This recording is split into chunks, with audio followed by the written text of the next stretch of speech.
I'm getting all flinchy right now. I'm just like waiting for the. He's on the edge of his seat. I'm waiting for the bit slap right now. Go ahead. I like this guy, man. I like Do you him. think you can show us Earth curving without NASA pics and without bulged windows in the airplane? No, I can't. No, he's waiting to get Welcome bit to slapped. Flat Earth. So hang on, I want to correct you. He said he sees the ball curving, so he really doesn't then, does he? I didn't say I see the ball curving. No, I never said that. He's waiting for. He's I'm waiting sorry. to You said you saw water stuck to the ball. That's what you said, right? Well, Right. because I am assuming that the Earth is a what ball. happens when you assume? Exactly. Now, I'm not saying that I see the curve. No, I do not see a curve. And I've been up in a plane in a commercial plane before, and I did not see a curve. Okay, Ooh, good point. Can you say that one more time, please? Just an honest man. Yeah, I've been in an airplane, commercial airplane, flying at whatever. Me. Oh my God. 30,000 feet, and I did not see No a curve. way. Wow. This is an honest Glover. And anybody who says differently is lying. I mean, it's just not true. This guy is good. I mean, even from what I have, again, I'm not going to make I'm going to say from what I have been told, you have to be at least 250,000. No, I mean like 300 miles above the Earth or something to see the curve. So nobody's going to go up that high now. Way further than that. Yeah, so I don't have my exact numbers or whatever, but you see what I'm saying. You have to go way out to see that naturally is what I'm trying to say. To see it naturally with your own eyes, you'd have to be that far out. But I mean, even that far out in Narnia. Now even the Bumgardner video. I mean, you can see. I mean, gosh, it's almost, you could almost not see it, but I mean, you almost have to like make yourself see it. But some people see the curve there, some people don't. Really, Planet New Mexico. Really? Hang on, let's show him Baumgartner. Yeah, let's show him both parts of Baumgartner. I've watched all the Baumgartner videos, and what I'm saying is, like I said, some people can see it, some people can't. Do I look at it and definitely see a curve? No, I mean, I don't see an obvious one, but from what I understand, if you take the video and you compress it, you can see a curve there. But if it were flat, then no amount of compression is going to change the edges. You know what I mean? How high did he go? He didn't go very high. I mean, only as high as the balloon would take him up. It really wasn't enough to see. 28,000 feet. Yeah. Yeah, that wasn't enough. Even planes fly higher than that, right? 128,000. Oh, 120. 100. I thought you said 1,000 feet, dude. Relax. Relax. Are you like doing coke or something? Relax, man. Relax, dude. 128,000 feet, and one of your preachers, Neil deGrasse or Smoking deGrasse Tyson, said you ain't seeing anything. He's a dipshit, but he's correct. I agree. You didn't see the curve up there. I completely agree. Yes, with that. you did. On the photo you did. You seen Planet New Mexico. You know what I'm talking about, don't you? I know what you're talking about. Yes. Yeah. All you saw was Isn't New Mexico that down there. Insightful, man. Now, what I don't understand, you did see It's a lot. Okay. What I didn't see in that video was like a clear indication of like an Antarctica that goes all the way around the edge, or what like a definitive edge to the Earth is what I'm trying to say. That's what I didn't see in that video. Oh, so that means the Earth's not flat, I guess, right? I'm not saying that. I'm just saying I didn't. Yes, I'm implying. Yes, yeah, you are. It's a fucking weak. It's a Sally implication, man. It was a very weak-handed slap. It was weak. I caught you though. Yeah. Don't you do it ever again. It was a limp-wristed one. It's a limp wrist, you damn Skippy. It is. But I when I say that you don't see the curve from that high up. Also, I mean, I go back to that. There's that famous photo of the basketball with the little camera on the basketball, and the basketball looks flat on the surface. Have you seen that? You're a big fan of basketball? No, I don't like basketball. I'm just Yes, saying you there's do. there's We got that another meme. basketball fan in here. We But got if you do, another basketball. Hold on a second. Just relax, Robert. Sure. Put down the Coke spoon for a second. Okay. I'm going to give you your request because we got another fucking numpty dipshit in here that likes basketball. Jake on the plane with the G.I. Joes on the basketball. How's it going, sir? Fuckwit. Jake on the plane that doesn't know the difference between natural and synthetic. You want to come off mute and feel? We want to feel that pain. Clown fuck. Mr. G.I. Joe basketball. You know how stupid you sound, sir? I had a lot of people fucking contact me and say, you're about a dumb fuck. Just regular people. Yeah, you better stay on mute. I'm going to tear your ass up. Back to you. All right. Yeah, he knows better than to come off mute. Right. Well, hey, you guys, I have got to go do the husband thing, so I appreciate you. Thing? What do you mean? What's your boyfriend's name? No, the wife is looking at me like, hello. What's her name? You're spending more time with your friends than me, so gotta. What's his name? But I appreciate you guys. You guys were a lot of fun. This do. Thank you, Robert. I will definitely come back and see you guys later. I'll be expecting a Christmas Please card. do, Robert. But I will do my research before I come back, so be prepared. I am expecting a Christmas card, by the way. All right. Sounds good, guys. You guys take care. It ain't no guys. It's fucking me. Okay. Go long on Tesla instead of AMC. Tesla? Oh, Tesla's definitely going up, yeah. All right, thanks, guys. Bye. Yeah, Tesla's going up. Make sure you short the hell out of that thing. Jake, you're the only one left, man. My eyes on you. We can go away from the G.I. Joe basketball, which was fucking hilarious, by the way. Let's go to your science acumen. Since you've been in Gem Panda server, you know about my scientific method. It's mine. So, the question is, can natural science be conducted without experiment? That's the fucking question on the board. You better answer it. Anything that comes out of your moot mouth, you're done. So answer the fucking question.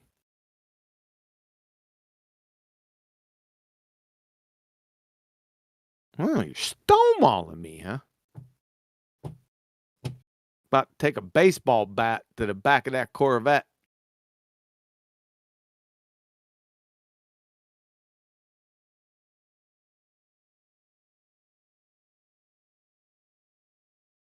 Anytime now, Jake. Is this your homework, Larry? Yeah, that's what I was going for. Way to go, Napalm. He's a homeboy, Napalm. That's not getting me off the topic. I still got my eye on you, Jake. Waiting for it to come off mute. Has anyone got that joke?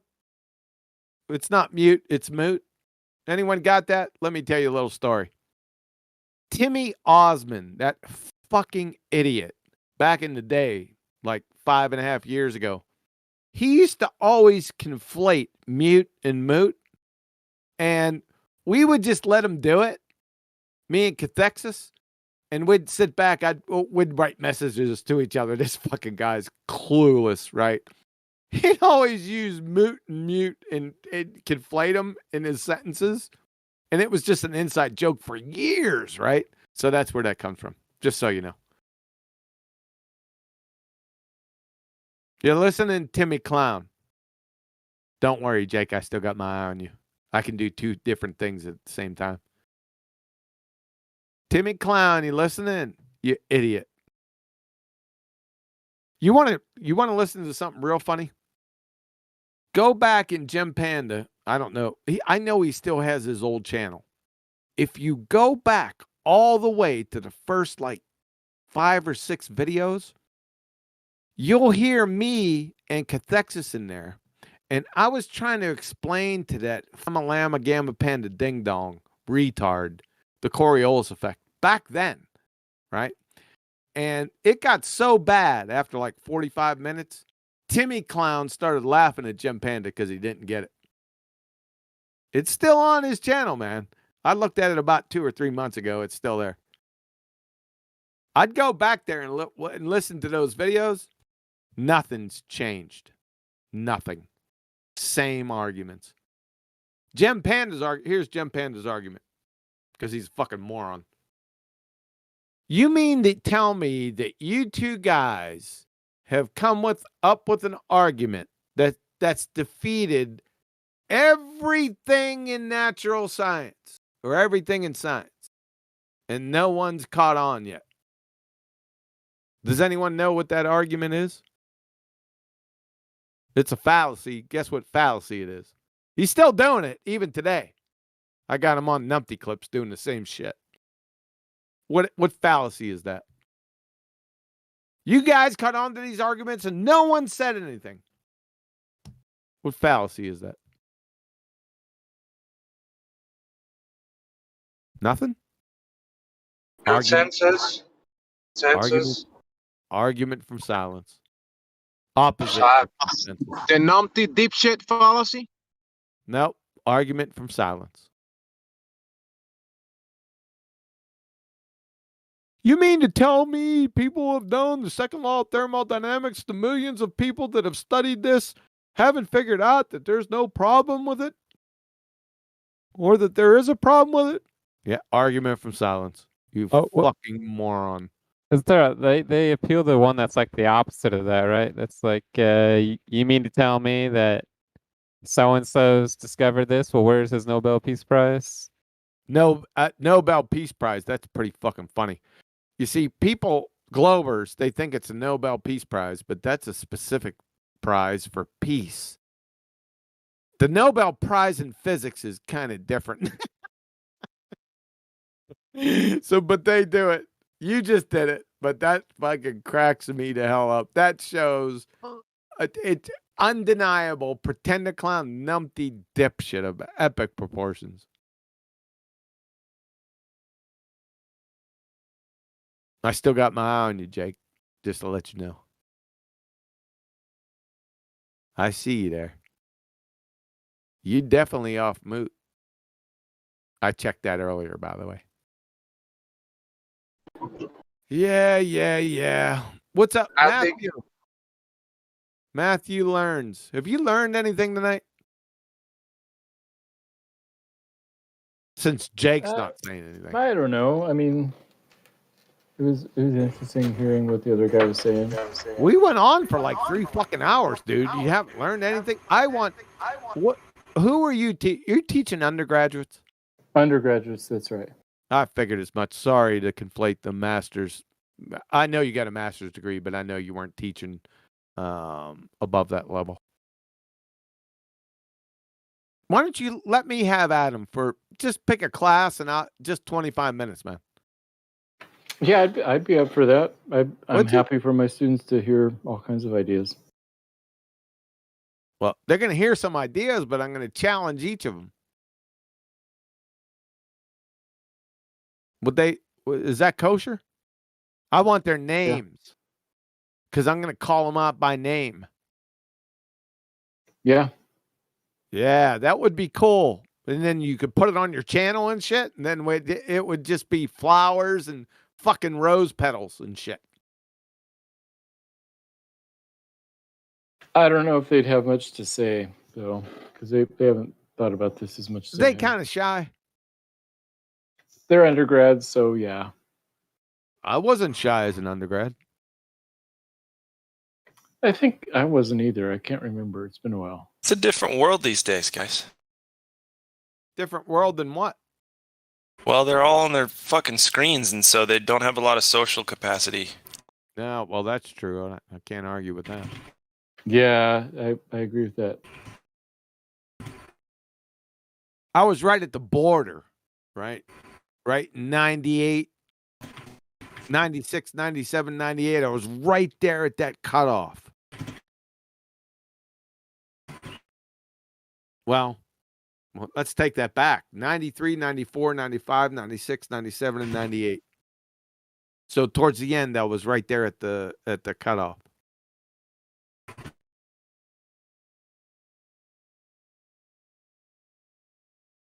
Then there's a whole new generation who had to do school for a year and a half on Zoom or. Well, that's just last year and shit.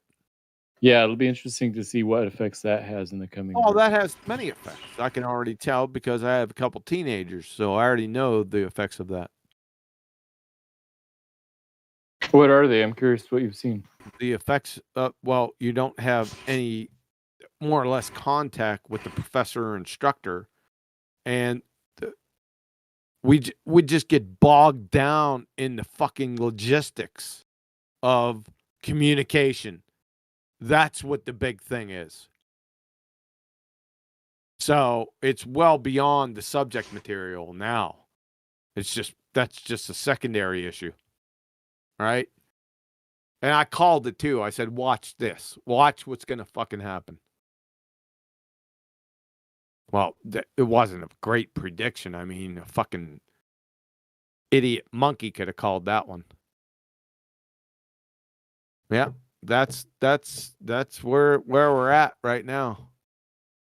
It's getting a little better where we're at, but some other people are having it's getting worse. It'll be interesting to see what the long-term effects are. Yeah. What's getting worse? What's getting worse? The logistics are getting tighter because they're coming down harder on the bullshit.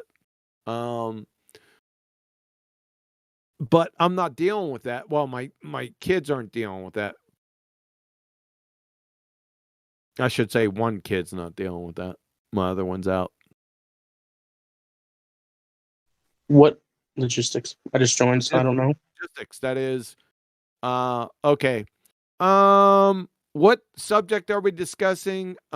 He already took the test and sent it in, but it didn't assimilate into the teacher's fucking grading system. It got lost in the ether. No pun intended. Right? So they already took see, it's logistics arguments. Okay, he already got an A on this. I seen it, but it's not in his grade. You're saying he's got a 0 on it because he didn't turn it in. That sort of shit. Oh. Yeah, in general, we're talking about the long-term effects of kids having to do online education for the past 18 months. That's bad news, man. Yeah, I had when I was in like 8th grade or something like that, I tried to do ECOT, and it's literally like the worst fucking thing ever.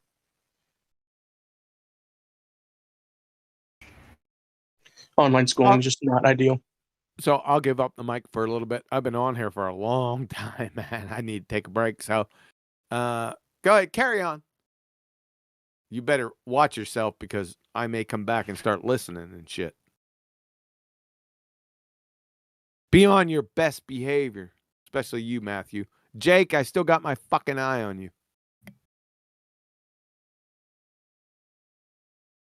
I'm always on my best behavior.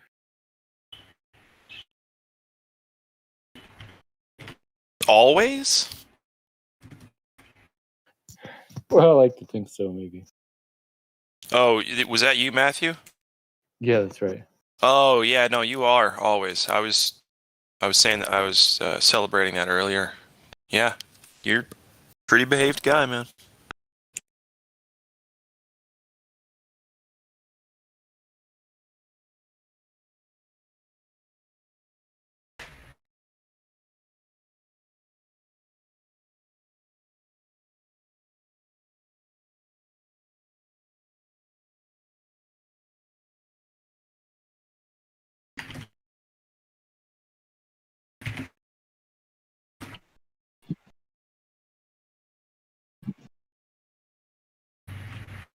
Yo, yo, yo.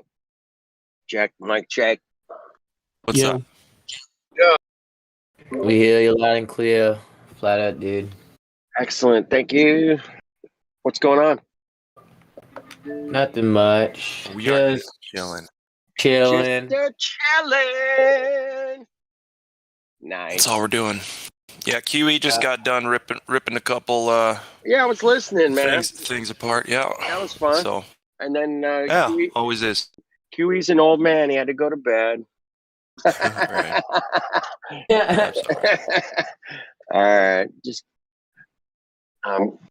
he likes to get his rest, man. He likes to get his rest. Well, I mean, if you're constantly correct about what you're saying to people who aren't correct, it has to wear on a guy's, fortitude. Yeah, man. You gotta but it doesn't. You gotta balance. It doesn't with QE. QE is consistently QE, and I don't think even no matter what he says, I don't think you can actually get his goad. I don't think it's possible. Nah, it's not possible. No, that's like gas pressure without a container. Impossible shit, right there. Are you in the car, dude? I am driving. Is it noisy? No, I was just curious. Where are you headed? Home. Headed home. I was just hanging out with New Perspective, and I'm headed home. Well, there you go. Is he still staying with you? No, he's gone. He gone. You gone. He gone. You sound just like that guy. We're gonna do the. You mean Sonny? He sounds like Sonny. Flat Earth dude sounds like Sonny. Yeah, we're about the same age, I think. That might have something to do with it. I don't know. Oh shit. Right here. What are you talking about? I'm right here. Oh, there he is. I'm not gone. Sonny's. What's up? Well, he asked me if you were staying with me, and I said no. But... No. Yeah, just to clarify, I was staying with him. My parents have Earth's flat. Earth's flat, dude. Check it out. Sorry, there was 2 pilots just walking down the street here. Gotta get him, man.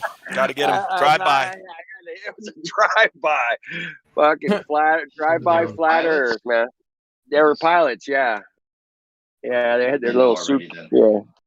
Yeah, he looked at me. Yeah, we were talking about on the way here, actually, like some kind of like movement to save the pilots because they're training these guys. They're training these guys with simulations that assume a stationary Earth, and then they're putting them up there with the spinning ball. It gets dangerous. We got to save these pilots. We got to save them. Someone should save them. And the flight attendants. Let's save the flight attendants first, then the pilots. Well, save everybody. Everybody travels, right? I mean, everybody should be concerned about this because the pilots are trained with a stationary Earth. And if it's not stationary, then everyone should be fucking scared to fly. Yeah. Yeah. Good scare tactic. We can save the planes. We have to save the planes from crashing. The pilots don't know. Yeah, to clarify, not that it matters, but yeah, so my parents have a condo out here because my sister and I both used to live in this area, and they got a condo at the time. Now my sister lives up in Northern California, and then I ended up going back to Illinois for a while. So I'm out using the condo that they only use like a couple months a year. So you should have just said, so I got a condo out here. Right. Yeah, if I wanted to impress you, yeah. But yeah, so then my parents were just out here for a month. Got a condo. While they were Check it out, man. Cool, dude. Sorry. Yo. Well. Oh, here we go. Coffee, right? My parents aren't rich, but it sounds like No, I mean rich people. They're just educated, you know. Do they ever rent the condo out to no. Get a little cash flow? No, because they're so particular about the way it's kept. You know, I see. Which is why they don't want me here too long. Not even know. I feel you, man. I feel you.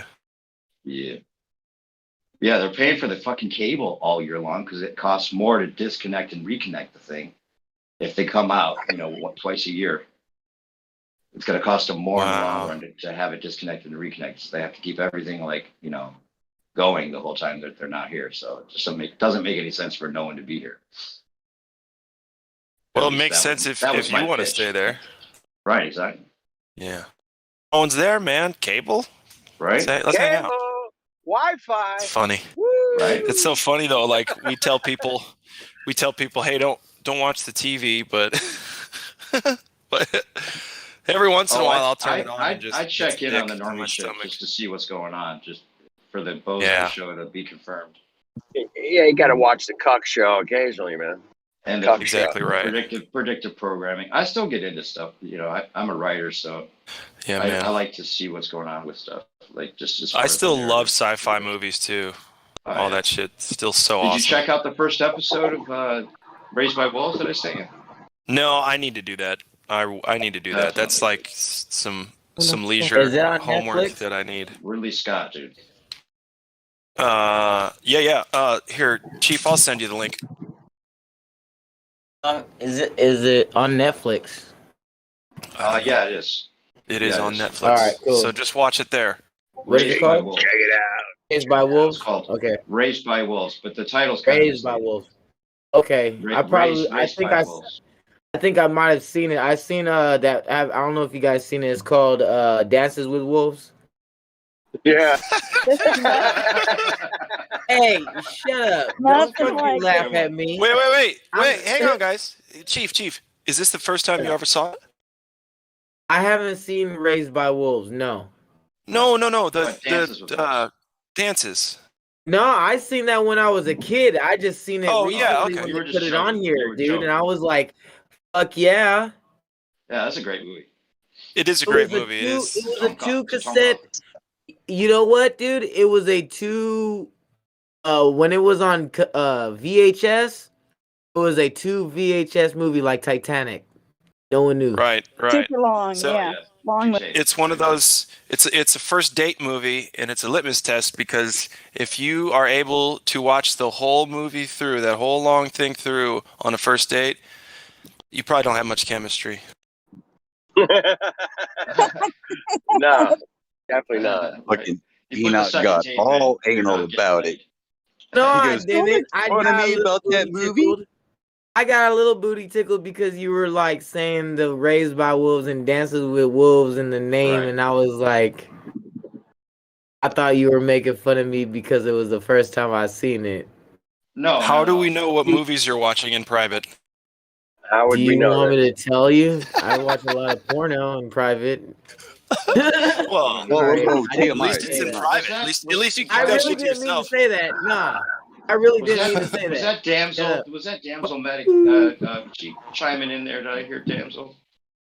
Yeah, I'm here.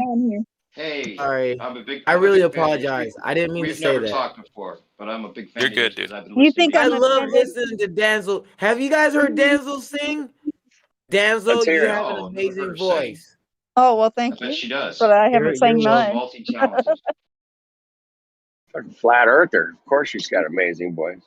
Are you kidding me? Yeah, I rewound the hangout and played your story Flatter. for Kenny's wife. Oh wait, I'm mixing Danzel with Dandelion. Yes, you are. I am Later. so sorry, Danzel. Don't feel bad. Dude, listen, Chief. Listen. Chief, listen. Yes. I don't think I've heard Dandelion sing. I'm kidding. I'm just messing with you, Chief. I'm just messing with you. I was really listening too. I was like, all right, Yeah, he was what is listening, it? all right.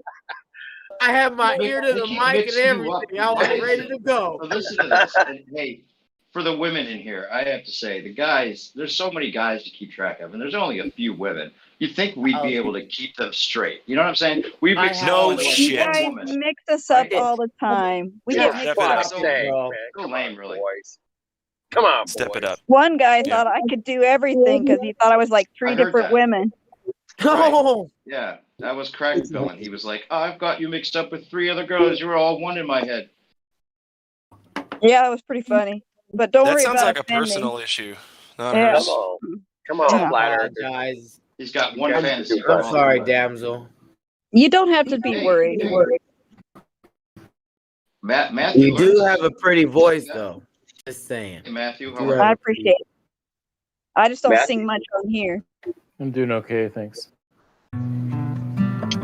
Guitar time. Hey, wait for the song. Wait, let's not do a song quite yet. We got Matthew Hunt here. Yeah, we got some Globers. Hang on a sec. Did you hear the conversation before this, Matthew? Wait! Yeah, that's okay. I did. I haven't had a Glober all week. I need a Glober, please. Come on, please. You need your The last pick. time- You need The a last pick. time I heard you on, I wanted to ask Matthew. The last time I heard you on, the guys were proposing that trigonometry, which is you admitted to all being based on triangles, doesn't work on a globe. Did you look into that to see if the globe has an answer to that yet? No, I agree. It doesn't. Trigonometry, you have to have. Oh, Matthew. That Matthew. Oh, there we go. He was talking about It would be mathematics. more about the fact that the triangle would not be able to have a straight line on a globe, right? You just agree with it, like. Yeah, that's right. The sextant doesn't work on a globe, right? Or does the sextant still work somehow? So Silence. it works, but not if the star.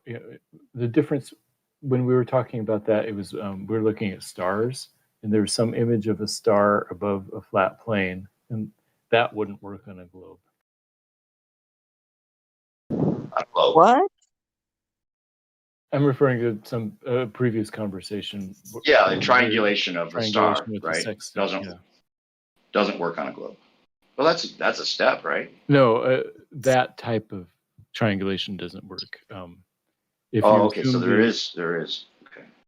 If you assume the star is infinitely far away, then it would work. Okay, but the P900 shows us that's not the case. Wouldn't you think? I think stars are pretty far away. Pretty far, or trillions of miles. Or at least 1 trillion miles, yeah. Or how could light reach us from trillions of miles away? What would stop? And how could you get any kind of definition from the P900 images? There's nothing that would stop the light. I mean, it just there's light attenuation, but if it's bright enough, it can still travel that distance. Okay, depending on its size, it would have to be ginormous for the inverse square law to work, wouldn't it? Yeah, and the numbers work out. I've done them. Oh, really? The Okay, numbers work. They do. It's Fuck consistent. off, man. Listen, the numbers work out if they're fucking 100 miles away, too. So don't give me that shit. The numbers work out. If they're really small, He knows that. really small, and they're 100 miles away, the numbers work out just as well. So thank you very much. That's true. Yeah, he'll admit to that. So the triangulation works as long as you assume that they're trillions of miles away. That's right. Otherwise, it doesn't work. That's right. Well, then how do you get the straight line on a globe, though? Don't you still need a straight line for the two spots on the globe? No, you're just looking at the angle between the horizon and the star. You don't need a straight line for that. You would assume a straight line goes through the globe, then from one spot to the other for the triangulation, or? No, you're just looking at the altitude above the horizon, or more accurately, the difference between the altitude of the star and the direction of down.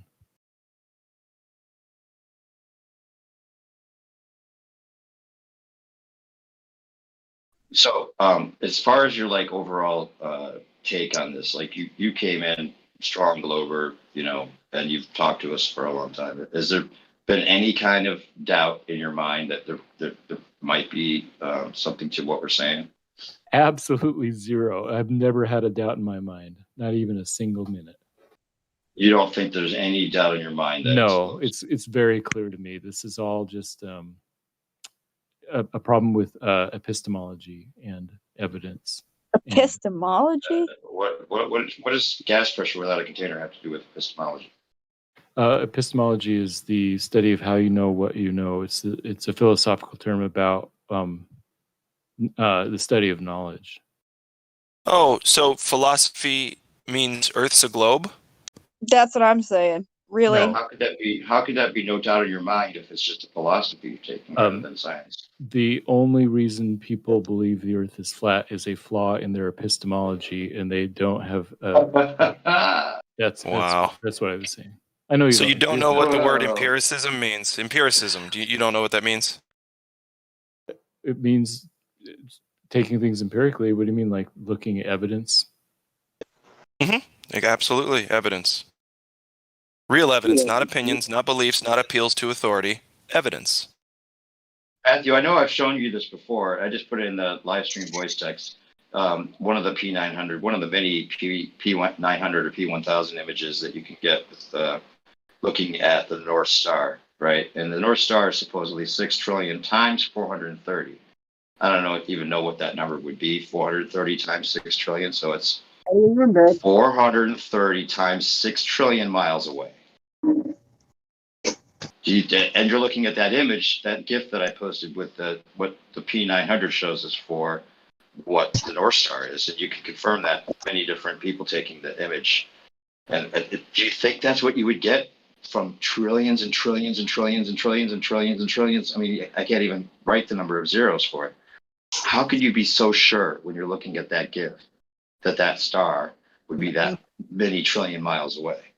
Oh yeah, looking at that GIF, Does that you make can't tell the sense? distance at all. Yeah, you can't tell the distance, but it's not inconsistent, is all. Inconsistent with what you would be able to zoom in on with a $600 camera at 6 trillion times 430 miles away. Does that seem just on a basic common sense level? You wouldn't think that's what you get from that far away, right? I've seen Polaris with my naked eye. Rookie, you're hot micing. Sorry, rookie, you're hot micing. So you're saying that this image here in this GIF is the size that would take for trillions and trillions and the brightness that it would take. Does it look like that? I mean, I know there's in-camera issues that they'd say with P900s, but they're so distinct and they're so different from each other that common sense tells me that it can't just be an in-camera malfunction that makes these things seem so definitive in their structure. Yeah, I guess I'd rather look at science than so-called common sense and like arguments from incredulity, I guess. Right. So it's more about a preference rather than actually looking at the evidence. Yeah, I'd look at. Well, that's okay as long as you're choosing. But then, how can you be so sure if it's just a preference? I mean, if you're just denying something, like you call us incredulous, you blame us for incredulity because we don't believe that this image would come from trillions and trillions of miles away. But I don't think that's incredulity. I think that looks like common sense. How could you get an image with any kind of definition of a star from trillions and trillions of miles away with a $600 camera? I mean, that's impressive. Yeah, how could you not see it? Because there's nothing in the way. Why would you not see it? because it's so infinitesimally far away. You wouldn't think you'd be able to get any definition on the object itself. Yes, to see what I'm saying. $600 with an 83 times zoom. Our intuitions aren't going to help us here because my intuition is, it seems like you should be able to see it, and your intuition is, oh no, you shouldn't be able to see it. Okay, so now we're stuck, and we have to look at the science. Well, if you think that you should be able to see something that's 430 times 6 trillion miles away, I do. I would say that's pretty amazing. How can you be so sure? Why would you think that that's possible? I have a hard time believing that you believe that. No, that's all. I think that there's nothing in between my eye and that star. When I go outside and look at it, I can see it. How about the calculations for how a plane treats a north-west runway as opposed to a south-southeast runway? How could you say there's no difference in the way a plane would land either with the spin or against the spin? Because there have to be a difference, right? No, there wouldn't, because the air is traveling relative to the ground. But you already admit that the plane's in a separate reference frame, and then you try to say at the same time it's in the same reference frame. No, it's in when planes are flying, they're in the reference frame of the air. But if it was being pulled along with the Earth, it wouldn't be able to fly against the spin of the Earth. Matthew, do you think the sun is actually the size that you see with your naked eye? Yes, I do. Well, can you please watch that short where the guy takes a solar filter and blocks the light coming from the sun and filters it through that filter, Oh yeah, you can see the true size of it. I'm talking about looking at it through solar filters, like with the eclipse No, sunglasses. I said from what you look at with your naked eye. Yeah, I use my naked eye with solar filters to look at the sun.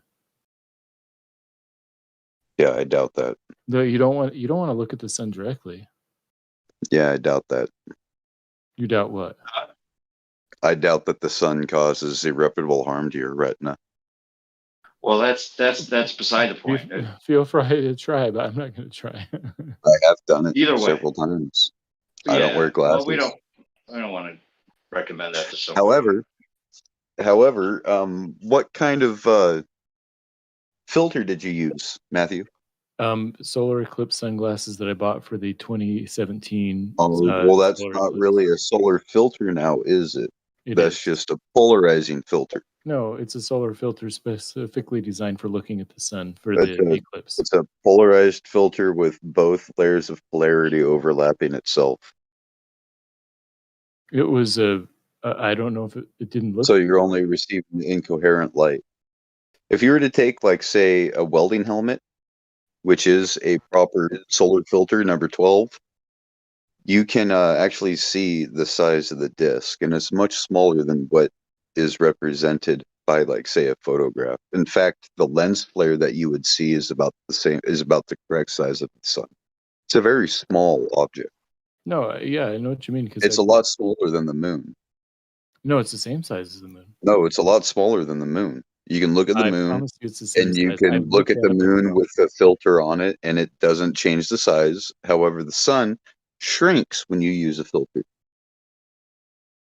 Did you know that? Yeah, there's a lot of glare. No, so the glare is what causes a solar eclipse. Matthew, come on now. This is all false.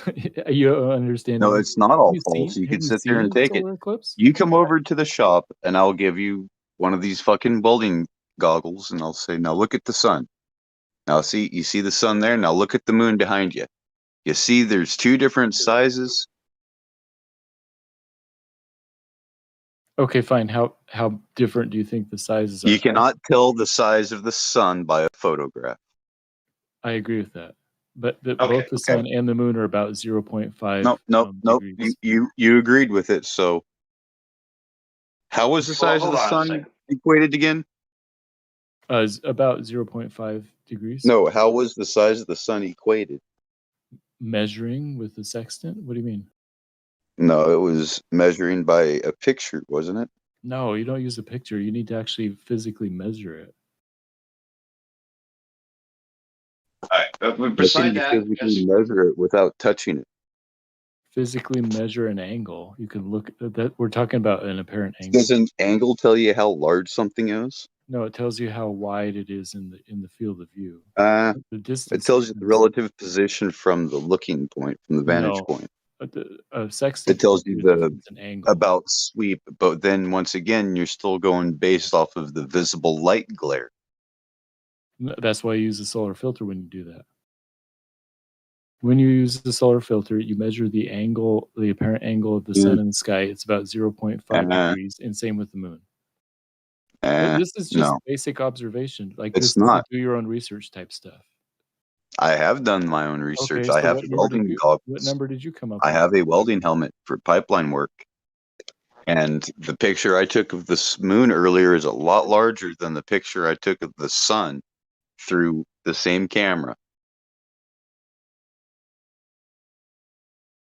Well, okay. Before we get too far off on like what evidence you have of the sun and all that, but I just want to make the point real quick because I know Damsel wanted to say something too or ask a question of Matthew. I heard her chiming in, but just real quick, when QE was on here with you and I was trying to get you to give me the math of how the calculation for landing with the spin or against the spin and the latitudes of like 60 degrees compared to 30 degrees and how the pilot would have to treat his landing differently, either going with or against the spin, which is logical. There would have to be some difference in the way that the pilot would calculate its landing on the ball.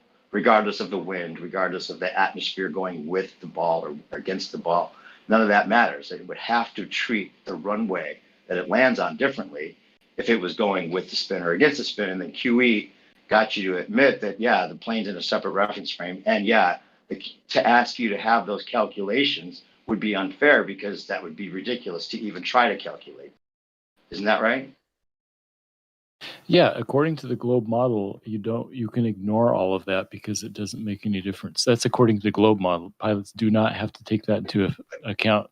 That's what I'm stuck. That's what I'm held up on because it would make a difference.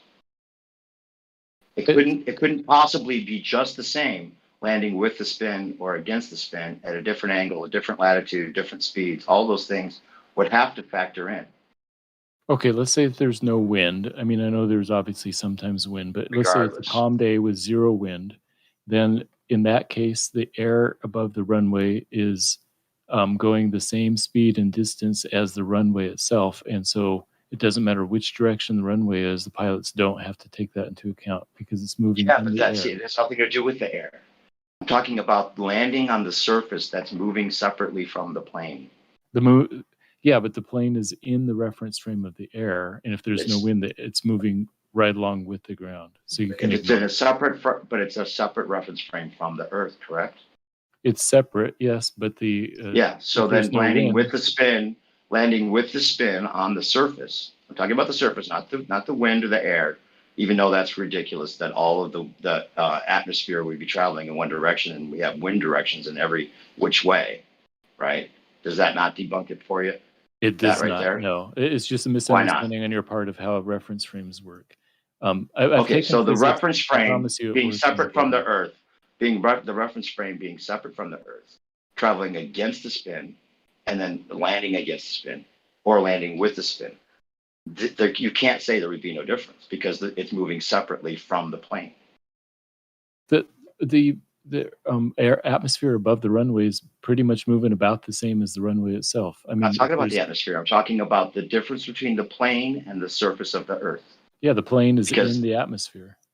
No, it doesn't matter about the atmosphere. I'm talking about the plane is on a separate reference frame from the spinning Earth. So when it lands, if it's landing with the spin or against the spin, there would be an adjustment there, correct?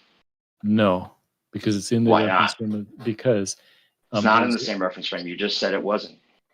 If it's close enough that it won't make a difference. Well, if it's not close exactly enough. You're the talking same about hundreds of miles, talking about 1,000 miles speeding at the equator. You're talking about flying against that 1,000 miles per hour. So how can you say that's just minuscule if it's thousands of miles per hour? And then you have to figure out the degree that the angle of the landing strip at what latitude it's at, and then adjust for the speed, just like a Coriolis effect would require. And it can't say it's just because somehow it calculates in math to be minuscule, which I would love to see the math for that, but I'd like to see why a north-northwest runway and a south-southeast runway, which is one against the spin and one with the spin at different latitudes, wouldn't be something the pilot would have to take into account. If you're saying the plane's in a separate reference frame from the spinning ball Earth, then when it lands, it would necessarily make a difference. Yeah, when a plane lands, it goes from the reference frame of the atmosphere to the reference frame of the runway. And so the which thing would that be an matters adjustment. is the difference between those two reference frames. The difference between the runway reference frame and the atmosphere reference frame is called wind. So yes, they do take into effect some change for the wind, but if there's no wind, then they're basically the same.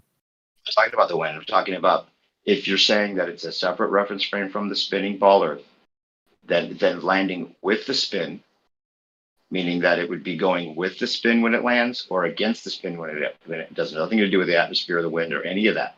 If you're going from one reference frame to the inertial reference frame, there would be an adjustment, and not only that, it would necessarily crash because it would have to have Dyson ball wheels. You can't say the plane's in a separate reference frame and then somehow getting into the inertial reference frame without any adjustment, no matter which direction it's landing.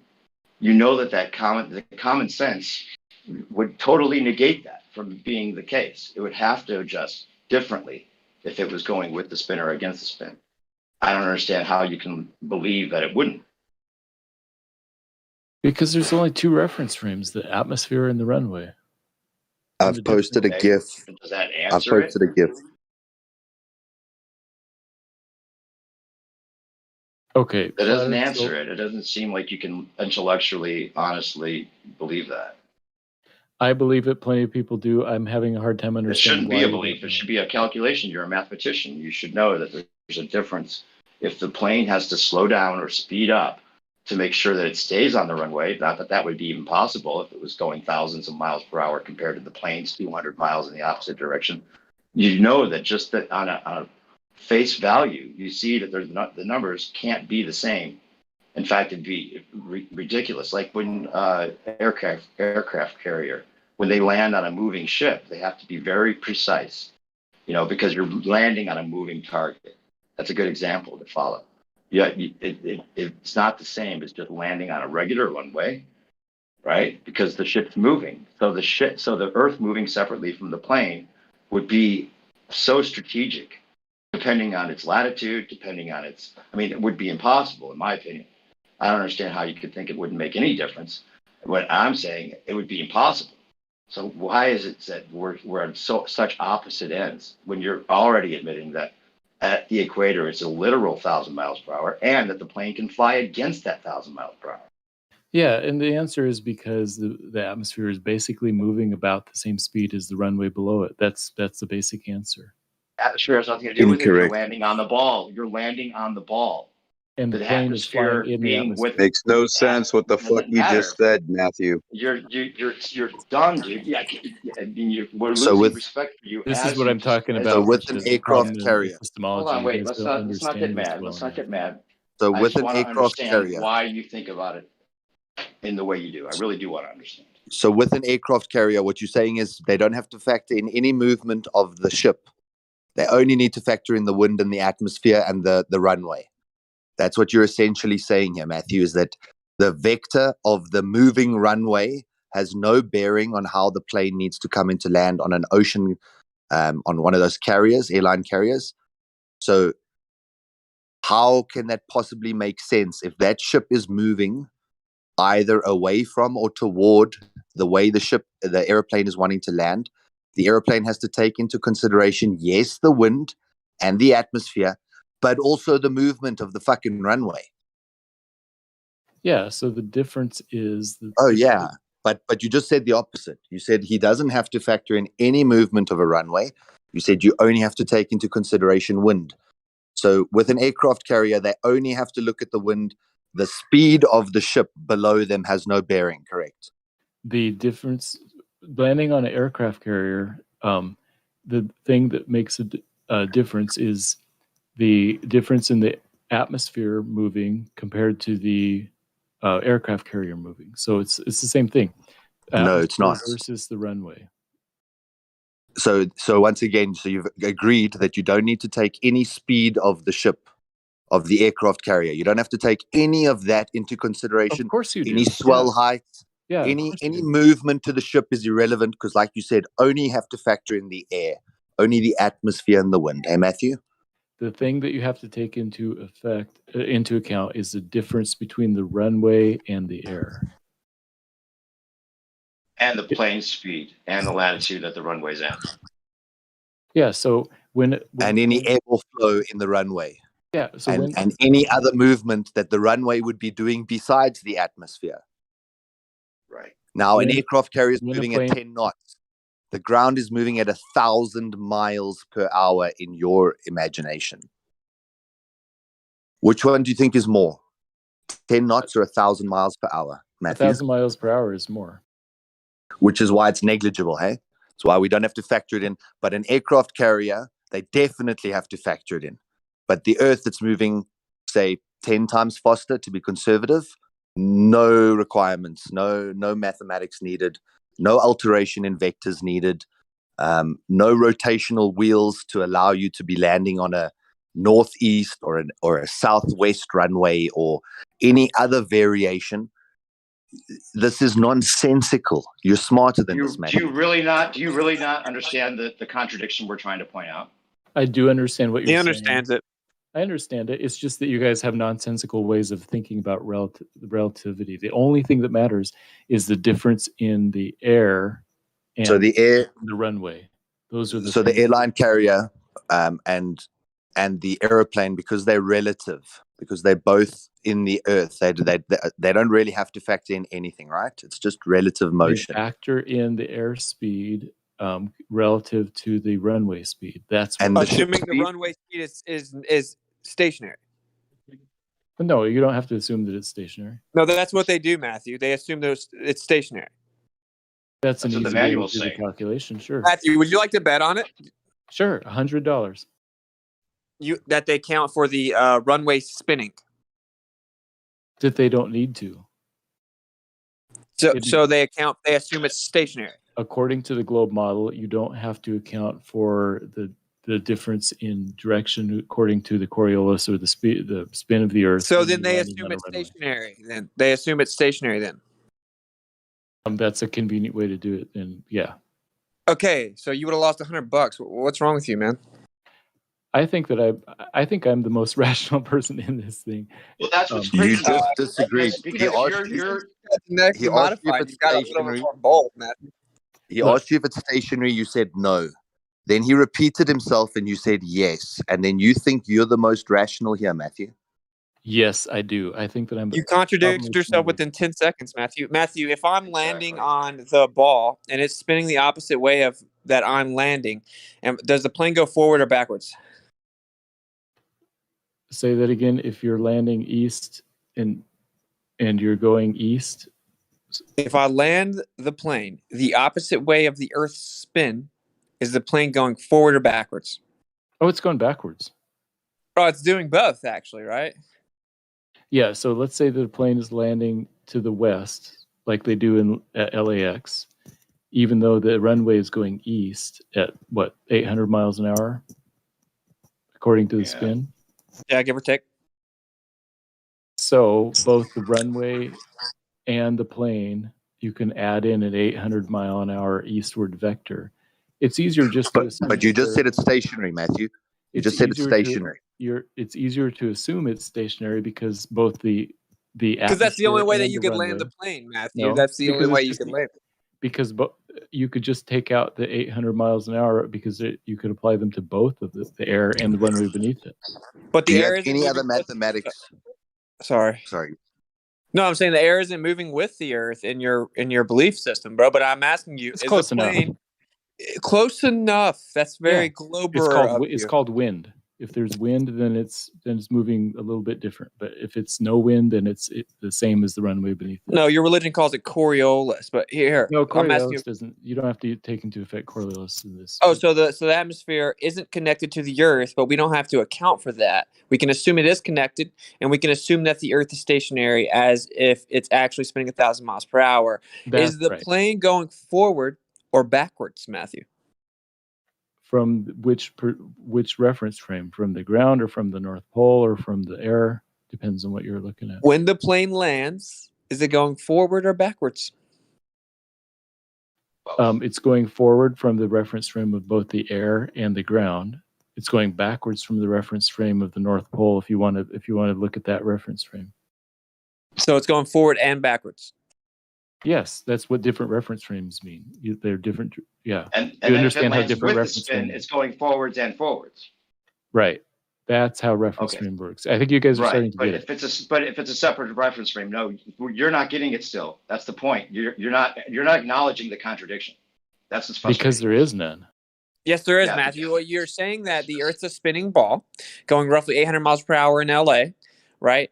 But that we land going opposite of this. But it doesn't have to account for this. We can, in fact, assume that it's stationary. You didn't say because the atmosphere is moving with the Earth. Well, it's not actually moving with the Earth. It's just wind. I mean, Coriolis. I mean, we don't have to account for Coriolis. And if there's no wind, we don't have to account for it. So we can assume that the atmosphere is moving with the Earth, even though our model says that it's moving independent of that. And we can assume that the Earth is stationary, even though our model says it's moving 1,000 miles per hour at the equator. That's what you're saying. Those are the assumptions you can make. That's exactly. So when you say you have a nonsensical way of looking at relativity, have you ever thought that maybe relativity is nonsensical, Matthew?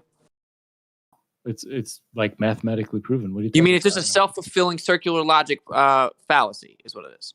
Truth is often self-fulfilling. Yeah, the way things are is internally This is a consistent. direct contradiction that we're pointing out to you, not something that is like, oh, it's proven if you believe in relativity, it all makes sense. No, it still doesn't make sense. No matter how many relativity factors you want to put into this, you still have to account for the angle that the runway is at, and the latitude, and the speed of the Earth, and the speed of the plane. All of these factors would be ridiculous to adjust for, depending on if it's going at a certain angle with the spin or against the spin. And you're saying it would make no difference, which is completely illogical. And you can't get out of that by saying, oh, relativity, because the atmosphere or wind goes with the Earth. It doesn't matter. If the ball is spinning, the surface of the ball needs to be treated differently if you're landing with the spin or against the spin. And if you think that it doesn't make any difference, then you're just not understanding it, and you're calling us illogical.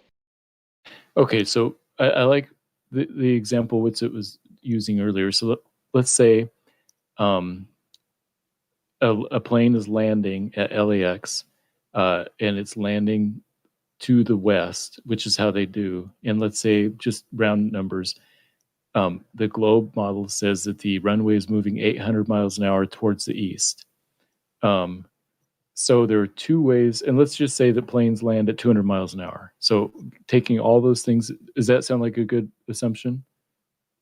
Now, Whatever scenario you want to give. Okay. So there are two different ways of looking at that situation.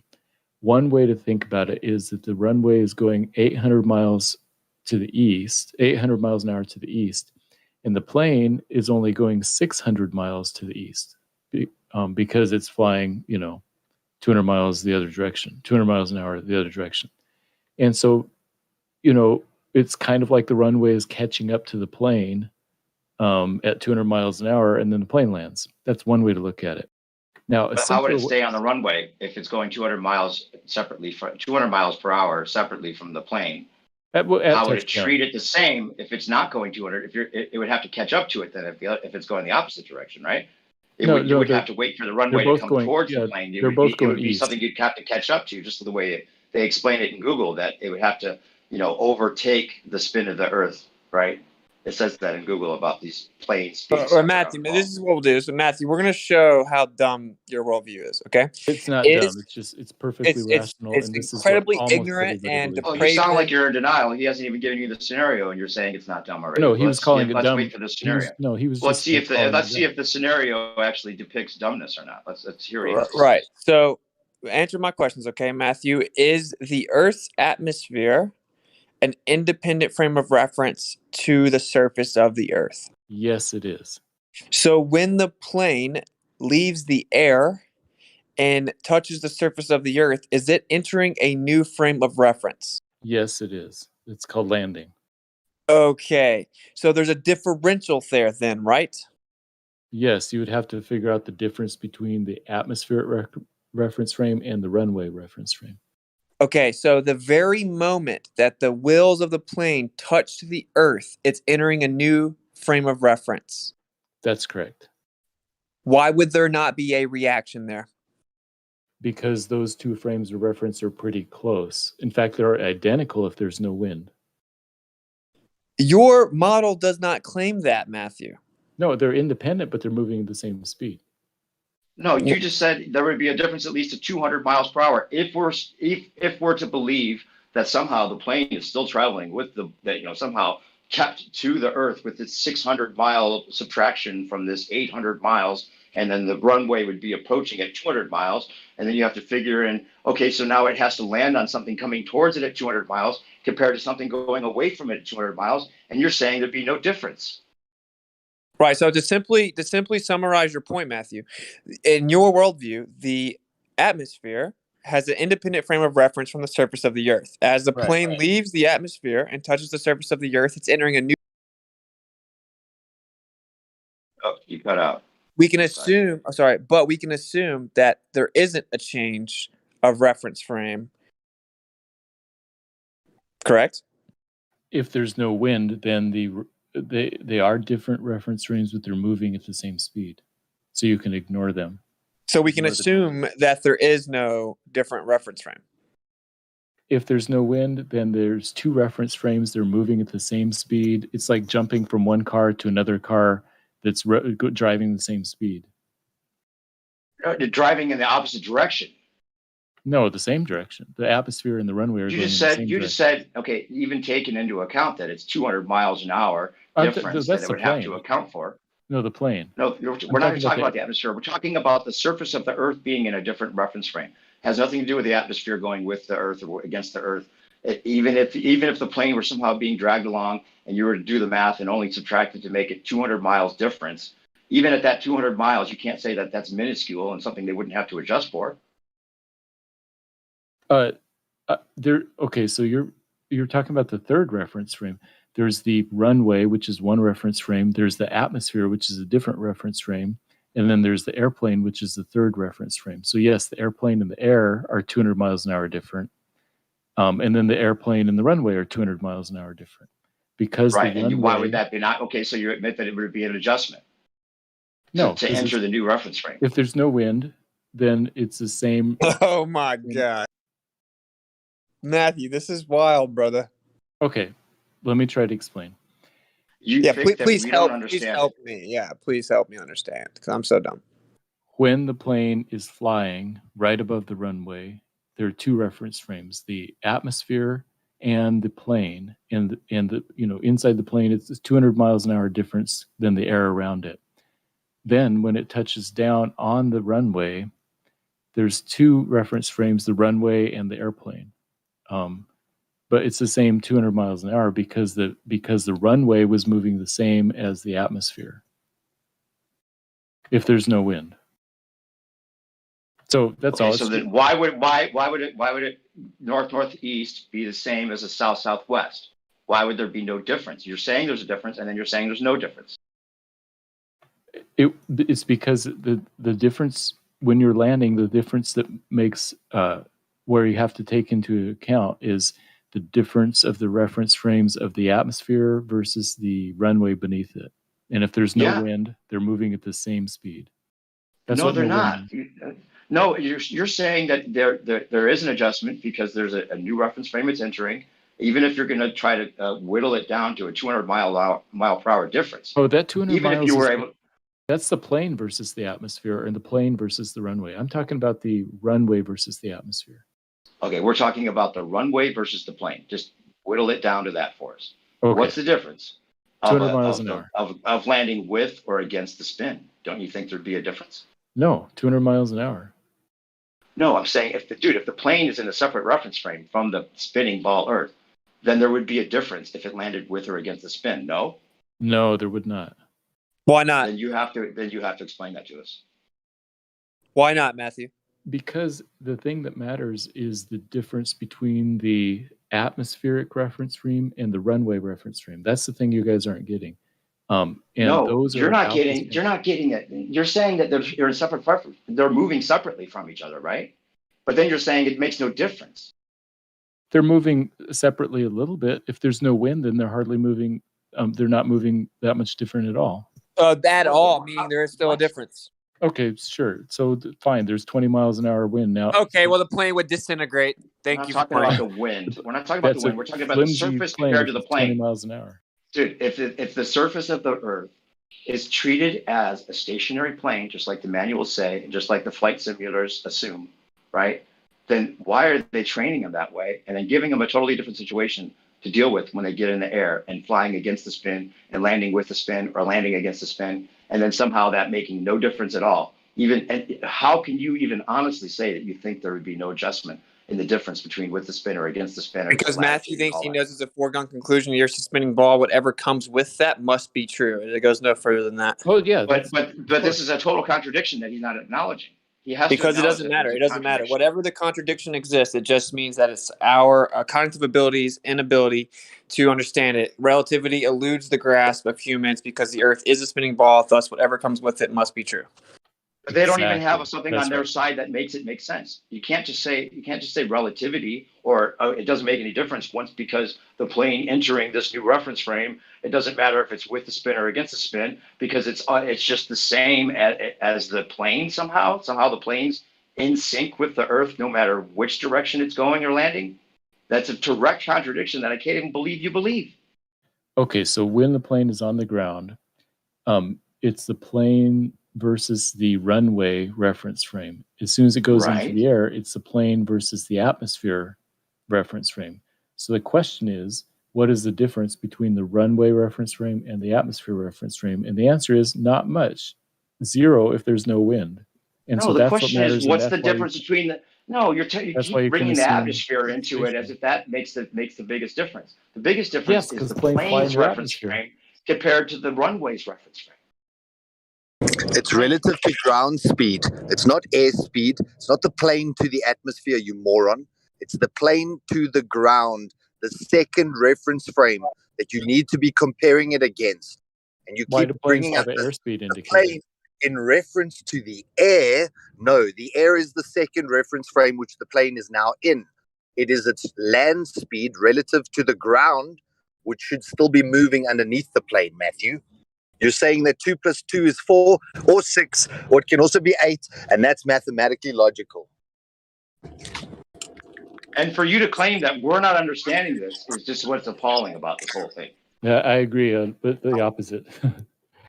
Well, yeah, but it sounds like you're either in denial or just. This is what I'm trying to figure out about you. Are you really intellectually honest? Are you here just to defend the globe? Because you say you'd really like to know, but it doesn't sound like you do.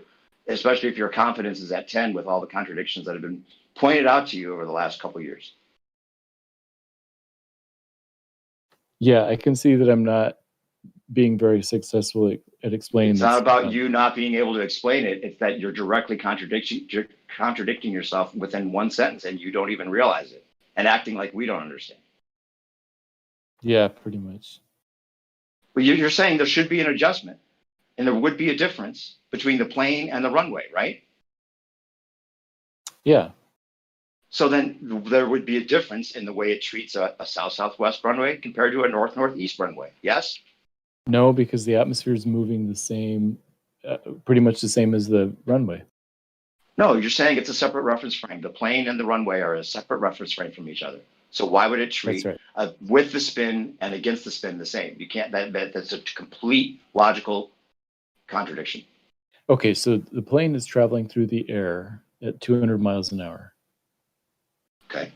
So there's a difference between the plane's reference frame and the atmosphere is 200 miles an hour, right?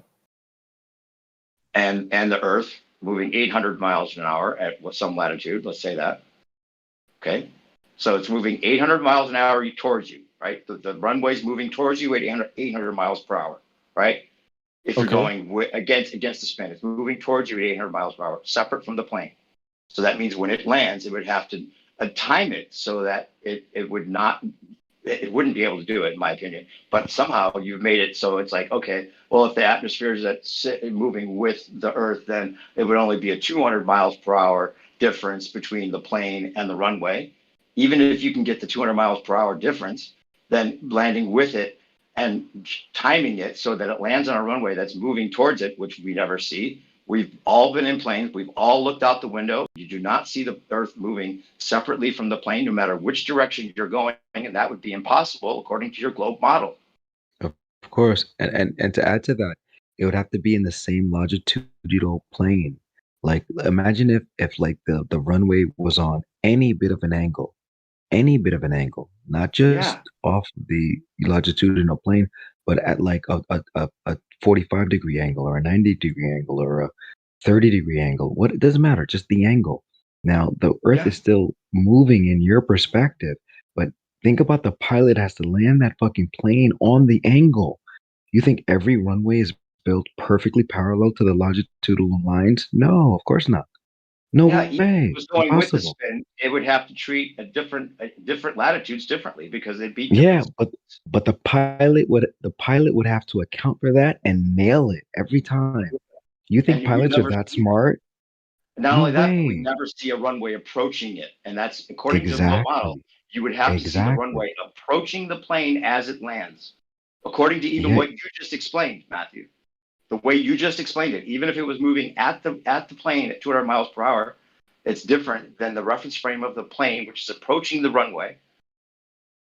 By saying the runway is by saying the runway is moving 800 miles per hour, you're then introducing a fourth reference frame, which is the North Pole reference frame. Regardless, dude, you're talking about separate reference frames with it not making any difference, which is the direct contradiction that I don't know how you could even continue saying. But yeah, but like, listen to the point that he's trying to make there. He's trying to say within the reference frame that we're both observing, just think about like the spin of the Earth, how it operates on its axis. Should that be a truth? Remember, the plane still has to land on the Earth that's operating on that axis. Moving runway. Yeah, 1,037 miles per hour at the equator. Like he gave you a number of 800, like a little bit higher or lower than the equator. Fine. He's giving you leeway to say like the Earth is still spinning. I'm even allowing it to be 200. He's saying that it would be 600 miles. It would be going 600 miles per hour still backwards because it's somehow magically bound to this to the Earth by a pseudo force that's not really a force. It doesn't make sense. It acts like a force, and somehow that's strong enough to keep this plane But it doesn't moving make 600 any miles sense. per hour backwards. Even with that, even if we give him that, then there's a 200 mile difference between the approaching runway and the plane's reference frame that it would have to adjust for. Even if it was only 200 miles per hour, which you think is somehow not much, 200 miles per hour is Yeah, that's a really lot. fast It's fucking fast. approach. That's a lot. It's And then if you're fast. talking about it going the opposite direction, then it would be moving away from the plane at 200 miles per hour and it'd have to catch up to the runway to land. Well, and you're saying exactly. that somehow magically it makes no difference. It can land south, southeast, north, northwest, and it doesn't make any No. difference because somehow it's all magically in my head working, even though I'm a mathematician and I have to write out proofs for my students. I'm going to write out one that means completely the opposite of what I said in the beginning at the end. You realize do you not realize the contradiction? No, Yeah, he doesn't realize the and like, contradiction. let me make one last point as well. So think about like the tires that are built to like land a plane. Do you think they factored in the sheer force of a ball moving at X number of, I said X number of miles an hour. I didn't even choose a number. X number up to Even if it was 1,037. 5 miles per hour difference, it would make a Exactly. difference. Do you think that tire would still be able to withstand that lateral movement on the tire? No They have to way. have Dyson. They would have to have, even if it was E- 5 mile per hour Every difference, it would have to have every Dyson ball plane, wheels, and it wouldn't stay on the runway. It would be Dyson off ball, to the side. exactly. Dyson ball wheels it would have to have. Because there's no Yeah, way this that is it would logic. This is land. simple logic, Matthew. Simple logic. You You nailed it, didn't brother. build it Simple into logic. the design of airplane tires because they don't have to. Oh, But how they did convenient, have Matthew. to. Well, you're how profound. Matthew You have to is factor never these going things to listen, in. guys. This is Doesn't getting sound circular. convenient. I don't think there's So anything tires are designed inconvenient as though about the this Earth argument. is stationary, and like we only Yes. need to factor one vector. Tires are designed like it is stationary because it is stationary, Matthew. That is the reason they are designed that way, and exactly You like can we've assume- explained The to only you way they could multiple be. times. Do you agree that on an airline carrier there's three vectors? There's the airplane speed, the wind speed, and then the runway speed. Do That's you right. agree And that there's three vectors? Yes, and So that's the same on the for moving Earth, stationary. there should also be three vectors, Matthew. And you're Yes. only describing the two vectors, and that they can be mutually exclusive. Your example of that you wouldn't pick up the difference between these 200 mile per hour either toward or away from you is like jumping to a moving vehicle that's going 200 miles per hour in any Imagine. direction, and there's going to be no variance at all. Whether it's coming 200 miles toward me, I wouldn't have to jump backward to land on it. And if it was going 200 miles in front of me, I wouldn't have to jump forward to land on it, which are opposite vectors. You're saying it's like the car's stationary, I'm stationary. I can climb from my stationary vehicle to my other stationary vehicle. Look, Earth's moving. Proven. Yeah, really don't get it. It's just a flawed argument when you look at it because like there's so many holes in the argument. Like you just have to like drop your shoulders and say, you know what, that does not make sense. It makes sense to me. I promise you that it does. It makes I sense promise to the you. logic. Okay. It can't. It It means you does. have I promise completely you no it does. logic. To him, it does. Explain it. But hey, guys, Explain to just me. to throw this out here, right? You got to know what. Okay, it's Matthew, bro, right? Matthew is beneficial to the server for a few reasons, right? He's going to be relatively honest compared to most Glovers. He's going to absorb their full position, regardless of how contradictory it is. But when you start trying to psychoanalyze his motivation for accepting the truth, it is a futile pursuit to oblivion, because it is very simple, and Matthew will even acknowledge it. He thinks he knows the Earth's a globe. Therefore, whatever comes within that assumption must be true. It goes no further than that. That's Agreed. correct. I- But this I one, this assumed one, he this was one is a also direct correct. contradiction Was that it you was that can't was that logically. was it There's no was position that on the was it? globe model that even answers this. There's no globe position that sufficiently answers this. There isn't one. Can you Doesn't that explain kind of how an sound like 800 miles? insanity? It's It Was does. I that mean, was that I'd like for to, lots and lots give of Matthew the was credit that that he Witsit actually that believes it, but I yeah, can't. Witsit, you just said that, right? Witsit, you just said that? Yeah. Yeah, that's spot on. Well said, Witsit. But the problem I have with it is that there is no globe position that makes sense, even if the magic were to work. This one doesn't have magic. You can't say refraction somehow answers this. You can't just say relativity. No, this is a direct contradiction. You're saying that that it landing with the spin or against the spin makes no difference, which doesn't make any sense on any logical framework. There's no argument there that they can even justify on their side for this one. Yeah, my friend, but watch this. Matthew. So to use a sextant for navigation purposes, we triangulate using the sky, assuming a horizontal reading for thousands of miles. How does that work on a globe? Not horizontal, but 90 degrees from down. That would be a better way to put it. Well, horizontal would be an accurate way to put it. So how does it work? 90 degrees from plumb is horizontal, Matthew. Yes, but 90 degrees from plumb is even horizontal. Even if it's now you're trying to foggy. split hairs and say it's not horizontal, it's just 90 from plumb. I'm saying you don't have to actually see the horizon. If there's mountains, you can still do it. That's not what he asked you. He didn't say, can you see the horizon? He said, do you realize that you're using a 90 degree, which assumes that the base is horizontal and level for thousands of miles?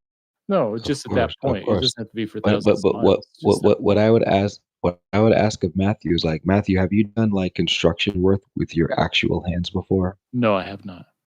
Okay, what I would realize is that because I had to hold that fucking level myself for so many years, myself, like to level shit out and make sure everything lined up. Like, and I work for these Greek guys in New York, so like they were not fucking around. Like everything had to be perfect. And I held that level for so long. I was like, and they've leveled off like rooms and like rooms across rooms. Like we had the laser levels across room, like high-end apartments. Everything had to be perfect. So I saw when they set the laser level, if it was off more than a 16th of an inch, we had to fix it. You understand? Like we were trained to fix it. It had to hit the fucking level line. You know what I mean? So that means it's a perfectly straight line. Do you think that level's gonna bend? It doesn't bend in the apartment. It doesn't bend in the world. The laser level doesn't bend. That's why it's so reliable. Everything It's not levels 90 out. degrees from down either. Sure, 90 but just degrees think about the same laser level in vertex. an apartment or a house that you would use for construction, Yeah, don't and do worry that on about a that. larger It's not scale. 90 degrees from down. That's fucking bullshit. What do you mean that's not 90? Well, Well, we're if you talking about the sextant, right? Like Matthew can't answer the sextant question. It cripples the globe. It's what's the tantamount sextant to the 2021 Black Swan. Yeah. Why isn't not doing 90 90 degrees from down a good way I to get missed. the horizon? Listen. I just joined. I apologize for interrupting, but I just joined the conversation, so apologies. Yeah. It's not 90 degrees from down. Why It's not? stupid. He's not measuring from down. He's measuring from the vertex, the star. Yep. 90 degrees from up? It's the same thing. 90 degrees from the vertex. That means if you drop the plumb from the star, it would drop down. Right? All right. You're not measuring from down. That's fucking moronic. And your whole train wreck, different reference frame, and it's all the same reference frame as horseshit too. Yeah, it's different, but it's the same. We assume it's horizontal, but it's not horizontal. Is that right, Matthew? Yeah, it's bullshit. I don't know what you guys are talking about anymore. For a mathematician to be saying 2 + 2 is 4, but 2 + 2 can also be 2, that's that effectively 90 what you've degrees? done for the last hour. Is that No, 90 that's not degrees right. from down right there at 35 minutes after the hour? Please show how that's 90 degrees from down. Oh, so I was talking about like trying to find the angle from where you are to the sun or whatever that is. Or the star. That's right. Not from down. Yeah, it's from the horizon. Like Yeah. the horizon That's up to not the the stars. horizon's not down. I'm saying, but if you cannot see the horizon because there's mountains in the way, then you can assume. Mountains in the way. What the fuck?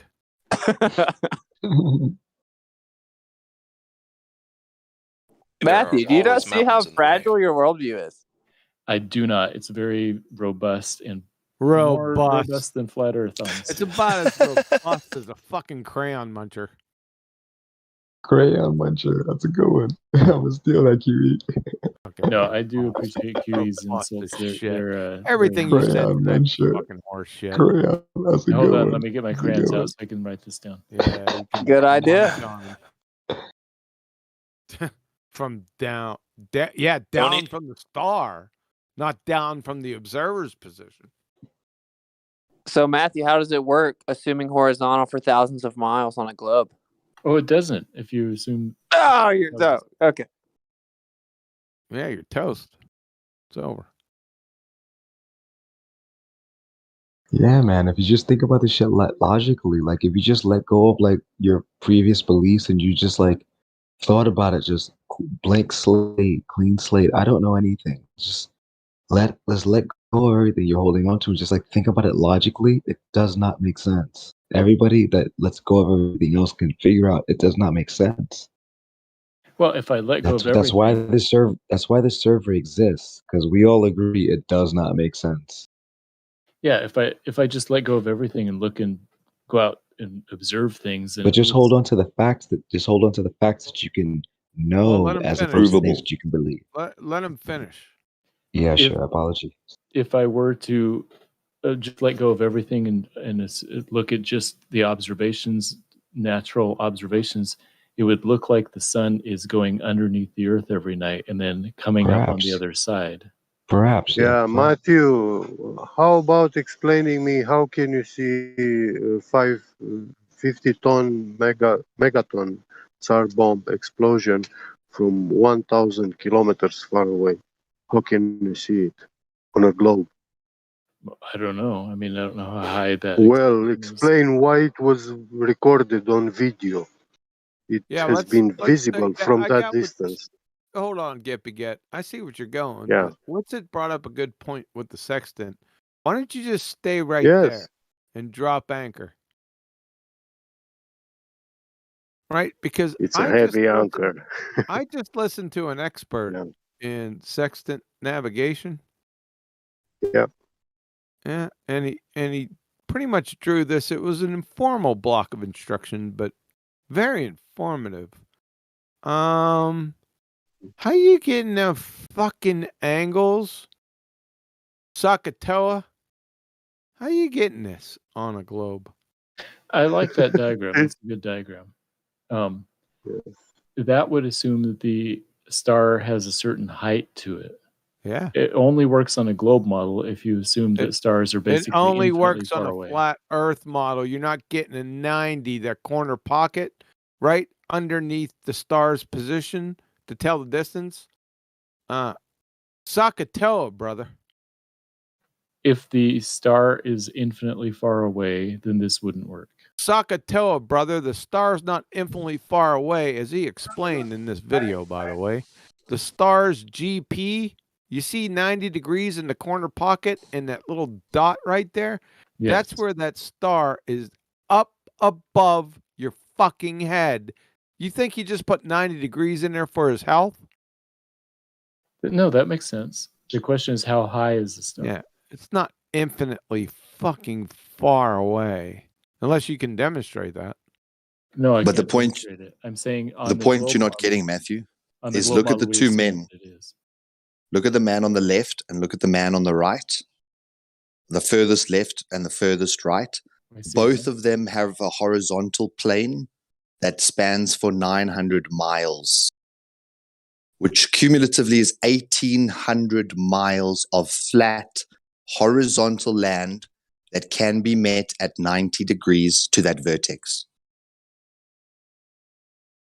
Yeah, That's 1,800 miles of flat land to be able to complete this triangulation.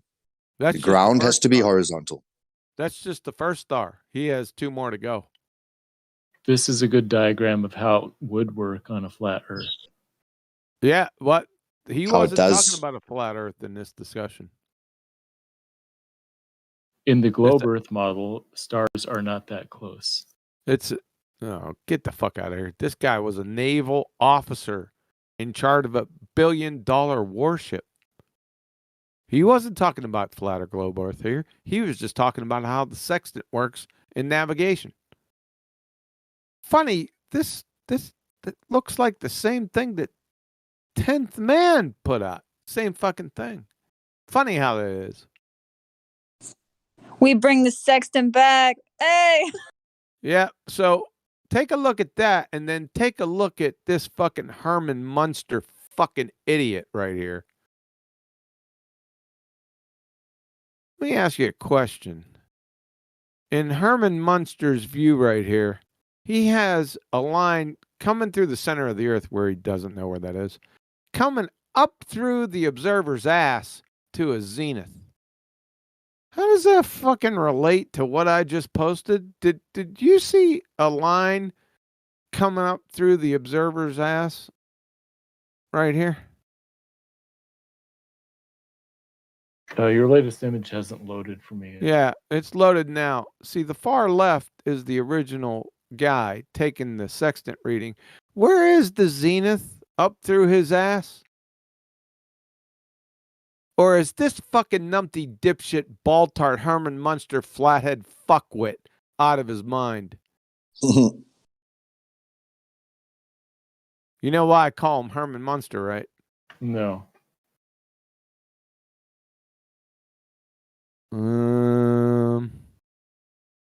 I'll show you why. And take a look at that picture of that guy. He's flipping you off with the pen near his mouth. That's why I'm calling him Herman Munster right here. It just loaded. You see this fucking flathead moron? Whoa. It looks like his mother slapped him in the head with a 2x4 when he was a kid and just fucking stayed there. He was left on his back too much.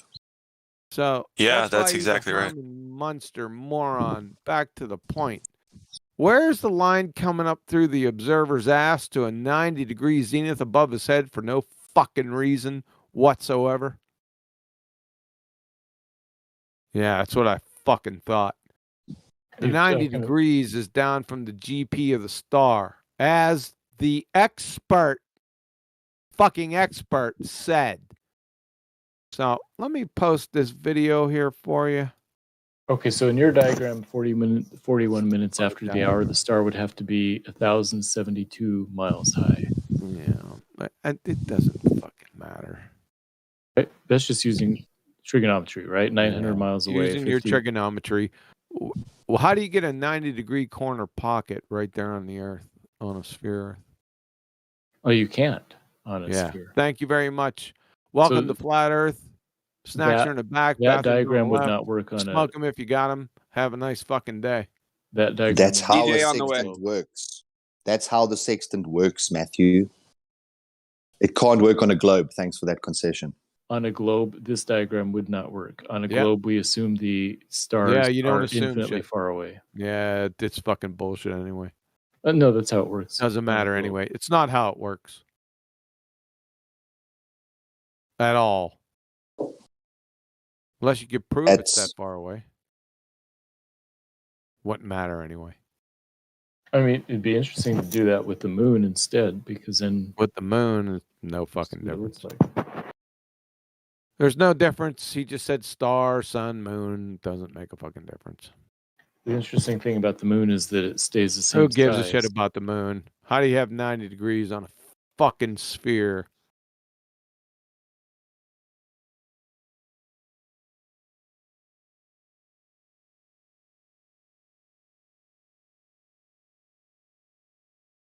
There's the video. Good night.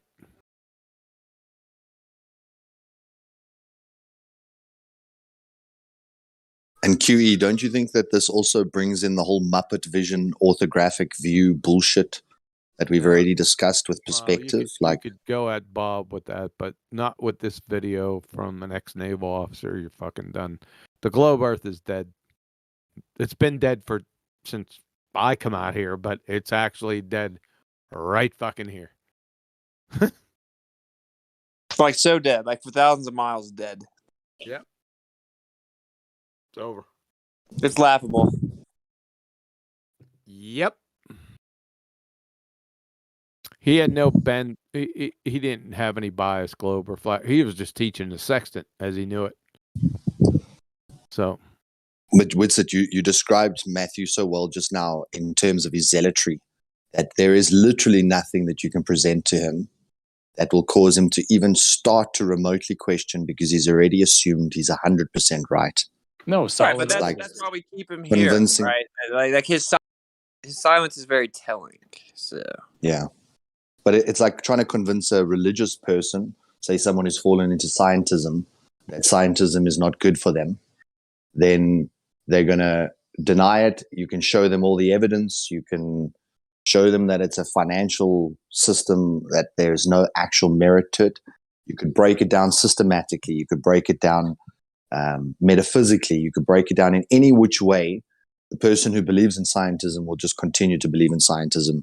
It's religious zealotry. It's perfect demonstration. Thanks, Matthew. I'm actually anti-scientism, but I understand. Stop lying. You've demonstrated that you're not. So Scientism is the belief that science trumps all other kinds of knowledge, and I think that's false. This isn't science anyway.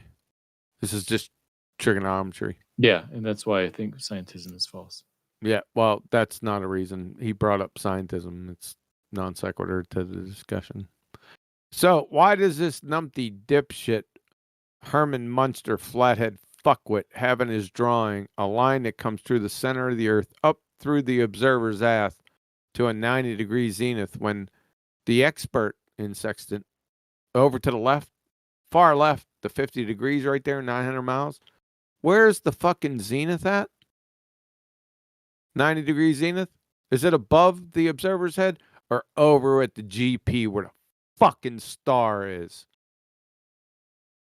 I don't know much about sextants and how navigation works. However, this video, the tablet class math, I think he's got it wrong, but I'd have to watch it. You think he's got it wrong? I do. This is a naval officer in Which charge makes it all of the more $1 billion warship. Matthew Learn says he thinks he's wrong. I do. You, sir, are a numpty fucking pretender Can clown. you tell us why you think he's wrong? Because the star, the diagrams that he uses show a star at a certain distance, and the way that sextants work has to assume that stars are infinitely far away. No, it doesn't. You're a fucking moron. Why are you making that assumption? He's just making it up. He doesn't have any fucking way to No, go. that's how celestial navigation works. No, it doesn't. Infinity. Oh, that's how astronomy works. It's not how celestial navigation works. Right. Infinity doesn't exist in mathematics or reality, so you're just fucking throwing shit at the wall. So they do a bunch of corrections in, astro navigation. I don't think they do any corrections in astronomy. I don't know much about the sextant, but I'm going to pretend I can teach you guys about it. Yeah. Well, look, dude, I got a good video. Dude, listen, if you go in the Maps and Navigation channel and the server, about I don't know 6 or 7 posts. There's a 1-hour video, celestial navigation. I'll teach you exactly how it works. It's a lesson, dude. Super simple. He explains it like you're 5, or kind of like you're a retarded 5-year-old. So simple to understand. I mean, if you really want to know how it works, just watch that. It doesn't say anything you're saying, Matthew. So I have a question, guys. When did the first sextant come out? Because I came across some knowledge. I believe he was an Indian man, but it was like a long time ago. No. Like it was like. Don't you dare. Sit down. Oh. Sorry, my dog just went to kill a rabbit. Sorry. Alberoni. Yeah. I thought that's quite aggressive towards Trish. Jeepers. I know. I was like, no, sorry, man. There's so many So, rabbits around here. I don't so feel like yeah, I cleaning up came a rabbit's across head. I Sorry. came across it and I wish it again, but does anybody have it? It was, and you can't find it when you Google it. You go Wikipedia, it's not there. So it was like 900. I want to say it was like 900 something. It was a long time ago. It's not when Google said that it came out. So I'm wondering, does anybody have that? Because this person, I don't know if he was the first creator of the sextant, but he was a flat earther. And he kind of explained how it only works on a flat stationary plane. So that's why I wanted to see if anybody had that. You don't Because need it it. requires the 3 angles, right? 3 Yeah. straight angles. Yeah. So how do you get that on a globe? You don't. You don't need Okay. him. All you have to do is say triangulation and it's over. I asked Bob, the flathead Herman Munster fuckwit, right at the end of his 45-minute presentation, because I was eating. I got back. I said, Bob, what's the purpose of a sextant? Uh-huh. He didn't answer it. Well, He didn't what know? he said was to measure angles. That's not the purpose. But do they try to say the sun? Like, oh, well, we're just measuring like the No, sun. no. Listen to what he said. He said he just measures angles. That's not a purpose. No. That's the means to get to the purpose. You measure angles to triangulate your position. Once you say triangulate, it's fucking over for the globe. Yeah, fucking triangle. You can't have a curve on a fucking Exactly. You triangle. got Like, what kind of triangle is this? it. It's yeah. That's why it's over. Soon as I say triangulate, Interesting. it's done. Yeah, but there were people that believed in the globe back then. Don't care. Back Matthew, shut up. Yeah, no, Back there wh- were. There were. back but when? When our ancestors lived in caves and they painted with rocks. What does How that do you have know to that? do with anything? History told me in a book. So you don't know that. They No, painted like- with their spit, by the way. Like 600 or 700 AD. I thought they used their poop. How do you know that, Matthew? From their writings from 600 or 700 AD. Okay, Soon as so you say don't know. Triangulate. So, You're getting off into a Do we know that crazy those were topic. real though? You're red No, no. Go ahead, QE. away from the Yeah. discussion, guys. Of course, that's what flat earthers do any fucking way. Hey, Matthew, how's the sextant work if it assumes horizontal for thousands of miles on a globe? It does not. Yes, it does. Oh, they Instead- say it doesn't work. Yep. It doesn't work on a flat. It doesn't work if you assume a flat Earth. Yes, it Oh does. my That's the only way it globe. works, you fucking clown. As soon as I Instead- say triangulation, you're done. Instead, Matthew- they assume that stars are infinitely far away. I'm not saying it either. Well, Matthew- you're fucking infinitely far away is fucking stupid on its face. Yeah, and it's it not ain't gonna real. matter It's anyway. just an assumption. So, It ain't gonna matter Matthew, anyway. I got It a ain't question gonna for matter Matthew. anyway. How far Oh can my you navigate? Hold on, dude. Chill. Matthew, how far can you navigate assuming a flat Earth using the stars? I don't know. It seems like you might be able to do some, but I don't know if you could. It wouldn't be very Well, accurate. because oh, really? So like Dead Reckoning, right? That assumes planar triangles. You guys think there's these spherical triangles, Yeah. roulette triangles? Yeah. So you should be screwed up after a little while, right? Right. So what if I told you 2,000 miles by Dead Reckoning? I don't know. I mean, who's doing that? So there was a dust storm in the Atlantic in I think it was 1905. So they had no view of the sky or the horizon for 2,000 miles. So they had to plot their course by Dead Reckoning. Somehow they made it where they wanted to go, when they should have been something like 600 miles off. Because they And just then you have another went the instance, the same direction. Carolingian Islanders, right? They have no view of Polaris. They had no compasses. They have none of the, and they thought the Earth was flat, and somehow they could navigate 600 kilometers and hit rock islands to collect turtle shells, turtle eggs. And these islands are something like 300 meters across. So how did they do that? Yeah, I don't know. That's a good question. Yeah, nobody knows. It took them almost 200 years to get it out of them, like how they could do this. Because Europeans, they were on the island. They were like, how are you doing this? But because it was a family trade, they weren't ready to give up their little secrets.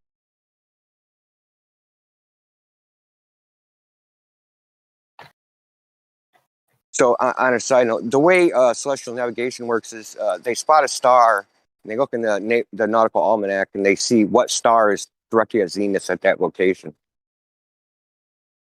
and they sail there. Yep. It's interesting. It's so I did not know that. There's some of that story about those ancient people's navigation in this book called The Lost Art of Finding Our Way. It's a pretty interesting book. Yeah. That's lovely. How do you use a sextant on a globe? You assume that the stars are infinitely far Yeah, away. that doesn't matter. How do you get a 90? Corner pocket. You don't. Yeah, exactly. Welcome to Flat Earth. Snacks are in the back. Bathrooms on the left. DJ spinning requests. Smoke them if you got them. You're getting smoked tonight, Matthew. I always get smoked in here. Have you ever had pulled barbecue, Matthew? I have, yeah. Barbecue. Or brisket? So which is better, North Carolina kind or Tennessee kind? Tennessee, Texas. obviously. Duh. Or Texas. Texas. Texas got pseudo barbecue. Matthew, you're getting smoked. Yeah. You're Whatever. getting smoked like brisket, Matthew. Are you ever going to just cave in, or are you just going to go down swinging? I would cave in if I thought there was a valid evidence on the other side. He just smoked you. You just. Well, yeah, that's weird. You say you get smoked every time you come in here, but you're gonna remain a Glober. That's right. Oh boy. Well, someone make a clip out of that later. You're a walking, living, breathing Cuban, Matthew. Cuban? Cuban cigar. Oh, got it. Don't be racist, man. This is getting weird. What's Hey, funny don't make is this that weird. Matthew, how does a sextant work on a globe? It works because Stars are infinitely far. we're assuming, Yo. we're assuming that the stars are the same angle from everywhere on Earth, and so Whatever- the angle to the star determines your angle of the ground, not the angle of the star. The angle of the star is the same all over the Earth. No, just in the circle of equal altitude. But Yeah, don't whoever we your need to- computer programmer is needs to update your algorithms, Matthew. don't we need distance for an angle though? And No. instead, why are we making these assumptions? Like, why are we assuming that the stars are far away? I don't understand why we start with that assumption. Doesn't matter anyway. I wanted to know that too, because how can you zoom in using a telescope, right? Like a super zoom, like a Nikon, P900 and 1000 or whatever, okay? You zoom in and you can see them like clear, right? They're colorful. You can see them Right, shining. yeah. And how the hell are you able to use a telescope or a super zoom camera and see the stars that close up if they are trillions of miles away? It makes no sense. Can That someone doesn't help make it Matthew sense? anyway. That's the funny part. It doesn't help them, right? It's irrelevant. It's a non sequitur. But it just doesn't make any sense. Like I don't. It's still irrelevant, and you're still right, but it doesn't make any sense. It's red herring fallacy to the point of the sextant. Because it cripples his worldview. Is it about like core beliefs? Yeah, That's he's pretty much, yeah. he's religious. Oh no. Oh well. Okay, I got you. You know what's interesting is he's very willing. Matthew, am I right? You're very willing to admit that these are just beliefs. Oh, of course, yeah. They're beliefs based on strong evidence, I think. I mean, all you have to say is beliefs. So, but yeah, based on whatever the hell you want to think is Except what the fact a belief that is. people have been using something contradictory to that for thousands of years to accurately navigate, and it's impossible within your worldview of beliefs. Other than that, solid evidence. Do we live in two different worlds? Mm-hmm. No, it's either flat Like, or it's is there only is one there a world. flat and a round? Like, is there both? Because like, is there two different like realities? Like, a couple different, I don't know, dimensions. Like, what's going on here? Yeah, That was only multiple universe, multiverse. So some see what they want to see, right? And then some see. It's crazy. No, everybody sees the same thing. It's just that they interpret it differently. Some well, of us what not like us. What we experience is a flat, non-rotating Earth. That's what we experience. The stars move above us like a clock, right? Every year they're in the same position. It's a clock. The sun and the moon move like a clock. We live on a clock. We don't live on a spinning, chaotic fucking globe, like spinning, going fucking nowhere in space. Like, where the hell are we going? If we're spinning in space, going 1,000 miles an hour, where are we going? Over. Anywhere. Infinity and beyond. Like, where the hell are we going? Even as a Yeah, kid, yeah. like I never thought we were on a spinning rock. It's Sakatoa, baby. Okay, so I'm another thing. telling What you, about that's what it is. Pangea? Okay, what about Pangea? No, it's Sakatoa, man. I should be telling you. On the globe, you going to multiple directions at the same time. Matthew, have you ever played pool? That's a cool Yes, I story. have. Matthew, have you ever played pool? Yes, I have played. Corner pocket. Yeah, corner pocket.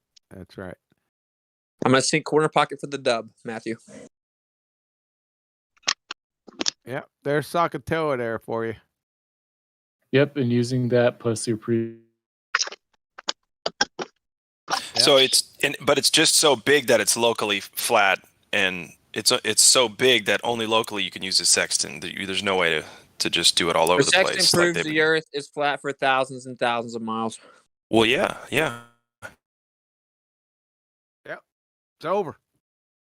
I set What do you think, Matthew? You got a claim against that? I think if the stars have the same angle everywhere on Earth, then the They don't. sextant proves that they don't. No, that's fucking horseshit. The stars don't have the same angle everywhere on Earth. That's fucking bullshit.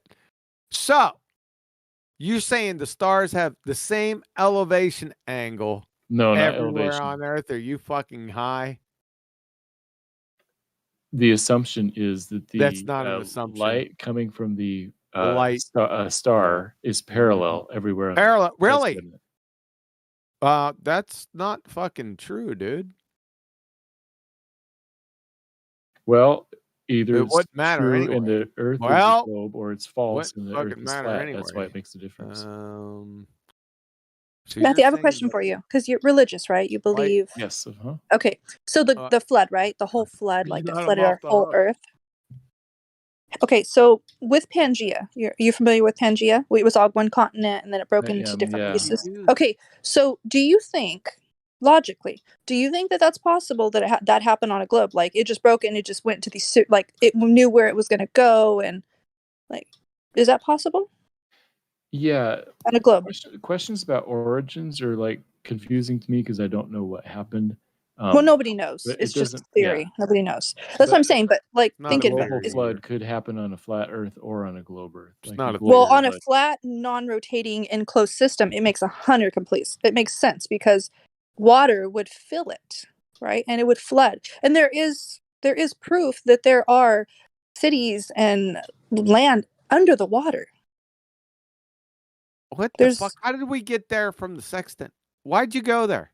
Oh, I'm just just kill them with this. You already did. Where else are we gonna go? He said it doesn't work. I'd just stay right here and just with the pummel the shit out of them. I guess the main question with the sextant is: do you think the light coming from a star is parallel everywhere on It's Earth not or even not? parallel, even in your fairy tale. It doesn't matter any fucking way. Even it's not parallel in your quote unquote model. In the globe model, we assume that it is parallel, and that's No, how it's not. navigation Even in your fucking globe model, it's not. Let me post something from NASA right here. Doesn't have anything to do with your fucking argument in any damn way. But let's take a look at this from NASA. No, I'm talking about Boy, that doesn't look like it's fucking parallel. Starlight. The sun's a little bit closer. Sun's a fucking star in your fairy tale imagination. Yeah, and so The light's not fucking parallel, dude. Not in your model, it's not. You want me to keep on fucking putting the flames to you? in We'll my get model, one from the I Smithsonian said in the globe Institute. model, we assume that the starlight Yeah, is you parallel. assume you make an ass out of And you then and you me. showed, That then doesn't look you just started fucking quoting a bunch of sun parallel. pictures. That I'm it's talking not about the stars. parallel here, so it can't be parallel in your fairy tale. Would you like to talk about the sunlight or the starlight? I'm talking about starlight. the fucking sunlight, starlight, any light. They have it fucking converging. Starlight is so far away that it's parallel. NASA, get the fuck out of here. How far away is it? More than 1 trillion miles. Really? So can you validate that for us? No, it's an assumption. I love it. My point is, if you assume that stars are a trillion miles away, and you They're not. assume that I know, I'm saying if you assume Yeah, that you said I know, so we're not assuming anything. Even if they were, it doesn't have anything to do with the argument. if I assume the Don't stars, assume. We're not going to let you do that. Don't assume anything. You're like, well, then that kills the conversation. Well, yeah. Yep, Yeah. exactly. Doesn't mean anything anyway. It's irrelevant. Your argument was that it doesn't work on the globe model. My argument is that it does. You don't have a globe model, and you don't have an argument. I was going to ask him about that model. So, can you use the globe model for navigation? No, we need to see the model first. Well, the globe itself, like the actual globe. I was going to No, ask him. he Can said you use globe it for? model. Let's see the globe model right here in live stream. Physical globe, like a 12-inch. Well, no. globe Okay, is- so yeah, there's a couple different like beliefs, I guess, right? Like with the heliocentric model. So there's one where it shows the planets all in a line, but from each other. There's another one where they rotate around. Which one is it? Because you ask Globers and they're like, "Oh no, I don't believe in that. Oh, I don't believe in that either." Well, what the fuck do you believe in? What do you think you live on? The standard model. I don't know what you mean. There's What's the different- standard model? Like- Hold on, Trish. Okay. Have them post it. Yeah, we want to see it because I'm Oh, I'm I'm tip- post it. I Yeah, I'm wanna not know. going to post it. So Why how not? do we know what your model is? We don't know. Yep, post it so we can see it. You know it most better than most globers do. What Well, model? that's What's true. that? I thought it was You complete guys are horseshit being when I looked okay. into it. Quit being coy. You know what I mean by a globe model, and you know what the globe model. No, I don't. Are you talking Not about the the globe that you audience. buy like for the furniture pieces? Is that what you're talking The about? audience, the audience doesn't know, so post it so everyone can see it and evaluate it. Okay, so Matthew, so I went to the store, right? Because I didn't believe that Holy there's a sticker on the bottom of this globe, right? I seen pictures, but I don't believe it until I Keep see it. fucking going, doesn't matter. Okay, so the sticker was there though, where it said, not for educational purposes, only for decoration. So, is that the model you're talking about? Well, I'd get one that says one that's made for classrooms, not one that's made for decoration. Go ahead and post it. So the huge giant ones, right? So that's what we live on. It has to be like bigger, so then we know it's more to scale. Is that what you're saying? All right, let's see it. I don't think it matters the Well, size. Let's check it out. Here we go. Oh my god. Hey, I grew up staring at one of these. Yeah, for sure. That's not a fucking model. What is that? Who the fuck knows? It's a near $60 piece of shit. Yeah, no, that's what I'm talking about, Matthew. It's a globe that says not. It doesn't say not for educational purposes. In fact, it says the opposite. It says a great STEM teaching tool for classrooms. So It that's a sounded like globe you were model, saying that huh? all globes say not for educational purposes, and that's Can you use false. it for navigation? It's kind of a crude map So- that you could get some kind basic of? navigation. Yeah. It's paper mache, man. Really? Show the corner pocket. Do you know how those were made before?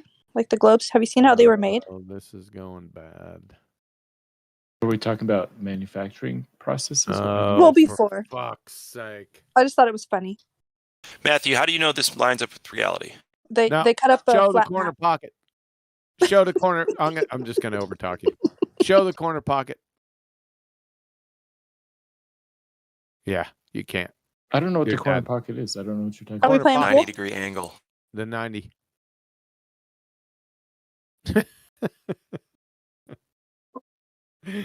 It's 90 miles to Houston, baby. Give me the 90. That match.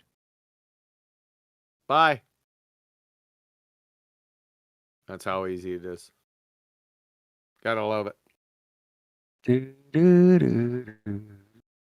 Yep. That's it. Yeah. Time for me to go, man. It's getting late. So hang in there, guys. Thank you, So brother. Trish, some globes say not for education. Thanks, QE. Take care, buddy. All right, Yeah, much he's love, on- bro. Thanks. Much Good love. night, QE. Yeah, Nice he's chatting on with you. educational purposes. Keep him to the corner pocket, man. Out. Yeah, later.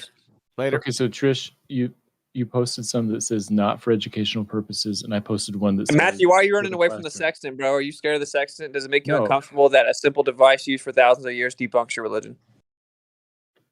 It does not debunk my religion. Well, it's accurate, assuming horizontal for thousands and over the earth for all recorded history of navigation. I think that the starlight is parallel, and therefore different elevations of different stars show the angle of the ground is tilting, not the angle to the star. And that's why it works. Wow. All right, dude. I'm gonna get out of here too. That was it for me, Matthew, my friend.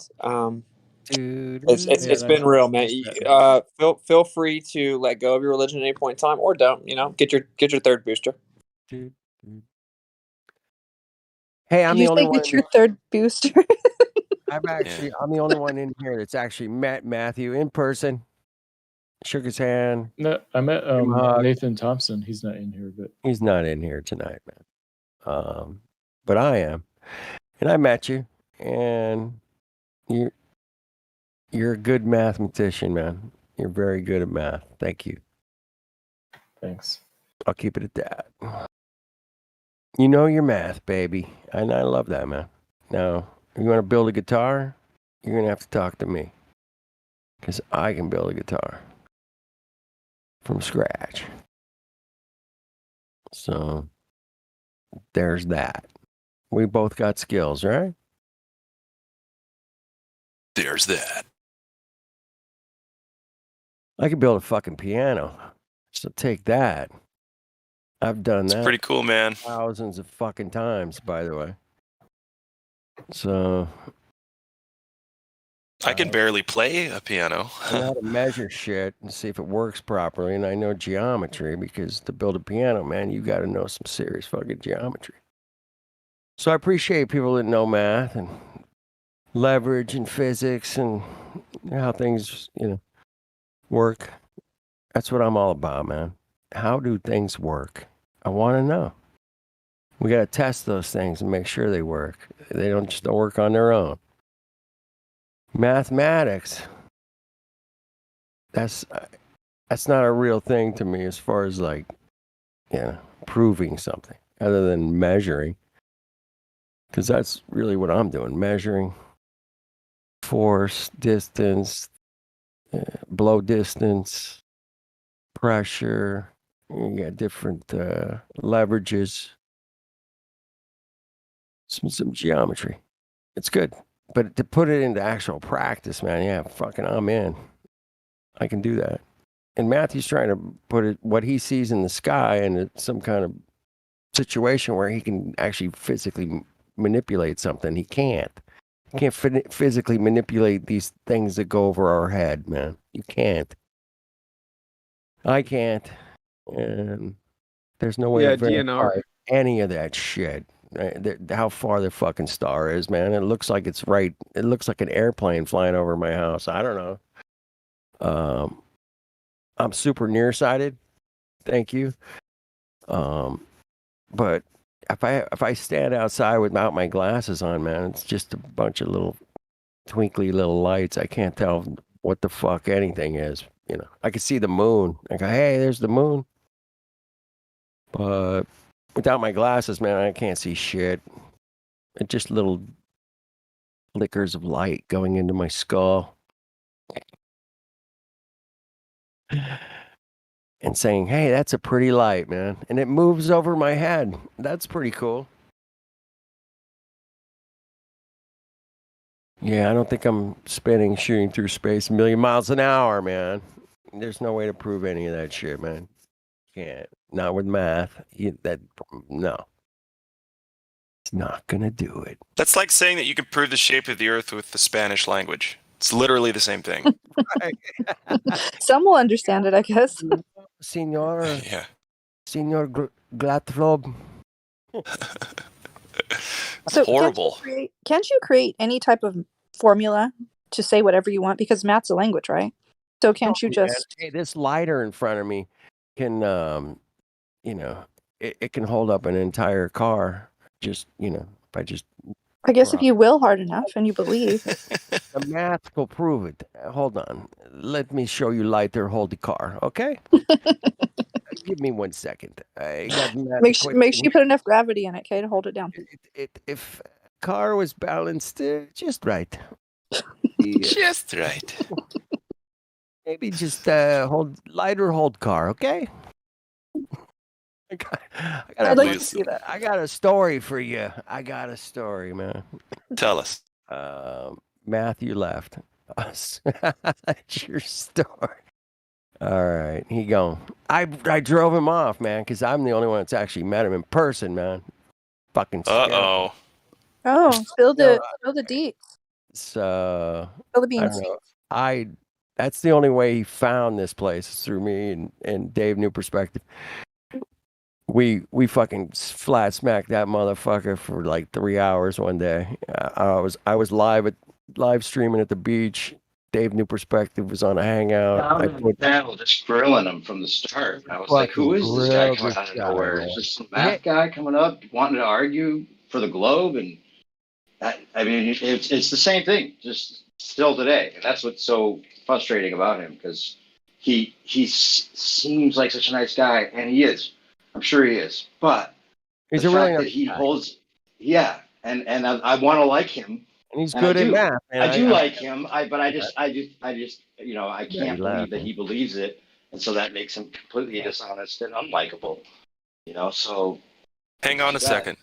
He's only halfway dishonest, because even though he's being dishonest in like saying what he knows or believes, he is honest about that it is to him a belief, a mere belief, right? So he's at least Right, honest but about it's like that. saying I believe dragons are flying out of my ass right now, even though there's no evidence whatsoever for that, and then you'd have to lose respect. Well, it depends on how much Taco Bell you had the other day. Yeah. Dave, don't That's go not to a Taco dragon Bell inside. ever. It's called Smell Crotcho for a reason. You know, I I asked mean, he him. doesn't have to come in here. That's true. I asked him the other day. I believe it was like 2 days ago, because I didn't know it was really him, but it sounded like his voice. And then people were in here like, "No, it's him," and I was like, "Oh shit," because that's how I found you guys. Is his video that Mitchell put up. He left. So I asked him honestly, like, I'm not going to sugarcoat anything. I asked him. I said, "Are you a shill?" I said, "Just here you get paid." And he's like, "Well, I get Monument on YouTube." But so he didn't answer if he was a shill. That's how I felt, because there were a lot of people that are like that, and especially listening to him to what he was saying today, that's the feeling I got. Far out, man. The fact of the matter is, if we were on a spinning ball, there'd be no reason for him to come in here and try to argue with us. There'd be so many ways to know. Yeah. It'd be so obvious. Not only that, we'd be dead. We wouldn't be able to even live. But I mean, he wouldn't come here and argue it if we were on a spinning ball. Dave, man. The other thought I had, man, about somebody like him is that there is not a more interesting fucking place on the internet than this place, by the way. If you're fucking into like math and numbers and physics, and if you like to talk about those kind of things, which, he seems like he likes to at least talk about them. This is, and like I said to you the other night, like if there weren't guys like him, there would be no interesting spectacle. Like, this wouldn't be a thing. Like, we have to have the opposing argument, otherwise we're just an echo chamber. Yeah, but if you But he doesn't have an argument for some of these things, and he doesn't it's really. He aggravating. just makes shit up, Like, I believe the stars are trillions of miles away. Okay, what do you got? You can look at that GIF and really think that. The math works out. The math works out. It's fine. It doesn't. It really doesn't. Well, it does. I'd like to see If as long as that light you're seeing is fucking 10 million times bigger than what you're living on. Yeah. Okay. Yeah, that light would travel all the way to my eyeball from. Yeah, but it doesn't match up with the 50 definition you get from a trillion P900. It really doesn't. Logically, you can't say that. He says because there's nothing blocking it, the atmosphere. There's no atmosphere blocking it, so that. Well, I got 62 miles of that. I got 62 miles of atmosphere. Well, I got 238,000 miles of atmosphere, according to the globe model, because they said the Earth's atmosphere now goes beyond the moon. So there's that. Anyway. Hey, that's some gradient. It's a hell of a gradient, man. It's a big one. It's a big number, 238,000. If I had $238,000, I'd be like, fucking cool, man. But NASA makes how many fucking 62 million a day now or some shit? I don't know. That's a crazy number. Fucking crazy number. When it was 52 million a day. Remember that? You guys remember that back then? Yeah, it was like last year. No. Nah, 2015 number 52 million. Oh, really? I think I guess you're right. Yeah, I don't know. It's been in the tens of millions as far as I remember I since was I using the remember. 52 back in. I'm like, motherfucker, Oh, sure. these motherfuckers are getting 52 million a day. Just rolled off the tongue real nice. Mm-hmm. 52 million a day for what? Oh, you got Velcro? Okay, fuck off. You got gold tinfoil and curtain rods. Curtain rods and Gotta be fucking Scotch kidding me, tape. dude. You got Scotch tape with a little bit of what is that? Construction paper they call? Paper mache. Yep. 52 million a day. Oh, you bitch. Now it's 62 million. Hey, 62 miles. You guys heard that number? Anybody? 62 miles up, man. Did they hand out crayons and napkins at the door at the Kennedy Space Center? Fuck, I went there. No, I didn't. I don't think I got that. You didn't get I actually did crayons go- I to did eat, to go munch on while you were walking to through? Gavel. I went The to munch on. Gavel, with my ex-wife, and we went there. It was impressive rockets, man. Big. They're big things. Big rockets. They are large and useless. They're rich Did you guys. see the fireworks? No, I was just there on the tour, like, during the So you day. didn't get to see like the. Was I seen something? It was like these guys went to Russia, and there was stand, like a I Russian space center. Apollo. Did you guys see that? The what? There was these guys. It was on YouTube. They went and they went and discovering. It was like abandoned. I believe it was Russia, like the space center. So they went, and the rockets were like not the size that you'd think they would be, and there was like fireworks for like the jet propulsion or whatever. It was like fireworks, Yeah. actual fireworks. Like they lit it, and they're like, "What the fuck?" It was really funny. So they're like, kind of like, "What the hell's going on here? Like, none of this is real." Like, no, it's all bullshit. It's all fantasy. But yeah, that's why I asked if you've seen the fireworks. I haven't seen that yet. I got to see the fireworks, man. I got to see. Yeah, see if you can find the video. It was not too long ago that I seen it. Interesting. Yeah, put it up on For the heads here. up. Yeah, I'm always interested in a good NASA fucking Russian, Japanese, Chinese, whatever. Yeah, I thought it was funny. Space programs totally fucking up their video. Yep. And making Do it you look, see the conspiracy music guru? Have you seen his videos? well, of course. Oh, okay. Honestly, he's In the pretty funny. music business, man, I pay attention to shit. I usually I do a radio show once a week, whatever, on YouTube. Oh, that's cool. Livestream. And it's all based off music and a lot of flat earth truth, just good music. I try to play good stuff. I just do like a few hours on Thursday night. I call it Thursday night therapy. Just a little break from the fucking cuckoo crazy The shit. craziness, yeah, the craziness, yeah, definitely. Crazy shit we're always, diving into. Yeah, I've seen Illuminati baby eaters. Oh God, yeah. No, some of them rabbit holes. Oof. If you've gone down that rabbit hole, Yeah. you've cleansed yourself. Well, it's funny. The last one that I Like, found was the what? whole flat Earth. What's that? I went down pretty much every rabbit hole before I came across flat Earth. Thought it was funny. Yeah, you just gotta check it out. Yeah, make your decision, move along. But flat Earth's here to stay. Why? Because we live on flat Earth. That's Yeah, that is true. so. Flat Earth's here to stay, man. It took a beating with the Coco 19 thing. Yeah. It took a back seat for me personally, man. I was like becoming a virologist. All of a Oh sudden, wow. I didn't want to do this. I was pissed. I was so fucking pissed. I'm like, all right, virology. Here we go. And I just watched everything I could possibly watch on this stuff, and Oh, I see what you mean. Okay, yeah, no, I get you.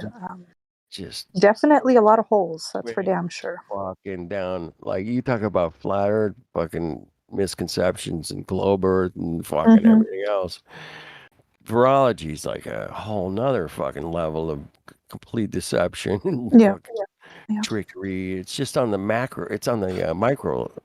Yeah, dude, I want to know what they're being honest about. I'm serious. I'm looking, Sean. Fuck, man, I'm looking. Okay, yeah. Where's it at? Yeah, Where they at? Where they at? I didn't see a lot that they were being honest about. Honestly. They do build the roads, but are they honest about what they build? They overcharge. I don't know. They hire contractors. A bunch of people make money. I don't know. Roads are good, Yeah. man. Thank you for the 12 roads, dudes guys. standing around at one sidewalk that needs to be Tell you what, replaced man. for 15 feet. A year ago, next week, I was up in Utah, man, driving these roads, fucking blazing through these roads that were just freshly paved. I mean, this is hundreds and hundreds of miles of these beautiful roads, man. Just winding through mountains and fucking deserts. And I was just incredible, dude.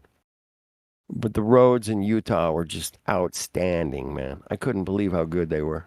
Even my friend, man, he's a retired truck driving school owner. So he knows how to drive, man. This guy knows how to drive. And he's like, he was like, dude, these roads are fucking crazy good. Anyway, Utah's got good roads, man. Check it out. Utah's got good roads. Hey, man, they said they were going to repave these roads. They did it. So there's some truth. I don't know. There you go. Okay. I like that. I like that. Thank you. I drove those fucking roads, and I'll verify it. I got pictures. I can show some pictures. So they're not lying about really specific small projects. Got it. Right. But, the money system, taxes, land ownership, all of it's a big fucking hoo-ha of Bunch of mumbo jumbo, malarkey, bunkum, balderdash. Dude, I mean, even getting the roads built, I'm sure there was all kinds of backroom deals and handshakes and fun. Absolutely. Oh, yeah. But they did get it done, man. But there was guys like me that went out there and said, okay, well, fucking back that trailer up over here and then unload that shit and put it over there. Okay. And then there was, it's good engineers, man. I love engineers. Guys that build shit from, measure those fucking bridges and shit we're all looking at. Yeah, I mean, you got to imagine those dudes, they know about measuring stuff. I had a piano customer, man, who was a civil engineer, man. And I also got a good friend that graduated recently. He got the civil engineer degree too as well. I believe Brian Mullins was a civil engineer as well. I think. And no, those guys can know how to build stuff and measure shit, man. And know what shit weighs and what temperature, and they're smart. And I've grilled my my Indian friend who got his. I've grilled him on the flat earth thing, man. And being fresh out of college and getting a job and all that, he's not gonna be flat earthing anytime soon. He's just trying to get his life going, man. Yeah. I'm like, cool, man. You go get it done, man. Learn to golf or something. Oh yeah, he did. Yeah, a good engineer should be able to golf. Figure it out, right? I did see a comment. It was on Quora. I don't know if you guys know what that site is. All different questions and whatever. It was an engineer, a civil engineer. And he actually admitted that they do not account for curvature, and there's no curvature when they're building at all. None. Yeah. None. So I thought that was interesting. Yeah, I showed my engineer friend that bridge, 100 miles. Like, Are you talking about the one in China? The I think it's 100 miles long, dude. Yeah. You know how much little bendy hump in that bad boy is? It's only 7,000 feet, bro. That it should be humping. That's it. Oh, only? Only Oh, 7,000. that's so slight. We wouldn't even notice. I don't know. That's just a small mountain. No big deal. The highest I've ever hiked from top to bottom in a day was 1,500 feet, man. Straight up, basically. Switchbacks. 1,500 feet straight up. Fucking, it was a bitch. Did it a few times, but that was just killer. The view up there at 1,500 feet above it was crazy. I'm like, damn, it's cool. Anyway, a 7,000 foot hump, man. No. That's not gonna happen. I'm not gonna be able to make it, boys. I'll wait here for you. I'll keep the beer cold, okay? You guys go ahead. Yeah. Man. Good. I got a nice view here at 1,500 feet. I'm good, man. I'm good. But yeah, so that bridge picture is quite telling. When you can see shore to shore and there's no humpy, bendy, nothing. Yeah, it seems to go up instead of curve down. It seems to almost look like it's rising to meet your eye level. How dare you? But I thought it was supposed to I'm go sorry. down. Like, that doesn't make any sense. Oh. So I showed a Glober one of the bridges, one of the pictures, and Yeah. they're like, "Well, what is that blue?" There's like some blue. I believe it was clouds, is what it was, but it was so far away, so of course there's going to be like distortion. But he's like, "What is the blue going across? You know, the end?" And it's like, you fucking kidding me? Do you see how straight across it is? And they want to complain about the clouds going over it. It's so weird, man. To go up to these people out of the blue, and just talk to them and say, "Hey, man, what do you think of this or that, or where you live?" And it's so obvious they don't know the first thing about even their own little crazy spinning ball, man. They don't know anything, man. No. There was a guy last night. I asked him. He was like a Twitch streamer or whatever, and he came in because his friend told him about the channel. I don't know if any of you guys were in here, but I asked him if he knew what the heliocentric model was, and he's like, "No, that's why I'm here. I want to learn." And I'm like, "You don't know what the heliocentric model is?" Like, No, they don't know. Oh boy. I was just like, "Wait." Hey, you know what though? Hey, I think it's great because if people come here not knowing either the globe model or the flat reality, it's good to educate them on both, I'd say. No, that is true. Yeah, and that's how it was with me. Like, I tuned out all that bullshit in school, science. I tuned all of it out. When I started hearing, the planets and on spinning ball or whatever, I tuned out that shit. So it's not like it was like, oh yeah, we live on, spinning ball and all these planets. I liked the planets and the stars, but the rest of it, no. So when I came across it, I didn't really know the model that well. I didn't know how fast it was spinning. I didn't know, it was like different movements of the sun and then going through the fucking galaxy, all of that. So when I found out all of that, I'm like, that's crazy. How is that possible? Yep. I was 2016, man. I was listening to QE and Robert Bassano do daily live streams for the whole summer, basically 3 months worth.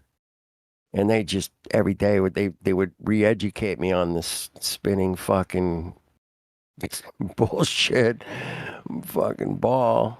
And they fucking broke it down every day scientifically with the papers, with the everything that NASA was saying. The documents, they were calling, Bassano was calling NASA and saying, "Hey man," doing it live too, man. I'm getting my degree, blah, blah, blah, blah, blah.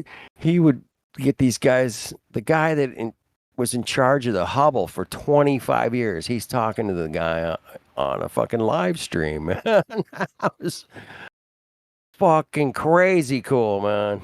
Thank you. Educating us on their bullshit, man. It was great. Yeah. It was a good time. So, I I think mean, pretty the cool. best thing, my favorite part about it is that it's a learning experience for everybody involved. But I didn't remember. You know, I was kicking my ass every day, going, "Why the fuck didn't I know this? Why didn't I know about the Hubble? And what's this Sophia thing? And what the fuck is this Sophia thing, man? Why?" And he's talking to the guy that's in charge of Sophia and saying, "Hey, I ran across this picture that the Hubble took. Guess what? It's the same picture you took." And the guy's like, "Really? Well, I was on that flight." But they were claiming it was from the Hubble. And I was like, fucking fuck. So it was a great time back then. Really, QE was amazing, man, teaching us about science and how it works. And even Bassano would always be like, "Fucking John, fuck." It was so entertaining, so good. And I'm glad QE's still around, fucking busting balls. And Bassano's around here and there, but we should come out and hang out with us. Because it's not what you know, it's what you can prove. Boom. That's right, baby. That is true. You guys see that picture in chat? There's a curve. Look. I see it. I see the Magical. curve. I've been over It's that bridge. Have you ever been over that bridge? No, I have not. No. Where is that bridge? But I'd like to see from the top. The Golden Gate Bridge. Oh, yeah. I've been over that. Oh wait, that is the Golden Gate Bridge? That's the Golden Gate Bridge. Oh, then I've been over that. I'm in I've walked California. that thing. We walked it, and it was Walked it? it was cool, I guess. Was there curve? Oh yeah. It was, Yeah, just like that. Found the I had my girlfriend with me, so there was some curve at that point. Oh, okay. I know, it's a silly joke. Yeah, not that kind of curve. Nope. No. That's the important kind of curve, though. It's real curve. It's the real curve. Keeping it real. Just the facts, man. Just the facts. So on this picture, is it, let's see, is it photoshopped? Is it an illusion? Is it the angle? Why do they say that there's curve? Curve of the earth. It looks like it's over. So of course it's over water. But. The bridge is curving. The water's not. Water's not curving. Yeah. So where does it say water's supposed to curve with the bridge? Yeah. It's supposed to, yeah. In the globe fantasy. Oh. That's what I would think. Yeah. Let me see. That's only like I don't even think it's like is that a mile across? That bridge? I don't think it's very long, man. I don't recall it. 13,700 feet long. I was taking it the wrong way. 2 miles. Oh, that's why I was like, wait, what's going on here? As I'm looking at it. It's the narrows, dude. I need my glasses. Apparently, fuck. Yeah, the reason that curves is because they're at different elevations. The land masses, the part where the bridge connects to the world.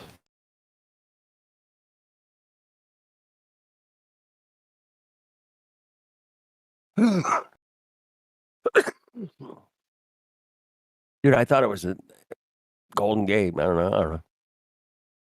I was going to say, I don't think that's Golden Gate, but... Not Golden Gate, man. Stop.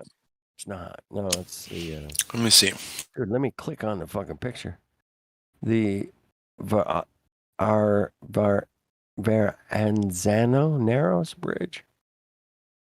The Golden Gate. What do you think's going to happen there? In San Francisco? Yeah, the Golden Gate. They wouldn't name it that unless it had some kind of esoteric symbolic meaning, right? It had to be the gate. Interesting. Let me think about that. I don't know. Speculation, but my spidey sense that says they wouldn't have named it something, and built it the way they did just for shiggles and gits. Speaking of engineering, man, Exo got it right, man. And they built that curve into there for support, and it keeps it, if there's a lot of weight on it, it has some movement to it. And these bridge engineers figured this out the hard way sometimes. They built some shit that maybe not so good. Yeah. Yeah, that one. The Tacoma Bridge. Yeah, that one freaked me out. I even saw that as a kid, man, when I was growing up. I was like, fuck. The stupid bridge designers fucked it up. Yeah. Well, when did they design that? It's 1940s. In the 40s? Yeah, they had it on. The wind came, and once that thing started swinging, man, it just kept on swinging. And then it broke to pieces. It's great footage, man. Poor little guy with his dog. I heard the dog died. Fuck. I was pissed.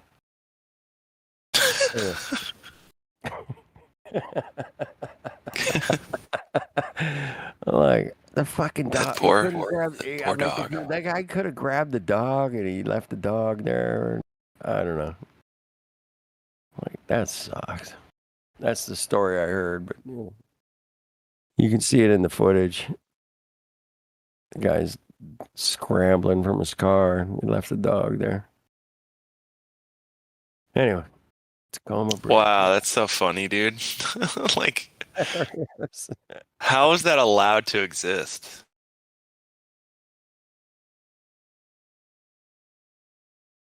They're like, yeah, no problem.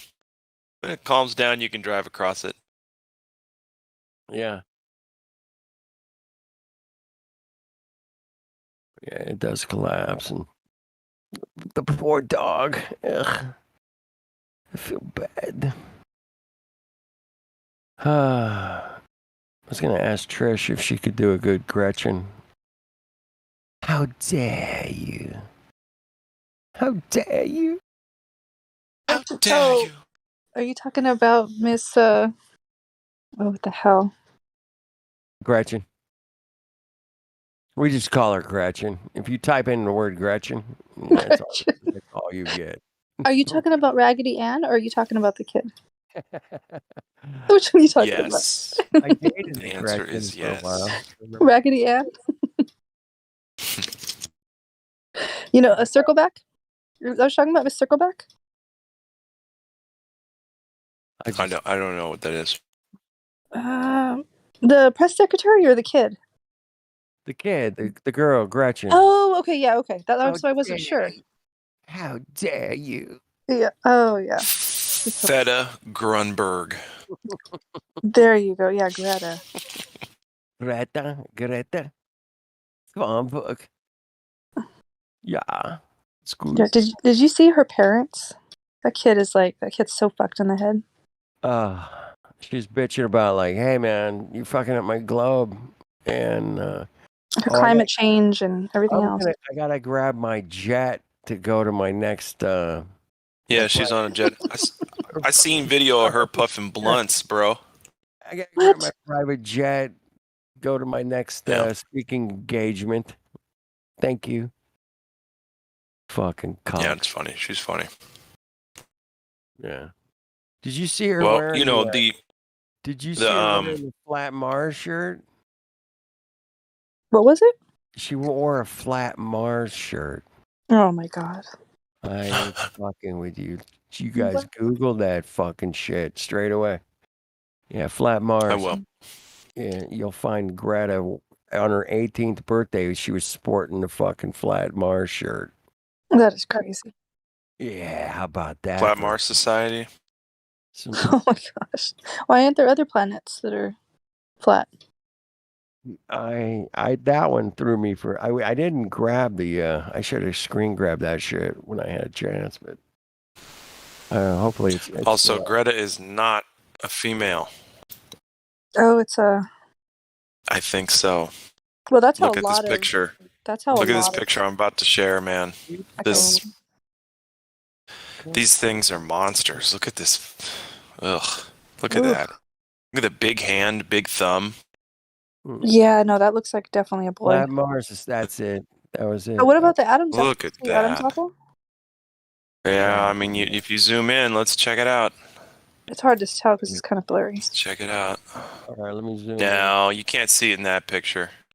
And they do surgeries when they're kids. We might be able to see it later, but That is crazy. Yeah, no, there's a lot of celebrities that are huge forehead. they got something down there, like Jennifer That Aniston. skull. Down the rabbit The hole. jaws on that fucking Well, dude. okay, Sorry. you guys, what about the Victoria's Secret rabbit hole? Did you guys see that? Do you know what they're seeing? That pisses me off. Yeah, those are all guys too. Yeah. You guys were. It's a secret, man. Damn. Victoria's Secret. It's not what you think. Their secret came out. Yeah, they got a bigger schlong than you. Don't get him excited, boy. They took it real far, so you can't tell. They will expose that secret. That is crazy. Yeah. When I seen that, I was like, "What the fuck?" You know what I'd do? I'd party with him, and then I'd like I would slip like 10 Viagra into one of their drinks and just see what happens. See what happens. Messed up. Ah. Some of the crazy rabbit holes. They go deep. They do. Okay, so I just came up. I just put something in the live stream for Matthew to read. If he's still reading it, I'll send it to him. I think you guys think the wording on it it's kind of long, but I'll read Matthew it. learns. Yeah, That's too long. Can I get back to you tomorrow? I'm just kidding. I'll read it. I'll read it. Matthew, you've acknowledged that according to the globe model, airplanes fly within a separate reference frame than the surface of the spinning ball, and therefore would be entering into a new reference frame when landing. So, with the scenario of the surface of the Earth moving at 800 miles per hour eastward and sideways relative to the two oppositely angled landing strips, with each located at comparable latitude, longitude, and at a cross angle for the surface speed below and above the equator to be the same. Yet one is aiming with the spin in a south-southeast direction, and the other is facing against the spin at a north-northwest angle. And the plane is flying at 200 miles per hour as it is landing.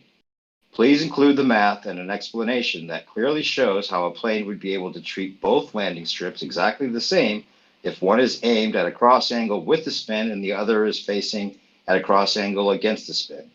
Or, if you do acknowledge that there would be a difference in the way the pilot would treat the oppositely angled landing strips, then include the math along with a clear explanation of how a pilot would calculate a safe landing on one landing strip as opposed to the other.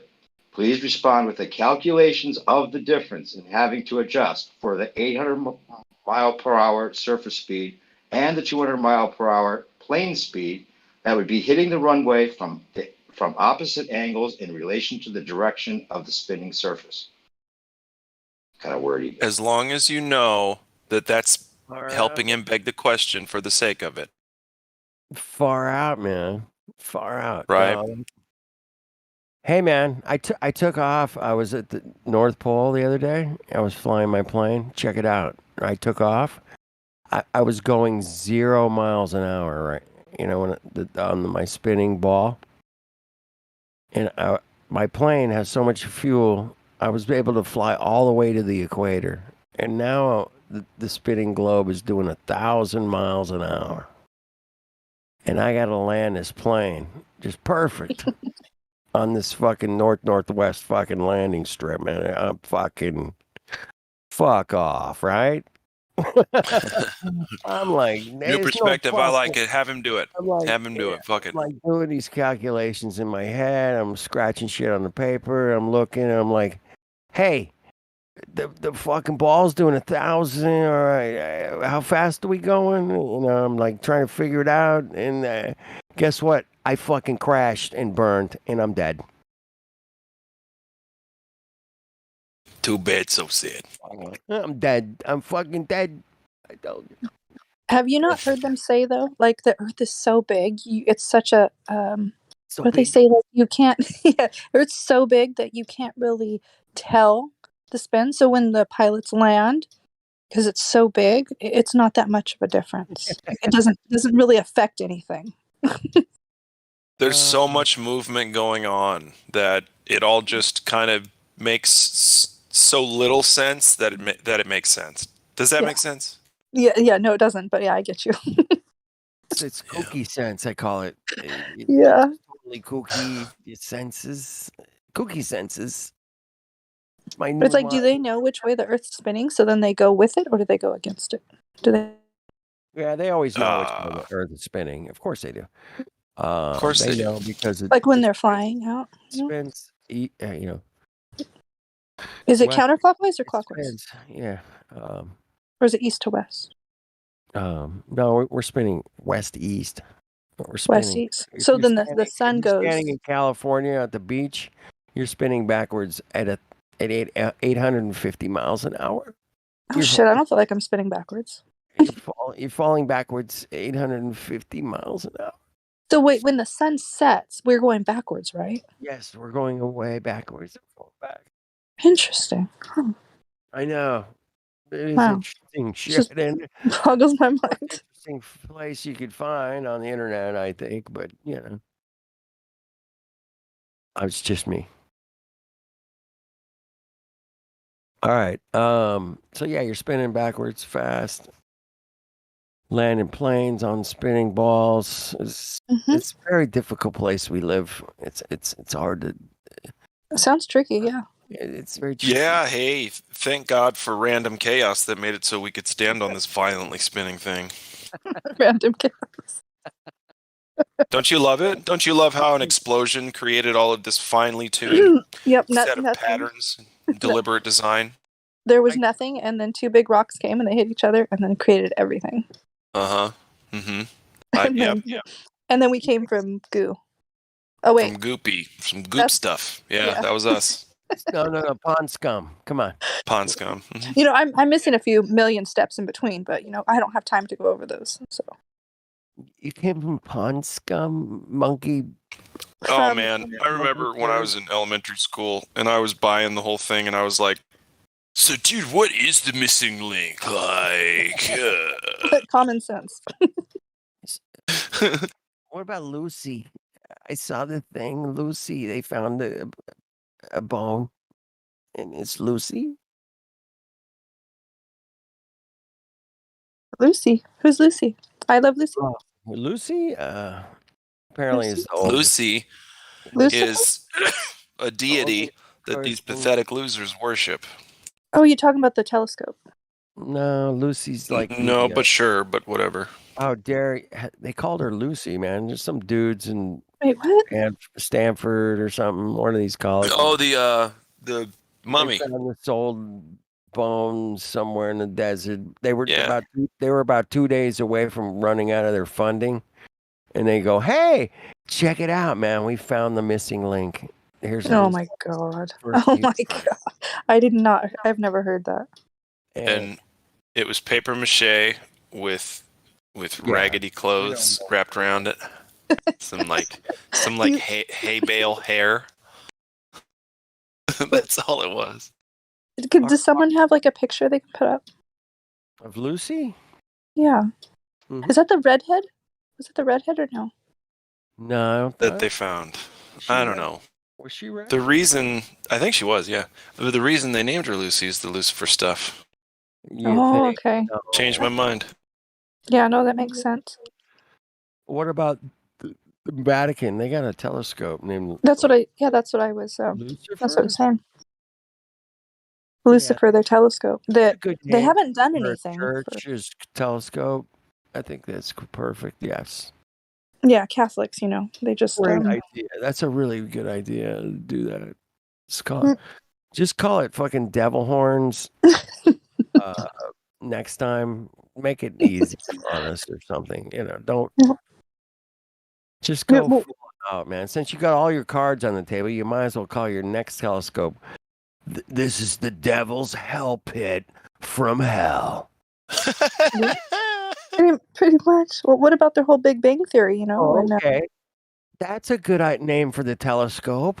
Yes, thanks. That's a good one. Like they said with their theory, though, right? When that Catholic priest came up with it and It's like said something about, oh well, you're religious. Isn't there like an issue there? And like, oh no, well we created it, and you should be thankful, or you should look up to him, or some shit like that. About that theory, that's crazy. Anyway, I'm here to poke fun and find truth at the same time, man. We can do both. You can do it the fun way, or you can do it the shitty way. I don't care. Whatever. I'm gonna do it the fun way. I know Sean's gonna do it the fun way. Trish, you sound like you're in the fun. We can have fun with this shit, right? Well, I yeah, know, of course. Yeah, we can get serious and have fun at the same time, man. Yeah. So I can't deal with my normal people in the world, but Yeah, in my Flurkle, I have like no we renamed it, like the friend circle is Flurkle. So I don't have any like flat earth like people. It's all like digital. yeah, I got a few here and there. Yeah, I got none. My 4-year-old daughter though, she follows it. She knows. All right. Yeah, she's smarter than Wait, your 4-year-old knows it's flat? Yeah. Yeah, she does. Fuck yeah. There's hope, baby. Fuck yeah, that's right. Yeah. Yeah, she knows. It's funny though, like before this whole like before I went down the rabbit hole. That's your Lucy in the back chat there, man. Oh, okay, I'm gonna check it out. Oh, what the hell? That's an image of what Lucy looked like. Where's the bones? They Yeah, I found- want to see the bones and shit. Those eyes Come on, don't Chris, look real. Give me the bones. Give me the bones. Those eyes aren't real. That's bullshit. These eyes aren't real. Hey man, check it out. I'm a Glober. So we came from apes like this? There's the bones. There's the bones. That's supposedly what they found. Yeah. Wow. And that's Lucy, and she's the oldest human ever, or some shit, right? I don't know, man. But CGI Lucy. they made a whole movie about her. Really kind of was like weird. It's called Lucy. Anyway, very weird movie. It's kind of like I've never seen this simulation before. theory and computer kind of programming shit. I don't know, man. You have to check it out. It's pretty. So those bottom bones don't match the other ones. So I feel like we're not going to get an accurate, like maybe the ones that I posted are in a museum. Yeah. But anyway, I got let me some hard material here, and I put it together. And hey, this is the oldest person ever. How fucking hard would that be to do, man? Come on. Yeah, it looks kind of small too. You give me some fucking bone material, I can crank that shit out in the afternoon. What shape? Thigh bone? Okay, here we go. Pencil. So hold on, what about the giants though? Did giants come from this ape thing? He was really small. Little Lucy was. Yeah, I don't know. Lucy was very small. Her rib cage, look, it's Yeah, that's what I was looking at. It's very thin. The ribs thingy. Her little pelvis is a little tiny. A lot of holes. It's really tiny. It looks kind of like a 3-year-old, or I mean, maybe even. I don't know. It's pretty small. But we carbon dated it. It's guaranteed. Of course. Don't you worry about it. Stamp it with some gravity. We know for a fact that light in the sky is 20, 25, 6, 20, 500 billion trillion miles. And we also know that those bones are 1.5 million years old. We know that. We got it. Go back to watching football game and keep your nose in your phone. Go to your pharmacist and your doctor and do everything they tell you. You'll be fine. Make sure you get your Cocoa Pops. Get your Cocoa Pops. Yeah, your boosters, your 6 month. Make sure you get your subscription and the renewal. Annual and monthly subscriptions. And you could be the grand prize winner if you get your prescription. You get free cheeseburgers and milkshakes and You get free donuts. Oh, 2 donuts And now. 2. free coffee at the police station. And Free lap dances. Oh, well. Right, they did that too. Trish, I forgot about that. Oh fuck. Joints for everyone.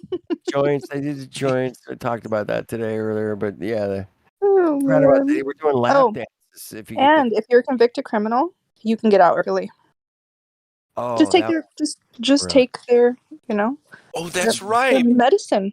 They were dropping, prison times. Hey, man, yeah, Yep. you're off. Step up. Oh, okay. Definitely sounds healthy. They have you know, no reason to lie to Those us. were carrots. Now they're dropping hammers, man. Right? No, they did the carrot thing, man. Yeah, it's more than sticks. It's more like fucking logs. Guess what, man? Here's the next flip, man. I heard this the other day, man. Oh, It's cool. sure. So, 2 people that got the 2 will not be allowed to get the 3rd until everybody gets the 2. Wait, what? What the fuck? Okay, I have a question though. What about what about the people that got 1 and they are dead now, right? So they can't get the 2nd because I guess there's like you see what I mean? Like, okay, so there's people out there that only got 1 and they didn't get the 2nd. So Right. they're kind of wondering, they're kind of going after those people like, hey, you know, kind of pushing them like, hey, get your 2nd. But if those people are dead, they're not going to be able to get their 2nd shot, right? So Right. how is this going to work?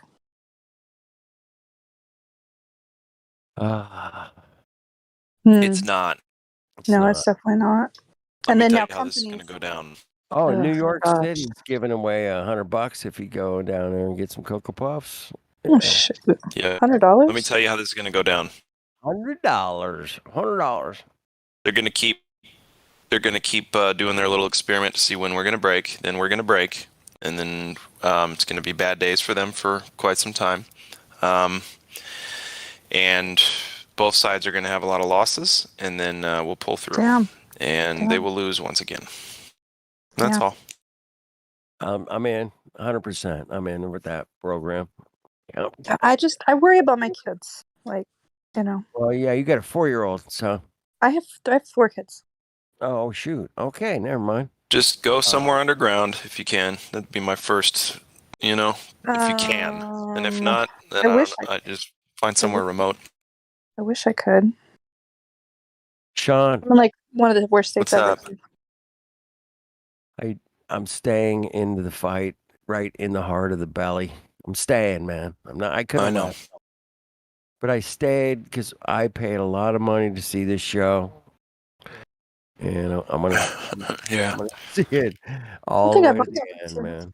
It's a crazy show we're headed into, and I hope we can. Oh yeah. Man, I love my family too much to really abandon them to do some sort of like hero thing that is feigned glory in the first place. Right. So just yeah. bullshit. So yeah. I'm just gonna protect my family and control the things I can control. To be honest. When my neighbors start all freaking, I'll be hopefully over there to be like, "Hey, man, calm down. There's water right there. Yeah. Let's go get some water or whatever, Yeah, I'll be cool. Just try to keep my cool. That's all, man. But yeah, they're gonna force us into not be able to go to the grocery store without some kind of cuckoo fucking something, man. That's when all shit's gonna fuck off, They're trying to do that in LA. But there's They're people fighting it, but they're trying to do it in LA. Close to LA, Trish. Yeah. A few hours. Oh, okay, cool. We got a Flat Earth meetup going on this weekend. You know about it? We're at in Hollywood. Oh, okay. Yeah. I gotta work. I work weekends, so that sucks. All right. I'd throw it That'd be out. cool though. Yeah, it's gonna be fun, man. Flat Earth meetups are fun, man. Just sitting around, like hanging out with you guys. It's the same thing. Just going, hey, what's up? check this out. Watch this or watch this video. Like, all right, cool. Something, Did you see man. this one? No. Did you see this one? No. Cool. There's so much out there. There's so much, right? Yeah, you can't catch it all. There's no way. I tried. No, Can't catch it all. But you know what I've been doing? I have here. Let me see. Then this is just one folder on one computer. Let me see. All right. Yeah, there's 12,774. No. But no, man, just it's fun to hang out with you guys, and I call it taking a piss on the globe. You know, taking a piss. That's all. That's what we're doing. That's what we're doing. And Danielle's in. I'm sorry. Yeah, I was just messing with the globe. I could be nice about it, but yeah, we're taking a piss, and it needs to be pissed on. Guess what? When you pee on it, the water just rolls off the bottom. I'm telling you, I seen it with my own two eyes. There's no gravity on the ball. It doesn't hold the water. It doesn't hold the pee-pee. Hold my pee-pee. Hold my pee-pee. It doesn't hold my pee-pee. All right, I'm just getting. You have a hilarious voice. Now I'm just getting pissed. I'm fucking pissed. Do you do that on your radio show too? I'd like to listen. It'd be hilarious. Every week, man. I'm the same exact person every Thursday night, man. I'm gonna have to listen. Is it on YouTube or what's it? Is it? Hey, bro. Flatter dude on YouTube. Yeah, you'll find Okay, me I'm gonna go find you right now. out there. You can find me. I've checked. You can find me. You're not Shadowbound? I'm not hiding. Now it might get deleted. That happens. Oh, yeah. They don't like when you speak too much truth. Yeah, I have 250 gigs, over 250 on this computer of research and videos. Oh, 250 shit. gigs. You got a terabyte. Okay. Yeah. How about that? And it mine's bigger. No, I mean, I'm just saying that's. Hey, man! Whatever, fuck you, dude. Fuck, man. It's fucking big. I do a lot of research too, man. Shut up. Whatever. I don't know what I got. Most of mine shit's music, but anyway. Yeah. I got too many fucking bytes. I can't keep track of my bytes.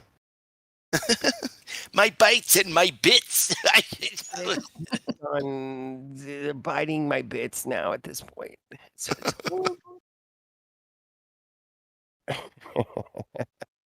I like to have fun with this stuff at this point, man. I mean, I'm in the rocking chair, Flat Earth. I've been there a while, at least a couple of years, man. Just How long have you been researching? 2015. I was okay. I got hit with Flat Earth, man. I was like, what? Fuck off. How did you find it? I was working a gig. I was doing a sound job, mixing a live band. Mm-hmm. And the guy who was in charge was running, I don't know, he was connecting all the microphones and everything, right? You know? And we did rehearsals, we did sound check, and then, we had like 20 minutes to fucking kill before the show or something, right? They're letting everybody in, and he's like, dude, man, check it out, man. Satellites in space, check it out, they're fake. And I was like, what? Fuck off, man. He starts flipping this phone. He's like, dude, every single one of these satellites, the pictures of satellite in space, is CGI. 100%. Look it. He starts flipping these fucking pictures through his phone, and I'm like, fuck. I go, all right, I'll just, that did the gig, whatever. Went home that night, and I'm like, all right, just gonna fix this right here, right now. I'm be done with him. I'm gonna prove him wrong. I start typing, satellites from space, I'm flipping through these fucking pictures for fucking hours, man. And I'm like, holy shit, what the fuck, Sooner or later, you click on YouTube video, I don't know what I clicked on, but it sent me down the flat Earth fucking trip. Yeah, I ended up just looking at everything from. I did watch 200 Proofs at that time. Oh, the Eric Dubay. Fuck, and I'm like, all right, shit. Now I got some homework. Fuck. Yeah. So yeah, tried to disprove it. Just like QE, man. Same thing. Have you ever heard his story? He's like, No, I haven't. Yeah, I haven't. he's like, hey, some guy came to me and said the Earth's flat. Shut up. He goes, this will take 5 minutes to disprove this shit. Get out of here. And he couldn't disprove it. And here we are, 6 years later. A few years later. 5 years later, 6 years later. And we are still trying to disprove it, and there's no chance at this point. It's not going to be disproven. So, were you like a NASA fan? Oh yeah, big time. I love the movie. I love Star Wars, and Oh, okay. now anything moon, like Yeah. those moon landings, man. I watched, Apollo 13. Oh shit. I was into all that shit. I was like, yeah, that stuff's cool, man.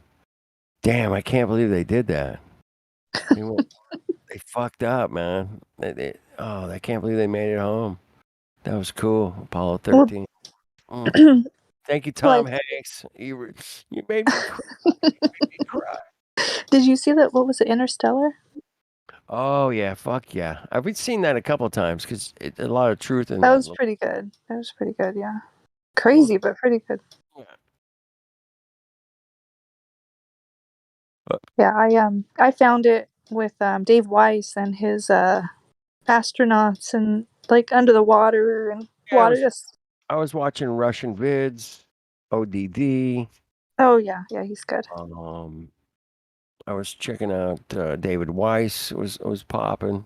Yeah, Yeah, it was- he's one of my favorites. Just because I guess I found him like first, And people have different like views on him. They have mixed views, but I don't know.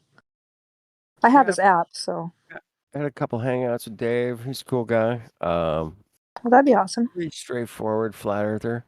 Yeah. What about Dave Murphy? I think he's cool too. I like him a lot. Dave Murphy, that was one of the big ones that like 2015 that he Yeah. did an interview, man, and it was like, whoa. Yeah, he's really like cool, like honest person. Like you can just tell. You can feel it in his energy. Got to hang out with him one day. That was cool. So yeah, man, it's a big pill to swallow, and most Yep, people ain't that's for gonna get sure. it, man. And No, that is true. That we're is just true. kind of a little, nice little tight group of us that kind of wake up a few here and there, man. But Yeah, when I you know it's hard. It's really hard to wake people up. well, it's almost impossible, I think, with the diet, Definitely. chemtrails, fucking Fluoride. fluoride. I mean, just like good luck, At this point, man, I'm like, hey, you want to ride to get your Cocoa Puff shot? I'm willing. I'll give you a ride, sure. That's where I'm not really there, but it's kind of funny to kind of think that I'm, would like. I can't believe people are still wearing the fucking face diapers. Like, really? Dude, I was out tonight, man, in LA. What the hell? Like, breathe the fresh air. Like, I seriously want to scream out my window at the morons riding bikes and doing whatever, like, skating and rollerblading and just morons wearing the worst diapers. one for me, it really, really, really fucking sticks me is when I see a mom and Oh. they get the little kids. Yes. Oh, I can't stand that All either. these little kids are sporting these fucking masks, and I'm like, Yeah. what is this fucking Disneyland? Everybody's dressed up as fucking Cinderella. What the fuck is? What kind of shit is going on here? I want to scream at them, but I know I'll be civil. Yeah. No. Oh, I've wanted to tell so many of them. It's child abuse. Totally child abuse. Those kids are gonna grow up like it's crazy. Like it's so crazy. It gets me so pissed off. Well, it should. 'Cause you can't do anything. But don't let it. Don't let it raise your blood pressure. But let it, or Raise I your just awareness. Oh, for And sure. Yeah. What I don't understand is like the whole fluoride and the chemtrails, right? Like, does it not affect everybody? Because there are those that are in such a deep trance that it doesn't matter what you show them or say to them or, whatever, it doesn't matter. They're going to be I had this conversation last night. Same thing. I'm like, going to be fluoride still. I You got, know, I stare. got a 10,000 page document with every proof in the world. I got.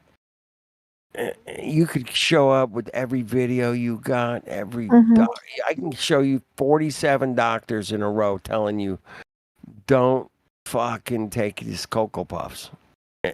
47 doctors. And they're like, but I was watching TV and I saw that this guy said, I need it. I gotta have it. Oh, God. You're like, wait a minute. I just watched a documentary. It was fucking an hour long. 47 doctors came on and said, this is why I wouldn't do it. And they cited information from, virology to friggin' every kind of thing in the world you can think of. And they still will just say, oh, no, TV told me to do this, so I'm going to go do it. That is crazy. Yeah. Even one of the workers from Pfizer, I don't remember what she was, but recently she came out and she was telling people the truth. Right. It's an Telling people experimental situation here. it's And just like June, like just pretty much telling them like don't do it. willing to participate in our thing, man. You want to be a lab rat for the rest of your life and, pay everything to the pharmaceutical company, then there you go. They just keep pushing. And, Yeah. They're trying to make lab rats, obviously, but patients for life for the big pharma. well, they've been doing that for a long time. But now it's going to be even more, yeah. even more because there's a lot of people getting sick and lifelong, issues, conditions. Yeah. Hold on to your knickers, boys and girls. We're in for a tough ride, but I got to go to bed. Love you guys. All right. Yeah, good night. Nice talking with you. We'll keep pushing, keep looking for the truth, finding the truth, and spreading the truth, man. That's all we're doing. Check it out or don't, man. Doesn't matter to me. It was funny that Matthew said, "Well, that couldn't work." But he still thinks he's on a spinning globe because he knows. No. That he knows. Yeah.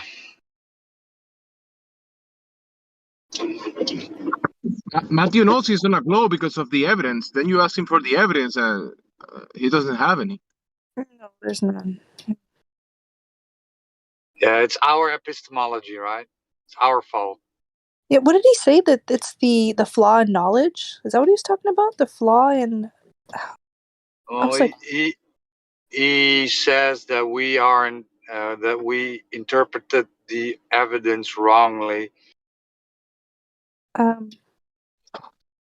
Okay, I guess he sees things different. His eyes don't see what we see.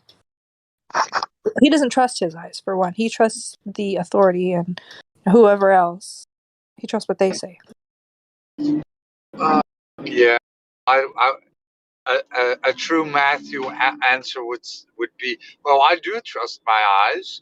When I look at a telescope, I see the moon as a physical object. So, Wow. Yeah, there's people out there that know everything, so they can't learn anything. There's no getting them to see anything different because they know everything.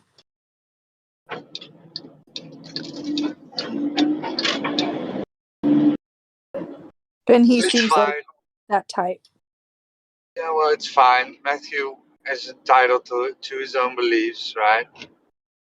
And I've given him credit because he's not one of those globers coming here causing havoc and being an ass, right? That's one thing you can say about Matthew.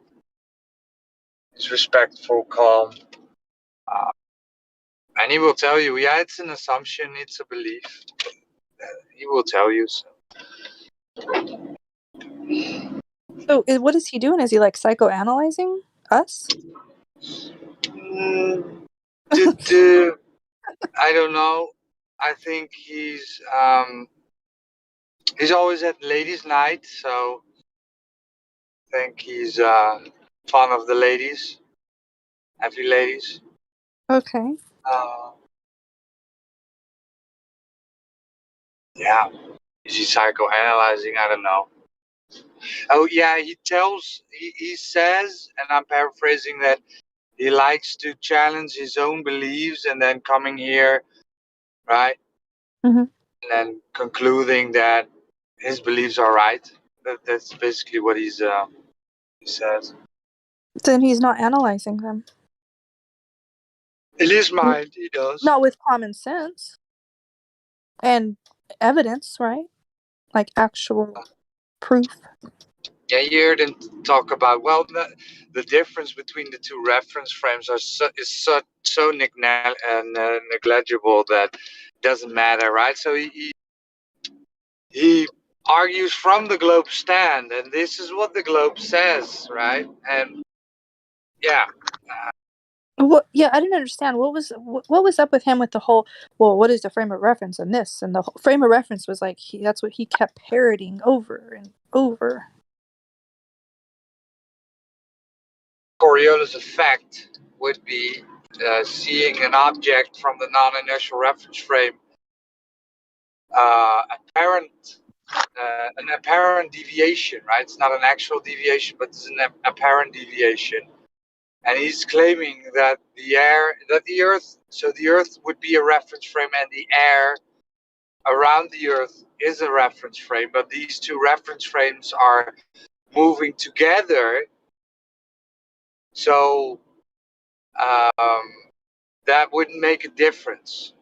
That is his claim. Yeah, that makes no sense.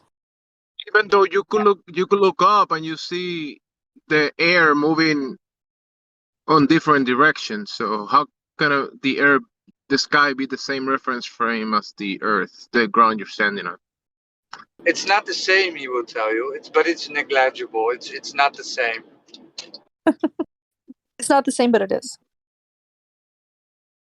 That's like double talk. That's what he's doing a lot. Double talk. Well, they go into conservation of momentum, right? So, the plane is actually moving 1,000 miles per hour, right? And when it's flying against rotation, then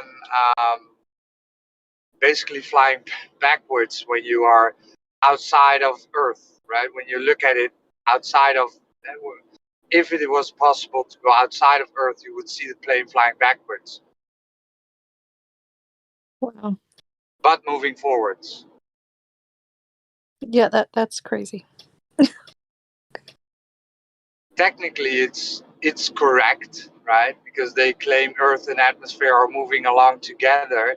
So when you're outside, you would see that the Earth is turning faster than the airplane is moving forward in the other direction. So technically it's correct, but it's bullshit.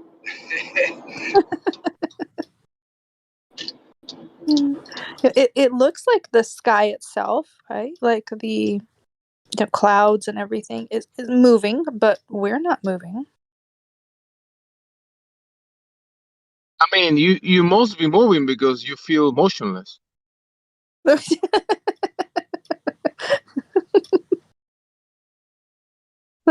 funny. It's like when you're in a car, right? Like, oh, you can't feel that you're moving in a car. Well, if you take a real quick right turn, you're gonna feel that. Even when you're going straight, you can still feel it. Yeah, you can. I'm actually sitting in my car at the moment, driving 100 kilometers per hour, and I feel everything the car does. Everything, right? I feel the tires going over the tarmac, right? You feel it. Feel the vibrations of the tire going over the road. Everything. And these globes come in. Well, if you're in a car and you're driving. But that's because you're too sensitive. Yeah, that's just you think you're feeling it, but it's your imagination. You're You want to feel that the car's moving, so that's why you're imagining that it's moving. So then you can feel it. That's right. The car is going in a straight line. They say the car is the container, right? So you're in this container going in a straight line, but the Earth isn't going in a straight line. It's rotating, so it's always accelerating from your point of view, from your standpoint. It's not analogous. I'm in straight lines on the globe. Right?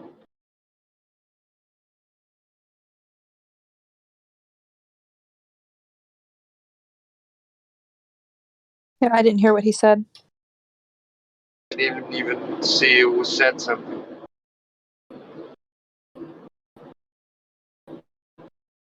Just roboting. Don't worry about it.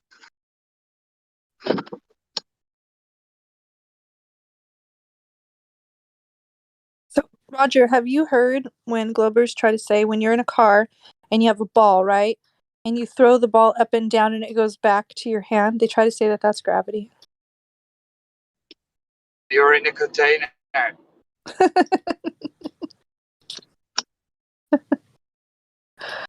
No, but like, no, outside of the car.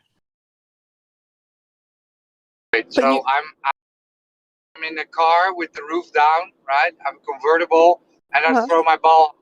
It would fall back. No, that's what they say, that you throw a ball up, it will come back to you in your hand. Yeah, but it's not analogous because you're in a container. Right? Yeah, but they say that's gravity though when it comes back down. Okay. Right. Yeah. What up, gangsters? What up, Joe? Hey, what's up? Long time no fucking see. Am I talking to the same people in a different damn chat?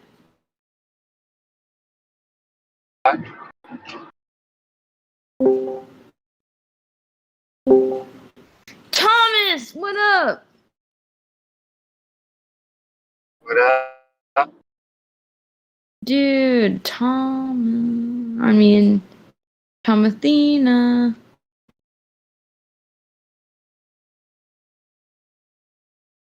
Okay. Alright, what up, gangsters? What's the topic?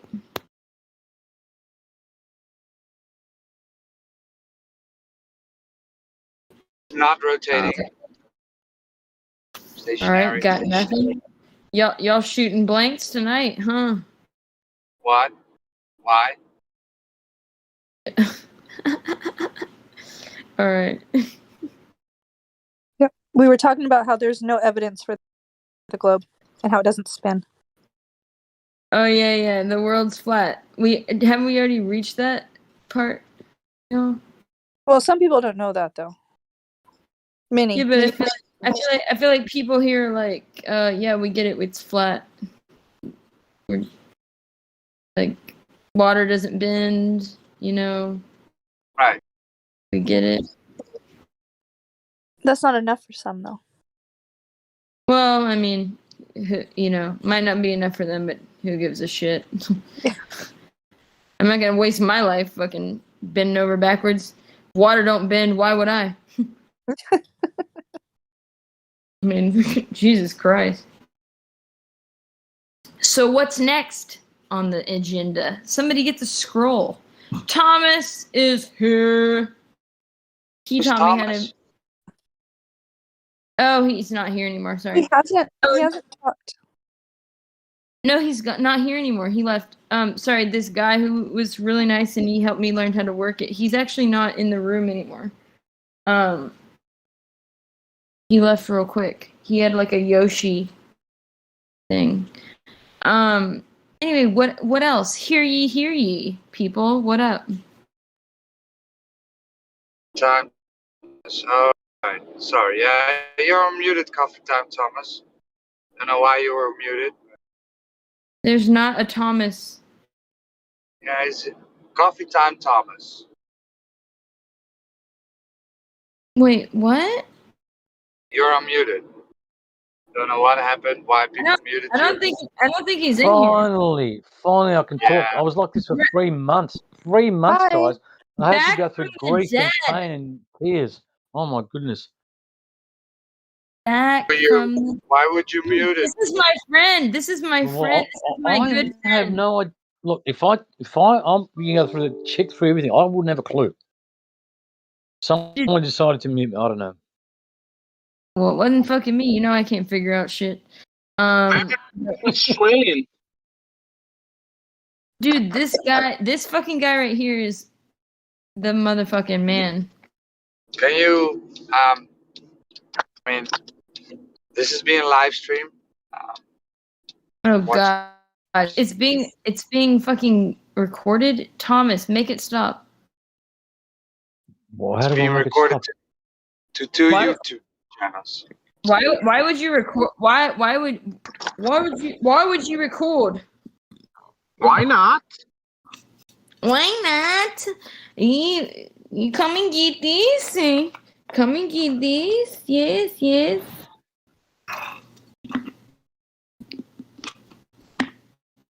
Why wouldn't we record it? Yeah, just the way we roll here. Just record it so like a bunch of people can. I mean, how weird. For Who's war, from Melbourne here? war, motherfucker. Anyone from Australia here, guys? Sure. Yeah, Melbourne, I'm on the opposite side of you. which is what's New South. I'm in America. I'm in California. Oh, you're lucky then. We just I'm got our new freedoms, Jimsy. You just got new freedom. Yay! Oh, okay. Couldn't get better. From 5Ks, we've gone to 10Ks now. Yeah, the Curfew. freedom to do less, right? 10Ks. Oh, I thought you guys were having lockdown over there. Did they finally take their foot off you guys? yeah, yes, Jimsy. They let us out. No, that's good. And you can only socialise. Get this. I'm going to go a bit quicker, but get this. Only if you're double vaccinated, you can go out in a group of 5 people. Oh my That's fantastic. god. That's ridiculous. Yeah, no, it's cop and chaos. We need this dictator to get out of here. We need a new Well, government. That's what we need we over got- here. we got It's one really here. bad, guys. It's Yeah, really we got bad. one Trust here. me, guys. If you hear anyone from Australia crying on here anytime sooner, that's because it's affected a lot of people, and they don't care shit. I'm just telling you straight out. Yeah, that sucks. That's I'm just- terrible. Of course it is. Of course. How can you keep a human being? Now they want give all these little kids 5 years of age by the end of the year to give them the vax. Oh hell no. How can you do that? No way. When they mean, haven't even tested it or anything, there's no. Trials aren't done. Well, no, there hasn't. Is this you, Jim? So who's talking to me? Sorry, Patty. Oh, Is it's it? Trisha. Who's it? Sorry. This was Trisha. Oh, Down here Trish, how are you?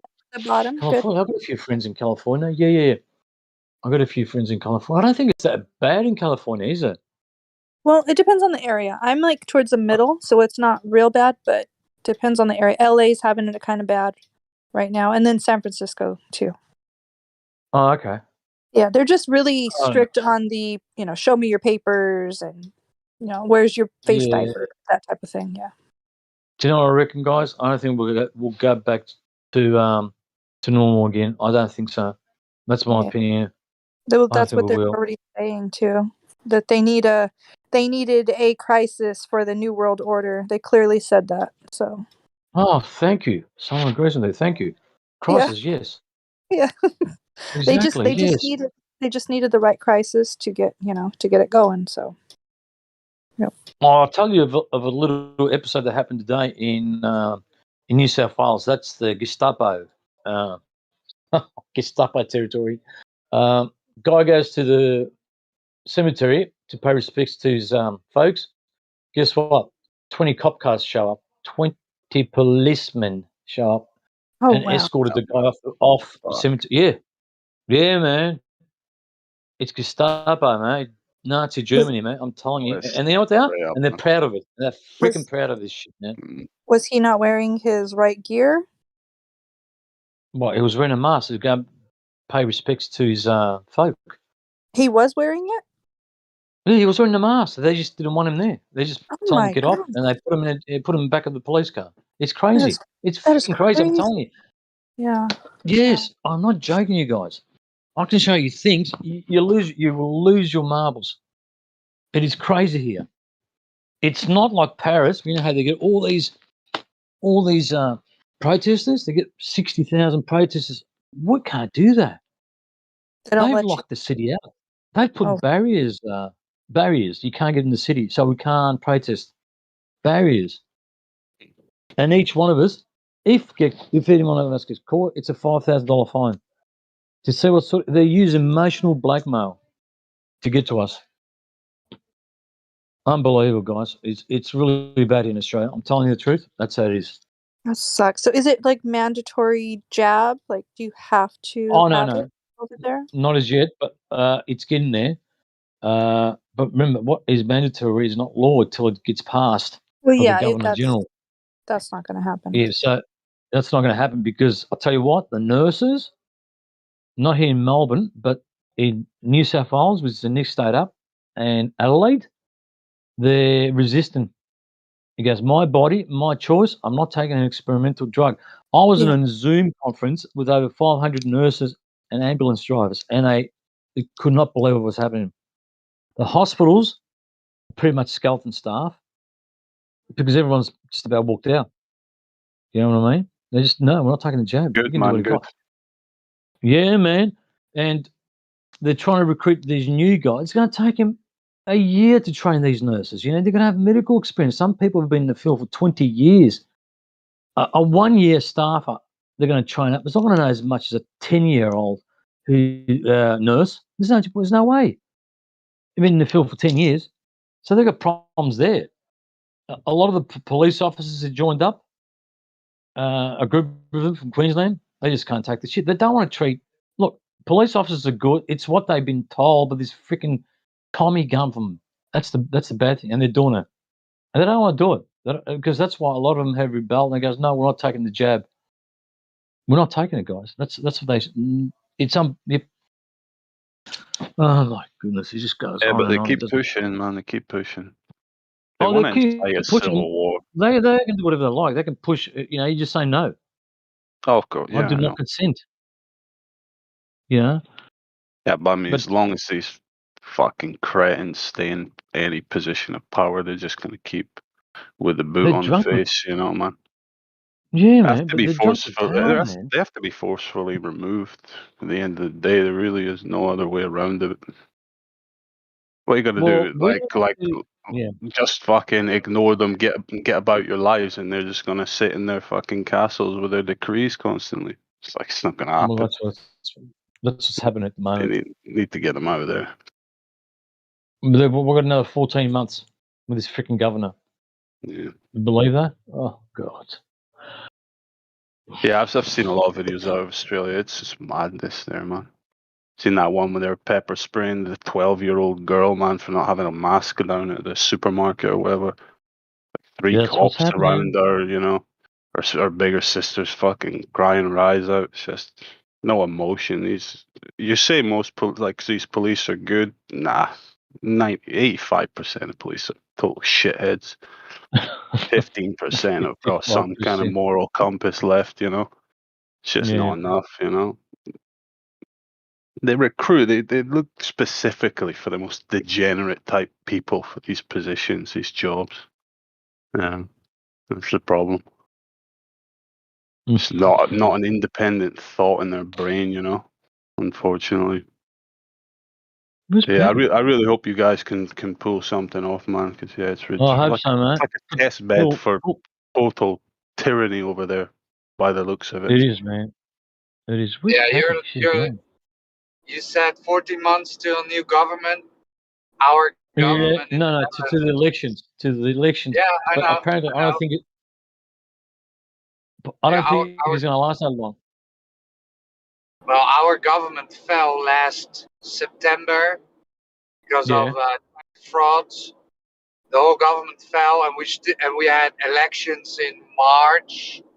We still haven't got a new government, new formed government. So all the old puppets are still in place.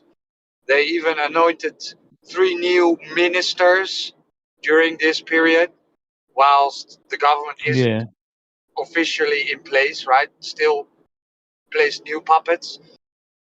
And from the 25th of September, every bar, restaurant, nightclub, inside or outside, requires you to show your phone or your test certificate. So What? yeah. Fucking hell, man. And they will tell you, 1 second. So, and they will tell you, well, it's your freedom, right? You didn't choose the magic juice. It's your freedom, right? So it's your freedom to stay home now if you don't want to take the magic juice. Yeah. That's what they're literally trying to say here. But they don't want to put it that way. They add on something else, a part of it. Oh, we're trying to protect the society. You get it? Yeah. Yeah, exactly. Yeah, your freedom has limits, they tell us here. Your freedom has limits. You Which took your country? freedom, Netherlands. Oh, the Netherlands. Okay. You took your freedom and you didn't choose the magic juice. So Wow. now you need to you can't go into a bar, restaurant, movie theater, nightclub. And they said, well, nightclubs can open again till 12 o'clock. So 12 o'clock is everything will close till 12 o'clock. So after 12 o'clock, the magic button can get you, right? That's the whole thing. Amazing stuff. I know, man. I know. It's chaotic, man. I don't know. I got this bad feeling this is going to go on for a while. Our travel is limited till they said till 2025. We can't get out. It's like one freaking giant prison, man. 2025. Sorry about the language, but I'm just That's so what the fucking angry. predictions were, that this whole situation would go on till around 2025. There was some like It's IMF insane, man. documents or something, stating that this the expiry date of this the COVID-19 thing is 2025. Yeah, they said it in the paper about a couple of weeks ago. And you know what the funny thing is? And people are just complicit with it. They're just saying, all right, we've got to listen to the government. Some people are so freaking MK ultra'd. It's crazy, guys. It's just insane. They believe everything that the government tells them. Oh, they look after us. They don't look after you, man. They want to give you the jab. And they don't understand it. It's just... Winter is coming, boys. Winter is coming. Oh, no, not winter. We got summer coming. So they might let us off the hook for about a month. Yeah, they let us off the hook this summer, right? They told us, well, we're going to give out the magic juice, so bars, restaurants can open again, and you're all fine. The hospitals were getting empty, right? Because it's summer. But we are now going into our fall and winter, right?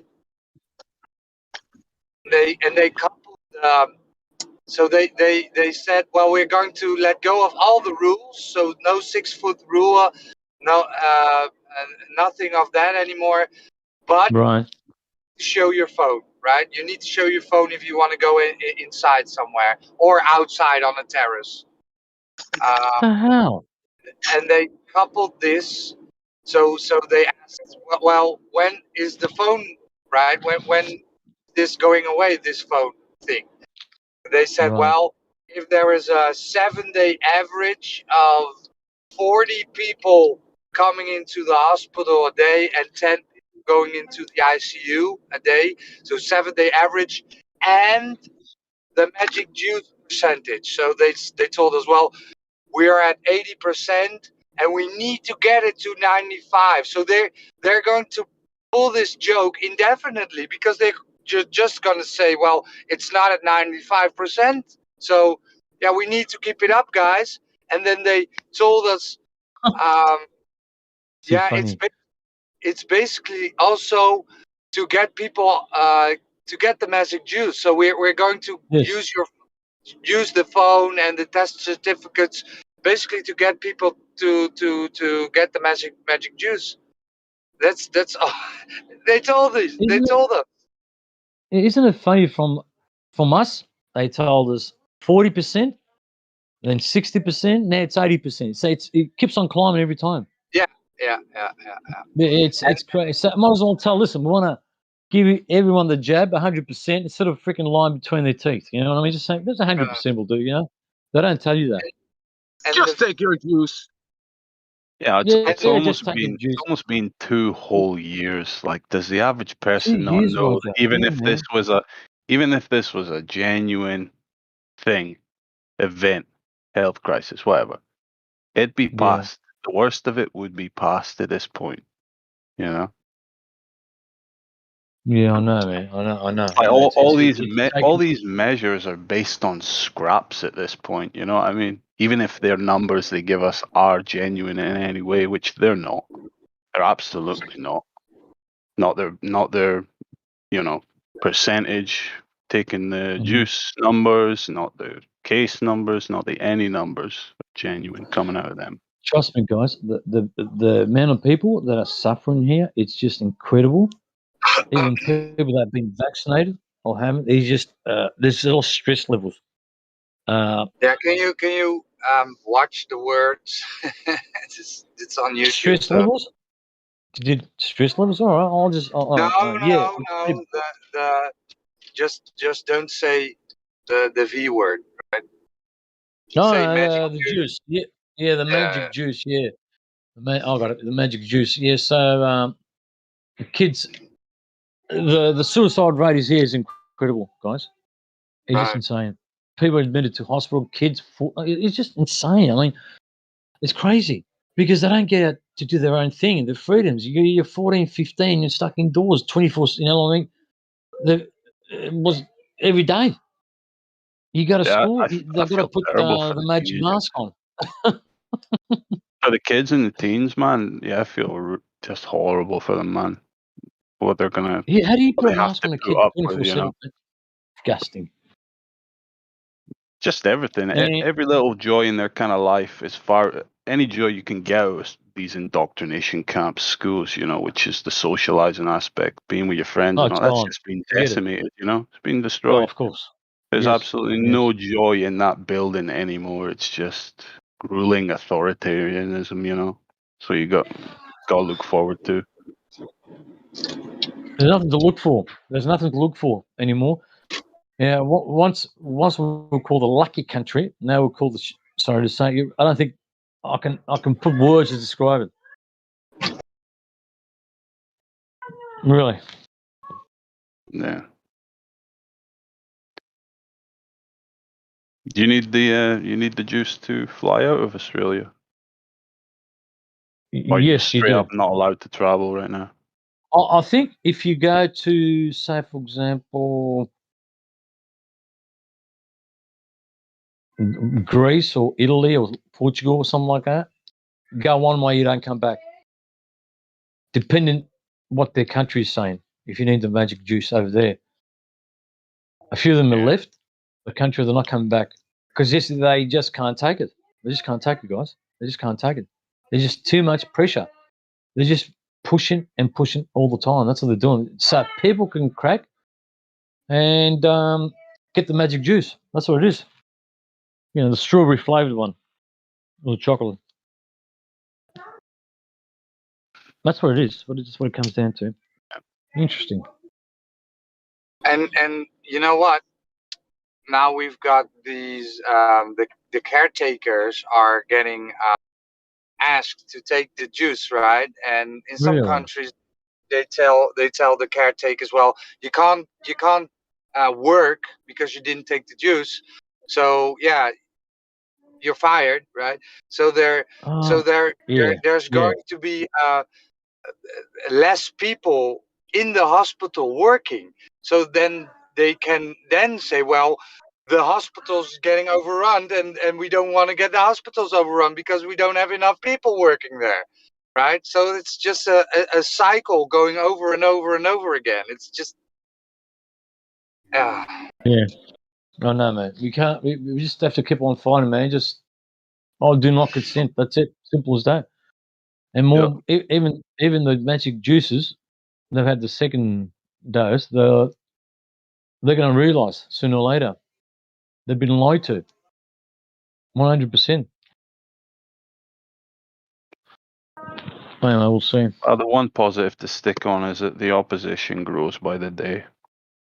Oh yeah, exactly. Absolutely. Every day it's growing and growing, and it's Of going to course. come to some I've got kind a of phone call. One conclusion. second, guys. I've got a phone call.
I had a call. So everyone went quiet.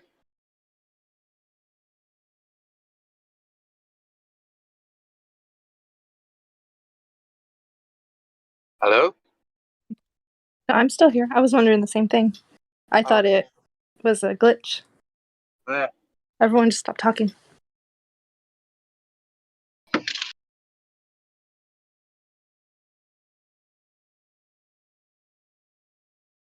You know, it's kind of hard to talk about, you know, that type of subject and to feel like your hands are tied, you know? Like you can't do anything about it. Which is crazy because why wouldn't they want us to talk about it, right? Why? They can't have all the sheep waking up. Refusing. They have to have the obedient sheep. That, you know, trust their governments and all of that.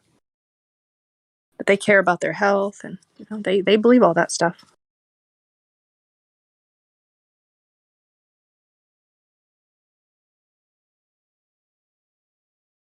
You know, but those crazy conspiracy theorists, they have to censor them. Well, and till a certain degree, I guess, because they need the division. They need to have two sides, right? So the two sides can fight it out, and the people just and the quote unquote elite just sit on the sideline and laugh. Yeah, no, that is true. Yeah, divide and conquer. Uh-huh. Yeah. That's correct, guys. Yes, Trush, divide and conquer. Spot on. Mm-hmm. Spot on. That's what's happening in Australia. Divide and conquer. The sheep are asleep. Oh man, yeah, that's hard. Oh yeah, man. I mean, I get, for example, in the mornings when you go, well, I go for coffees. If I don't put the mask on, I get targeted. I'm You get serious. what? I get targeted. I get confronted. They goes, put your mask on. What for? Oh I yeah. don't need to put the mask on. Yeah. I had confrontation after confrontation. It's in freaking That's crazy. crazy. Sorry, Yeah, man. Crazy. I don't wear it in stores anymore. I walk in like Walmart. They'll ask if Yeah. you want, but I just thank you. I'm Yeah. okay, and I'll just walk on. Oh man, it's crazy here. I just think it's just one bad dream. You know, when you, Yeah, a nightmare. I thought that too before. I'm like, are we gonna wake up sometime soon? That's what I think. I think it's a It's nightmare. been almost 2 years. What happened to the, you know, was it 14 days to flatten the curve? Exactly. Do we 14 remember? days. Do we remember that? I don't know. Was I don't know. A that lot of people. that being said in Australia as well? Yeah. 14 Yeah, days to flatten the curve. 14 days. Flatten the curve. Then it went from 14 to 6 weeks. 500 and something, Then it 600. went to 600 days. No, it went to 18 months. Now, today we got the new rules. We went from a 5 kilometer curfew, Yep. 5 kilometer, which is about Oh, I don't know, wow. 3 miles, to 10 kilometers, Trish. Wow. Wow. And then I can't wait. it's gonna be 2,000 years later, you know? Welcome to I the can't new wait. normal, guys. Oh my God. It's just The crazy. new normal of insanity. Do you guys have an evening curfew? Yes, 9 o'clock, we've got to be indoors. Oh shit. Yeah. They didn't make it 11 or 12. He just doesn't want anyone out after 9 o'clock. Are you telling me this is in freaking New World Order or what is it? No, that's exactly 9 their plan. o'clock. I Yeah, want to go that's to Macca's and get a freaking frappe or coffee at 9 o'clock. I mean, I can't even go. Yeah, we had a curfew too for like a month, a month and a Yeah. half, from 9 till 6, something like that. 9 to 4. It was 9 to 4. Yeah. Yeah. And if you were caught outside without a good reason, right? So if you had to go to work or whatever, Yeah. then you got a fine for like 150 euros, right? Oh, that's not too bad. €150. That's not too. We get $5,000 fines. Yeah. That's the difference. Yeah, they're not messing This around guy, over there. no, they don't mess Not around messing here, around at Roger. all. They go Mm-mm. all out. They got their Oh, foot, like their boot, right on your guys' face. oh my God, do I like to give Yeah. it to him? My boot in their face. But the Oh man, Netherlands but is pretty yeah. cocked, right? They just listen.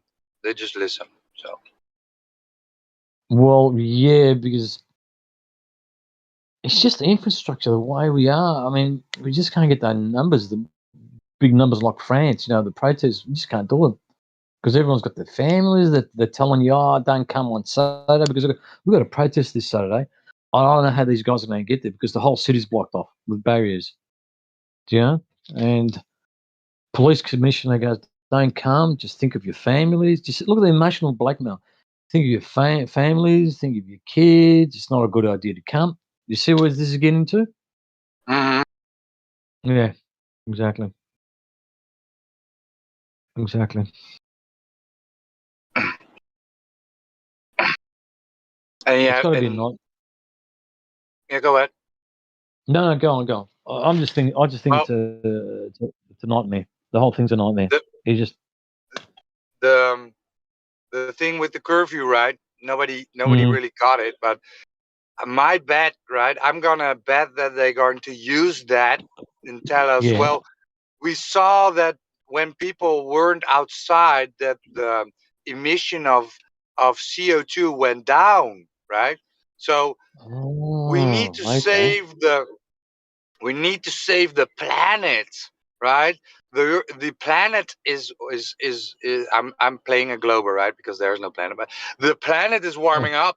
But we saw that people when they were indoors, that the CO2 emission was low. And well, what about we create these climate curfews, right? So if you Yeah. have this much social credit, then you are allowed to go outside, or only on Tuesdays if your last name begins with a B, right? It's just a Oh God! Don't tell me that, Roger. Come on. yeah. Oh Well, God. Oh I think man. something you have to think about, because this is something they want you. I've seen politicians say stuff like this already. I did see Hmm. something on this, Roger. I can't remember where it was, Really? but it was somewhere online. Yeah, where their next thing is going to be a climate lockdown. Yeah, there was actually like Oh my paperwork, and it had God. something to do with the CV or whatever, like that was in there. But it was like it's just their foot in the door. Like they can do whatever, they can control whatever. All they have to say is it's for your safety and your health. Oh, and just, global warming. Is such a crisis. So yeah, So we're so gonna it's go to crazy. social But I did, credit I school, did. aren't we? Social credit school. Interesting. Oh my God! I need a break. I'll be right back. Damn it. It, do you think they're betting that it's gonna be easier for this next generation, that they might be able to push all this stuff? Because our generations, we knew freedom, but the new generations are gonna just taste all this kind of new stuff. Yeah, they're just going to accept it because they they like their prison. They like their chains. They like their comfortable lies, right? They don't like the hard truth. They're very weak and they have no backbone. And they It's will sad. tell, and this new generation has been has been brought up with all this gaming, right? They're 24/7 games, so they don't care. Well, as long as I can sit in my home behind my PC game, right? I'm free. That's freedom, right? Yep. Yep. Those are the ones that are going to take the brain implant, the Neuralink. I don't know. Did you guys see anything about that? That was Musk. Yeah, but Musk had that's something. still. I don't know about that, but that's possible. But you know about the video games and getting groceries delivered at their door and food Yeah. at the door, all that Yep. kind of stuff. Yeah. Well, I use that. That was, convenient, when I was sick. Oh yeah, So it is convenient. yeah. It's just an extra, right? It's just another thing, right? Yep. These kids only growing up with 24/7 gaming, and and order everything online, and they want to stay home, right? At home, they want to, and then hide behind their sock accounts, fake accounts, troll the internet, right? Because there's no repercussions trolling people on the internet, right?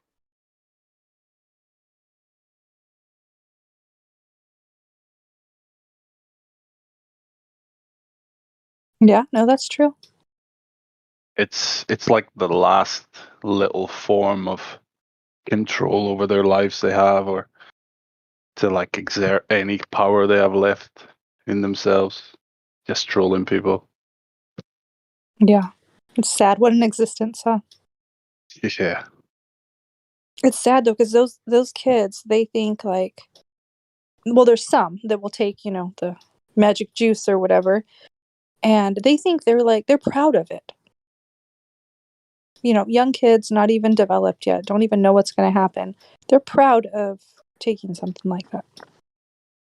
They're helping for, the greater good. It's like basically their what was it, guilt is used, right? Because our prime minister told, he was directly speaking to the kids so we have this kids journal, news topic, right? That's every day on the television for a half hour, where they present news for kids, and he was addressing the kids. Oh, I have a call, 1 second.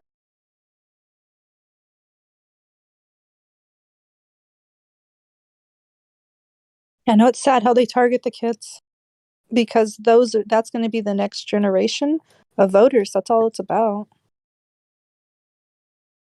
To, fill society the way that they want them.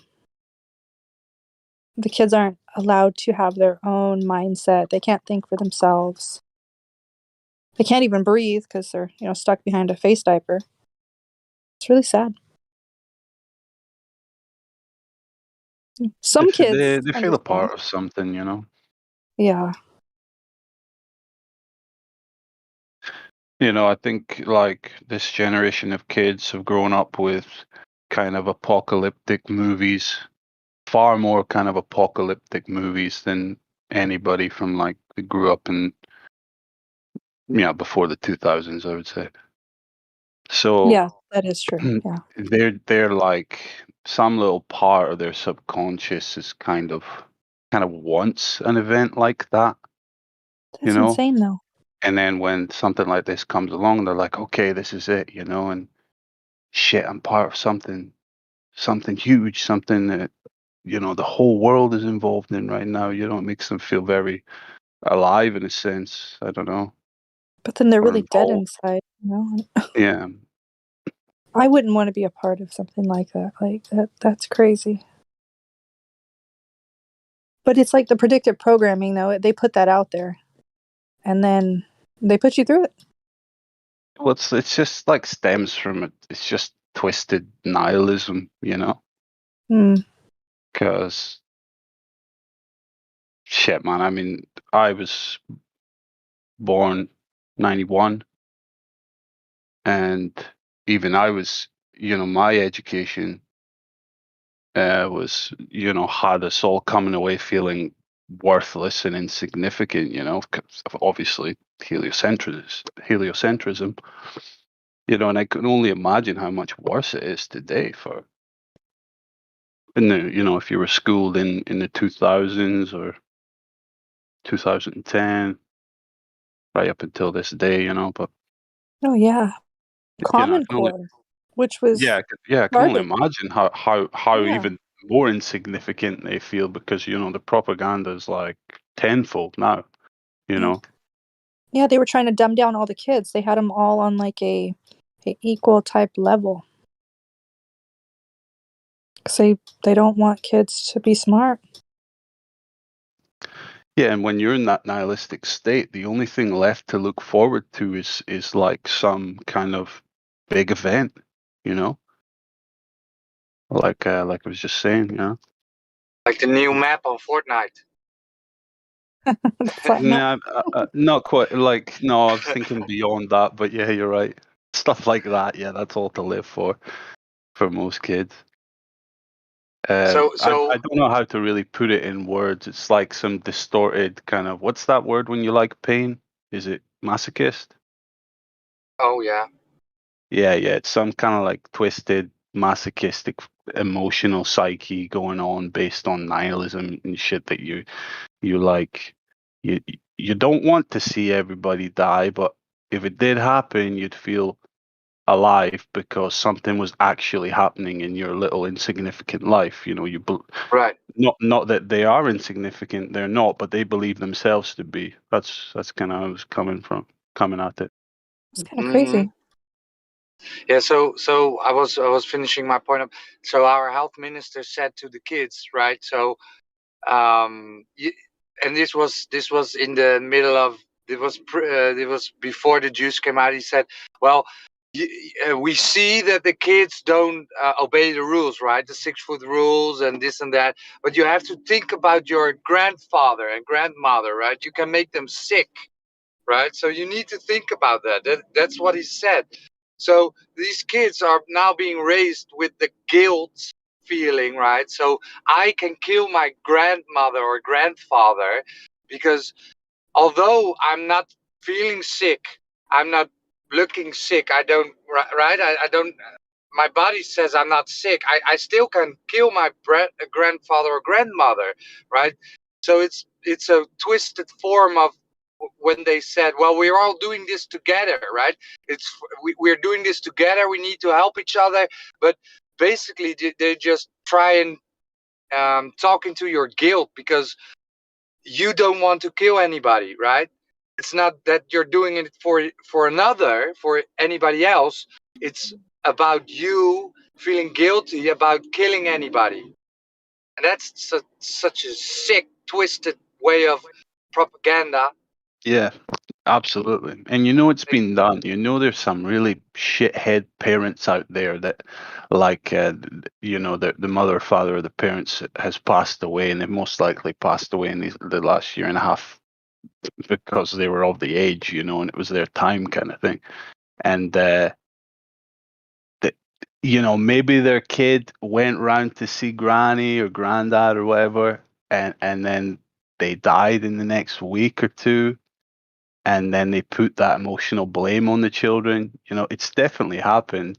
Like, it's out there. There's some kid some young teen out in the world right now that their parent has placed blame on them for the passing of their grandparents. You know, and they have to live. They have to live with that, and it's just sick, man, to think. You know.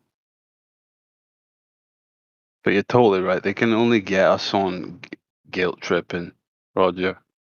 They have to have all these big generation specific guilt events or whatever. You know, every generation has to feel guilty for something, you know. That's really sad. It's like brainwashing, but then it's also like narcissism, right? Like they're like psychopaths. Well, they need us. It's like Inception. They need us to make the decision, you know. Oh yeah. It has to come from us. So they need us to go be introspective with ourselves. And the best way to do that is to guilt trip someone, you know. It's the fastest way to get someone to look in on themselves, especially if it's coming from an authority figure. Yeah. I told this to and then someone, we right? place the idea in ourselves, and then we just bounce it back and forth with ourselves without an external voice, you know. Yeah, they put the guilt and then then it we points you in the direction they want you to go in. You know, yeah, they're not going exactly. to say, but they're going to make you feel really, really bad until you do what's good. You do what's right, which is really fucked up. I told this to someone, right? I was saying, so I was saying about we're doing this together and explaining how this isn't doing this for another, it's doing it for yourself, right? You want to quote unquote go outside and be free again, and you don't want to kill somebody, so it's actually for yourself and not for the other guy. And then, no, I really did it for my grandpa because he has lung problems, and so it's still, yeah, it's just the cognitive dissonance, I guess. It's still so, the propaganda was so heavy and hard because, oh, the hospitals were getting flooded and we need to think of each other and don't visit each other, don't visit the family, don't visit your grandfather, let them stay indoors in their home care, in the care homes, right, in the where we put old people nowadays, right, in an old people prison. Just let them there and in their homes alone. You might kill him if you visit him. Yeah, You know absolutely. It's what's ridiculous. unhealthy? Leaving old people in their rooms for days and days and days. That's unhealthy. Don't depriving old people from visits from their grandchildren. That's unhealthy. It's satanic, man. We are It's so social evil. beings, right? We are social beings. We need each other. And I believe, right? I don't have any proof. I believe that because we are social beings and we need to be with each other, we need to be close with each other. That is healthy, right? If you're deprived from social contact, from touching, from hugging, that will make you sick, is my belief.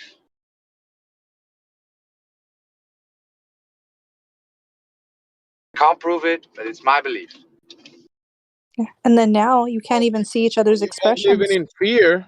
People are scared of each other and thinking very bad things about getting sick, and like they're always thinking about they might be getting sick by just by talking to someone. That fear can make people sick too.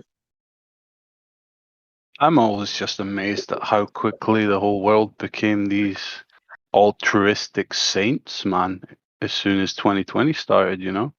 I can't imagine before 2020 anybody, like any of like the 99% in this world, dedicating a year and a half of their thought and compassion and empathy to like anybody further than their next door neighbor, maybe, and then suddenly, click of a button, they're super concerned with people living thousands of miles away from them.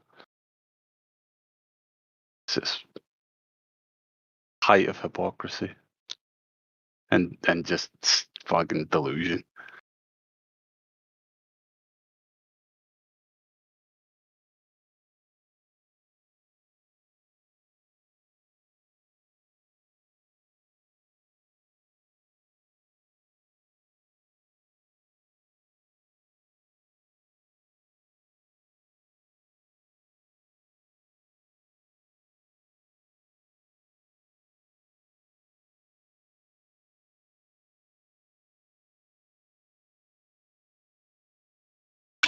And it all starts when you believe you're on a spinning water ball hurling through space, right? Anything can kill you any second.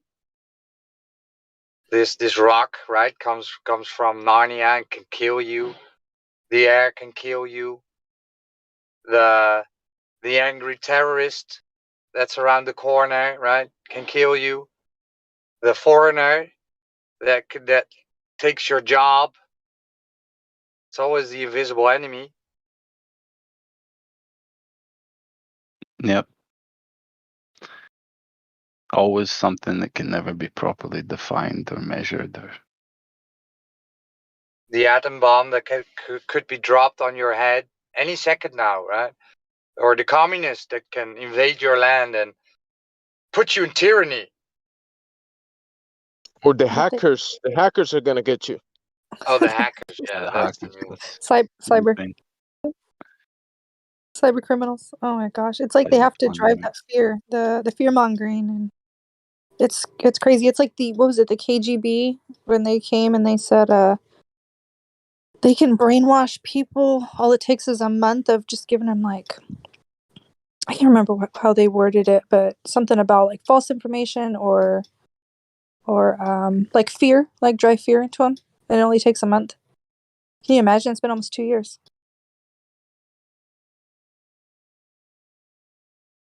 How scared the So I people saw are.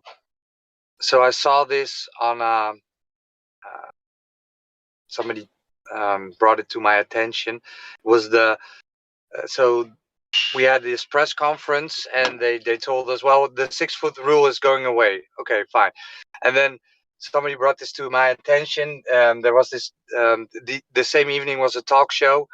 I didn't watch it. I don't watch TV, but somebody brought it to my attention. I had to look at it, and all these puppets were saying, "Yeah, it's so I can finally hug somebody again, right?" But it's so weird. Not touching anybody, my friends or family for like 18 months now. It's so in my head now when I walk inside the supermarket and I see somebody walking towards me. I make a little dance to avoid him, right? That's literally what he said. So it will be a weird experience touching people again. I was like, exactly, this is the whole point. It was the goal. And they're just telling you, right?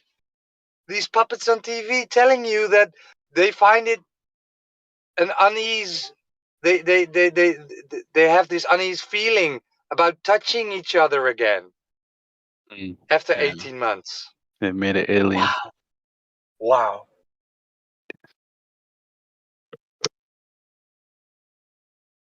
I heard there was more to that though, like as far as like keeping the distance. Don't know how true it is because it hasn't happened. Well, over here anyway, where they can I barely track see and trace anyone you. keeping the distance, to be honest. Sorry to interrupt, Trish. No, that's a lot. That's I all don't think gone. most people can count to 6, to be honest. So. That's all Like I'm gone. It talking wasn't about even. like being able to scan people with even wearing the face diaper. They could still do like the facial recognition, that type of thing. Yeah, I don't know. Yeah, But I'm sure it was for the facial recognition. which is pretty crazy. But well, in China, they're living pretty crazy over there. So I read a story. I don't know if it's true, but about 20 million Chinese people in 2018 were excluded from quote unquote society because their social credit system was too low. Their social credits were too low. It's like 20 million. Yeah. what do they do then? What happened with them? I don't know. It They was an do. article I wrote on Twitter, but I couldn't verify it, so I don't know. I But wonder. What Okay, does I the credit wonder. system extend to in I China? Is it well, like I wonder if that goes with the. There was another article I seen something about. I don't know. I think it was that time there was so many millions of phones that yeah, just yeah. went. Did you hear? Do you know what I'm talking Yeah, about? yeah, but that was at the very beginning, and I That's think that was crazy. propaganda. I think that was Oh, okay. propaganda because they told us they showed us videos Yeah, the of videos were. Chinese people falling dead. Right, they fall Yeah, that over was in the street. propaganda. We didn't see anything of that happening here, but okay.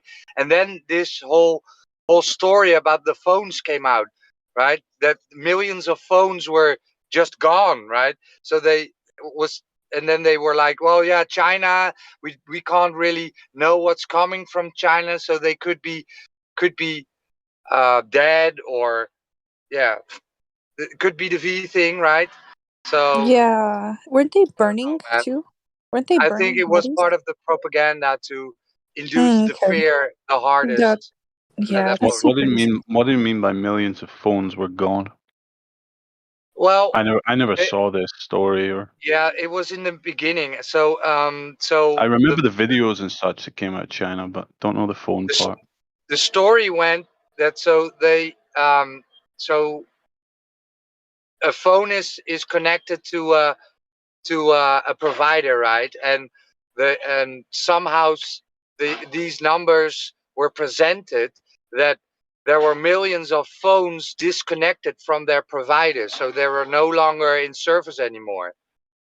Ah, okay, So that's what I thought you meant. Yeah. the speculation was it because of the V thing, or was it because of the social credit system, right?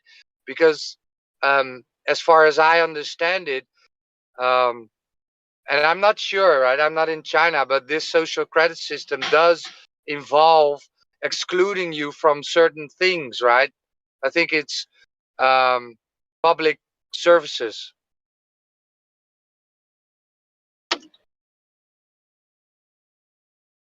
Still here? Yeah, yeah. Yeah. So that was kind of. I think that was part of the propaganda to get people the fear induced, right? Yeah, most likely. It's Bring it crazy how I just fast. thought there was some deeper implication there that China had done like a secret culling of a lot of people or something like that. So I was That was the trying to, speculation, though. Yeah, that was kind of like what people thought. yeah. And then they had the burning, the Yeah, it's like, bodies, and I did ask piles. before, like, yeah, what does the credit system extend to in China? Is it like, it's most likely, yeah, phone services, internet services, but is it like supermarkets? You know, buying things. Is that also part Yeah, of it? they have WeChat, if I'm not mistaken. Mm. WeChat, that's a very popular app in China. Almost everybody uses it there, and they can order food and daycare and whatever, right? So my guess is, and I'm not in China, but my guess is that the social credit system also has something to do with that thing, right? So the WeChat app that you get disconnected and can't connect anymore with your family or order stuff, right? Yeah. I was listening to Jeranism stream with Owen Benjamin yesterday, and Owen was saying like how all this social credit type stuff, and you know, with the magic juice stuff now in all our countries, you know, it's all a favor at the end of the day. They're doing us a favor. It's not like we want to be connected to their systems, you know. If eventually gets to the point where we're blocked out of grocery stores and all that, we're going to be forced to grow our own food and find other means and stuff, and that's only beneficial, you know. And then if they're gonna push us off the internet, well, it's gonna make it harder for more um, grander community, you know. But you know, at least they'll fucking push us off the internet. Internet's kind of, you know. Yeah, this And, is something I heard before because and it's a good point you made, you know. concerning pushing us off of the internet. I heard somewhere because Twitter is full of bots and trolls, right? They're like, oh, true, and then I heard the idea coming that they wanted to make a sort internet passport, right, where you have to validate yourself, verify yourself to go onto the internet to so you're not a quote unquote troll, right? But yeah, the other side of the coin is they can switch you off. Click. And there you go. Awesome stuff.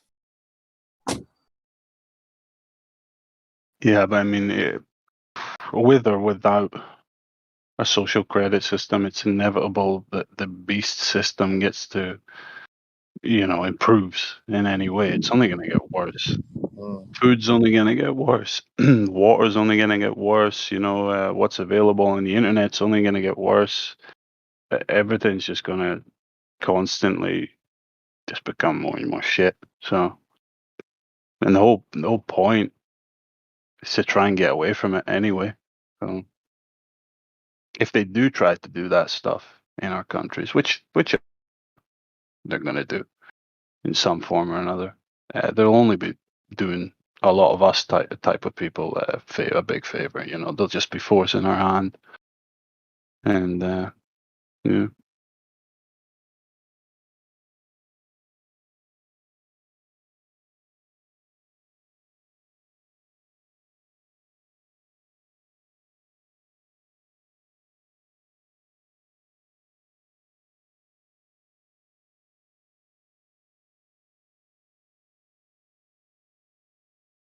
Yeah, I have think to go offline for a bit. So we'll listen in. Okay, Roger.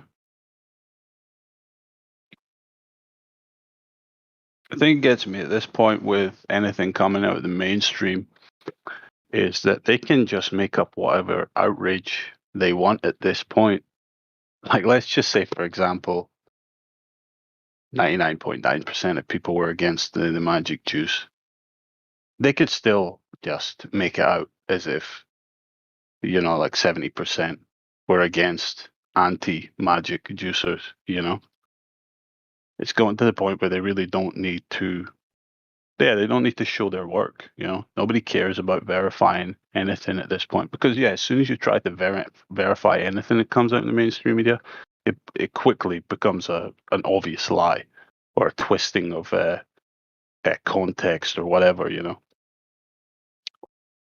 So they can just make up whatever the fuck they want. That is true. Did you hear here in America that our whole population and then some has already had the jab? That's what the What I hear out of most every I'm country, sorry. it always floats around 70%, and it's like, Yeah. whoa, how effective? Yeah, no. What he said was like 350 million people, which is more than our population of America. Yeah, Biden. Yeah. Which, yeah, more than our population has been, jabbed. So I'm like, oh shit, I'm good. I don't got to worry about anything because the whole population's already got it. So what are we still doing? Wait, we have a surplus in jobs. Even the newborns are working. I don't know.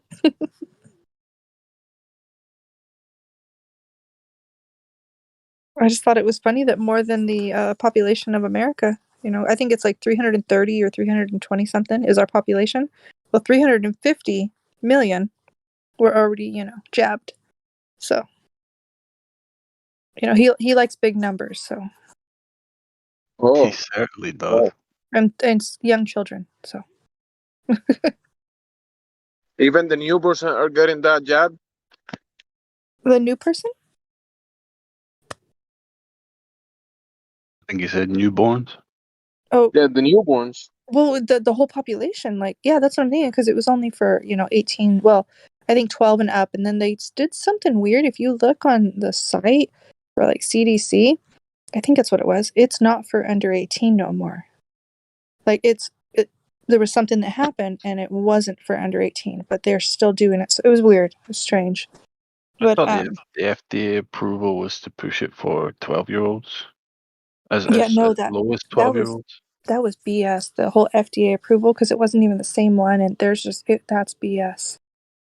They extended the emergency use or whatever, but it's not even the same. It's like it's a different one. They're trying to push it that it was approved.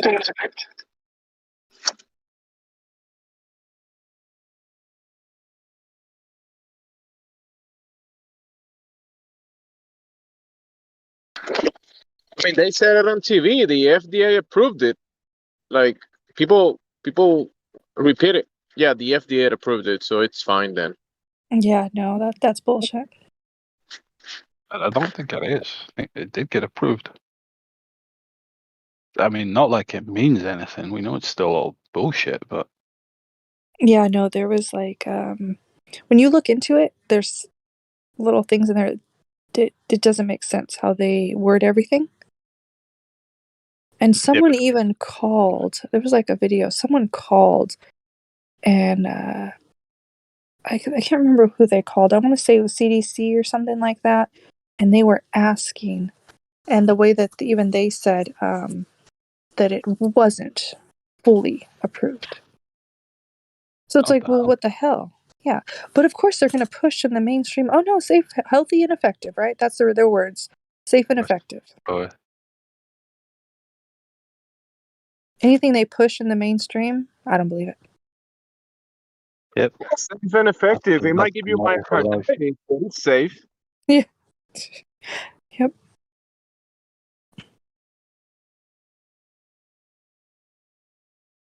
I love their constant sleight of hand as well. I think what is it in Israel as of October or whatever, whenever, anybody that's had only 2 doses of the special juice is considered unspecial juiced, you know.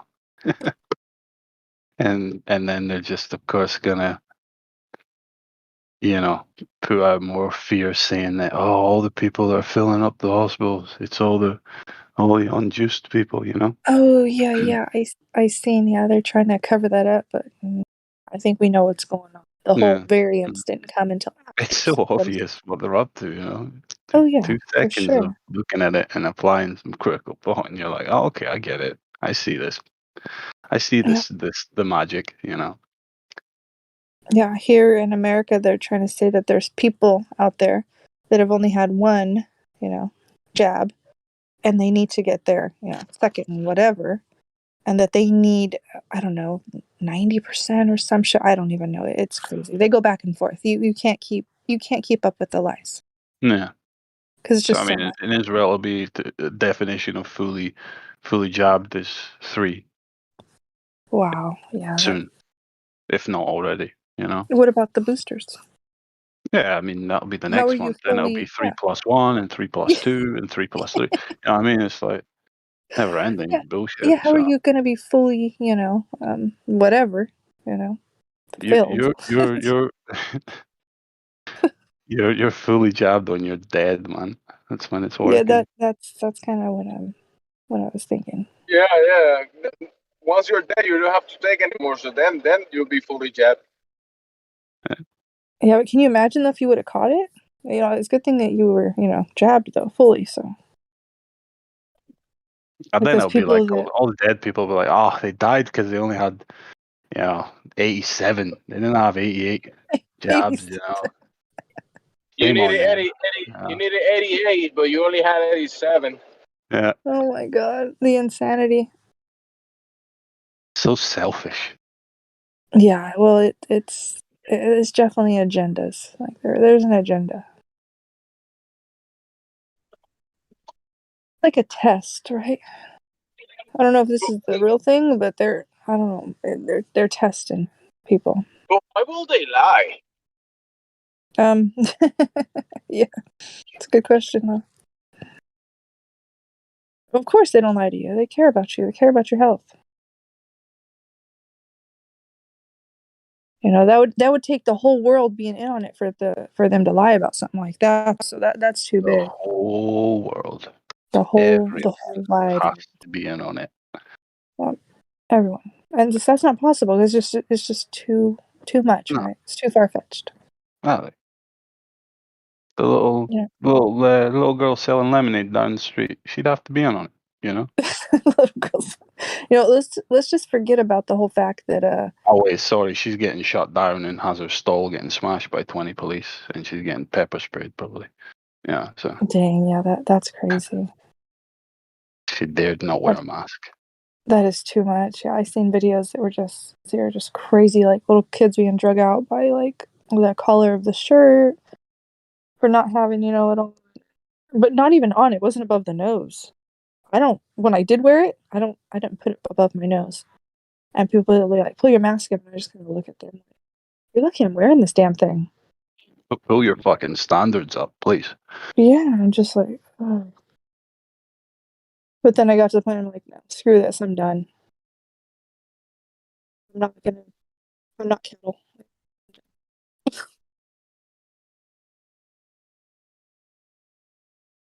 Cattle get, jabbed up the nose, right? That's what they were doing to people. Lining them up like cattle. But people don't see it. I can't really figure out what they're doing with the military personnel. They surely must. They have to be giving them like I an don't inert know. substance, or Did they make it where it it was wouldn't like, make any sense to kill off your the only people protecting you from the wrath of the people themselves. The public. yeah, I don't know. Didn't they try to say that they needed, if they were going to be in the military, they had to get it? Yeah, I mean it's mandated for the military in the U.S., isn't it? Already. No, I don't know if it I remember went seeing like some kind of ultimatum, like, oh, by so and so soon, all Yeah, military personnel have to be. I think it's still like up in the air. I think they're still talking about it, but it hasn't they haven't dropped the hammer or anything yet. Because a lot of people in the military aren't happy. They won't deal with that. They won't take it. Yeah, I've Like seen the nurses and stuff. compilations. Yeah, of yeah. Like in the videos, like they're asking him, "Oh, have you had it?" And like they're like, "Hell no!" Like, what do you think I am? Yeah. Right? They're like taking that shit. So either they're playing, like mess around, but they didn't seem like it was joking. Yeah. But I mean, if they do get something, it'll be nothing probably. Yeah. Well, if it's a trial, right? Wouldn't there be like placebo and like wouldn't all be? Hmm. So some are getting the The thing is, placebo, which is like has any of nothing. that been like? Has anybody found evidence to that yet, or it's just speculation still? Well, I Because I haven't know that, seen of anything. course, and chemical analysts have gotten their hands on vaccines, and they've kind of verified the composition of the vaccines themselves, and all the nasty shit in them. Ah, sorry, you watch my words. Yeah. But is the same thing happened where they've gotten a crate of them and found them to be nothing, So No, I haven't heard anything. mm, But guess we'll just have to of wait and see. course, there's like different things that are said what's in them. Like I think it was SM-102. Is that what it is? One of the things, SM-102, yeah. which is like causes cancer and whatever else. And then the graphene, which is mostly. So there was like a picture. Did you see it? I don't know if I can post it in the chat, but they put I it can under a DM you if you want. microscope. I probably Okay, haven't seen it. Okay, let me see. Let me go back. Let me go into the. I'll put it in, then I'll delete it because I don't want to get yelled at by the bots. Okay, let me see. Let me find it. So they took a picture of, I believe it was the jab, and then of graphene, and the. It's crazy how similar they are. Let me find it real quick.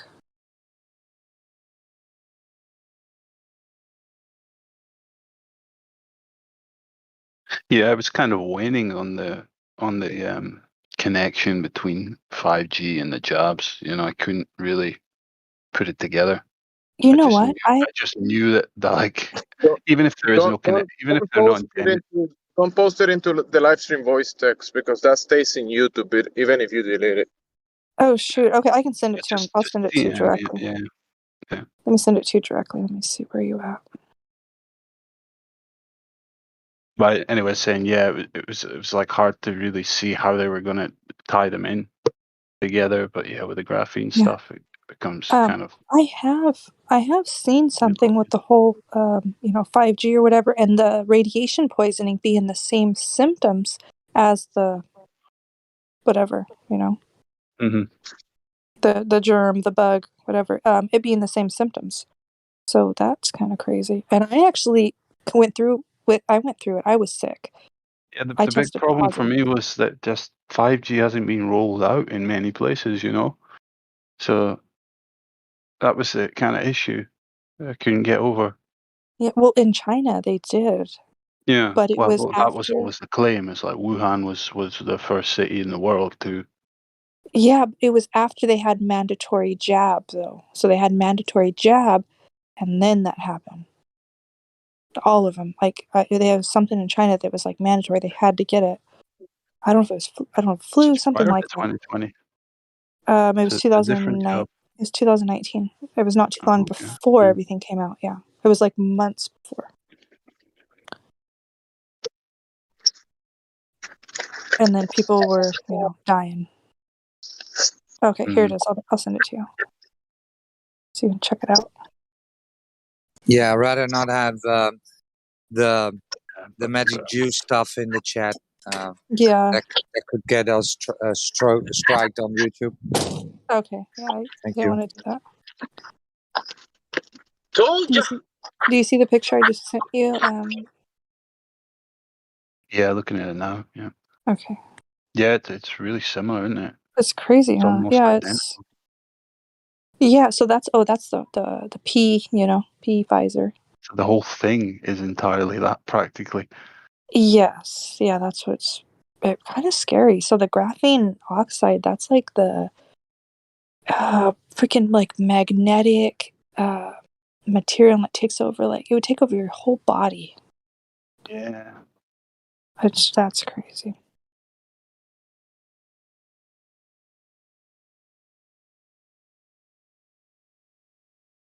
Madness, man. Yeah, I think that magnetic stuff, right? People were claiming, "Oh, spoon sticked onto Oh, me yeah, after," but I've I seen think those. that's part of the propaganda, You think controlled so? opposition. Yes, Yeah, because but there was like just random people going out on the Oh, street and doing it. yeah. I Yeah. actually people told me that they had like personally, like online, not just videos, okay, but like they said like one of their family members would and the other one wouldn't. So they said that they actually seen that it did. So I don't I know. heard I heard I my believe neighbor that say it. stuff. I heard I my think neighbor that's say it genuine. that she tried the magnetic challenge and it worked Oh, on her. it My own works on her neighbor. arm or whatever. Yeah. Did you guys see the light bulb one? No, It's the one that was like, does it light the bulb up or something? yep, it lit the bulb up. Can you? No, you can't. I don't know. Might be speaking out of I ass don't here. I don't know. Can I you not guess light up a bulb with like with a human body somehow I have no before? idea. Like, isn't that like a thing? Oh, I'm with the not sure. mouth. Yeah, electricity, People right? save money for lighting Christmas lights. Wasn't there Yeah, something was that someone put Roger? it You kind of in their broke no, up. mouth? Jamsey said something. Oh, James. Jamsey, you were muffled. What did you say? I'm just saying, look at the bright side. People can save money lighting up bulbs for Christmas. Well, so in the video, the guy, he put it on the arm that didn't have nothing, right? Nothing lit up. So then he went to his other arm and he put it in a certain area and the bulb lit up. And I'm like, what the hell? So then he moved it and it went away and put it back up. And I'm like it was crazy. Could be a I seen it magic on trick. Instagram. And then people were like, oh, that's a cool party trick. Yeah, just show him, how you light up a light bulb. But there's something to what Roger said about making it, to make it sound ridiculous.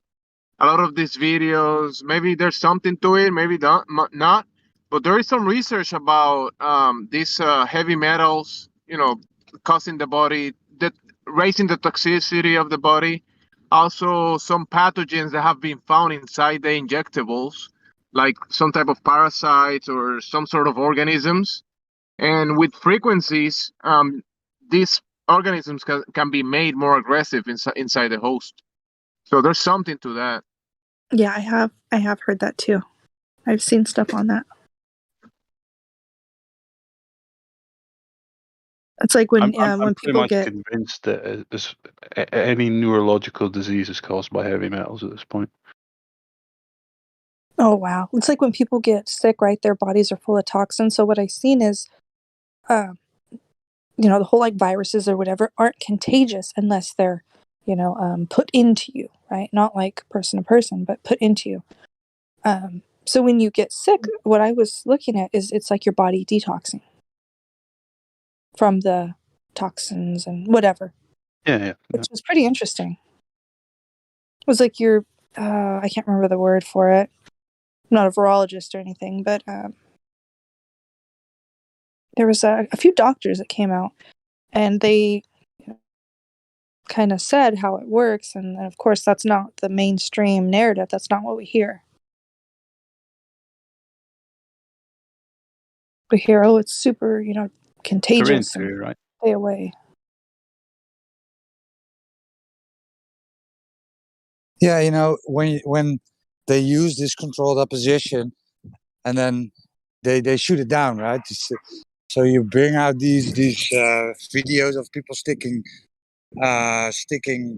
spoons to their arms, and then you shoot it down, and then look at these conspiracy theorists, right? So the same was done with. I don't know if you've seen the WikiLeaks moon landing video. Yeah. Well, that was behind the scenes from the movie Capricorn 1, I guess. Mhm. And then they put a filter on it and then a WikiLeaks logo, right? So they can then say, well, this is fake because WikiLeaks never brought this out. So, yeah. Hmm.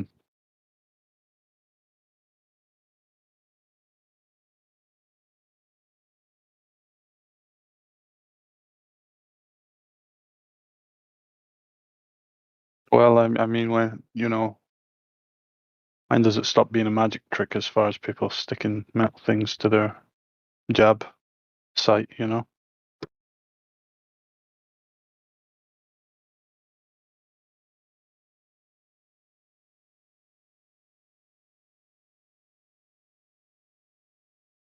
It's just crazy. You don't know what to believe because there's so much shit out there, and it travels so fast. Well, I Like mean, the if speed of any person information. in here has done it with someone, I'm gonna believe them. I trust people in here. Yeah. They have that's no true. reason to lie, and I'm sure that everybody here is smart enough to make sure it's not sweat or that's person's not hiding a magnet under their armpit underneath or something like that. You know what I mean? So Sticky tape. I haven't personally verified it for myself, but if someone in here has, Yeah, how I can I tried it. question it? You know what I mean? I'm not magnetic, but I didn't get that either. But just like in general, they were saying that in the meat that there was um like magnetic material or something put in the meats. I can't remember what they said. Something like that, yeah, where it would make you like magnetic. Or they would throw magnets on the meat and it would stick. It's like, oh wow, that's it's appetizing, Yeah, but it's when you see the videos of people, they do it on one arm Yeah. and then they do it on the other, and just same inclination. The arm straight down. It's not like sitting on the arm. One it sticks, one it just drops right off. And it's like, okay, yeah, does this person have a magnet in their armpit? Then They'd have to have a pretty strong what's the alternative explanation here? Yeah, they'd have to have a strong magnet though. To be a really strong magnet. Yeah, but I've seen I their get what reactions Roger's too. saying. They do this. They put Yeah, out yeah. stuff that's easy to it's easy to demolish it basically, and then give the impression that conspiracy theorists have a very we don't verify things well, we don't look into things, Yeah, that we just that believe type of thing. We whatever. would just run with it. If it's confirmation bias, basically. Oh yeah. They do that stuff, absolutely. And then people can discard whatever is truth. They can just discard it.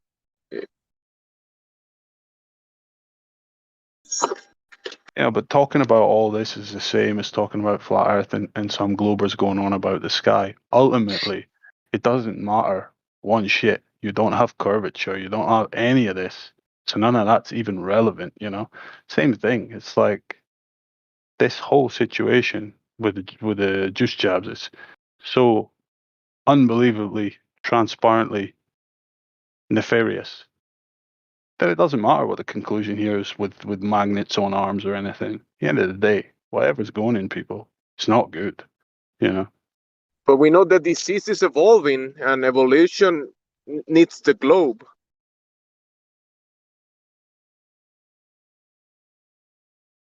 Do you have evolution without the globe? Evolution without it? How do we get all the you need the variants time without frame. evolution? Listen, how do we get all the variants without evolution? How do we get evolution without the globe? Yeah, exactly. Yeah. Yeah. funny how evolution takes millions of years, but not variants. And the ones in the middle, right? At The their rate, man, they'll be like a coexisting sentient species next to us in that's like what I another was 2 wondering. years. Like, You know? where's the ones in between, right? From the ape to the human, where's those in betweens? My kids said they just died, though. I asked them, they died. Oh, okay, they all died. We don't talk about that. we can't ask that. You see the apes and the monkeys, they just wanted to stay like that so that they don't have to pay taxes. Because once you They- evolve into they- humans, you have to pay taxes. They realize taxation is theft. They're like, nope, screw that. Like, nah, I'm staying devolved. I'll just be a monkey living in a cave. All right, cool, sounds good. Well, who's the evolved one in that case, eh? It could be the monkey.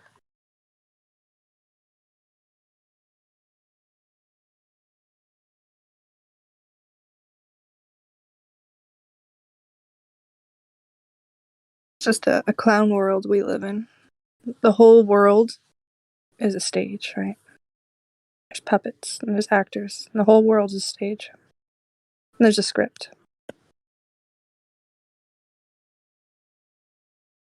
People just follow it.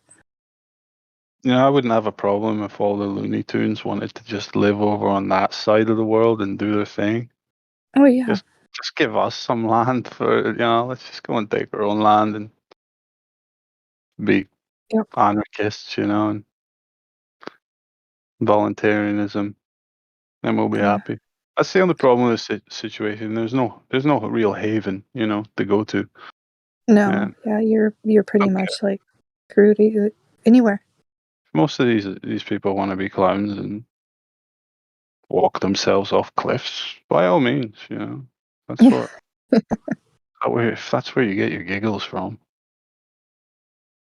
just let me do my thing, and all of us here. Yeah, no, that's crazy. You brought up the land because they try to say like we're overpopulated, right? The whole world is overpopulated, but we're only on like I don't know less than 10% of the land because of course there's so much ocean, but like less than 10% of the lands. It's like Crazy. can't remember who was saying, but every time the topic comes up with this person, they say, "Oh, every time I'm flying across the United States, you've got the mid states, it's just empty. They just say it's just empty. There's nothing, Oh, like the So the United States is essentially like the like the east-west flyby? Is that what coast. they call them? Flyby states or something? Yeah, flyby states. Yeah, Flyby. yeah, Okay. yeah. And it's like most of the population of the U.S. is just the east-west and like Texas and stuff. Kind of along the south a bit, and then in the middle and the north, it's just empty. There's nothing there. It's like, wow, that's so overpopulated, and that's the same for every country. Oh, that's It's crazy. just Yeah. most places there's nothing going on at all. But they try to say that it's like overpopulated. Maybe our danky ass, disgusting fucking cities are overpopulated. Yeah. Oh 'Cause yeah, like everyone New keeps York and piling then into them, Yeah. yeah, New York's bad. Yeah. And then then you, California has a lot of people too. then you have a case of overpopulation. California's City huge centers. though. But it's more than enough land. Yeah. Oh yeah, Look for at sure. Australia. Australia's got a population of shit, I don't even remember. I'm going to get this totally wrong if I say, but I don't know, 30 million, 40 million, something like that. That's it? That's it, man. 34. Wow. I'm going to Google it I quick. think I'm that's probably a bit off. I think that's less than California. Oh, let me see. I can't even remember how many California has. Let me see. 25.3 million, supposedly. Yeah, sometimes they don't give accurate population. I was looking it up and it's like, oh, as of like 16, it's like, okay, what about like as of 19 or 20? Why don't you give like accurate numbers? Let me see.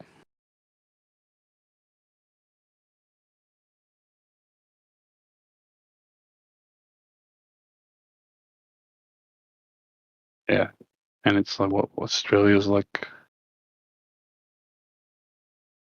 pretty much generally the same size as the US. Oh yeah, California's population is like 25 million people. almost 40 million of just California alone. Mm. That's crazy.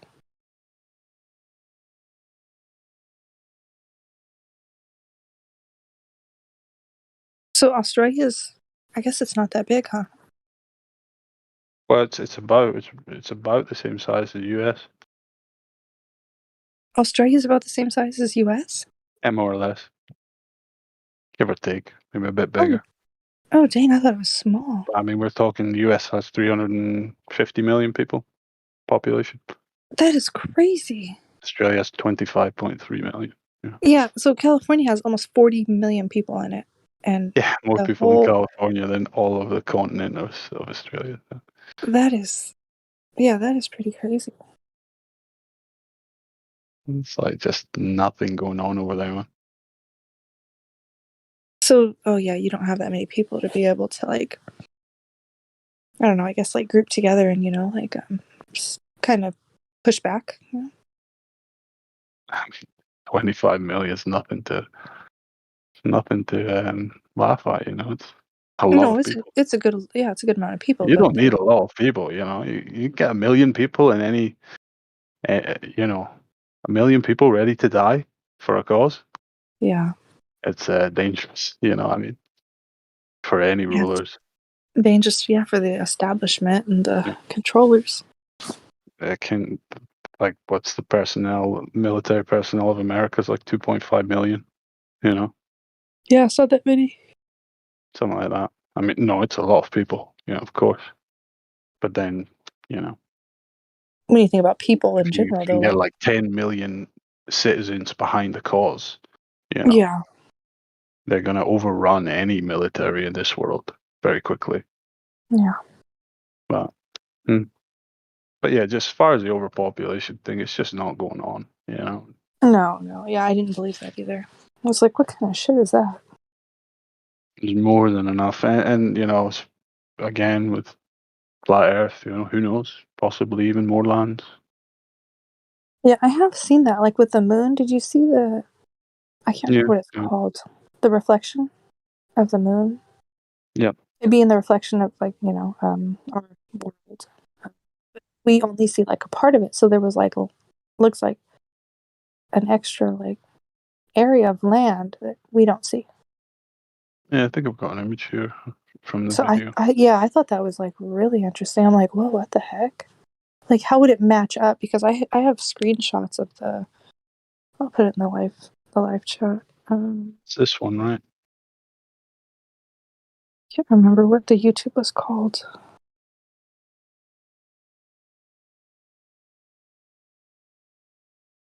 Yeah, so I have screenshots. Let me see if I can find it. Of the like before and after.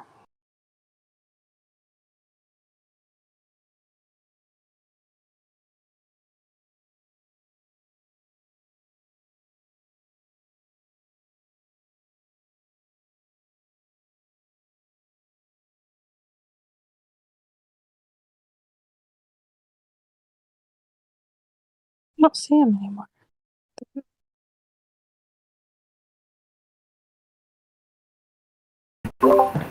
Hello there, how you doing? Hey, good. How are you? Yeah. Yes. What are you doing, Reckoner? Can you hear me? No.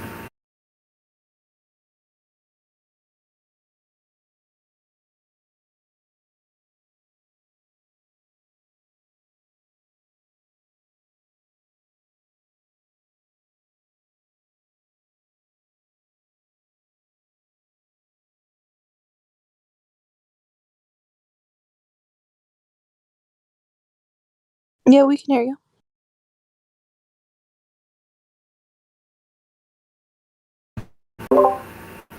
I saw SpaceX sent some so-called civilians up into space. See if Oh, see if they're actually going to. that today? When did they send them? Yesterday? Yeah, well, yes. Yeah, they're up for 3 days apparently. Where did they They're go not up civilians at I'm sure we have a nice uncut feed, 24-hour feed. Yeah, they 4K, got it. They have to 8K. wait. Yeah. Did they do a live? No, all you'll see is. I don't know yet. I haven't seen anything live yet. It'll just be another version of the ISS. Absolutely nothing. Supposedly they were sending them higher than But the there was- ISS.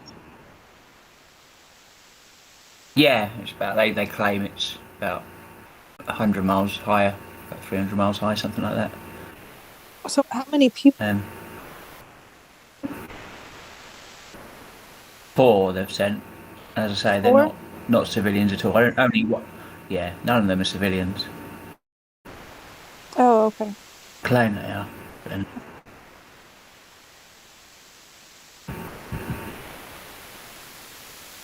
yeah, one of them was on Black Woman. She was on some of Stephen Hawking's propaganda TV shows. Another guy works for Lockheed Martin. One guy's a billionaire. The closest person who is some school teacher, but she has relatives who work for aerospace, so seems like it's they're keeping it all in. People Yeah, they that's know not who they. convenient. All right, civilians. Good old billionaire civilians. Yeah. So where did they launch from? Where did they launch them from? What was it? I don't know. I'll have a look. Because I seen something where well, here in America, so they launch rockets off of coast of Florida, right? Because the Bermuda Triangle's right there. So then in Russia, they launch them off I guess towards the ocean as well. It's called the Dragon's Triangle, something like that, which is similar. They have their own, whatever you want to call whatever the Bermuda Dragon's Triangle is. Triangle is below Japan or something like that. I can post a picture of it. Let me see if I can find it. Oops. Okay. I thought it was pretty interesting because I didn't know, about them going into the ocean. For sure. Yeah, same place, Florida, off into the Atlantic. Yep, there you go. As usual. Yep. That's what I Standard. wanted to know. Just shoot a rocket into the Atlantic and say it's in space. Yep. Standard. And then when it crashes into the Bermuda or it crashes into the ocean, it's just retrieval. They actually have a retrieval team. So I was on Clubhouse, and this guy, he actually worked not for NASA, but he worked for, it was like a department of something to do with the retrieval of the rockets, the failed ones, right? The ones that didn't go. But how he said there was many failed. And he didn't say that there wasn't space or anything. He just said that there was a lot of, failed launches and that they go, get them out of the ocean. And I was like, oh, that's pretty cool to hear. No, all of them send something into the ocean because it's the first stage, isn't it? It's always the first stage which goes into the ocean. Yep. So, which is the biggest. So I mean, it's always the same. Mhm. I'm still looking for this picture to put in the chat.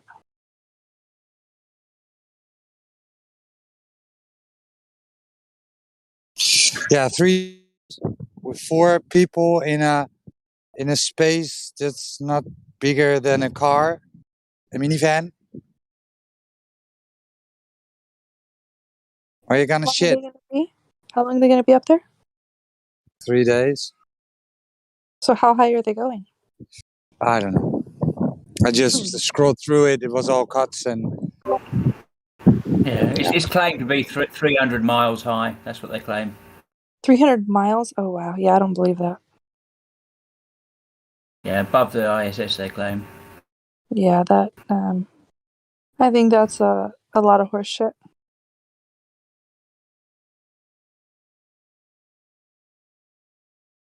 Should have just sent them to the space station, no? Well, you'd think that they would, but we know that there's no space station up there. Mm-hmm. No, nothing up there. It's that balloon. Do you think there's people in it? And what? There's people on the balloon? Maybe. They're Could just be a sitting on top. couple. Why not? I mean, you got like Felix Baumgartner with his little That- capsule thing. But it Could had be to come something like down, though. that with people just hanging about up there. Just hanging out. Why not? That'd be funny. You know? Except for the picture that was leaked with, Mr. Don, getting ready for his close-up on the ISS. This little crew was there and everything. They were getting ready for their movie. I guess they took them all to space with them.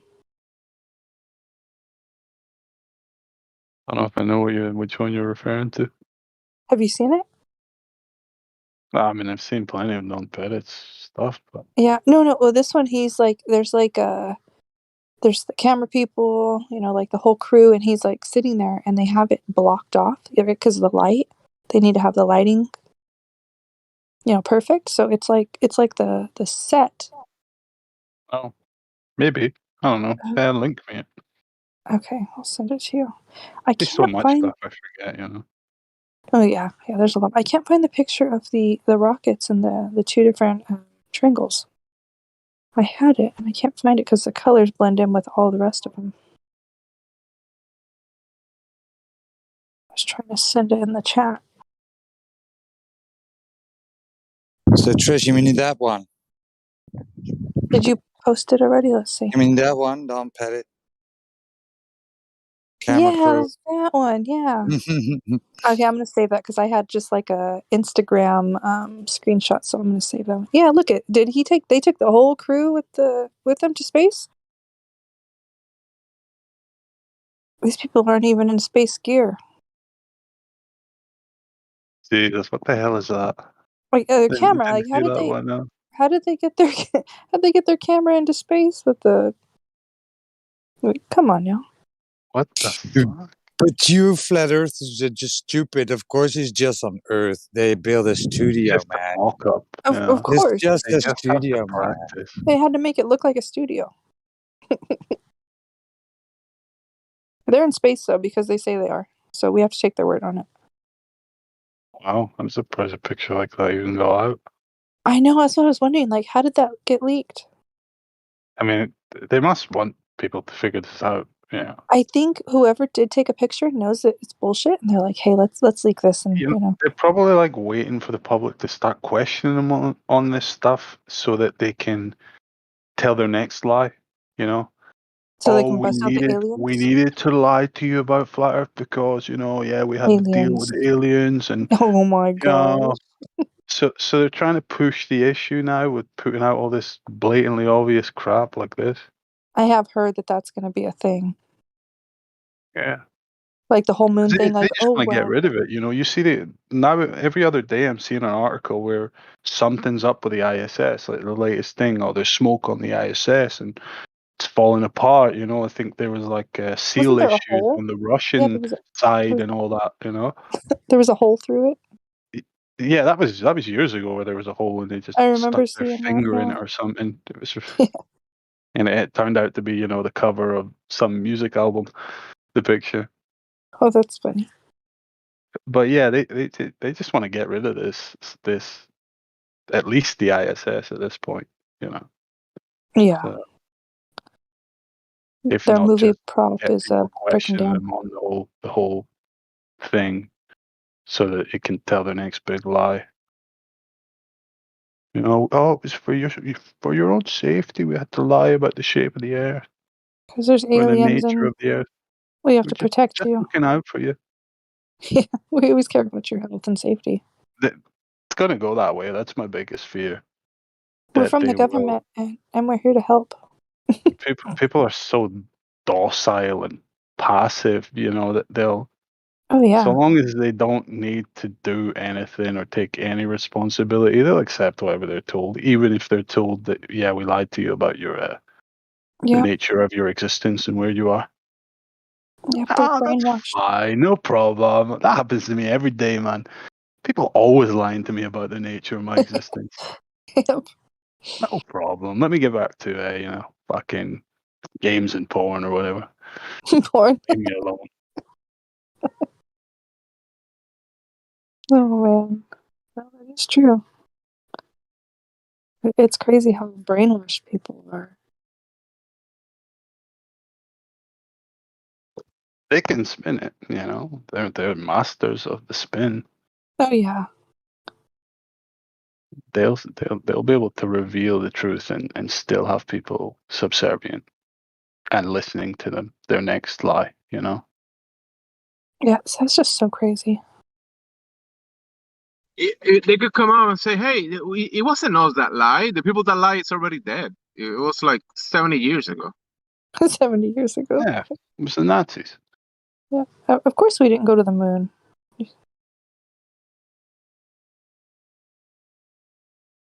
They can put their grandchildren in the new positions of power. It's gonna be passed down, and then they could be, yeah, our grandfathers lied, but it's fine. Yeah.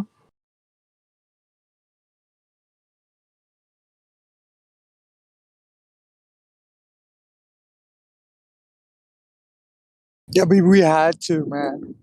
The Russians. We had to. Wasn't there a space race?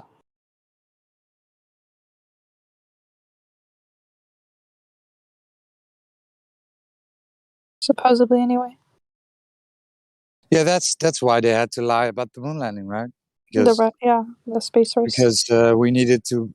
The U.S. needed to beat the Russians to the moon. Mhm. Obviously, right? And the Russians are over there just indoctrinating their kids with the Oh yeah. same achievements and stuff. We were the first in space. It was like first animal in space from Russia, first guy in space, first orbits or whatever lies, It's like people were saying, oh, if the moon landing's fake, then why would Russia not call us out on it? It's like that's because they're riding this lie as well for their own benefit.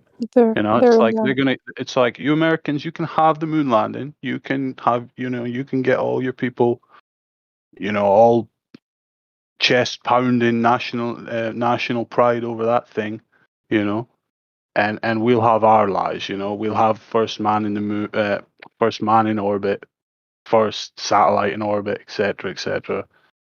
And and then that's where the Russians take their pride, So, and that's even if you want to think these countries are operating separately, which they're not. No, they're all together. There's They're no all way. together. Just like they signed that treaty. They hate each other, but they're going to sign a treaty together. Exactly. Hey, Penguins let's are all nice. hold hands and sing Kumbaya for just a few minutes, and then we're going to go back to bombing each other.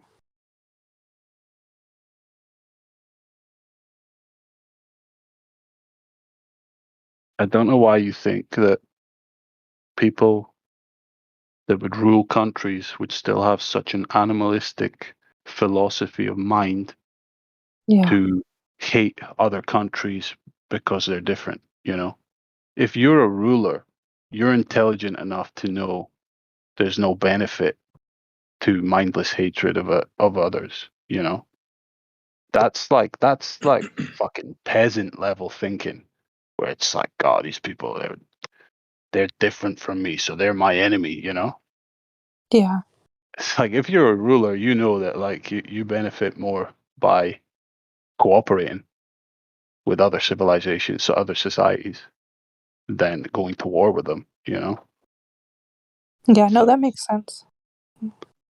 But if you're a ruler, you want to keep being a ruler, and your generations behind you being the rulers, you send the young men to kill each other, and Yeah, I then mean, every now and stay the again you ruler. got to put on a show, You So gotta, you gotta think have the a little people war let here and there just to keep yeah the people convinced. you think they let these countries fight each other because they get off on it and stuff like that? Because they own every country, right? So they just allow them to fight each other, and they just as Well, a what better satanic way thing. to convince the average person that these countries are not connected in any way and are at Yeah, each other's throats than an actual war, and death yeah, between them. absolutely. That's You a know, good that solidifies the lie right there, I finally found that picture, guys. It's in the chat. I was passing it because of colors. The rockets. Took a while, but I found it. So Russia launched their rockets right over Japan into the Dragon's Triangle. Uh-huh. Yeah. Fair Do you enough. see how they line up too? Look at the bottom. Do you see how they line up? Yeah, yeah. Which tropic is that? It's the Tropic of Cancer? I was getting mixed up. Is it? Yeah, if it's not that might not be the exact position, but I think the tropic is slightly below. I always remember because the inner tropic goes right over Florida. So that looks like the right position.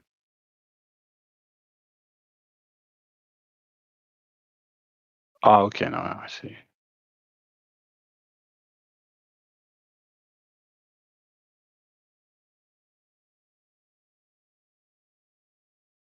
So yeah, pretty interesting, huh? Where they shoot the rockets off towards the water. No other way to do it. Nope. But I think SpaceX. So they launched it in California, but that rocket was a fail. They've had a few other ones, but there was one that went up and skimmed the top and broke into pieces. And nobody's denying that we can maybe launch some rockets and have them come back down and land. I don't deny that. Yeah. It's like David Weiss is convinced that almost every launch is CGI. I'm not quite with that, I don't think it all has to be Everyone. CGI. I don't But think they can go I do so. agree with him that there may be other aspects to the construction of or the composition of the rockets that there Yeah. might be balloons involved. Yeah, I've seen that. Yeah, where you could tell on some of them, looks like they bounce. Yep. Yeah. How would that happen if it weighs millions of pounds or Yeah. whatever? This rigid body. Yeah. It's not going to bounce. Yeah. And then they're the biggest consumer of helium, which that's convenient, right? Certainly is. Coincidence, though, I'm sure. Everything's coincidence. There's,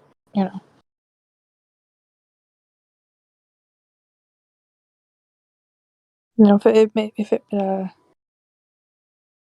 makes too much sense, it's just coincidence.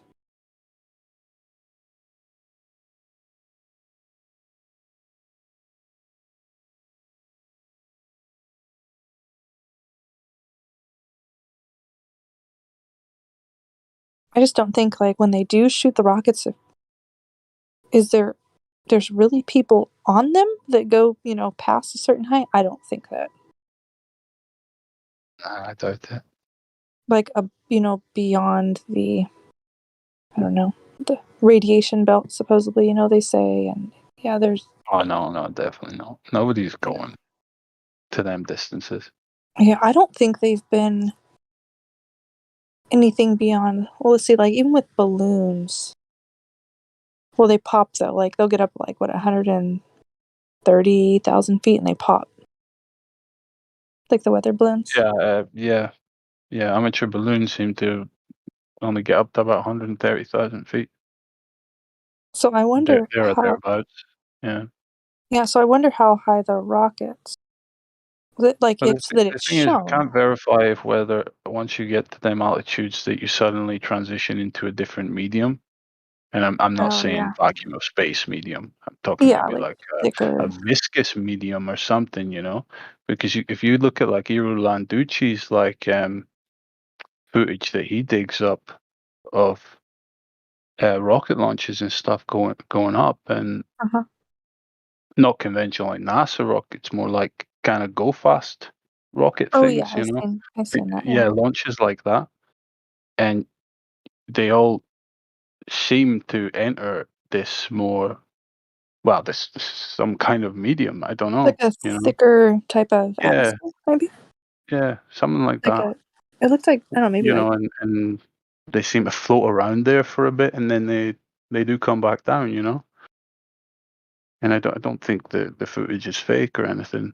So, you know, because these are it's uncut footage, you know. There's no cuts and things like that. And I think one of them was really interesting because when the rocket was coming back down, you could see like rain. If you paused the frames right, you could see rain rushing past, or you know, You can see rain. drops. Yeah, yeah, it was crazy. Oh, I didn't see I that. might, I need to dig it up, man. But yeah, That's pretty and interesting. then you've got this idea of water's above and water's below and all that, you know, and it kind of starts adding up, you know. Oh, that does make sense. Yeah. Yeah. Well, like that's when the Again, rocket. not making Hit any up. claims, but just stuff to Yeah. consider. Well, yeah, So, because so nobody maybe knows for sure. NASA, like, yeah, I mean, if anybody's going to know if there is like another medium to enter up there, it would be Mhm. NASA. You know, it'd be the powers that be, and maybe they can do something up there. Maybe they can enter this medium and kind of, you know, sit in there for a while and come back down. I don't know, Do but you think there's it's like? not a vacuum. It's not a vacuum. Yeah. Do Not you a think there's like a up higher? Do you think there's like a barrier that they can't get through though? Like a like maybe, you know what I mean? Like maybe, a barrier that you're not going to get through. yeah, potentially, Like the Operation Fishbowl. maybe, Are you familiar with that one? yeah, yeah. When they shot the Where rockets they like throw straight up and the nukes, yeah, yeah. yeah, or yeah, Mm. nukes, yeah. And then don't know what to think. To be honest, there's a lot of Well, yeah, because it possibilities. makes no I guess. sense why they would do that. Like, why would they just shoot them straight up? They're testing them supposedly. But then the name too, Operation Fishbowl. Mm. Yeah, okay, we live in a fishbowl. Thanks. Yeah, I always think of that analogy of the bubble on the bottom of the bubble at the bottom of a pot of boiling water. You know, the Uh-huh. pressure system's contained. You know, Mhm. there's a pressure system there, and you know, water's not a solid medium. You know, but it's allowing that pressure system to exist. And Oh, I see. Like it's contained. Like I yeah, think our Earth system is something maybe similar. You know, I don't know though. Maybe yeah. No, that would make sense. I'd love to dig up that footage I'm talking about because really it was fascinating, and also the sound you hear because it's like you hear nothing and then all of a sudden sound just comes back in. So it seems like the medium it's in, There's no sound. sound waves doesn't work. It's not the same, you know. Well, And they then did it say. enters back into like the kind of conventional atmosphere or whatever, and then the sound comes rushing back. You know, it's really fascinating. That's weird. They did say that there's no sound in space, right? But then Mm. if you listen to the there's like the videos of their footage, you can hear like something humming or something. You can hear something. Like there's a sound. But then they try to say there's no sound in space. So how is that? I'm gonna go and try and dig up the footage I'm talking about. I'll send it To to you. find it, yeah, that'd be Yeah. interesting to see because I haven't seen that before. It's probably gonna take me a while because I have no clue Oh which yeah, no episode problem. or whatever it was on, but yeah, definitely. Yeah, I gotta get going. It's late here. I have to go to sleep. It's like 3 a.m. Sounds good. So I will talk to you later. It was nice exchanging information, and I might try to come back on tomorrow. I enjoy listening to you guys and Yeah, good night. chatting. Good night, Roger. Talk to you guys later. Thanks for the chat, Bye. Trish. Good Yeah, night. no problem. All right, bye.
So I have something. It's 12 minutes long. It's Eddie Bravo explaining why space is fake. I think it's awesome. Let's listen to it.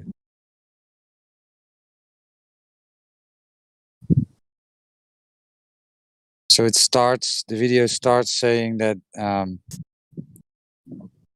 that Joe is a shill.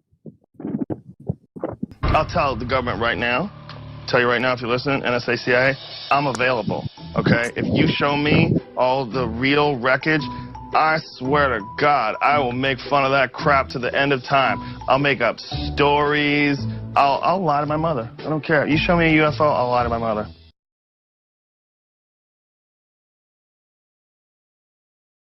You guys are gonna hate me for this. What? You know what I want? I want one example, Eddie, of why we should believe the Earth is flat. That's what I want. Are you kidding me? You son of a bitch! I want it so bad, and I am high and drunk. Listen. I don't. We can And talk you about guys want flat it Earth too. as long as it's a joke and it's funny. I'm Because cool. if it gets angry, Dude, then it's not fun. I'm not married to that. If it's It's round. joke, if it's jokey, I'm not married to it. Yeah. Jokey. Convince me that it's flat. There's no way I could do that, man. God, really? There's not one example? It takes about a year and a half of like one. Year and a half? That's too much. It's very hard. The All right. indoctrination's so strong. You look at your son's cartoons, it's all space. I look at all my shit, all the shit my son likes. His everything is there taking space. I'm doing Space, research space, on this space, currently. Space. I want to direct everyone to hashtag space is fake. 'Cause I've been doing research Yeah, on check space that being out. fake. Check Is that real? That's a real site? Yeah, hashtag space is fake is something I'm investigating for my next hour. I swear to God, I will make fun of that crap to the end of time. Hashtag space is fake is something I'm investigating for my next hour. I'll lie to my mother. I don't care. Yeah. I'm for legitimately looking deep into Dude, people flat that Earth, there's flat so much earthers material mock there. them. There's Flat so- Earth is like, what? Space is No, fake. What? no. You dumb You motherfucker. flat earthers like Flat bro, earthers walk chill. away No, from it's the same thing. Okay. You got it all wrong. You got it all wrong. Well, Eddie, I've got to think this is not very organized. Nobody that I've believes got to the flat- think this is not everybody- very organized. No. I swear to God, I will make fun of that crap to the end of time. What I'm saying is, I got to think I everybody that couldn't have it thinks- all wrong. No, There's everybody, no way. anybody that thinks the Earth is flat, they totally don't believe what we're taught about what's above us. So when the people say sun? space Wait a is minute. fake, What about the mean- sun? They mean all the stuff, information we're getting. You're lying about that shit. That it's not that it doesn't exist. Of course it exists. We see Right, it. of course. But space is fake sounds ridiculous. Like there's something we're up looking there. at it and it's fake. That's ridiculous. That's just not what the it means. It Truman means Show. that all the information we got about all We're those off. lights in the sky. Yeah. Something They're else? they're lying NASA's to lying? us. They're lying to us. Why would NASA lie? And there's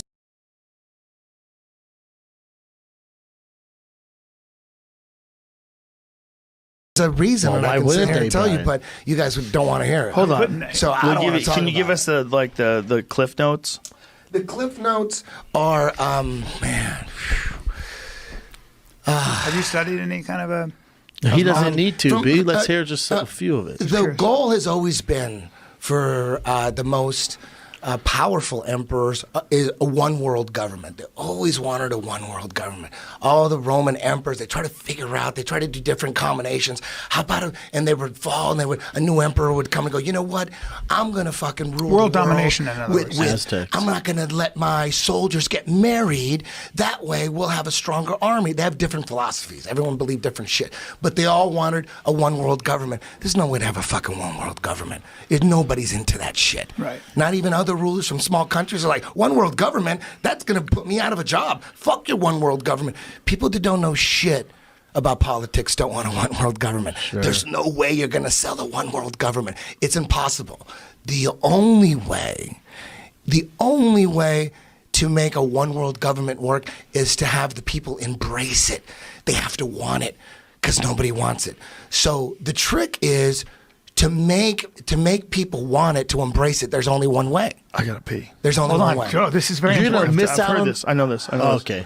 I don't know. The only way, and they've known this forever. The Vatican knew this. The Vatican, the Pope wanted to rule the world. They all knew it, but they couldn't do it.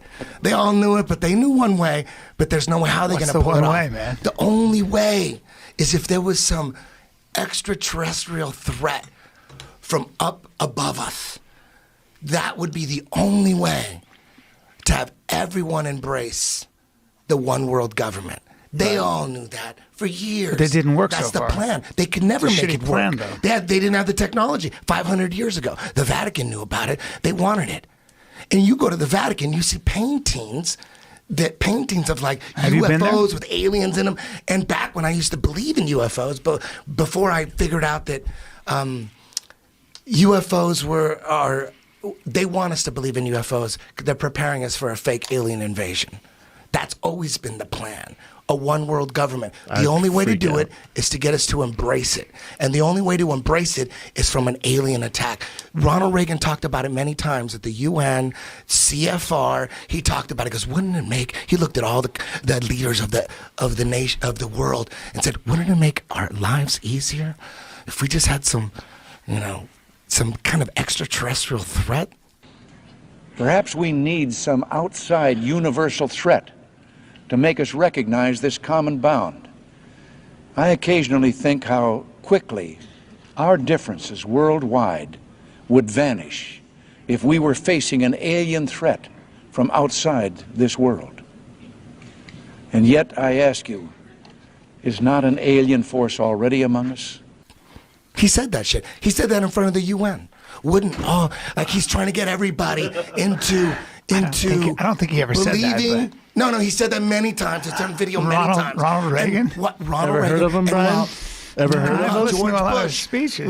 was vice president. Right. He was talking about, and there's many videos of him saying, what lies before us. He's in front of the nation doing a State of the Union address, saying what lies before us is the opportunity to forge a new world order. We have before us the opportunity to forge for ourselves and for future generations a new world order, a world where the rule of law, not the law of the jungle, governs the conduct of nations. When we are successful, and we will be, we have a real chance at this new world order, an order in which a credible United Nations can use its peacekeeping role to fulfill the promise and vision of the UN's founders. A world, an order, because he's talking about like Do you it's think time. that means the space is fake? Yes. No. When people ask me, why would they fake space? It's always been about a fake alien attack. You can't have a fake alien attack. I've never heard a politician ever talk You can't about have a fake alien attack without space. But I've never heard a politician You talk have to have about space first. So they always, you know who promoted space more than anybody? Who wanted Nazis. Who wanted Scientists. Nazis? Russians. But before the Nazis, you know who wanted Cavemen. space? Aztecs. No, the Vatican. Mayans. The Vatican. They have all the biggest. They have all the astronomers. They're all Jesuit Vaticans. All of them. All the ones that are giving us this information about space. They all come from the Vatican. The Vatican has the most But the powerful Vatican said telescope. that the You Earth- know what the name of the Wait a Vatican minute. The telescope Vatican is? doesn't have the most powerful Yes, they telescope. do. You know what its name is? What It is has it the called? most powerful telescope, the Vatican. And you know what name it is? I've What? done the research on YouTube.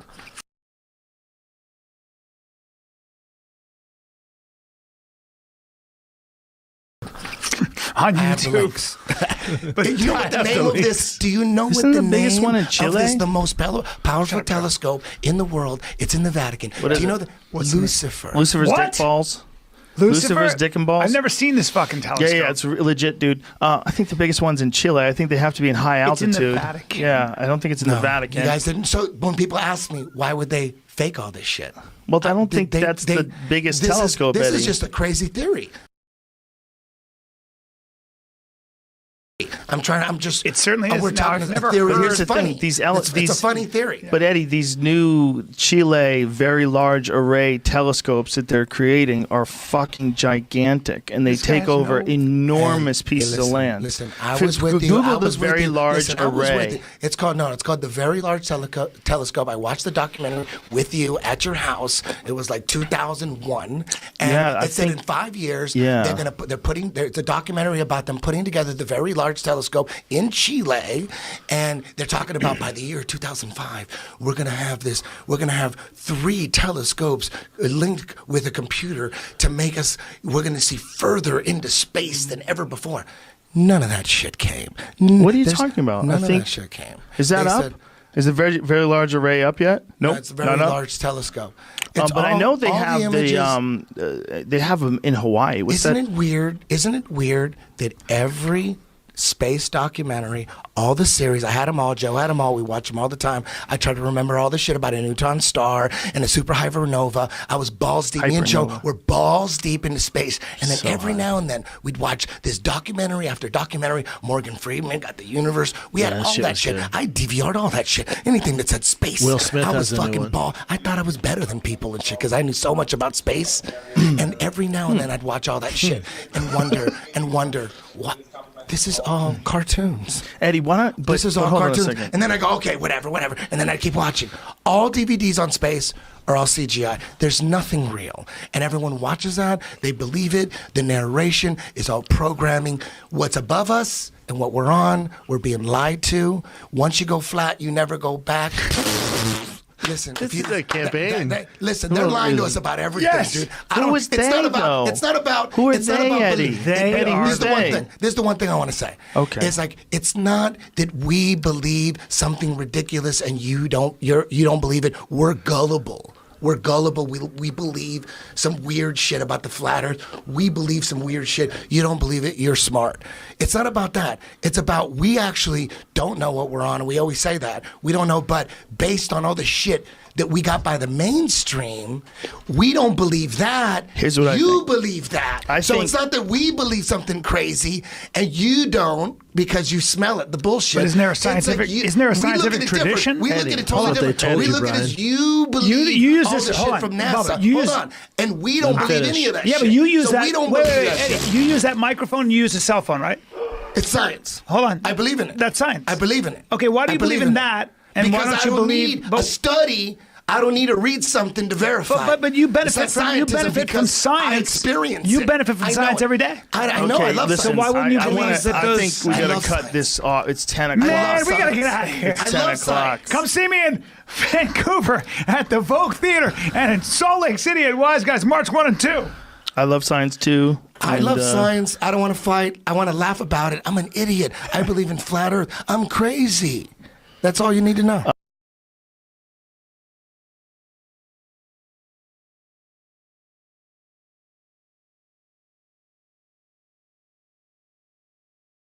Yeah, I'm gonna hop off, but that is very telling, right? You hear Joe, what an ass. I mean, okay. Talk to you later, guys.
Hello? Is anybody here?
Like cat.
I want to do a video about refractive index, N, because it actually has a symbol apart from anything else, but also because it's something where we've done quite a lot of videos which mention refractive index, and we talk about the speed of light when it's going through a medium, through glass or something like that, and we talk about the speed of light slowing down, and invariably when we do that, there's this sort of firestorm in the comments to the video all about people saying, but photons always travel at the speed of light, what's going on, why does the speed of light slow down, and so on. So I wanted to try and explain what's going on and the fact that the speed of light really does slow down when you're going through a medium. So the picture a lot of people have is I've got a material rather than a vacuum, so I've got lots of atoms in there. Right, all the atoms that make up, and maybe they'll be in a lattice if it's a solid, or they'll be randomly distributed if it's water, or but there'll be just a bunch of atoms. So the picture a lot of people have is my particle of light comes in and kind of does a sort of pinball. Pinball, that's the word I was looking Okay, for. So the picture a lot of people have is that the light comes in and does a sort of pinball thing of bouncing around, okay, and then coming out the other side.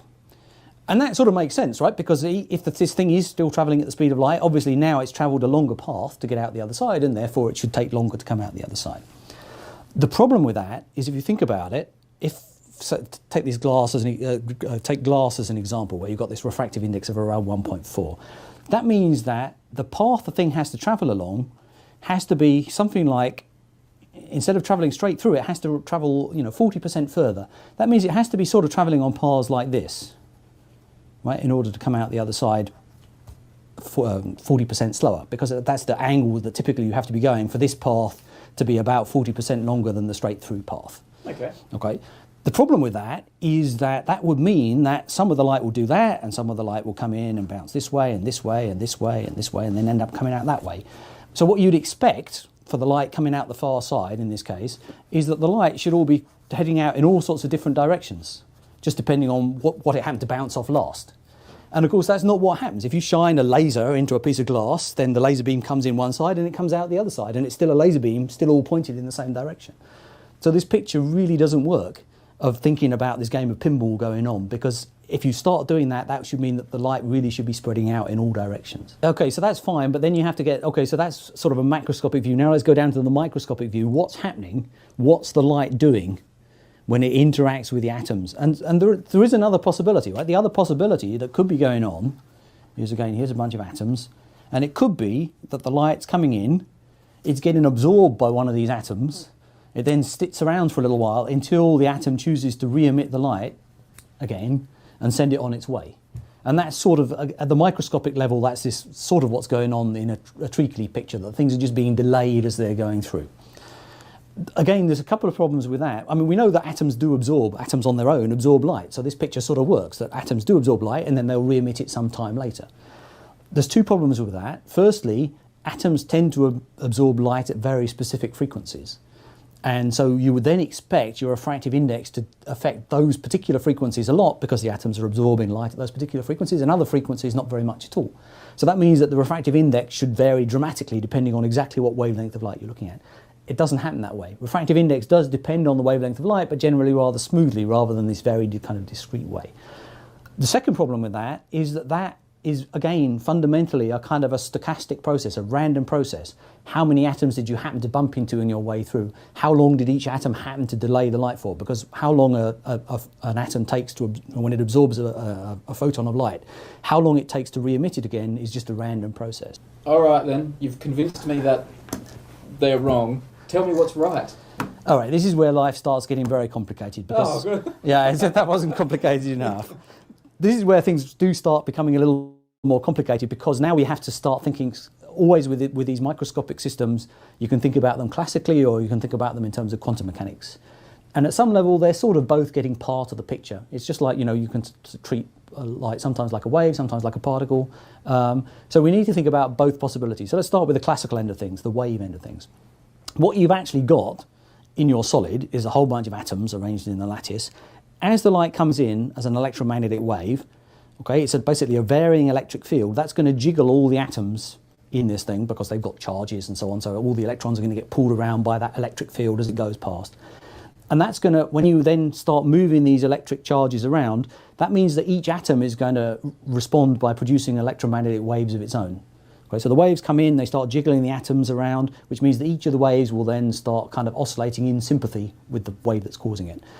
And it's the superposition of the wave coming through, the undisturbed wave, and all these sort of waves that are being created by the atoms that make up the material. When you add all those waves together, you end up with the wave that's actually propagating through the glass, and that wave is the one that's then travelling at less than the speed of light. And the problem is, if you actually want to do what, rather than just sitting here waving your hands about, if I actually wanted to show you that actually the speed of the net result of adding all these waves together is to produce a wave which is travelling at less than the speed of light, that's a lot of maths.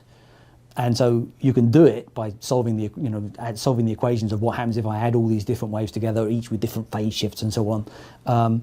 But it's just a mathematical mess to get to that point. So that's the classical explanation. Okay, the simplest version of the quantum picture is to say actually it's kind of the same thing, because the weird thing, so photons have really weird properties, right? For example, if you do this experiment of having two slits and you shine light through it, you end up creating an interference pattern, just because the light that went through one slit interferes with the light that went through another slit. So it's kind of the same actually story we were talking about before, that you actually end up with light travelling through different paths, interfering and producing a new phenomenon.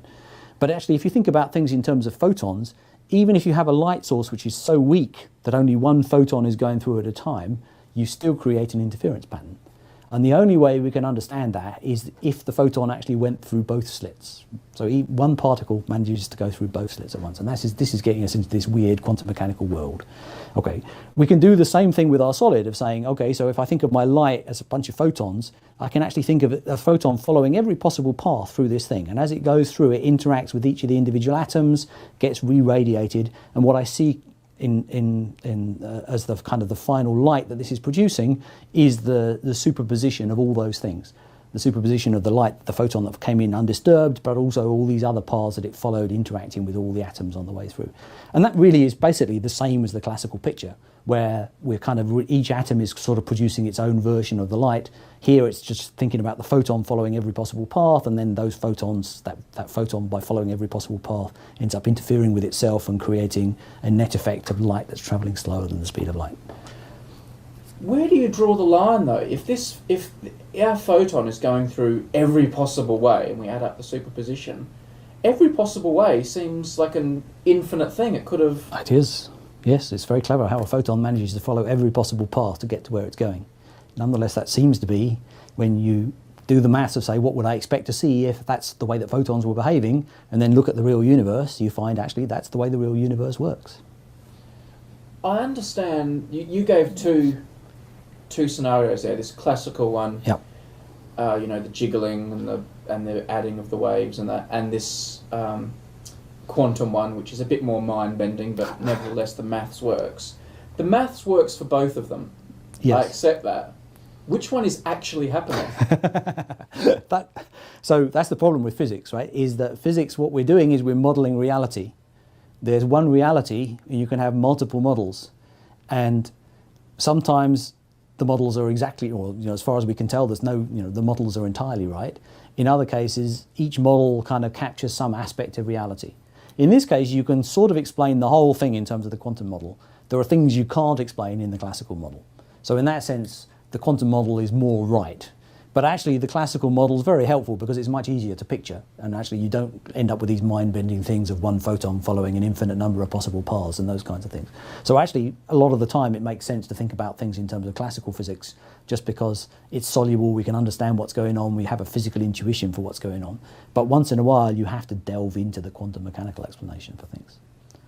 Just to mess things up still further, there's another quantum way of looking at this, which is there's and again, it's this question of coming up with ways of modelling things. So I've just talked about two ways of modelling things. There's another way of modelling things that says actually a system that's a kind of a lattice or whatever that's in your material and the light travelling through it is completely different from just light in a vacuum. And so actually we shouldn't just think of, you know, light in a vacuum we can explain as a photon. This combination of light plus the lattice and all the way that the lattice can be made to jiggle is a completely different system. And when we come to solve that completely different system, maybe we'll come up with a completely different particle rather than a photon as the particle that's associated with light. And so physicists who study these systems have actually come up with a different way of mathematically formulating these things where there is a different kind of particle, a thing called a polariton. And a polariton is it's this complex combination of the oscillations of the electromagnetic waves, so the light, and the oscillations of all the stuff in the material it's passing through, combined together produce this kind of particle. This kind of particle, the polariton, has mass. And because it has mass, that means it travels at less than the speed of light. So if you want a different way of thinking these things, but also a quantum mechanical one, is that your photon comes along. When it enters this medium, the maths that you're solving changes, and so actually the particle changes, and instead of being a photon, it becomes one of these things, a polariton. The polariton bimbles along at a bit less than the speed of light, and of course when it comes out the other side, then once again you're solving the regular equations of light in a vacuum, or light in air, and that means that you can then treat it as a photon again, and it scoots off at the speed of light again.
Finally, let us look at the image itself. We can go on for many videos about how this image was generated.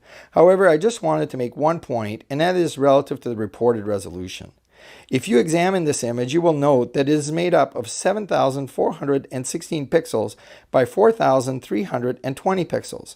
The claimed object at the center is said to have a diameter of about 40 microarcseconds, and the image itself is about 150 by 90 microarcseconds.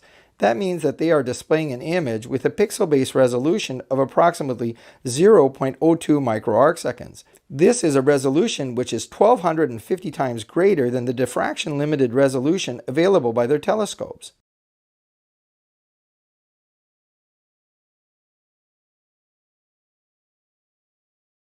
These scientists, through data processing of coarse data, increased the resolution presented by more than a factor of 1,000.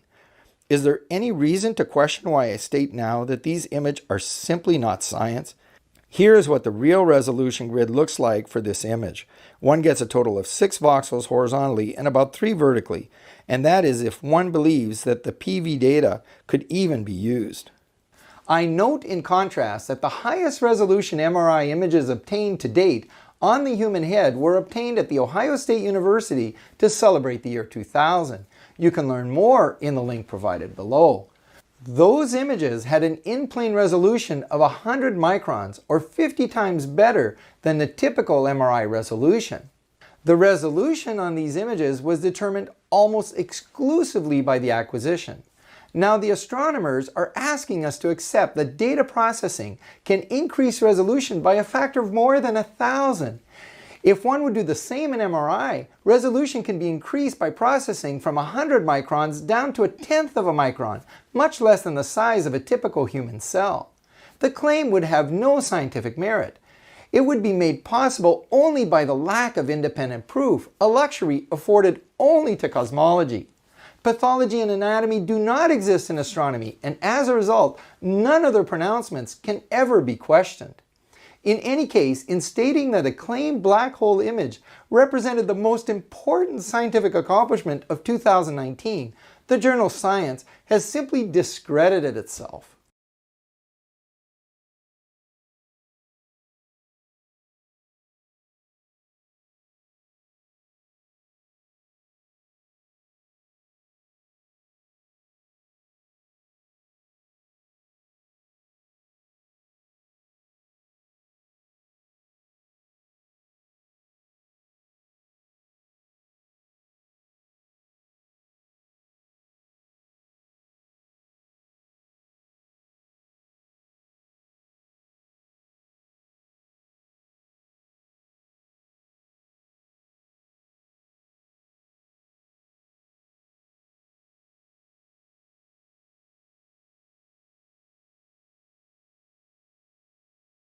Anyone in here?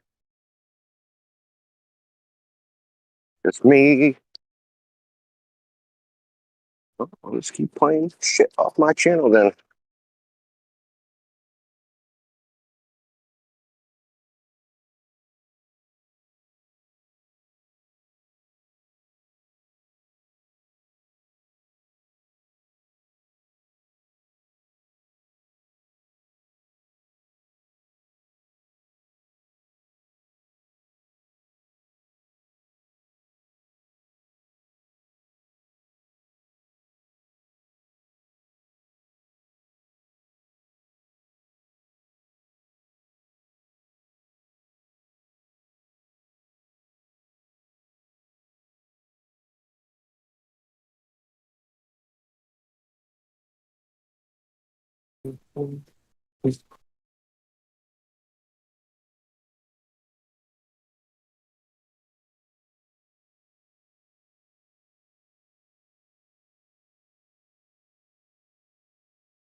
It can be curving at 8 inches per mile squared and have lasers being shot over it at 25 miles and have it hit the target at the other side, 2 meters above sea level.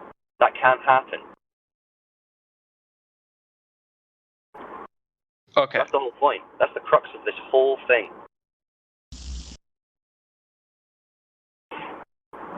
So if you do have that, I'd be interested to see it. Well, like, but if you don't, that's fine, because no one else does. No one else has that. So you wouldn't be the first. Don't worry. Yeah, I know, because, like, I don't know how to explain it to you, but, like... What? What Like, do you mean? Okay, yeah, no, okay, you're right. You've done your own, and... Okay, so you're saying you've done the experiment. No, I didn't personally do Not you, yes, I know. People done the experiment. Yeah. And they say, well, this happened, and so the Earth is not curved. But other people have done it, and it worked for them. So it's like, who did that? Where? Who? When? Yeah, that's what we'd need to see. But you're right. If that were the case, then we would have to compare the two and say, right, which of these bodies of evidence is stacking up and is legit? Because both of them cannot be true. So if you think someone is doing the same thing that we're talking about, and it is actually showing 8 inches per mile squared, remember it has to be a very specific rate based on the size of the ball they tell us, then please post it. It'd be very interesting. We're all waiting for this one. Okay. Because that would shut the whole server down, bro. Be careful. But let's see it. You can go and get it. well, I don't have, like, I know people have done it, and they have videos on YouTube. No, they have videos on YouTube on both sides, whether it's flat, whether it's so not. there's a couple on YouTube like Discovery Channel, National Geographic that claim to have done this, but when you examine the videos, you can see where they've misled. And also, the videos that you'll find on YouTube are like 5 to 10 minutes long. They're little reality show puff pieces. They're not scientific papers. They're not academic studies or well-documented experiments. But look, not everything in theory works. You should know that, right? No. But this is different because this isn't supposed to be a theory. This is supposed to be reality, remember? Yeah, in reality, it's supposed to be curving at 8 inches per mile squared.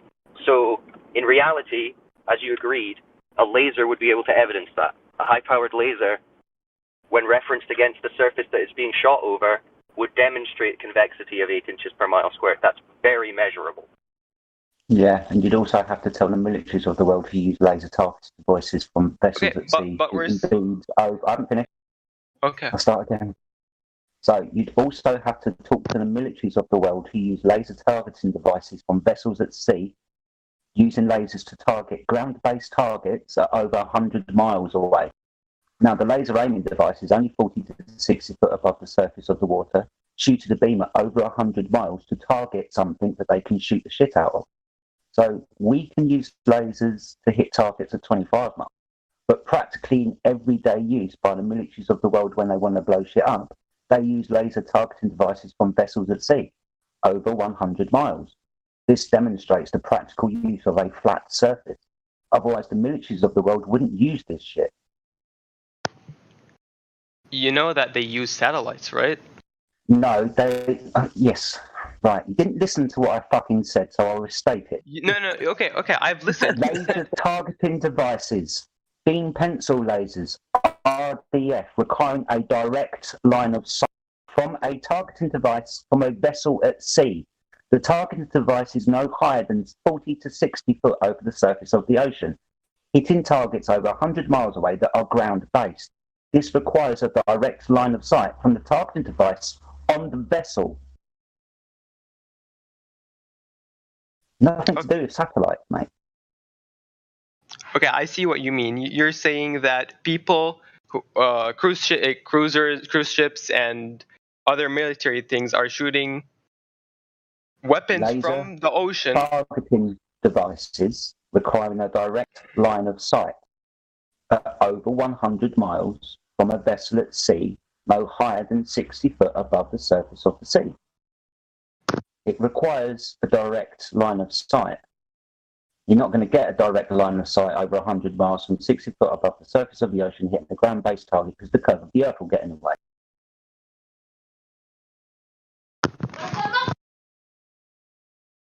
What did you say at the end? You cut off. The curve of the Earth will get in the way. Okay. So this is what I understood from what you're saying. Tell me if I understood something wrong. So you're saying that military are like they're using lasers to aim from more than 100 miles away on a ground-based target. That is correct, right? That is correct, yes. Laser targeting device. Okay. And do you know what's the height that they're using? The height, yes. For the fifth time, no higher than 60 foot above the surface of the ocean. No higher than 60. Yeah, think how big a boat is. I mean, I could literally give you 200 foot above the surface of the ocean if you want. It's still not going to make a goddamn difference when you're aiming at targets 100 miles away, mate. Okay. So I don't know how to reply to that. I'll be honest, okay? Yeah, then that's absolutely fine.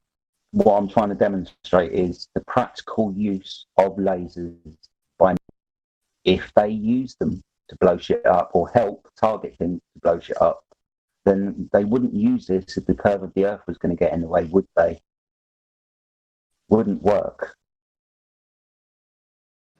Because there'd be a finite limit to how far you... Okay, I see your point. I see your point. I see your point. It's impossible to use that type or to use it in that way unless it's a flat Earth, right?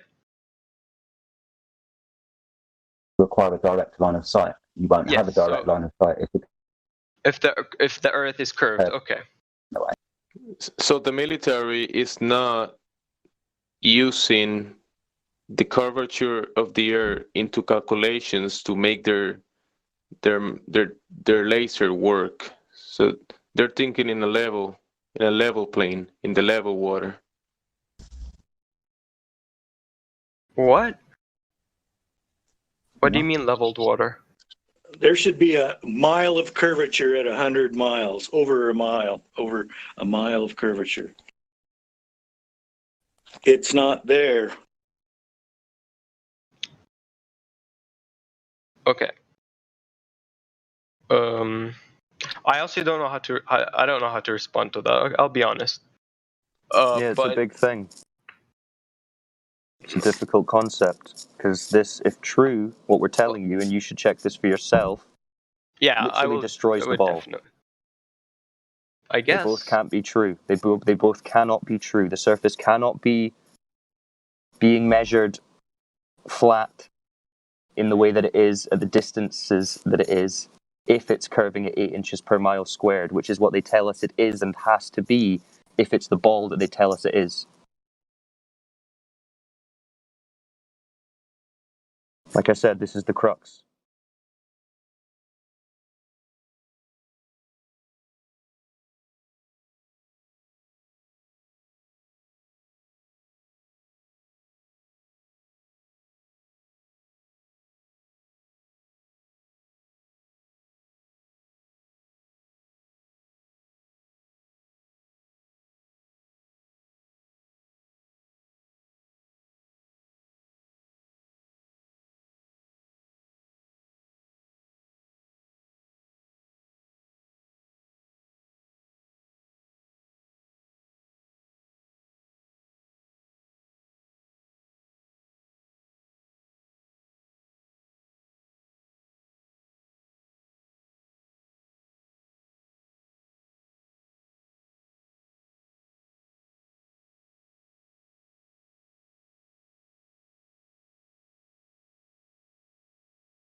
Oh, that was fucking gay ass map.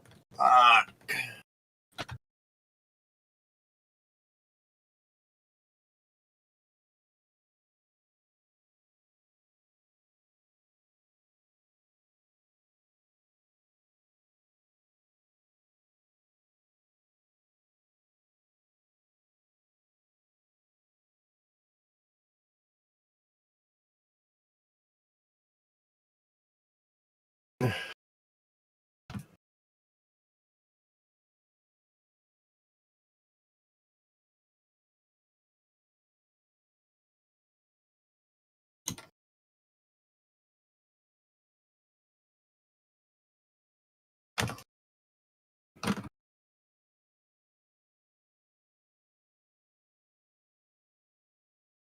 They're rezzing, they're rezzing, they're rezzing, they're rezzing, they're rezzing. There we go. Awesome. Lifeline right here, rezzing again, right here, rezzing again. Wow.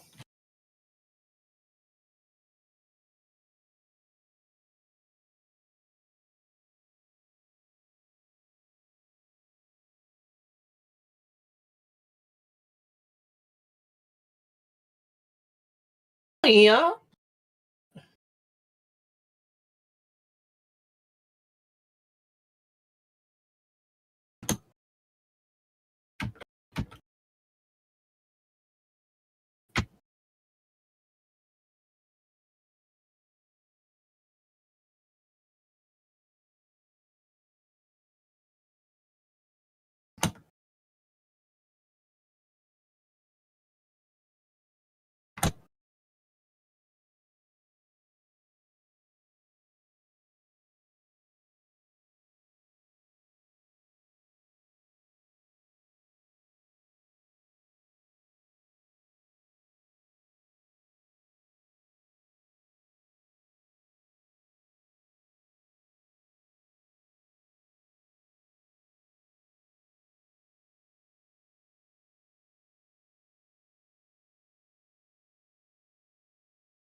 Lol.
Hello.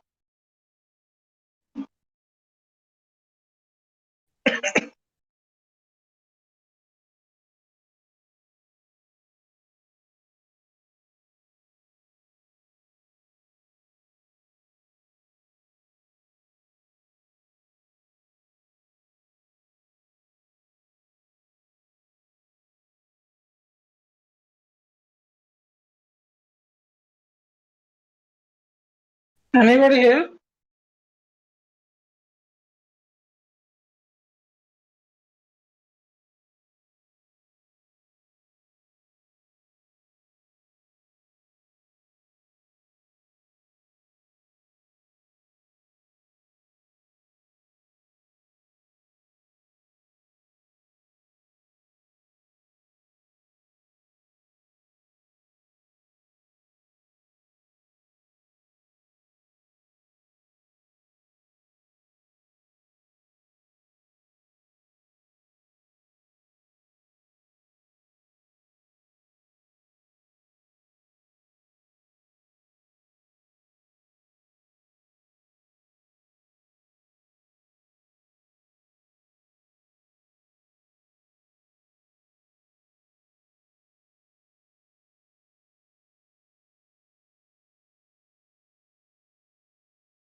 Yo, who was talking there?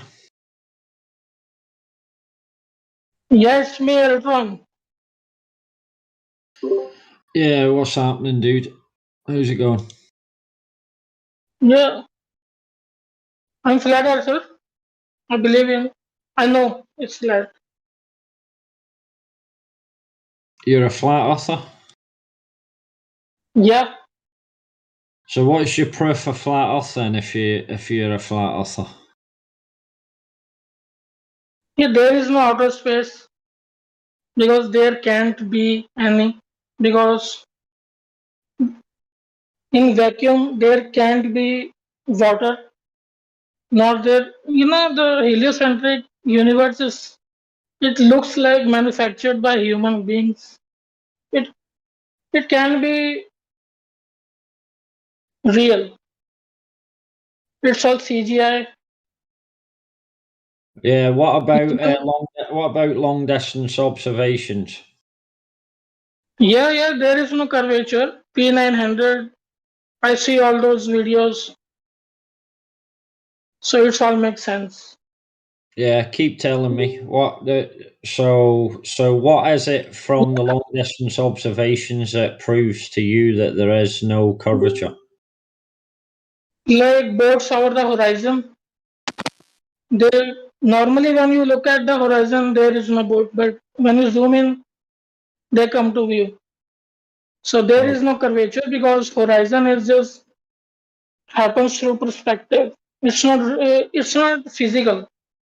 It's just how eyes work. So there is no Yeah. real Yeah. dent in the world. There is no real curvature. Like you cannot go there. There is no curvature. Okay. What about You cannot say what that about this. what about rotation? The Earth, they say the Earth rotates at 1,040 miles per hour at the equator. What about that? There is no outer space. There is dome up and water above. It's just because sun is light, moon is light, stars are light. They move around. Earth is stationary world. It's plane, so it doesn't move. It stays stationary because this is just this is like science fiction. How our world is moving around. People just bought it because they were kids. So I was kid. I was. I had no my own mind. So I just believed all that because it seems awesome. But then I I look for conspiracies. So I came across RTV, Lost History of Flat Earth, what on earth ever happened, Eric Duve, Eddie Bravo. Listen to all of them. So it's just mind control because the accidental universe says there is no God. So government says believe us because you don't have any God. So we are going to solve your problems. But they create problems. Then they had to solve them. This is how the system works. People become slaves. They don't even know that. All the main goal of heliocentric universe is that there is no God. So humans have nobody, to put their faith into. So they have nobody. They have humans only. So they believe in politicians, and politicians are like, we are trying to help you, but there is inflation, there is virus. I mean, they just come up with problems which they themselves generate. So the goal of the heliocentric universe is to control human population, shape their future. Good. Yeah, a lot of what you say there is absolutely true. That is right. Yes. Hey, kid, can I? I'm sorry, but kid, may I ask how old you are? I'm 27. Just turned 27. 27. Oh, okay, then never mind. I thought you sounded younger, man. But yeah, Yeah. you know your stuff, dude. Gotta give you props for that. Yeah. You're from India, right? Yeah. Okay. That's pretty impressive that you know all this information. All right, thank you for sharing with us the knowledge you have, man. Thanks. So I also looked into the why they call spacecrafts ships and why they dock into the ISS, which look like a submarine. So it's all water above. So they say above us there are spaceships. Why they call them spaceships? So yeah, in Bible they say there is water above. So ships are always in water, and their ships, the ISS looks like a submarine.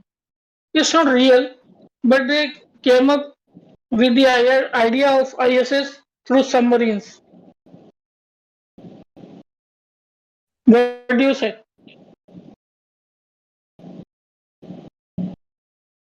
ISS looks like a submarine. It's not real, but the whole concept of ISS, they came up with that through submarines because there is water above, so they can't lie that much. So they just tease people. They tell openly, spaceships. Why are you calling spaceships? There is no water above, right? But there is water above. They even tried to go through the dome, but they failed. They can't go up there. The fishbowl project, I know about that too.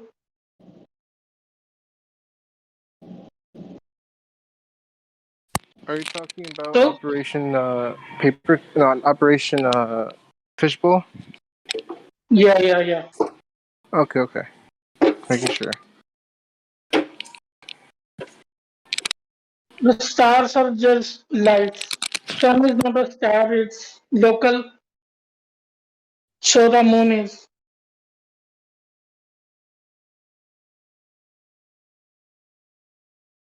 People are dumb, that's why they're so easy to be fooled. They want cool stories to get by their lives. They want thrill. So they love space, which doesn't even exist. I mean, can I share my own thought about the Big Bang? The Big Bang, nice. Yeah. The Big Bang is just bullshit, dude. And Yeah. But I did a thought experiment.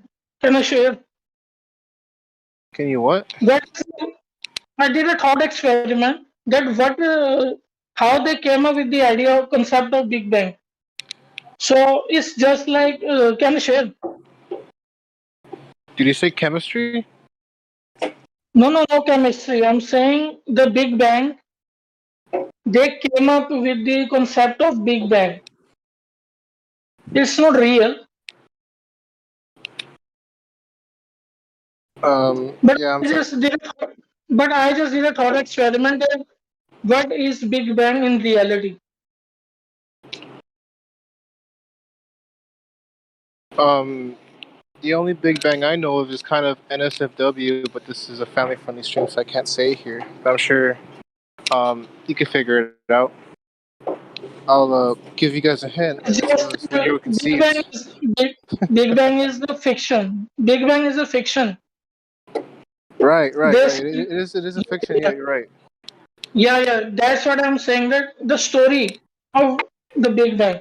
It's like they blew an atom bomb underwater.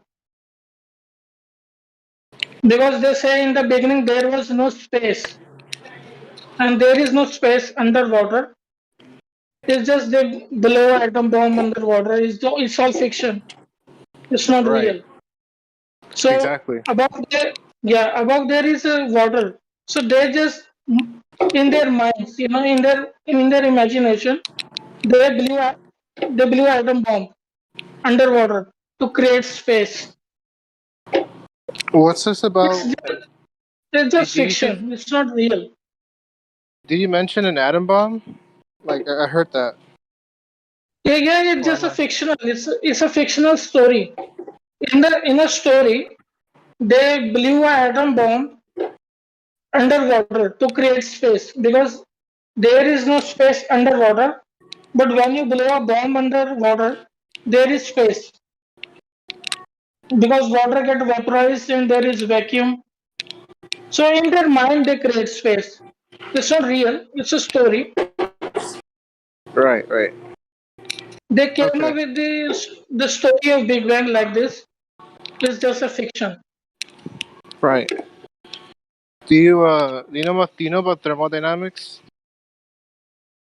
Yeah, All the right, so the air pressure you're talking about, right? Air can no, press no. I alongside wasn't. itself. No. I wasn't gonna say that, but are you familiar with the first law of thermodynamics? No, Okay, so the first law states I that don't have energy. to because I know they are lying. But yeah, go on. Okay, so it states that energy cannot be created or destroyed, only transferred, right? So this further Yeah, proves that the Big Bang is just a fantasy, right? Because nothing can come from nothing, right? I mean, something can come from nothing, right? Something has to totally. be there. Right. So as you say with the Big Bang, right? There was If you nothing look before around, the explosion, if you right? look around, yeah. If you look around into the world, everything is looks like an artifact. There is Everything looks like a nothing. what? There is nothing really natural. There is no evolution possible because everything acts as an independent artifact, a device, like a human body. It's like a machine. Right, So right. are trees. Everything looks like an artifact. Everything has a purpose. So it's a created world. It can't come out of itself. These crazy people believe that because they were kids, and kids believe anything. It's just when they grow up, nobody tell them that grow up now. It was fiction. Nobody tells them. So they just keep on believing those child stories. Like 4 years ago, I was a kid, but then I came across flat Earth. Then I have the sense of duty for myself. So I I tell me that you can't live your life in fiction. You have to wake up.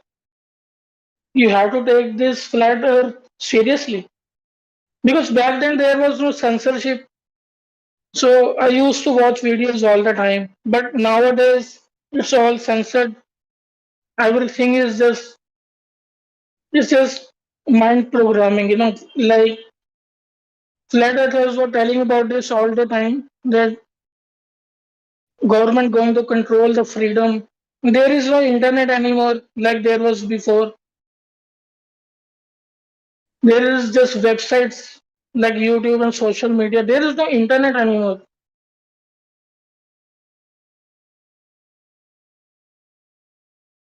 because YouTube is a big business now. So everybody believes what is on YouTube.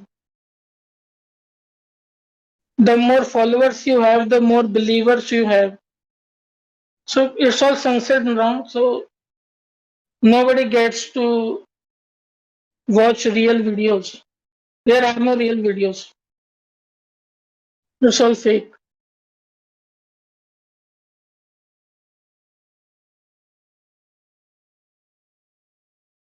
So what do you say?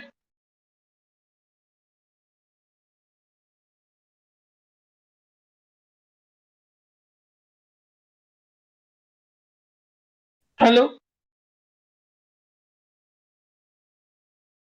I'm here, but I can't really talk much. I'm at work.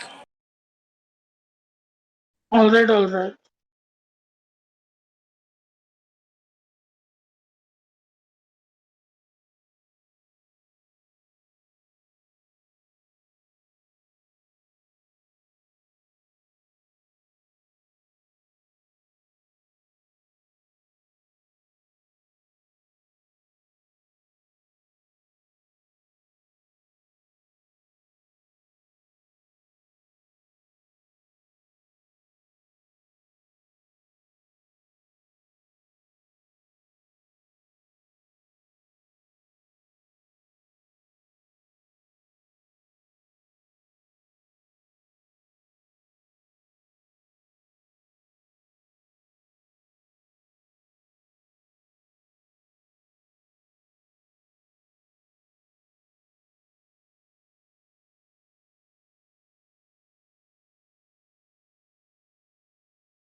when you tell someone that the Earth is flat and stationary, and they, look at you like you're crazy, or say like, "Oh no, no, no, you're wrong. You're wrong," or whatever, and they just kind of dismiss it, or just plainly think you're wrong. Keep in mind, you're making a really good, difference in the world when you do that, because you're kind of opening up their mind to at least think about it, even if they have the cog dis and such. Just think about what it is, what it would be like the second time someone says it to them. Think about that.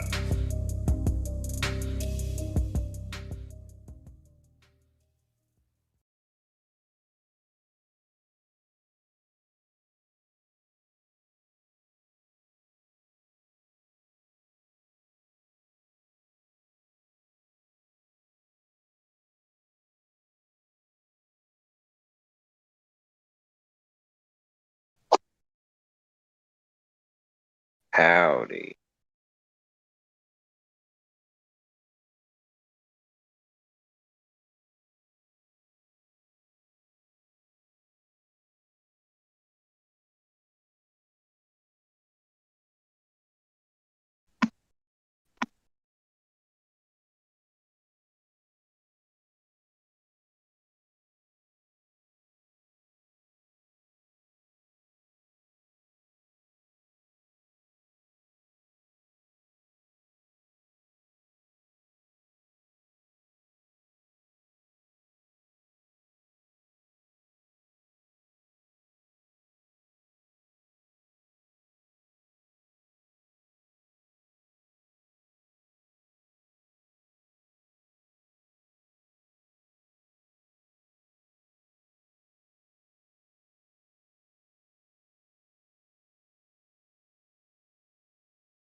Rolling, rolling, rolling. Get those doggies rolling, right. You don't have a phenomena. You're trying to explain why something in your model doesn't make sense. That's not a phenomena to be explored and to figure the cause for. You're trying to conjure that up with butane. Right. Well, I'm not necessarily sure the presence of butane really matters so much as the temperature. God.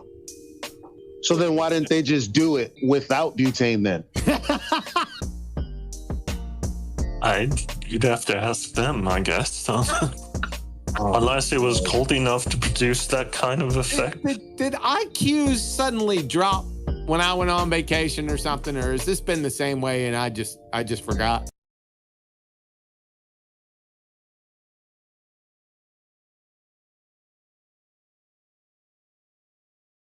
Yeah, recorded or live.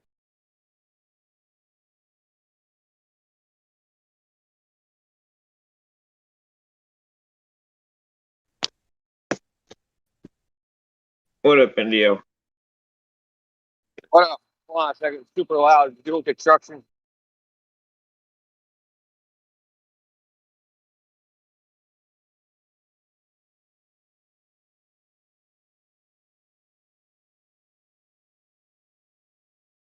It's funny because I couldn't hear any of it.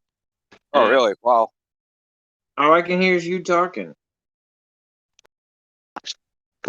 I guess noise cancellation's working. Yeah. Dude, I keep getting concerned about like the noise when I go and sit in the garage and do my thing out there and I'm on these calls with like the garage door open, all these trucks and cars and shit coming by. People are like, we've never even heard one car.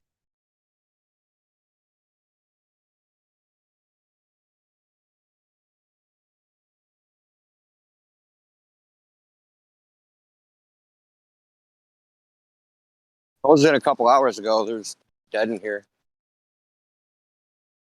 No one alive. Played a couple videos off my channel that are just audio. I wonder if I could play. This shit play Spotify. You know we got a podcast, right? I do now. iTunes and Spotify. So they're just like clips that I've clipped out of like the live stream. Some of them are pretty good. I think all of them are pretty good. One of them was us destroying Mick West in here. That was quite amusing. Mick West, that big fucking douche nozzle. Bro, we had a beautiful two beautiful conversations ruined the other day, so I don't know about this morning. Maybe the tone changed. Look, if ever you have a good one, now there's a couple, I guess the criteria you call it. Minimal swearing. I mean, there can be some swearing, but like, it has to be good for the ears. You know what I mean? It's got to be good audio, meaning people not interjecting, swearing at people, spazzing out, shit like that. It's coherent. You know what I mean? It's a coherent point. Usually I try to like say one topic. So say the top, like they go to gravity and they stick to that for the whole thing. And I try to get like, make them like 10 to 30 minutes, somewhere in that range. I got to get on the computer and work out how to clip it because I'd like that portion. Don't worry about clipping it. I can do that, man. Just like DM me the link to the live stream. Like right when you like say you're in the live stream and it happens, just like DM me just go to the live stream and just DM me the link. I'll find it. Just say like what it's about or a rough timestamp. Well, actually, I don't even need a timestamp because the time you send the video, if it's close to that, I can. Helio has the time in the video, so I can find it that way. Right. I don't. I'm trying to think.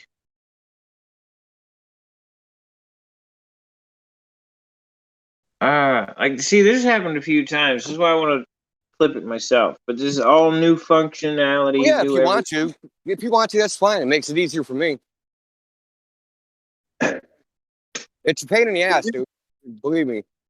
I'm normally on my phone, so if I find something and I can't clip it on my phone, which I don't think we can, not on mobile, I'd be texting you like every other day, and I don't want to do that.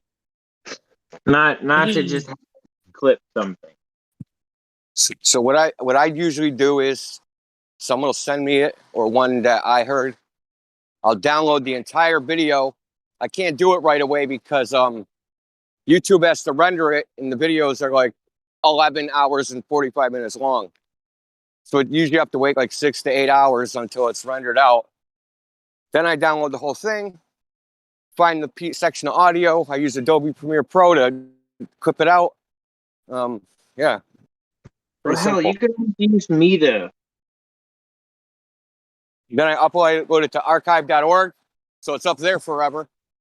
Right? That's what's hosting the audio because iTunes and Spotify, they don't host audio. You got to have your own hosts.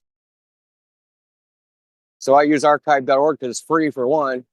And then that's like permanent.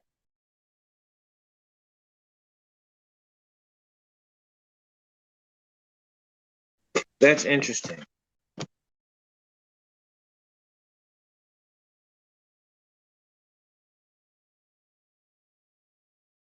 I wish we had a way to automatically, as soon as an episode's done, just send it right to archive.org. Bro, I wish that worked for books. They have audiobooks on there. Yeah, right. But the books that I'm looking for, dude, were generally the ones that vanished during book burnings. Did you say book burning? Jeez. The books that I look for are generally the ones that people would want burned if they're trying to subjugate a population through fraud.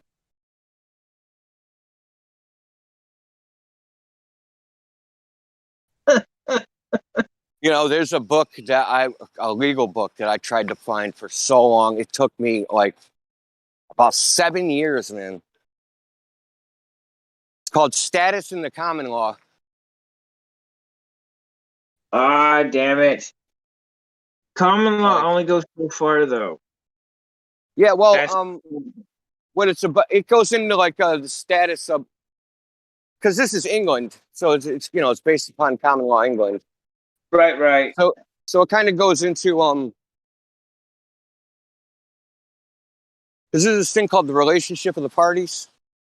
Yeah. So you got master servant, master slave, employer employee, sovereign subject, sovereign citizen, that relationship. So the court takes cognizance of this, right, when they do cases.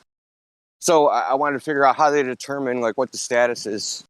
And I searched for this book and it was fucking useless. Didn't have anything that I thought was in it. All right, so status is started in a 2D world. Then from there, you having status, if you can articulate what needs to be articulated and be completely freaking honest, you have standing. The status is 2D. The standing is 3D. It's what you do.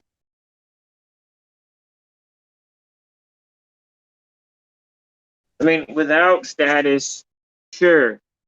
Without a status change, sure. You can go to equity. You can do things in equity with equity. However, most people are walking around with a worse status than they know. And it's 2D. It starts in the 2D world, it goes out from there.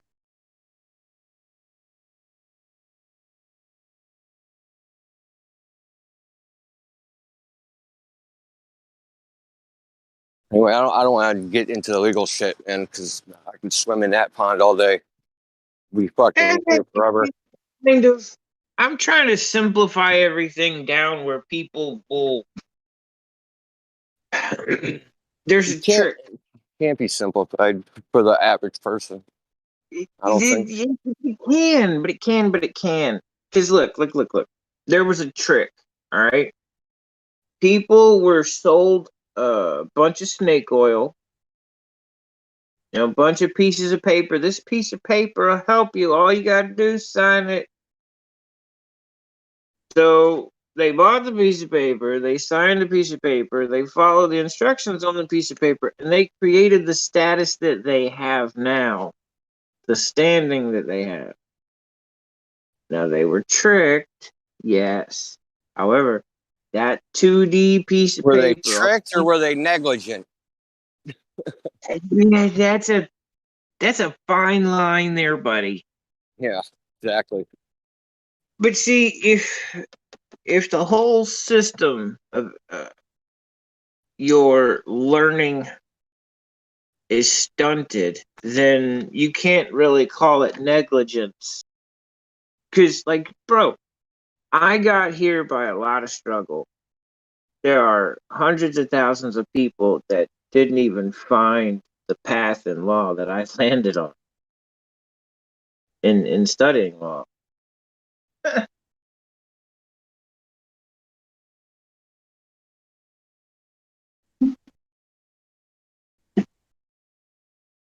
Most attorneys do not like.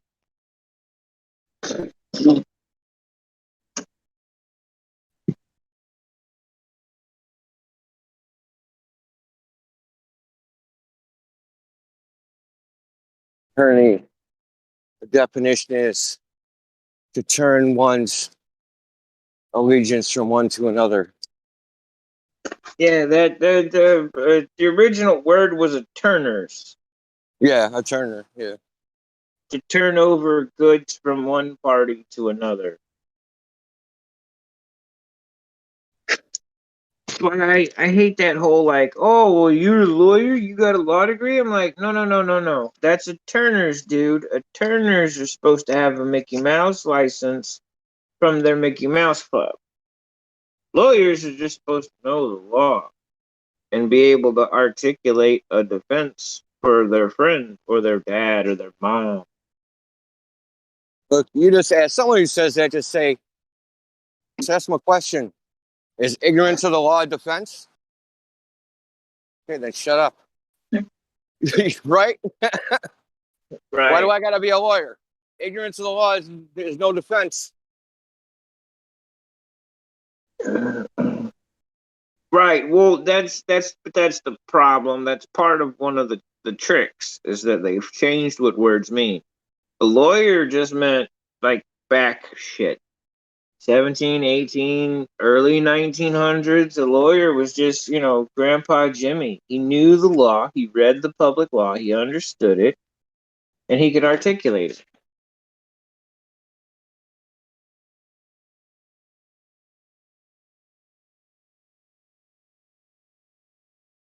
Anyway, how about back to Flat Earth?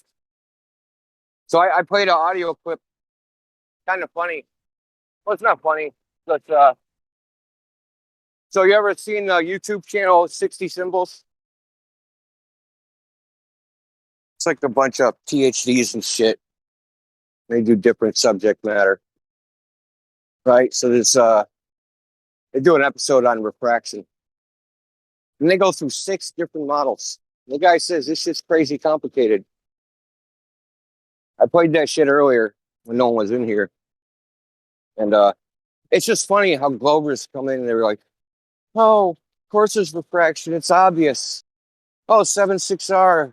Like, what's that based upon?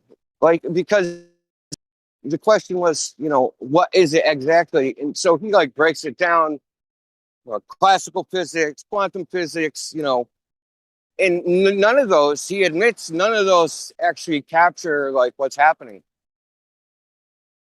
So when Glovers come in here and say, oh, it's super simple, it's obvious, we just use 7.6R, it's good enough, they're just full of it. Play this shit again.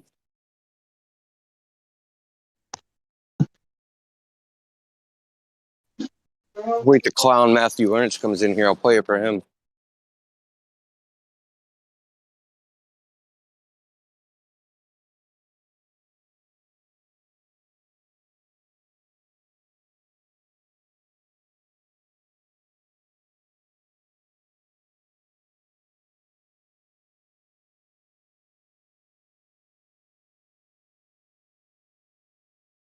I got another video on my channel, Dr. Pierre Robitaille, going over the black hole image, in quotations, image.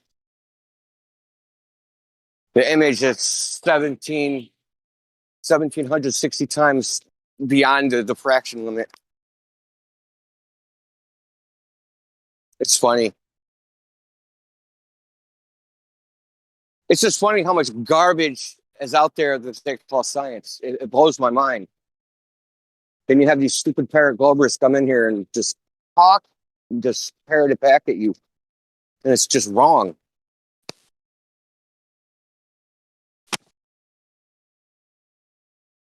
It's amusing to me, though. What's up, Indio? What up? How are you? I'm good. It's good to know, man. How are you? I'm also doing great, man. I'm at work. That's where I am headed to do a job. Good to know, man. Got to make that money. Fiat currency. I'm just bored.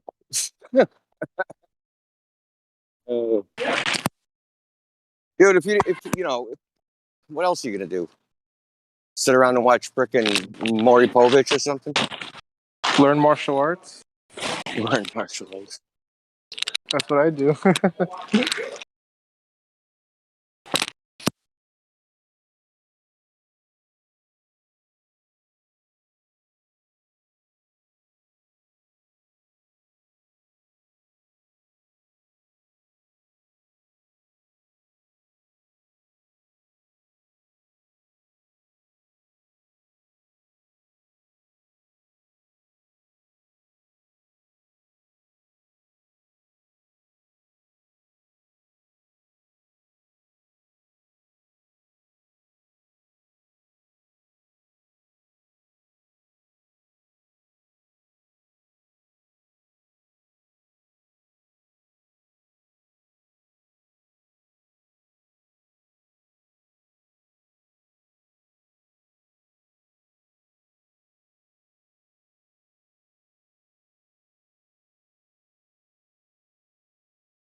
I gotta say, gas pressure is my favorite.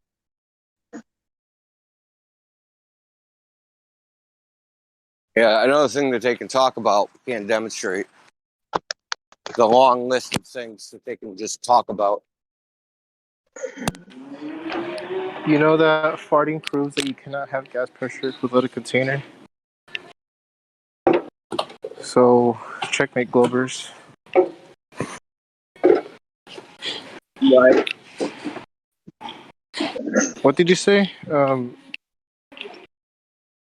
couldn't understand whoever said that. I said right. I'm sorry, dude. I think you need to fix your mic. Gas pressure without a container is impossible. That's what he said. Exactly. Unless you have gravitational space-time refraction holding it in. You know, the gas molecules, man, they're taking little parabolic arcs. Right? They're going up and they're going in every direction. And then, like, you know, gravity takes hold and, like, makes a little parabolic arc and comes back down. And then bounces back up or something. That's what you have to believe. No, I'm serious. Like, yeah, I know you're serious, dude. I've been the here for 2 kinetic, years. yeah, the kinetic theory of gases, like, so the little molecules are going in every direction. Well, gravity is restricting the direction of up or out in their model. Out, nothing goes up, but everything goes in or out. So Is has to be taking a parabolic arc like a rocket, man. Going up and falling back down. But the thing is there even a down or an up on the globe? No, there's only in and out. Right. It's all relative, man. Nothing is objective. It's all subjective and relative. Yeah, what happened? Oh, I fell in. You what? Fell in and skinned my knee. Instead of saying you fell down, you say you fell in. You fell in. I jumped out. Nice. I jumped out and dunked the basketball. Right. I'm gonna have to start saying that, dude. Piss him off. I don't like gas pressure because there is no life without gas pressure. Zero life. Why is it so hard to understand the gas pressure argument for Globers? Like it was the fucking gas pressure argument that basically what broke the ice for me. I'm not sure about you guys, but it was the gas pressure that did it for me. I understand it, but they're NASA fanboys, dude. They sat from Star Wars. Oh, right. Like that. I think, there's a bunch of different motivations. One is like the fanboys that think they're going to space. You're gonna bang alien hookers or something. Snort some space coke. Right. And then there's the activist atheists that can't, Then there's the people that like this is kind of almost the same thing. The science worshipers and the math worshipers. I don't know which is worse. I mean, if you want to watch one of these guys get indignant, saying the Earth is flat. I mean, they get indignant. Saying math is not reality. They flip the fuck out. Right. It's really funny when you say, "Oh, math isn't reality," and then you just ask them if they could show you an equation in nature, or if you could have a negative apple, like a negative one apple. Like math isn't reality. There you go, dude. Oh, there's like 500 ways to destroy that, man. There's like, I mean, that's like endless. It's so funny that you think math is reality. It's hilarious. The funny thing is, no mathematician thinks that. That's the funny thing. Right. Only crazy half-wit globers. Midwit, sorry, not half-wit. It's midwits. And the NASA fanboys, yeah.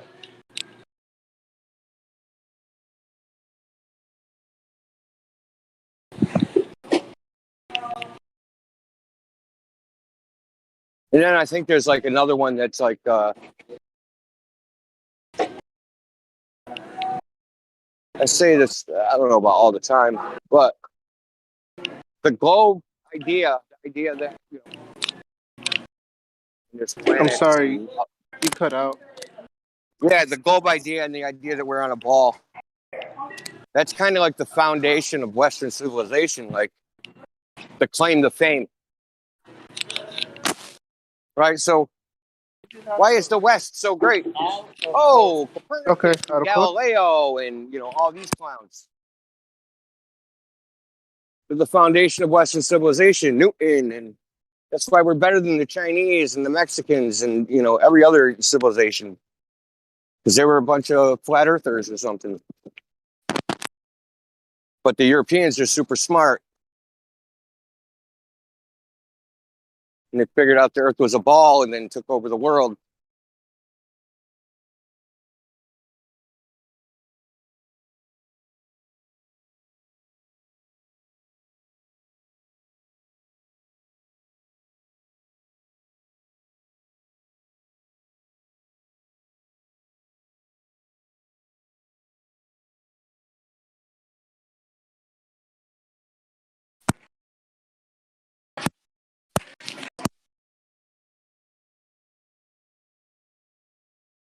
So, like, when you say the Earth is flat and it's not a ball, you're saying, yeah, those dudes, Aristotle and all these people, they were all wrong. So the foundation that we, the West brags about, there isn't one. So we're like attacking Western civilization directly. I think that's a motivation in some people. That flat Earth triggers people.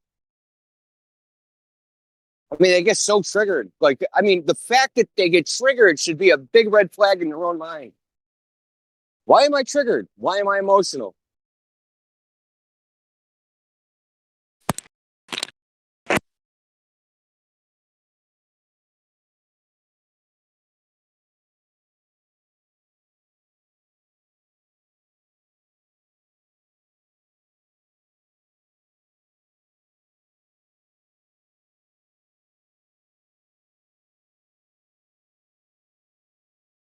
Did you guys know that you can measure the curvature of the Earth using a dog bone in space-time?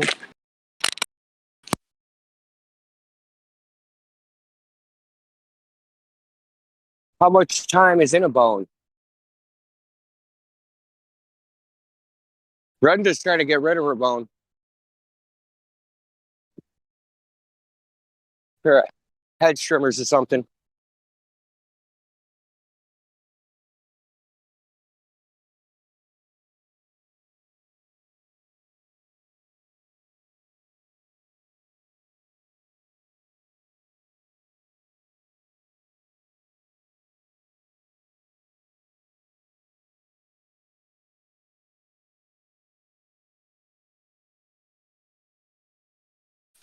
There is 666 minutes and 33 hours in one dog bone. There you go.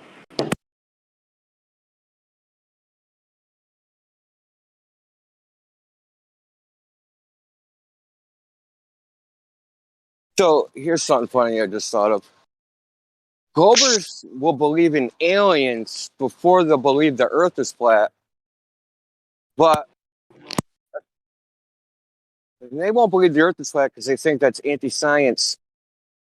But so is the existence of aliens and them coming to Earth.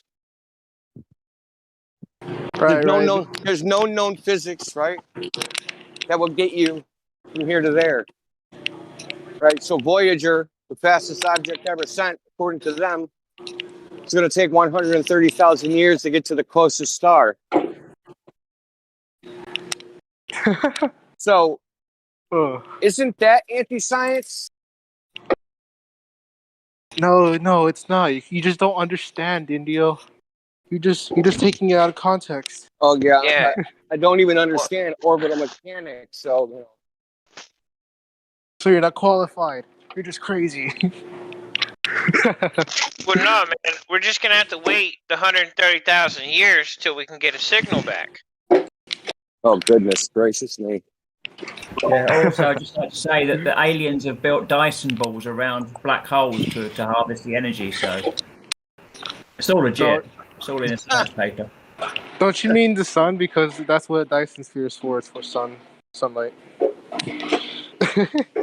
So there was a news article yesterday, space news.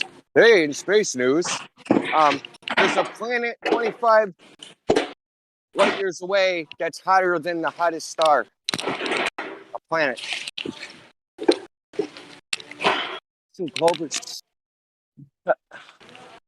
What won't they believe, man? I got it. Next Glober that comes in here, that's what I'm asking them. When will you question them? How ridiculous the thing do they have to say? Like, how far can they go before you go, that's a little fishy? There you go. I put it in the voice text. The Dyson spheres around the black holes.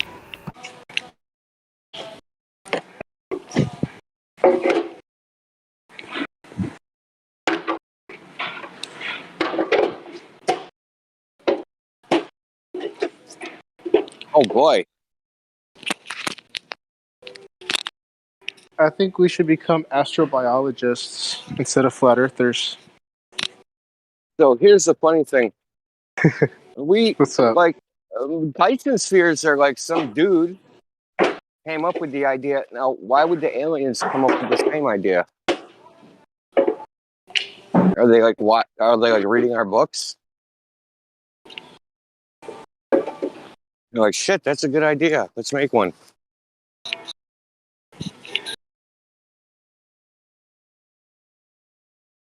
Hey India, have you ever seen that the episode of South Park about where it has Jusians in it, and Earth is being recorded in one intergalactic TV show? No, it sounds funny though. Dude, it is a funny episode, man. You gotta watch it, man, because it could be like that, man. These Globers think. Well, you're overlooking the basic scientific evidence, man. Aliens are real because I saw Santa once, man. Hey, dude, I know. Hey, dude, look. I know aliens are real is because my ancestors are aliens, bro. They jumped the border from Mexico to the United States. So Yeah, but that's not.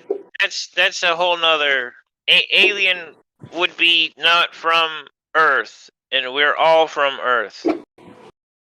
doesn't alien mean not from this land or not being native to the land that you're in? Right, but land is all connected. It's all one piece, so they would have to come from another land, like other than this one, like all of it. Alien means alien, as in alien on your property. So in common law, yeah, listen, I'm not just blowing smoke either. In common law England, when an alien, right, was in England and he died, the king inherited all his property. You could not pass on your property. Do you guys think that there are aliens on Earth? No, there's no such thing as aliens. There's illegal aliens, but they're humans. Yeah, but that's a legal system thing. Those are boundaries created on paper. Yeah. Well, a guy that believes in those boundaries have guns. Yeah, I can walk down to Mexico and get an $8 carton of cigarettes. You can get a lot of things for $8 in Mexico. That's a donkey show. You is right. You. Have you ever been to donkey, man? Never been to Yeah, where? he's gotta mess with all them ugly broads. Poor donkey. Freaking donkey catching STDs. Damn.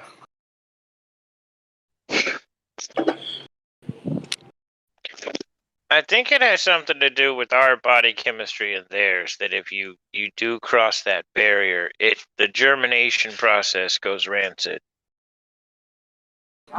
Excuse me? Thank you. So, dude asking about aliens. Are you a Glober or flat earther?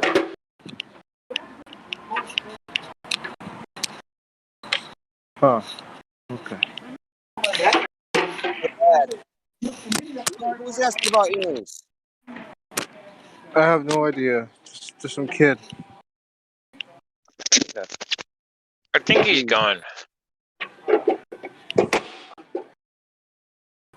He's probably going to go off and say, flat earthers believe in aliens. I think he found himself in the wrong channel. I think he probably wanted to find the Ancient Aliens Discord server, but then he found this server.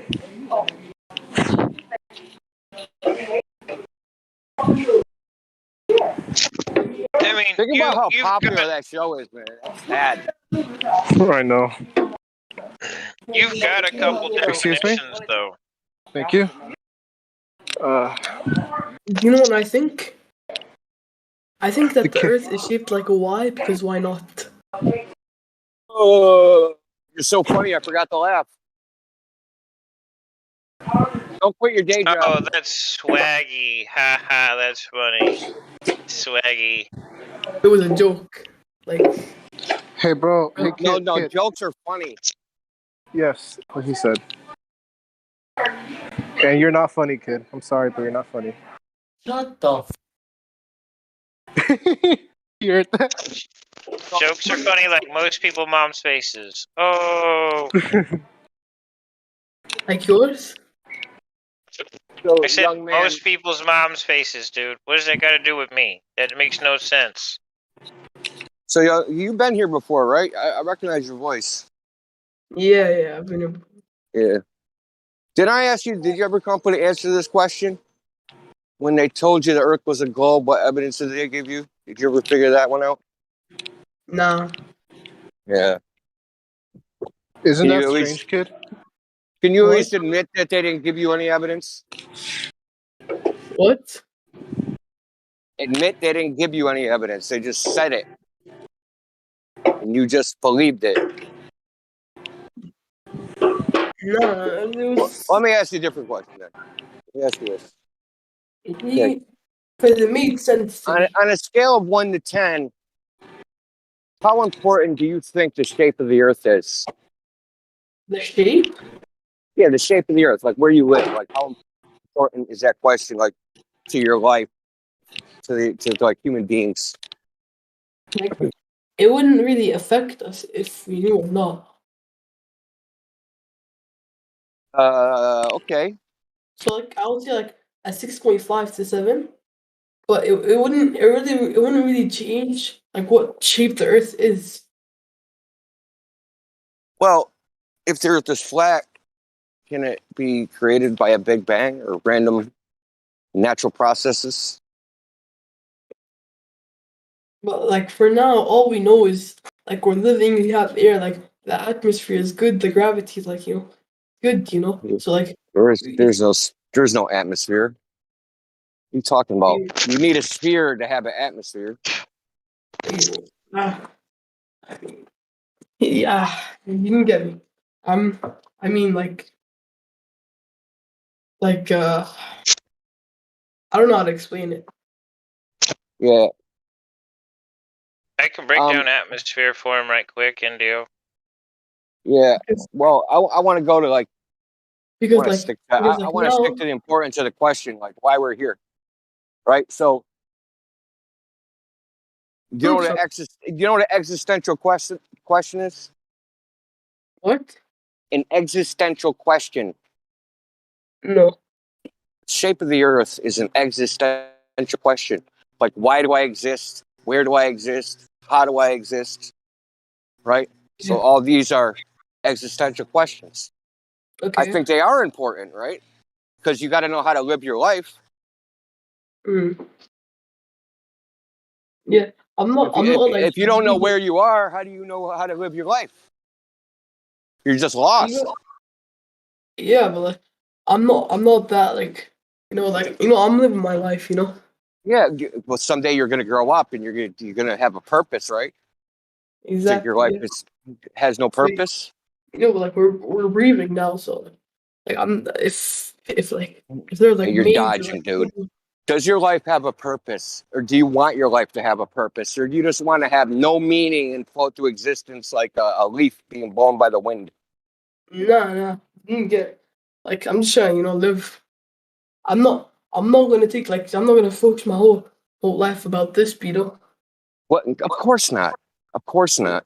No one's saying that. What I'm saying is how you live your life, right? The things that have become important to you, things you're going to find important, are going to dictate your purpose, right? And where you live determines what you think is important. Yeah, I'm still trying to find out, my purpose. I'm still trying to find out. Well, yeah, cool. It's cool that you're here because, you're doing it better than a lot of people, because a lot of people think that even asking the question, even questioning it is some heresy or some insult, right? I mean, don't you find a problem? Like science, right, is supposed to, something called the spirit of inquiry, the spirit of investigation, that all things, right, are supposed to be open to question. How come the shape of the Earth seems to be one of the things, like, it's a topic, they're like, no, you're not allowed to question that. If you walked up to a random stranger in the street and say, hey, you know what? I'm really into science and I'm trying to determine whether the Earth is flat or a globe. They're going to laugh at you. They're going to ridicule you. You don't even have to say you believe one or the other. Just you asking the question, they're going to make fun of you. Why is that? You answer me. Yeah, like that's a big red flag. Why don't anybody want you to ask the question? Yeah. So there's a famous philosopher. His name is Bertrand Russell. Yeah, I know. And a mathematician. You've heard of him? Yeah. Okay, so Bertrand Russell, he said, what question can be asked, or what question can be asked that is above all, whose answer is above all doubt? Right? Meaning, what question can I ask? Like, is there any question that is so certain that it's above all doubt that no one can doubt the answer? That question is very hard to answer.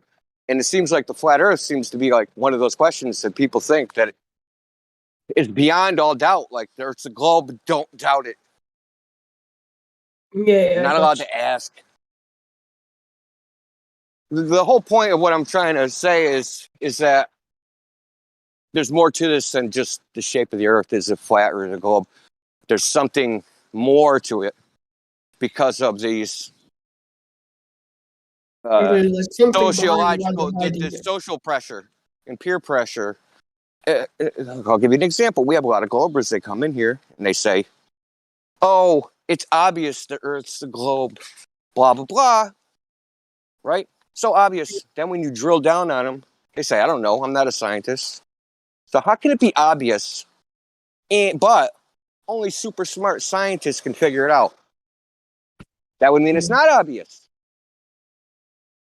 You have all these contradictions that floating around. I get what you're trying to say. Like, yeah, like so, like there's something behind why they're hiding.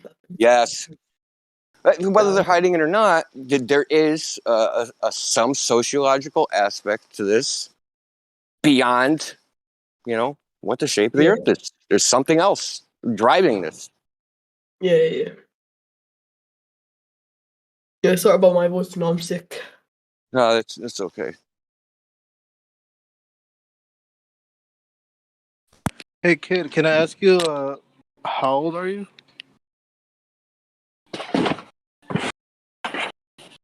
Hello?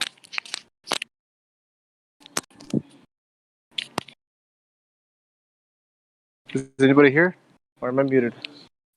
Yeah, you're here. Okay, so what do you say, kid?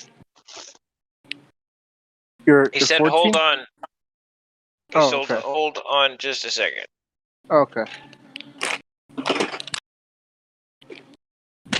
Man, Indio, that first question was a good one. It's just I was going to rephrase it.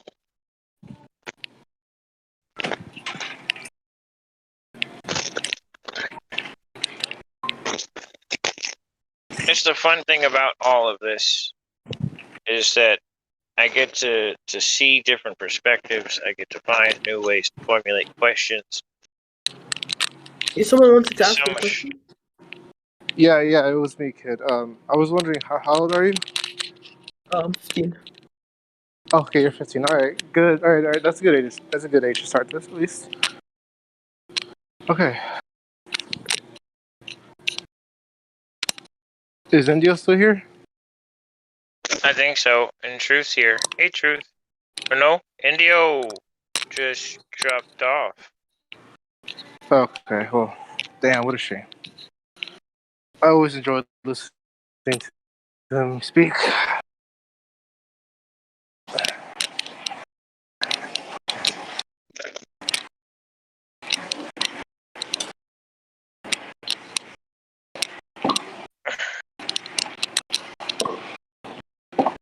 Well, like even the point that he made with the first question, I forgot the first question because I had a good rephrase where I think the young man would understand the question better.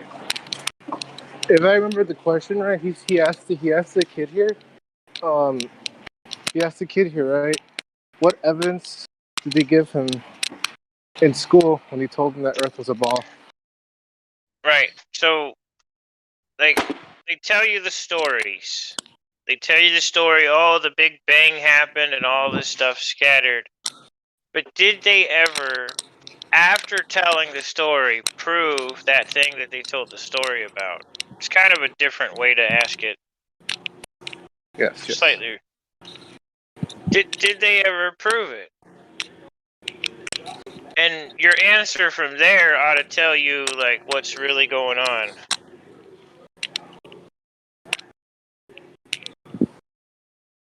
Bro, to be honest, if I was at school telling everybody about this, I would be yelling at every single person, getting angry at them because they're like, why? How are you gonna sit there and fucking lie to yourself? You know what I mean? It's between you and the teacher, man. It's really that simple. Oh no, you're absolutely right, bro. That's why I would have been like yelling at the teacher, like, "What the fuck are you talking about? You're telling me that this fucking thing, this model that you have here in the class is the only proof, and the pictures from NASA that they've created from fucking data strips, fake ass data. make believe That's over the top, man. He ain't trying to get expelled. Ain't nobody trying to get expelled. Right. No, I'm not trying to get the kid expelled, bro. I'm telling you, when the teacher says, "Hey, this is how it is." Hey, teacher, can you show me how you verified that? Or hey, can you show me how that was proven? That right there is going to be NASA ain't gonna prove any shit. No, I'm not trying to get the kid expelled. I'm just saying for myself, bro. If it was me, man, that's me. You know what I mean? passive warrior, my friend. The passive warrior. As king.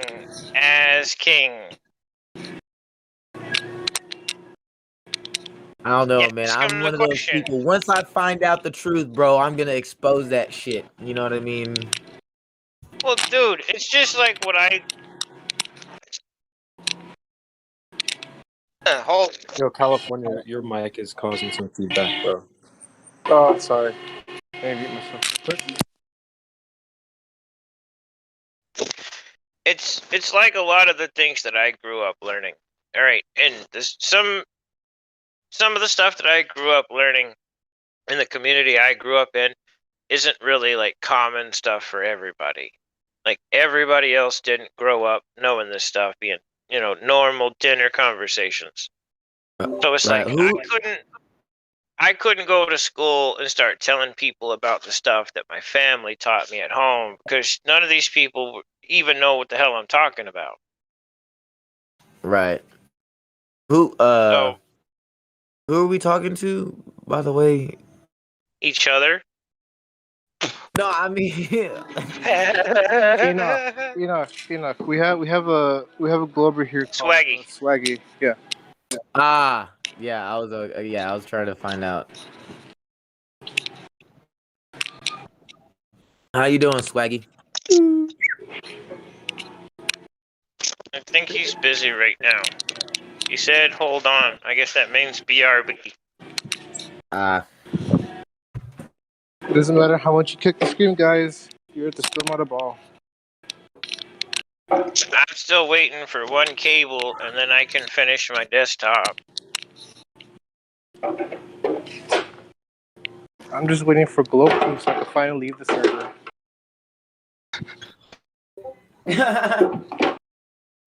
Once we all get the globe proof, it's over, bro. It's over. We're gone. Yeah, I mean, pretty much. I mean, like, I don't know. There would be no point to having this server if, the whole thing is fake. Like, if they find out, let us know so we can shut the shit. No, I'm kidding.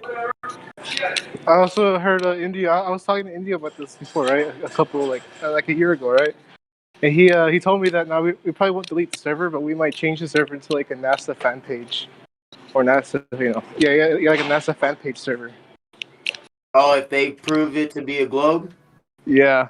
Yeah. We're turning the server into like a NASA pro NASA server. It's understandable. I probably would join it too.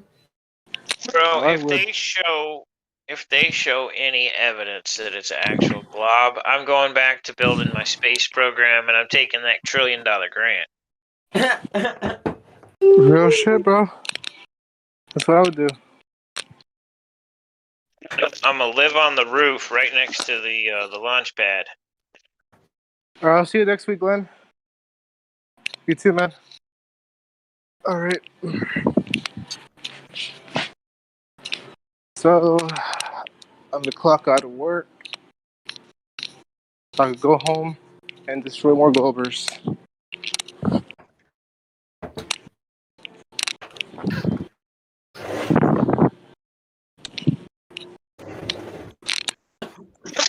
In a couple weeks. Let me know if there's any music in the background because I'm in a grocery store. I work there. And in the grocery store I work in, they always have music in the intercom. So just let me know if you hear it. Or server mute me. Because, we don't want to get copyrighted now.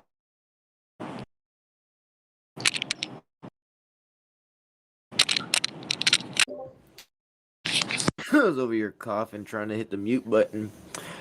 I was struggling trying to not cough. But then I was struggling trying to press the mute button at the same time. Yeah, but it still sounds like your phone's in your pocket. Looks like somebody needs a job.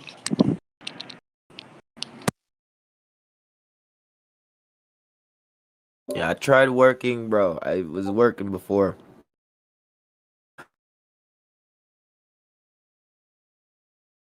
I was a boxing instructor too. Before. Oh shit, really? Yeah. Since Can I ask like 13. Can I ask you what is required to be like a boxing coach? Because I also do boxing and I train other martial arts too, and I would love to teach it, man. Like, if you don't mind, like, how did you get to your position? My coach told me that you're supposed to at least have a having like if you're trying to go pro, you should at least have 10 bouts in your boxing record. And to be a coach, a boxing instructor, for me, like I was already coaching as I was learning boxing. The fact that I have my Ubi where it's called an ABA book. It's an ABA blue book. Because I have my ABA blue book, like it allows me to teach boxing as well as fighting. But there's a red book. It's a coach's book that you have to go and apply for. Now, for boxers, it doesn't really count for them. I was talking to my coach about it because for boxers they already have the blue book, right? But for coaches, if you're not fighting, yeah, you need the red book. Even like you would need the red book to even get in the ring too. So, but that's from the background. That's from what I know, from my experience. Is from what I know. All right. Thank you for answering that, because I would love to teach martial arts, man. Like right now, I'm learning Eskrima, Kali Eskrima, and dude, that shit's fucking badass, man. I've also learned other arts, like I've learned capoeira as well. Like I've learned capoeira for like a year, but I never got really serious into it. Right? I don't even have a belt, dude. So I'm not even ranked in capoeira, but I know the techniques, I know the stances and shit. I know what I'm doing, right? So like I don't have like I'm not like a pro at anything, but I know what I'm doing, bro, because I've been doing this shit for years. Yeah, I mean, once you know the basics, and the fundamentals, once you have that down, and you can, explain it to others, like you would be well off on teaching people. Then there's nothing wrong with sharing your knowledge with others, and then you know and teaching them how to do it.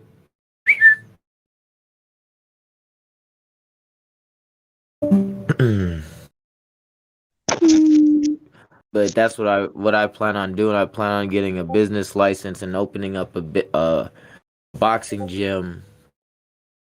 I don't know where I want to do it though. Like I'm trying to select where I want to open one. So there's that, and then I have to look for a building and the square foot to in the building as well. Make sure I have enough room and space for the ring and for the utilities, for the tools and everything. Yeah, it's gonna be. I think it's gonna. I don't know. I have this whole plan and idea. Like I have this whole set up. Like I have it set up in my mind on how it's gonna look. I want to call it the Enoch School of Boxing, or Enoch's School of Knights. I don't know. Maybe something like that. I want to get to a point where I'm like, I want to teach like, I don't know if you guys are familiar, but there's like these places where they do like knights battles, like they put on knight armor and they're in a ring and they fight each other. And I want to get into that as well. I thought that would be really cool. It looked pretty awesome, man. Like I don't know, I feel like it'll be like the next thing close to boxing. Like people are wearing knight like armor and then they score points on each other. I don't know. I don't know. There's an idea there. There's an idea there. Meow. It's like cage fighting with knight armor on.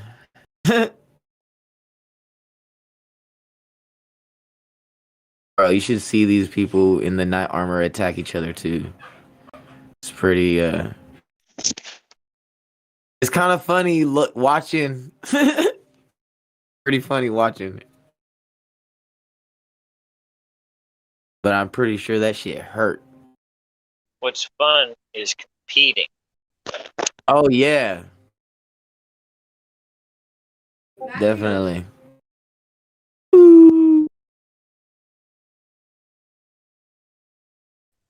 Or at least practicing crap. Like, I'd seriously need to do refreshers on half of what I know. Probably. If not all of it. I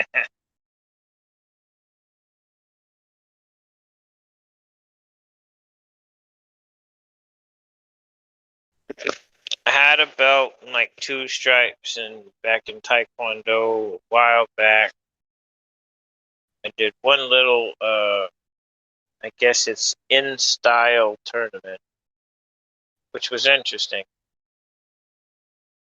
First time I actually had to just fight somebody.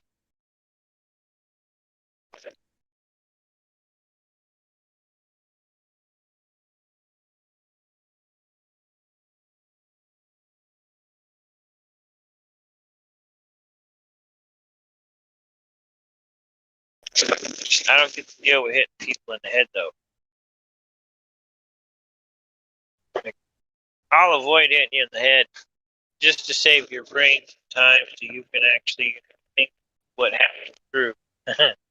Right, but that's That's something everybody goes for. It's like the number one thing that everybody goes for is the head.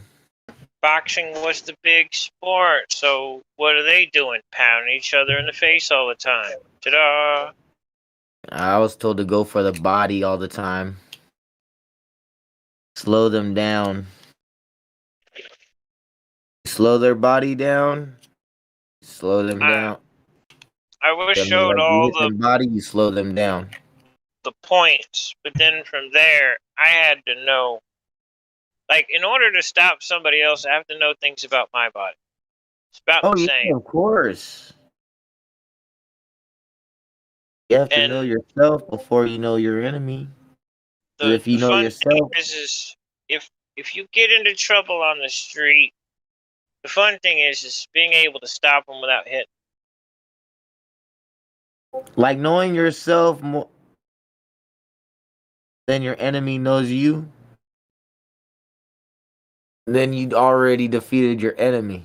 Because your enemy doesn't know you more than you know yourself. But if your enemy knows yourself, if your enemy knows you more than you know yourself, then you're in trouble.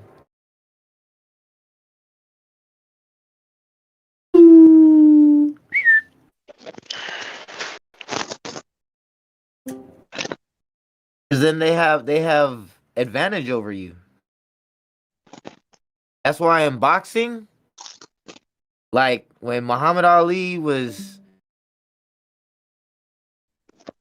talking shit to Sonny Liston, that was the whole point. Not to Muhammad Ali knew Sonny Liston how Sonny Liston fought. He knew where Sonny Liston came from and what his background was. But Muhammad Ali was trying to intimidate the intimidator. You know what I mean? And didn't even know that if it was working or not. He was just talking his shit. But he had reach. He had long legs. He was quick, light on his feet. He should have just kept it to winning a damn fight. He knew what he had to do is and he executed. Yeah, but talking shit, that wasn't it, man. He was a good boxer. There's other people that are I'd say better than Ali, even though for Ali's size, that's where a lot of his advantage came.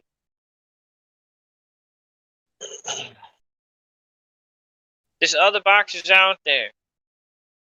One of the greatest boxers that's been had the most fantastic footwork ever. Dude could get in and out of everything. Split seconds. Who? One guard to the next, dodging that hook. Oop, dodge the uppercut. Bink, bink, bink. Dodging Which again. fight are you talking about? I forget his name. I watched it a couple months ago.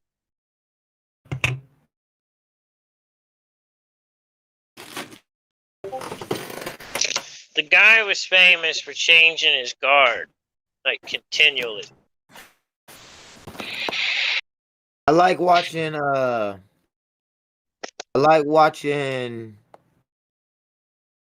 Guillermo Rigondeaux.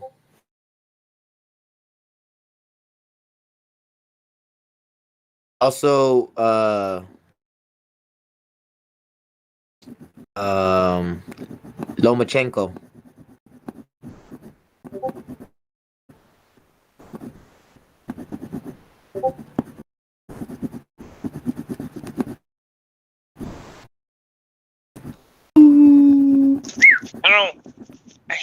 With me in sports, I'd rather play it than watch it. But fighting is one of those things that's always been fun to kind of watch. Because you get to pick up technique. Yeah. I also like Canelo. Canelo's a good fighter too. Mike Tyson and Muhammad Ali is my all-time. Ali's on my list. But, I mean, you gotta remember, he was the Jolly Green Giant. his speed was due to his weight and his size and his legs. Well, I mean, he was the fastest in his class. Right. You know, for a heavyweight fighter, he was the fastest. Somebody, you know, That's why half you a can't foot taller compare. than You you. can't compare Bruce Lee. You can't compare Bruce Lee and Muhammad Ali. You can't. No, because Muhammad Ali get kicked right in the chest. Or the nuts. Nah, you kick him right in the chest, dude. Just wait for him to blink. No, and just do believe this. me, bro. You don't think that Bruce Lee would go for the nuts? He would. Nah. I mean, he even mentions it. He mentions it in his book, bro. If I had Bruce Lee's body just for that fight, I'd wait right for him to blink and I'd kick him dead in the fucking chest.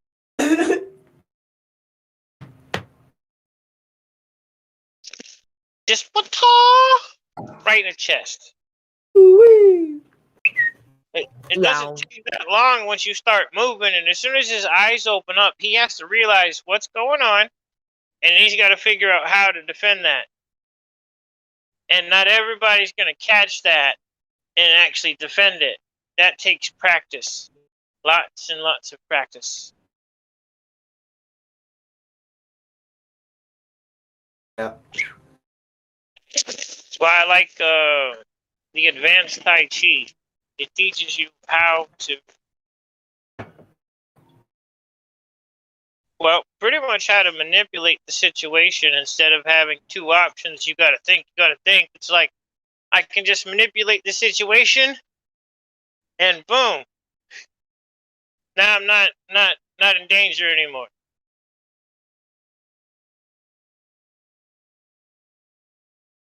All right, be right back. I'm gonna go. I'm gonna take out the trash. I'll be right back. Any globe questions? Any?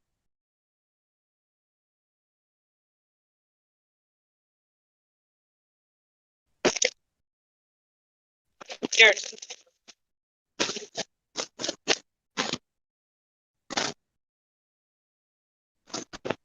That's funny. Somebody comes in asking for you, they leave, and then you come back.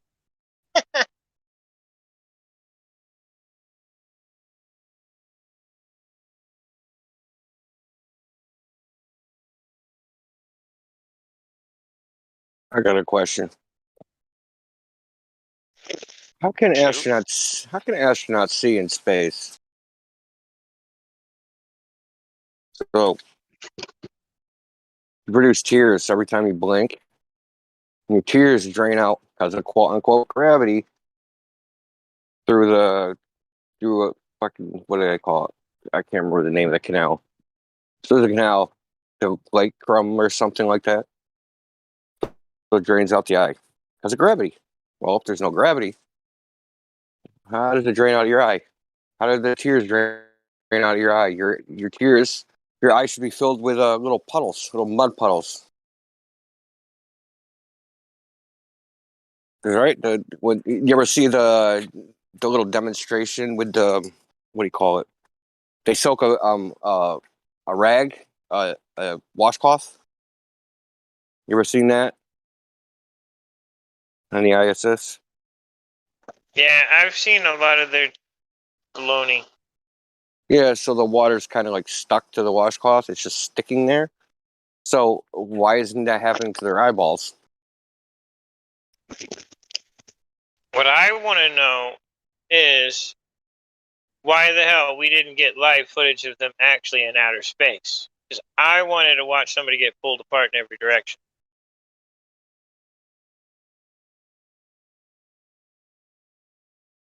All right, I'm back. You notice that vacuum chamber that they have in that NASA facility, they won't put any body in it. They'll put inanimate objects in it, sure. But they're not going to put people in there because they would be a grease stain on every crevice of that whole entire container. The moment they hit like -10 Tor, that'd be it, or 12. It'd be, I don't feel good, NASA.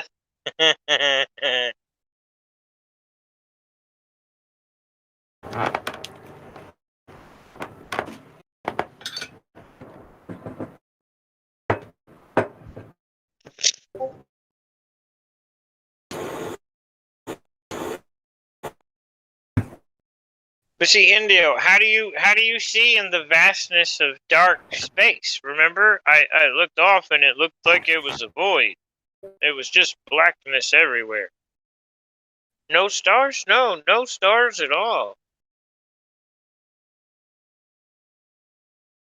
Then the Well, it next depends on who you ask. Yeah, the next guy 10 years later, yeah, there were stars everywhere. It was beautiful. We could see everything.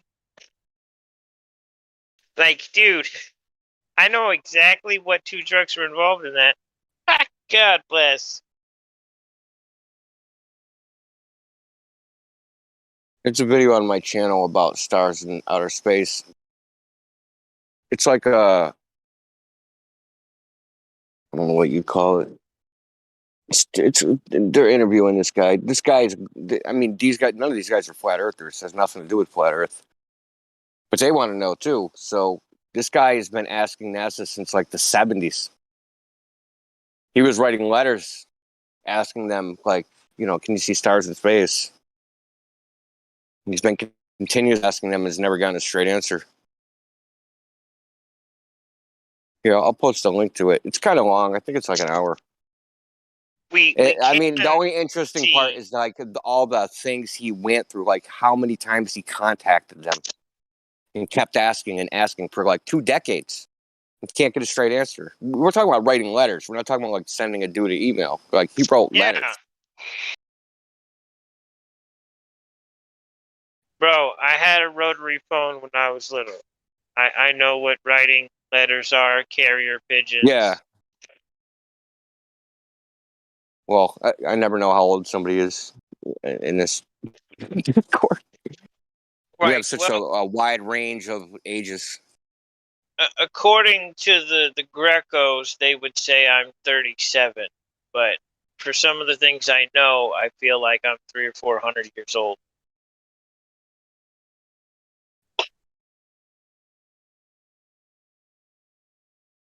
Heck, you sound like you're up there with me, 300, 400 years old too. Yeah, I'm ancient. I was born in 1972. Well, that's what they tell me. I couldn't read a calendar, so I don't really know. Well, you'd have to read a calendar, but first you'd have to learn the concept about the concept to be able to comprehend the concept, to articulate the concept. Yeah, something like that. Now, what's the concept of that?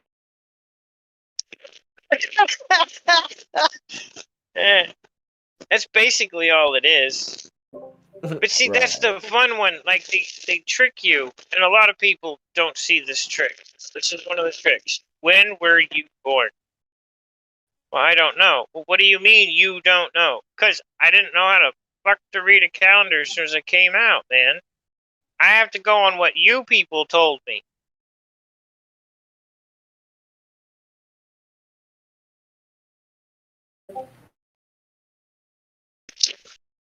So, like, when they ask, I say, so I'm told, and then the birth date, because that's what I'm told. I don't fucking know. Hell, they're probably not even using the right calendar.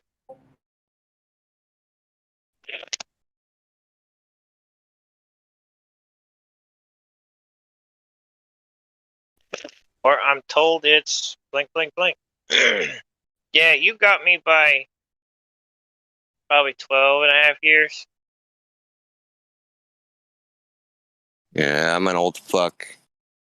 I don't feel my age at all. That's the thing, though. I went over this the other day. Men's peak is 20 years ahead of female's peak.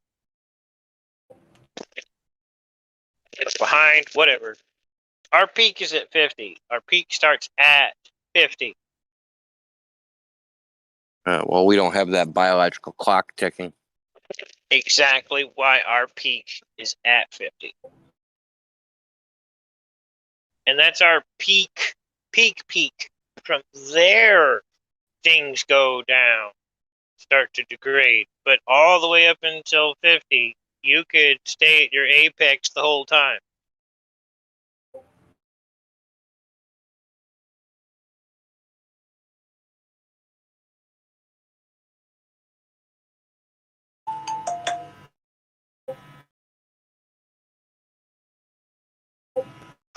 Bro, if you're still in shape by the time you hit 70, you can still sire children.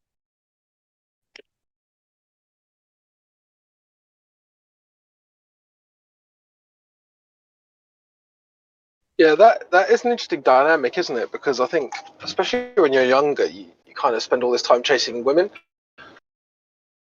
Like when you're like 18, 19, 20, you're like, oh, I've got to get a girlfriend, you've got to do this, that, and the other. But actually, it gets a lot easier when you get older. Robot. Shit, like Man, why you got a robot? It's not. Hello. I caught most of that. All right, yeah. Basically, I was saying, like, I think that there's two elements to what I want to say. Really, the first element is that it gets a lot easier as you get older to date women of all ages. Like, I actually find it easier now to date young women than I did when I was that age, when I was like 21, 22. Yeah. Like now. But also, I think there's an element of that where so many men are now raised by single mothers, there's not that father-son kind of wisdom being passed down. Specifically about, but also in a more general sense, like loads of men my age. Sorry, am I still there? Yeah, I hear you. Hello. I hear you fine. Okay. Yeah. So loads of men even my age, they're useless with cars. They don't know how to, do all sorts of like maintenance, house stuff, car stuff. They just kind of call a plumber. I know that especially in my dad's and granddad's generation, loads of people would have just kind of fixed loads of shit themselves. But specifically with regards to women as well, like, most men would know from their fathers what to do in most situations regarding females, all this kind of stuff. I feel like there's this kind of disconnect. What you're saying about peak at 50, I mean, I would slightly disagree. I would say it's probably near 40. But I guess it depends exactly what you're talking about. Like, most men earn the most money of their lives kind of around 50. I would say that if you're talking about peak physical performance, it's like probably nearer to 30, 35. If you're talking about maybe strength, it's probably nearer 40. But sure, yeah, I mean, like, but you can maintain that though. Yeah. Okay, fine, whatever. But the thing, if you hit that apex, sure, but you're not. You're cutting in halfway through the point. The point is that yes, I think men are not fully formed until much later in life, and I think we aren't taught that when we're younger. We're taught like, oh yeah, you've got to have it now. But actually, that's women. Women have to do it early because they have that biological clock. Men don't, and it kind of allows us that extra time. But anyway, carry on. well, I pulled a bunch of different stuff from a bunch of different places. That's and sexist. so did a lot of these people. Yeah, real life is nature is sexist. Well, this is the thing. Like, people are like, oh yeah, blah blah blah is racist or blah blah is sexist. Well, nature doesn't do equal. So like, everyone isn't 6'2", everyone isn't 180 pounds, whatever. Like, everyone isn't able to jump the same. So nature doesn't do equal. So if you're about equal, then you're not going to do very well in nature. Sorry. Yeah, nothing's equal and never will be. Well, people talk about nature and stuff like that, but they forget about things like niches. The places that things tend to have naturally so that they, thrive and survive without being, eaten or whatever. Everything has its place, and that implies order, hierarchy, and stuff like that. I would say that every major political disaster that we've ever had was because people didn't like nature and they tried to enforce some kind of equality where it was impossible. Well, humanism is based on trying to become more than human. You see a lot of stuff where we're trying to transgress the limitations of our mortality, of ourself, act like we're not created even or limited by, our circumstances on some level, which is noble, but some of it does lead to some crazy utopian schemes. Fifth wave feminism, where women try to be more than women. Transhumanism, where man tries to be more than man and merge with the machine. Some very interesting ways that people are trying to break the bounds of what, if anything, that they are. That's why Fifth wave humanism feminism. was some Sorry, interest. I've never heard this term. Sorry, Lemon. Could you expand on fifth wave feminism? Fifth wave feminism, yes. It is predicated on equality. We're all supposed to be the same, but now women are being challenged to the nth degree with that ideology to say that we're equal with men, so we're as strong as men. We're built emotionally the same as men. We don't have to have children like men. We can walk away from our, children and abort them, just like men can walk away. It leads to some very interesting stuff. Okay. Hold on. Men cannot walk away. You kidding me? Well, they don't carry daddy government. You know what I'm saying? Yeah. Listen, you get a girl pregnant. You don't have choices anymore. You're gonna pay that child support one way or another from dad. That's right. You want the kid, you have no say. You don't want the kid, you have no say. You have no say. Daddy, chill. And the Use ultimate a condom arbiter. and take it with you. Well, the thing is, you got to have morality in place before the deed goes down, because when things get hot and heavy, people throw all that stuff out the window. They're like, maybe just once I'll just throw caution to the wind, and before you know it, you got a little mouth to feed. So you need to have something like morality in place way before the deed goes down. And that's what some of these ideologies forget about, with their equality at all costs. They think that you have equal access to your logic and senses when you're hot and heavy and, desirous of sex, which is not the case. You need to have morality that's bedrock and in place way before that even happens. I remember seeing this absurd video by, I don't know, like California State Uni or some shit, like some ultra liberal arts college or something, and they were saying that you must ask for consent at every stage of the sex, right? And they've got this video that you get to watch, and no one's naked or anything. That's like, so the guy's like, with the girl, and he's like, "Is it okay to kiss you?" And she's like, "Yes." And then like, "Can I put my hand on your leg?" It's like the she's like, "Yes." Wow, the centralization of he came too early. It's rape. Yeah. They're calling it. They were calling it affirmative consent or some shit. It's just like, come on, man.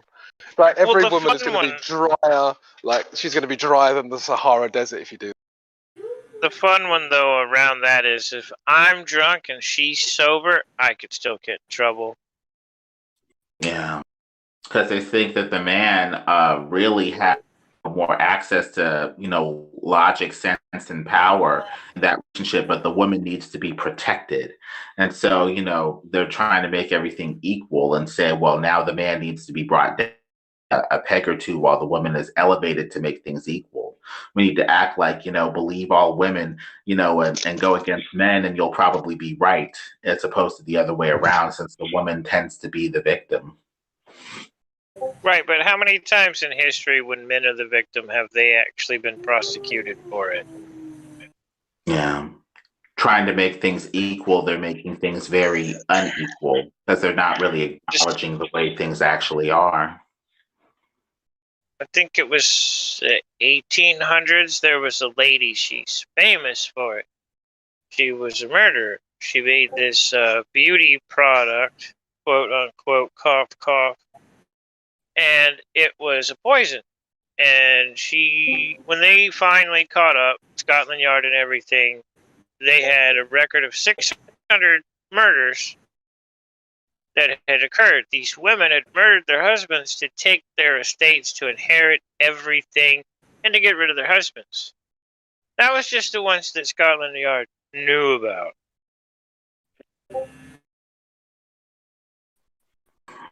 I mean, it ain't easy being, like in a disparaging situation, like say men are stronger.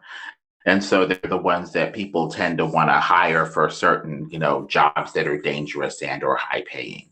It may not be fair for these people that want universal equality, but that doesn't mean that there aren't other places that are very nice people can go. If a woman wants to work in those, sectors, that's fine. But I don't see too many women that are, workers doing the crappy pooey sanitation work, and the physical demands of certain things like the army and stuff like that have been lowered so that women can gain access and energy, but still are going to hold their own physically. These demands that are very unequal are still there, despite the cry of rah rah rah, Neoplatonism and equality at all costs, and all this other stuff. Right. Well, like being a male. Even if I type 70 words a minute and have a higher reading acumen than most of my colleagues at the job, I can still get passed up for that air-conditioned job by a female. Yeah. They want women to have equal economic access. That's been since like the 90s. Well, they don't want them to be dependent on marrying a high status, economically fit male. They want women to have equal access to those spaces, which is fine if they can do the job. But if there are demands that are unequal, that aren't being equally met for whatever reason, well, then this equality at all costs thing is a little unequal. Well, equality. All right, ladies, let's take the bus loading all over to the nearest construction site. Y'all can lay pipe with the plumbers. Mm-hmm. The moment they see that dainty feminine frame, they're going to gently but persistently coax them into less physical parts of the job. Protective men, heterosexual men will just instinctively do this in many cases. But there are some people that get paid, some lip service to fifth, sixth wave feminism, where women are replacement men. But in the army, initially, the reasoning for not having women there was that there would be no distraction for the men. Men in a testosterone-filled environment, they can be men. It didn't matter how someone looked; it was about fulfilling a task. And the moment that you introduce a woman, even if she's moderately attractive, or maybe not even, the fact that there's simply a woman presence around this many men will start behaving differently. And it's one of these things that it's not necessarily like to exclude, or it was just about optimization. So the same thing with the workforce. Certain industries, they don't want females in there because your male co-workers will go and have long coffee breaks with the females and try and flirt with them. And, there's a distraction component that anytime you place men and women together, that's going to occur. Yeah, I agree. Practical. Can't date coworkers anymore. So there goes that. And people doesn't stop you flirting with her for 3 hours a day, And people naturally sort into, things that they want to do and things that they feel like they're really geared to do. To be in cooperative trades might be a little less physically demanding, like, childcare, teaching, and stuff like that. And men may be in things that are a bit more physical, a bit more competitive, and a bit less cooperative. So people naturally sort, but, equality at all costs says we have to have 50% women plumbers, 50% people in the army, 50-50 equality everywhere, even if people aren't really naturally inclined to go in those directions. 50% in the sewers. Well, that's the part of this discussion that never gets addressed, is that they want 50% equality of high-paying, high-profile jobs. They want 50% equality of CEOs. They want 50% equality of managing directors. But when it comes to the discussion of saying, let's make it 50-50 with bricklayers, let's make it 50-50 with plumbing, every woman looks at you like you're being ludicrous. Why would you want to force them into a role that they don't want? It's the high profile, appearing to be better positioning that they want the equal distribution of, but not necessarily those roles. It's the same, like, men have always been sent to their death in wars for countless millennia.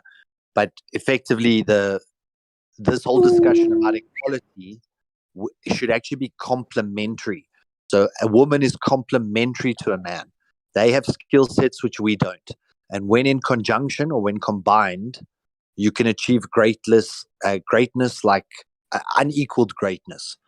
But if you try and do only a woman in that role or only a man in that role, and there's never that complementary aspect, the society loses out. All of I that. mean, I think the job should be given to the person that's best suitable for the job, not just because of their sex, though. You know, Yeah. It should be a meritocracy. It shouldn't have to be about sex. It should be. It should have to be about the person or the individual. It should be about the individual that's best suitable for the job, that can do it, because they trained and they worked hard to for that position and for that specialty. They shouldn't be doing something that they shouldn't. They shouldn't be doing a job that they don't want to do, because now you're just obligated.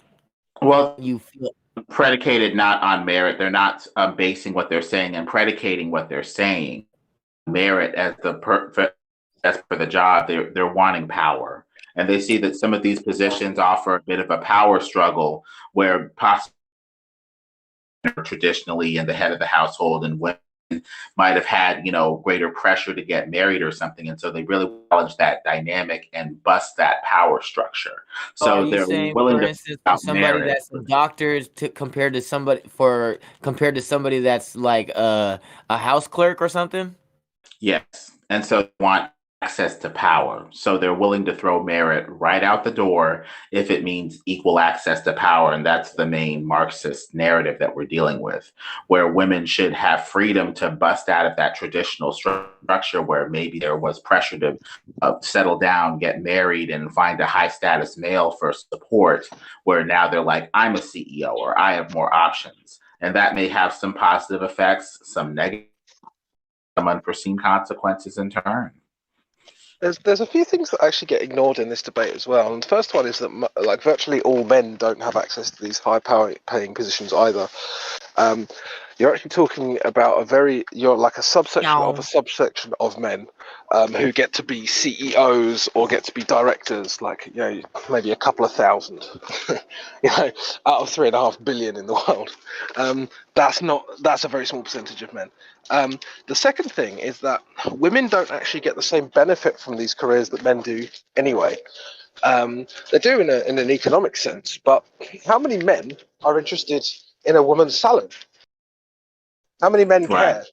Like virtually none. In a woman's what? In a woman's salary. How many men actually give a shit what their partner makes? Not many. Maybe it matters in terms of like what you can afford, but no man is like, oh, if you list like a top 10 of men's wants, like salary is probably not going to make the top 10, and it might maybe a 10th or 9th, but generally it's going to be, does she treat me well? Does she look nice? Does she look after herself? Is she likely to be a good mother? Like, salary isn't going to be in that top 10 for most men. So women actually don't even get the same benefit from like $100,000 job that men get in terms of the actual, in terms of dating. Right. It's all in the individual that's in give you your money greedy. anyway. Are you kidding me? About Give greediness. you your money. What But difference does it make how much money she makes? She ain't giving up her cash. Spending that on herself. skin her nails Well, done. maybe some women might, but you see what I'm saying? Like, I don't like. I'm not talking to a woman in a pub or a bar or whatever, thinking, I wonder what she does for a living. Like, I don't care. It doesn't matter. Money It only doesn't. holds value Well, by the value you give it. it matters if she look if she's a prostitute for a living. Yeah, I care.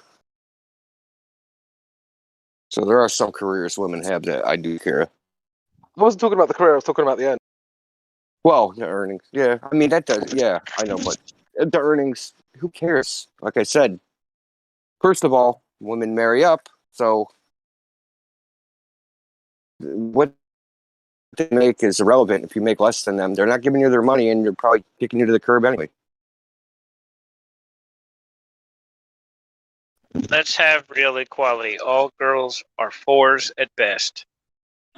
Well, equality of opportunity versus equality of outcome. They're saying we need to have the equal outcomes to show that we're equal, but what are the unequal things that we're doing? Press this version of equality. Are we forcing people into positions that they're maybe not, geared or suited for, or even like in this utopian equality vision? What positives are we getting? What negatives are we getting? They talk about, women that, do search for a career and are relatively happy, but they talk about some people like, I've missed my prime fertile years, and now I have to compete with men looking for, younger models that aren't even, interested in a woman who's, foregone all of that for career by the time that they're, 40, and like a young, fertile model, career or not. And so, they're being pushed in a place where they may be less marketable, because of this, utopian seventh wave feminist vision, that's and Marxism and all of these other factors. I'm looking forward to when Lemon starts talking about 12th wave feminism by the end of the conversation.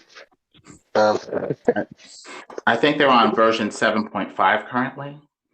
Right, yeah. But I guess, I don't know, I guess like the point I was making, I don't feel like it's been fully understood. Like, even if you have an equal outcome, i.e. woman makes 100 grand, man makes 100 grand, that still isn't equal. Like, you're still not garnering that same benefit. So at that point, like, equality actually becomes an impossible vision, because it's impossible to give women and men the same benefit. Therefore, there is no such thing as equality. Therefore, why even chase it? And we can give people equality of opportunity, but we give people equality of opportunity so that hopefully they can, use merit to get there. It may not be easy in a man's world or a woman's world, but there's niches where we're perfectly suited and other niches where it's going to be a bit of a struggle.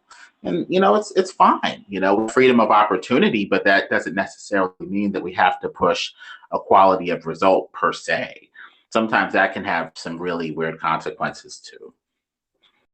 Yeah, I think it's got good merit what Crypto was saying about how they utilize that, because the reason why women previously didn't get these high profile positions was that at age 35 to 40, a woman wants to leave the working world and create a home.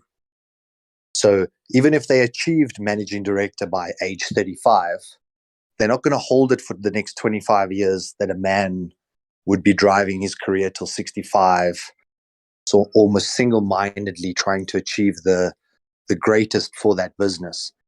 And it's like they say, give R1 million to an entrepreneur, or give $1 million, give $1 million to someone else. They're both going to spend the $1 million, but who's turned it into more opportunity? Or so even putting $1 million in two people's hands can still lead to different outcomes, like Crypto was saying. So it's not that necessarily just increasing the salary, suddenly everything else falls into place. I agree. There is no such thing as equality.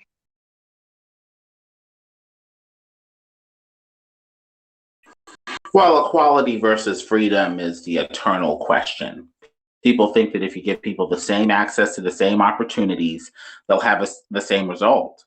And that's not necessarily the case. You could give one person, like you said, $1 million and they make opportunities with it. And you could give $1 million to somebody else and they'll squander it. So the opportunity is one thing. What you do with it is something else. Yeah, but like, I still open jars for my ma when I'm around, hanging out with her, goofing off. I still reach things on the top shelf that she can't get. I still carry around heavy stuff. It's never gonna be equal, and I don't care. I really don't care. I just wished everybody'd stop being so damn mean.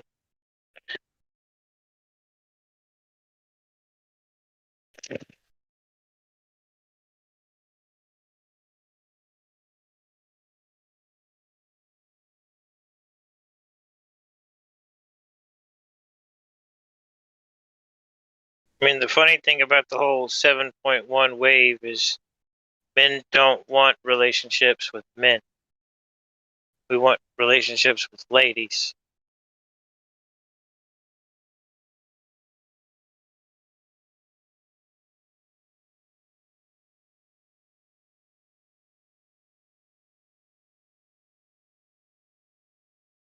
Why are you gay?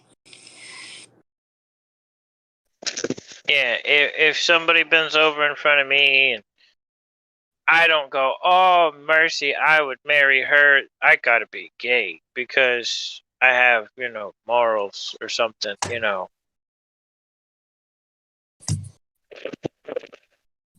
whole equality thing, it's bad for men to have morals in certain situations, but then it's good when it's weird. The goalpost keeps moving. But you also see, like you're saying, men generally, okay, heterosexual men don't really want a masculine partner. But yet these high profile, career driven women are often very masculine, especially in their thinking. And then generally they tend to find submissive men. Like India was saying, even if the chick makes money, she's not going to give it to you or share it with you. There are some women who they love the power so much that they then do start giving the man money because it's another string. If you don't behave like this, I'm going to cut off your funds, and you're sort of seeing that tyrannical patriarchy, which they're so afraid of. They become that themselves in this controlling, here's your pocket money for the month. You better do X, Y, Z. She's the breadwinner, and then the man becomes the full-time stay-at-home father. And then he sort of picks up a lot of the feminine traits. And then eventually, because she's so masculine and he's having to pick up the feminine, she loses interest in him and then goes to try and find herself a masculine man. So Well, that's the thing. It's that seeking of equilibrium, right? A masculine man, very masculine man, is going to find a very calm, timid, shy girl. Very masculine woman is going to find a beta because she is now the man. Yeah, exactly. And it's that she's going to be complementary. Like when you can get to that point of being complementary to one another, that you really unlock the magic of why God created men and women. But until that point, especially when power is the driving force, even in relationships, you see people, they don't want to say sorry because then they'd lose power. And you think how futile that is, that you'd rather not solve something just so that you don't be seen as weak or conceding. Right, but that whole, even the alpha, just like that alpha beta thing with, in regards to money is where it all boils down. But alphas aren't defined by the amount of money that they have.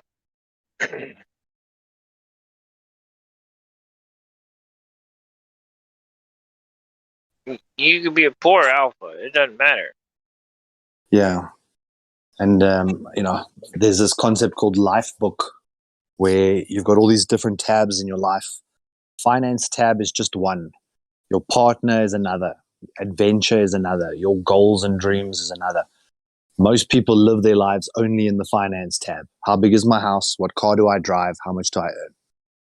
And then if they've done well in the finance tab, they're considered successful. And I often wonder, there's opportunity cost. There's a cost for every opportunity. So if they've chosen all the financial opportunities, what's the cost of those decisions in terms of their family, in terms of their dreams and goals, their freedom and aspirations, their spirituality? So when we define what someone is as successful, in inverted commas, it's generally only in the finance tab. And that's also such a warped perception. That's why women are chasing this equality in pay, because they think once the finance tab is bolstered or boosted, they'll be successful. 2 thumbs up. They've achieved what they needed to. But there's spirituality and love and adventure and all these other things which get very little attention.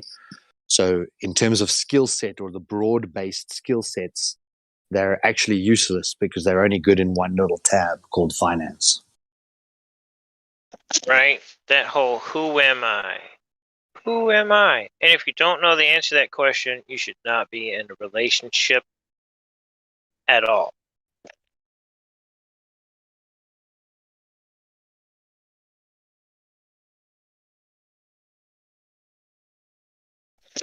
That's a fun tidbit for everybody.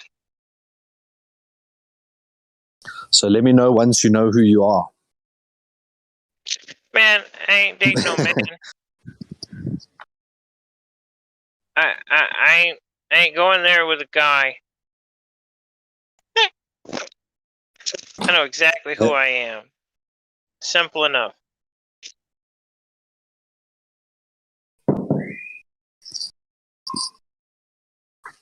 So when I say know who you are, I mean it like in the deepest philosophical sense as to what type of character you need to be around for you to achieve fulfillment. I've noticed now so many people are getting divorced since this whole lockdown thing began.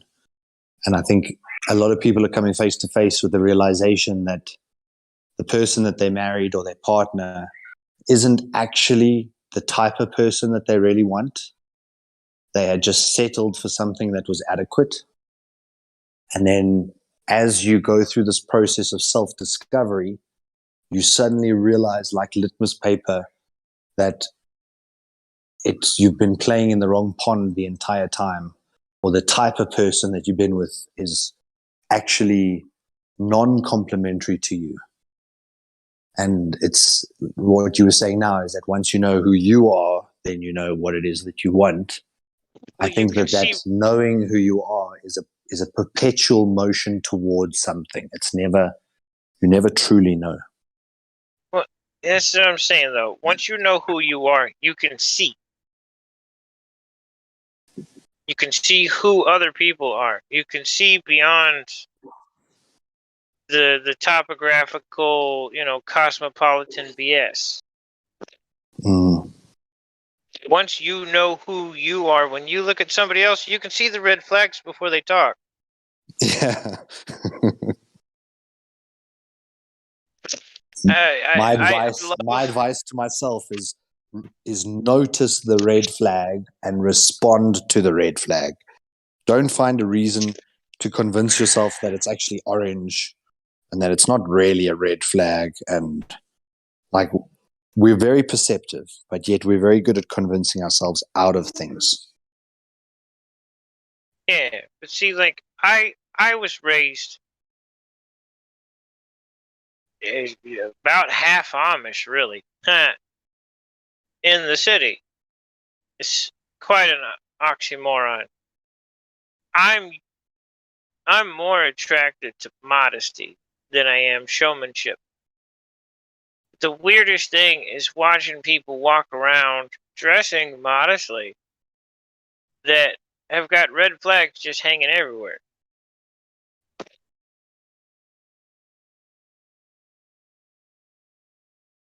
Okay. There's a BC verified in here. Just trying to get it on topic. Glob. On to the flat earth.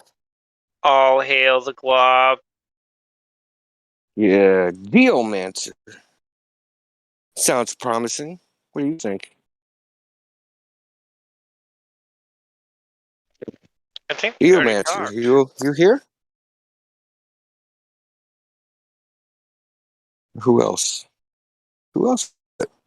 Yeah, you answer. Highway Hermit. He's a flat earther. Gorilla.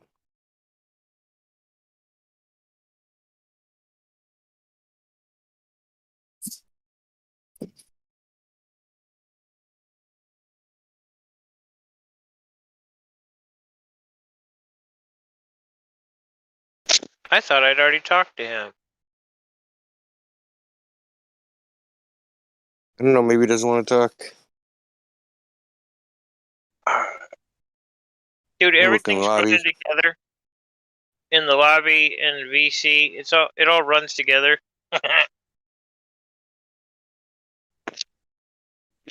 I thought you were VC verified like 2 days ago.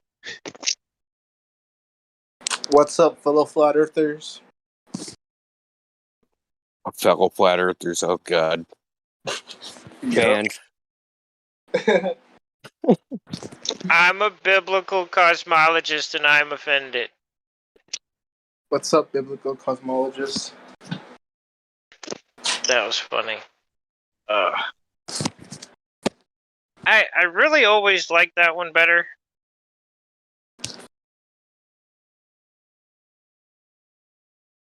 It just makes more sense.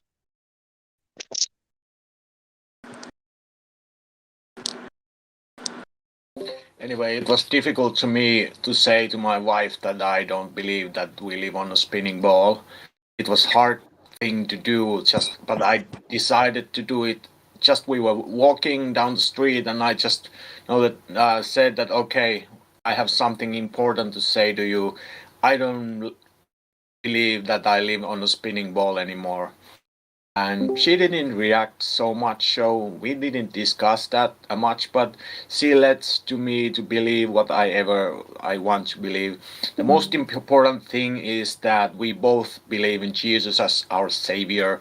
The shape of the earth doesn't matter so much. So that's my little story about with my wife and the flat earth and Christianity.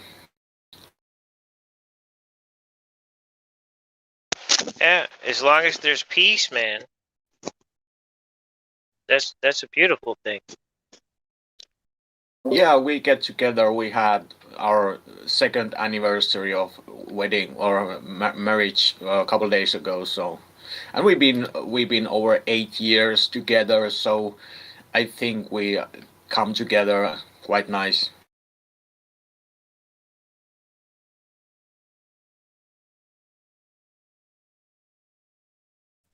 That's the whole thing about a marriage. It's coming together. It's supposed to be peaceful. Oh, that's boring. Bro, I could have done without all the crap.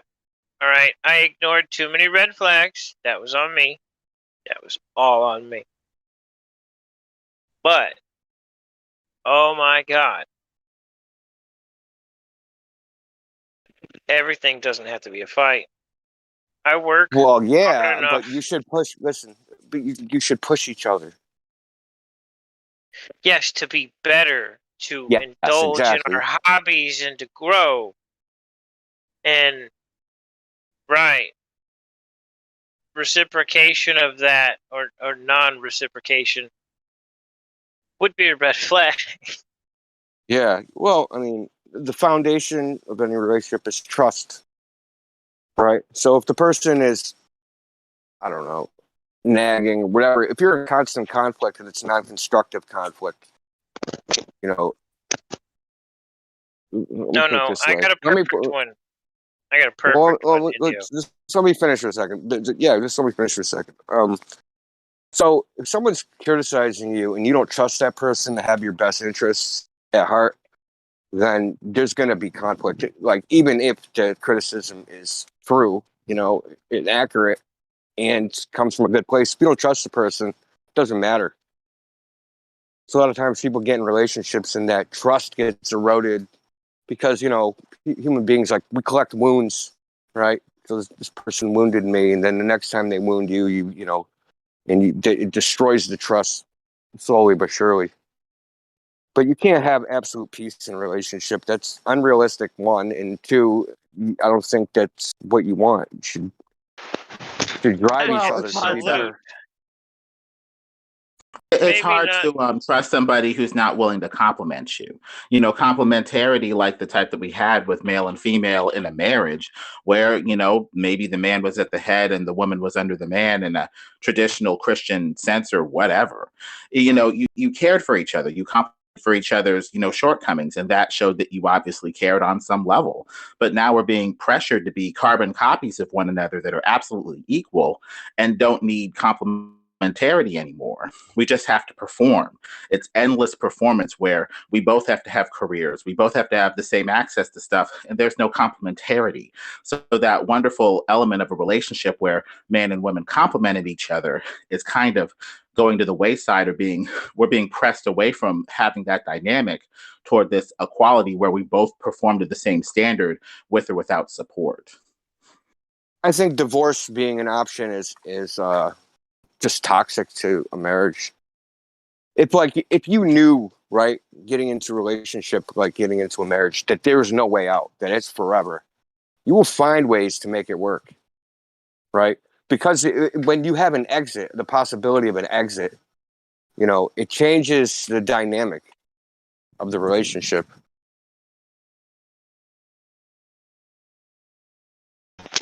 Well, divorce was only granted, if there was infidelity or something like that, or if there was, nowadays, if there was fraud in the relationship, if you present yourself as this person, but you're not actually that person, then they give you a way out. I also think that infidelity can also be a symptom, not necessarily a cause. Like there's more infidelity as divorce rates go up because people just think that there's always an out, at least in my opinion. But it's different for men and women. We cheat for totally different reasons. There are those numpties, all right, in the crowd that just will whatever. They don't care about nothing. But we're not even close to talking about them. Well, women like to talk, and stuff like that, but some women don't want, a beta male. They want a man who's dominant and in control in some cases. And women who are heterosexual or like that dynamic or whatever shouldn't be, kink shamed or whatever for liking what appears to be, otherwise, natural programming inside of themselves. They shouldn't be like, well, I need to be a replacement male. I should be dominant and in control too. And, that turns off, a heterosexual male who might be looking for more of a traditional setup. And it's okay if it's natural.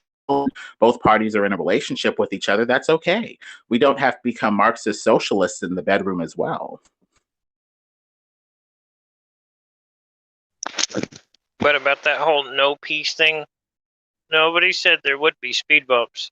But there don't have to be speed bumps in between you and your woman. That's right. There do not have to be. I've talked to couples that have been married 30, 40, 50 years, never fought, ever. Sure, they did things that aggravated the hell out of each other when they were getting to know each other. And if there's complementarity, if you know that the man likes to be in control or the woman, likes to be dominated, we can make allowances for that. That's what a relationship is about. Some level of complementarity where, I can take up where you can't take up and vice versa. We don't need to replace each other and compete with each other like, Marxist socialism would, kind of imply or implicitly demand for equality at all costs. Like Sally didn't like that Bob liked to blow the shofar first thing in the morning in his bedroom. So now he blows it out back in the backyard every morning. Yeah. It's always silly things. It's kind of like the state has come between the people in the family in a way.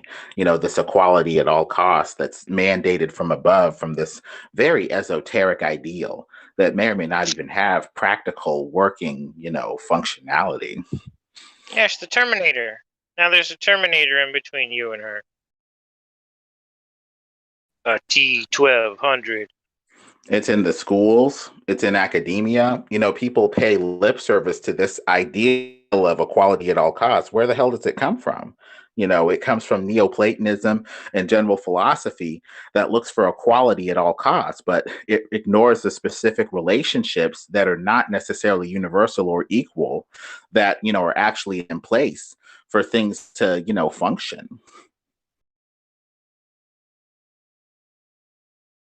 Opposites attract for a reason, and if you make people all the same, there is no strong bond between opposites and no complementary relationships.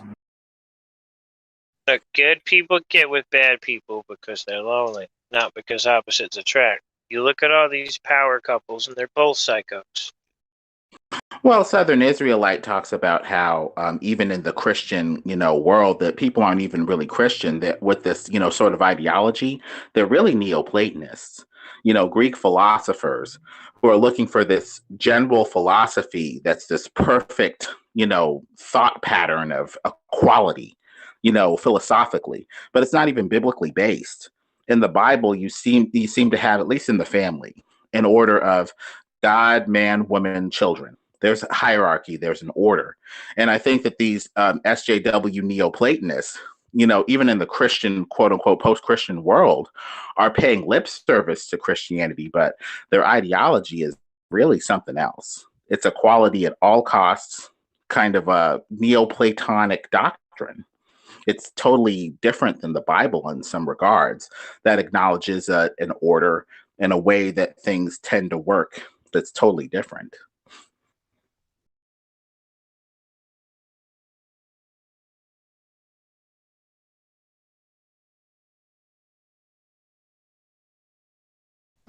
Yeah, well, in those days, they will say with their mouths, I love you, I'm yours, I'm yours. Their hearts far removed. And the ball is part of that too. That's why, like you said, with biblical cosmology, people, have this tug of war. They want to be scientists. They want to be, Neoplatonic, and great Greek philosophers. And the ball is simply a cipher or a symbol of that. Whether you're biblically based or not, it does look to be flat, but it does look like there is a pressure to become kind of like a pagan Greek philosopher as opposed to something else, cosmology or not. But there's science and bits and pieces of scientific method all throughout Scripture. So, like, it blows my mind because I probably haven't read it enough to get all of it, but I've read it enough to get that point.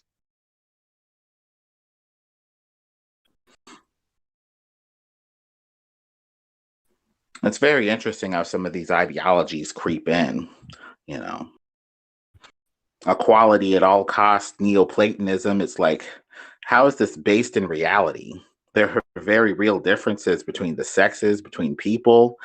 And ultimately, we're going to be asked to consider the truth and the lie as being on equal footing with the extreme manifestation of this doctrine. It kind of goes back to the Far East, where they said all is one and all is equal. There are no distinctions. Well, that's the extreme other end, because now we can't have a distinction between true and false, which would have unequal access in our mind epistemologically for how we think about things. We're being told to consider all as equal from this Far East doctrine, but we need to make a distinction that is quite unequal between what is true and what is false. This sort of stuff tears the mind apart. Yeah, well, it's we have to. Ah, crap! I lost the word. Acceptance. We have to be accepting of them, and tolerant to them. We have to give them the tolerance to their ideologies, their systems. However, they have zero for ours. Even if we know what we're talking about to be a fact, no tolerance is given. Well, the great project is to take down Christianity, which is made synonymous with the West, and bring in Eastern, which is known for being non-Christian. Tolerance for basically what amounts to lies, and let that creep into the a Western world via Far East meditation, doctrine, that push things like, emptying the mind to make you a conduit for, possession. Far East doctrines like equality at all costs, no distinction, one, things that basically creep into the Western post-Christian mindset and totally repurpose it on a certain level. China has like 1 million gods. How's that working out? Well, they're getting our technology. In the Marxist redistribution, they're like, this, country over here, America is doing too well. Give them some of our technology so they can come up while we go down. So we have Marxist redistribution of power, of, intellectual property, of money, so that we're all equal and have the same.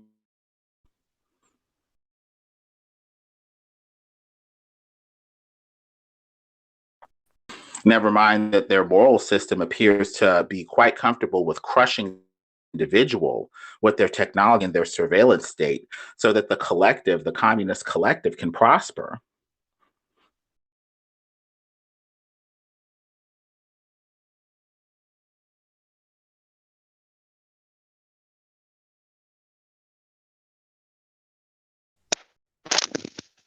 Yeah, I have issues with a lot of things out of the East, and it's their own history. It has nothing to do with anyone's history dealing with them anywhere else other than their own in their own territory.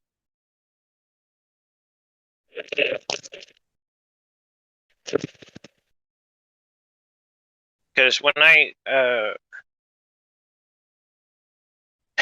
I wanted to try like biblical college seminary, I ended up studying other theologies, and I found out a lot about a lot of things and a lot of wars that happen that most people just don't talk about because it's hush hush, because it's bad on us for doing.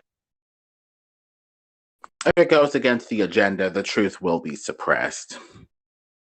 Right, but there's a whole group of people that lived in peace. They had their own state. And then a war came to their front door. And they were driven out of Asia. You talk about Tartaria? No, they weren't. And the funny thing is that they weren't even Christians, but they were peaceful people. They had a peaceful belief system.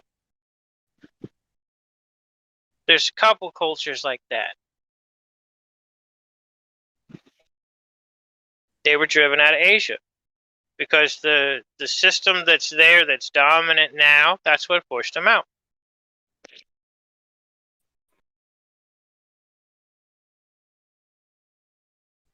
They were murdering them in the streets. They started a war, made things illegal that they were doing, even though it was their state.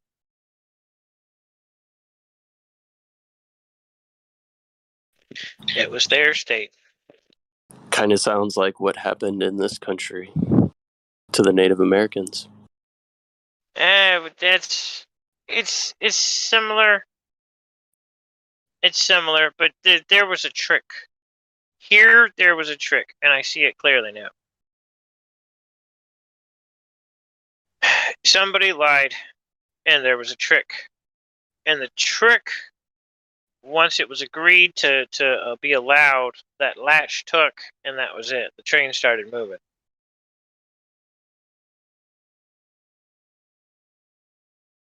But yeah, it was all done in fraud. But over there, it was, we want you to talk like we talk, think like we think, believe what we believe, and anything else is blasphemy and rah. That's that situation. Sure, there was issues here on Turtle Island. Lots of bad issues. But that was invasion, that was solid war, that was conquering, genocide. This is just straight up genocide just because of a differing opinion over something.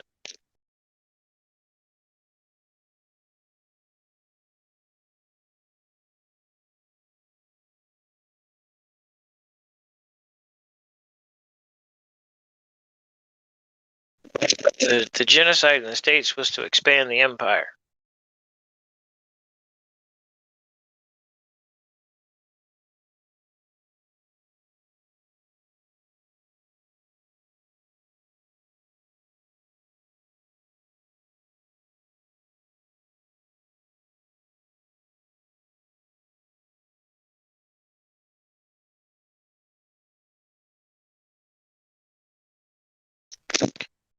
gas pressure.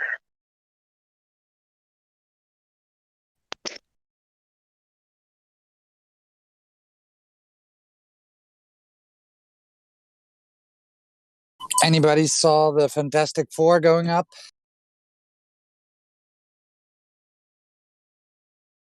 Oh, is that the civilian shit, SpaceX? No, yeah, but civilians, I would beg to differ. One works at Lockheed. Well, that's the press release. That's the propaganda. Yeah, 3 days in a tin can, right? Where you gonna shit?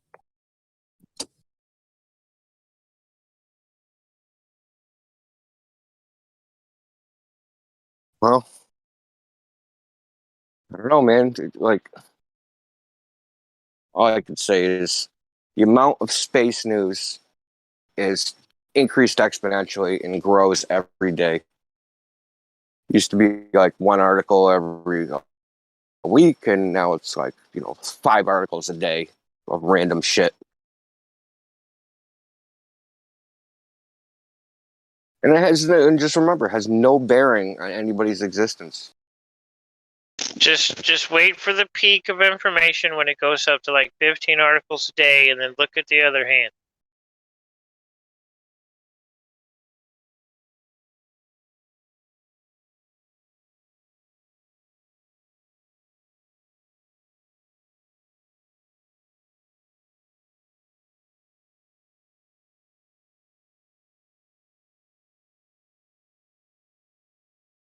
Yeah, what baffles me is that, and Globers will say, "Well, NASA is the best in the world," but I mean, it works every time. From the the lunar lander that hasn't been tested to, I mean, why don't we have this in our normal life? That shit doesn't break down, just works every time. Without testing it.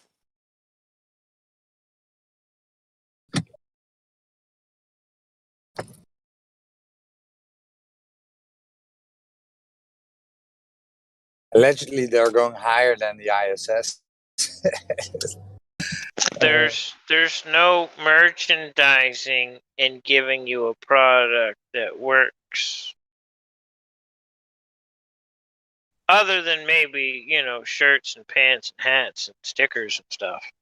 But if they give you a product that works for, 200 million miles,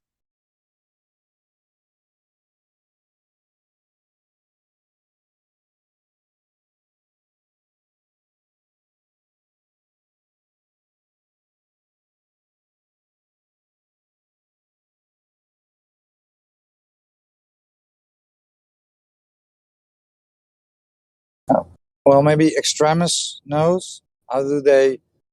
I mean, 4 people in a tin can, 3 days. How do they? I'm like Jon Snow. I know nothing. Oh, okay. Awesome. Never mind. I'm curious how big that can is for 3 people, because 4. 4? Excuse me. Because 4 people, square footage that you pretty much breathe in 16 hours. They'd probably be dead in like 8 or less, depending on the size. Well, I saw people were sabotaging the ISS, and the Russians found a bunch of holes, and now they're sending up civilians. Yeah. And the Russians said they're not going up there anymore. They're done. I think next year they said they're done. Yeah, because it's not believable anymore. Dude, if there was one puncture hole in a near, close to near, almost kind of close to near vacuum, that thing would rip apart it would be ripping apart as is, but with a puncture hole and pressure differential, oh man, grenade. All you need is some tea leaves, man. Some tea leaves and a bit of duct tape, and you're all fine. He plugged it with his thumb. Yeah. Dude. Just like the Dutch boy, right? Oh, that Plugged was it his with his finger. thumb. Didn't explode his thumb in the near supposedly vacuum of space. Which is kind of interesting because they've never put people inside the vacuum chamber that they have at the NASA facility. Why? Why? It all works the first time they use it.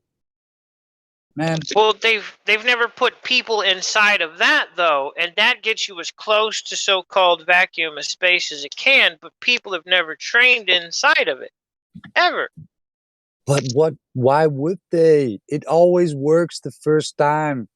I mean, why would you do that? It's all a hassle, man. Just build it and it works. So the first time thing is kind of funny because I remember seeing a video where Russians went up there. So they exit the Soyuz, they go into the ISS, and they know exactly what to do, right? They're in free fall somewhere they've never been before. Maybe they went in a zero-G plane.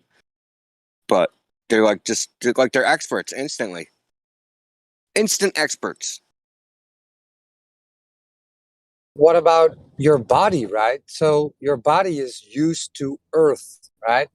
It uses this plane to function, right? Your waste comes out of the bottom because we live here, and now you're in a place where there is no up and down. Roger, I was just literally just talking about that. Tears of the eyes, tears drain through it's called the lacrum, right? So every time you blink, you produce tears, and they drain out through your nose and through a canal that goes into the back of your throat. Mm. So where does those tears go? Because they can't drain.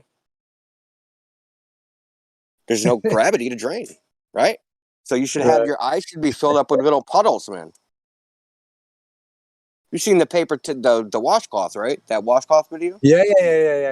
See how it sticks, right? So that should be happening to your eyeballs. You have like these little puddles, man, where your eye sockets are. Yeah.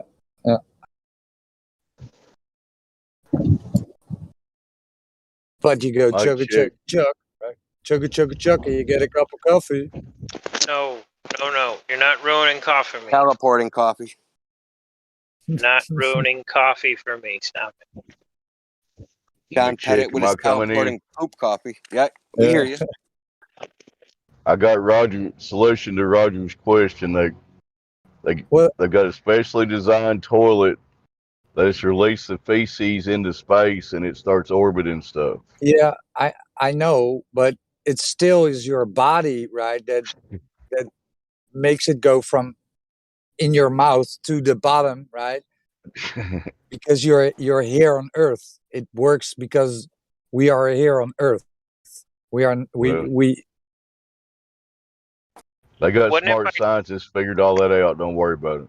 Oh, okay. What if by 2024 they did some math, Rod. Didn't you see that equation? Oh yeah, the equation where the poop comes out of your ass in free fall around the Earth. Right. I missed that. 2024, the poop comet is supposed to kill us all. In that 2024, or is that 2025?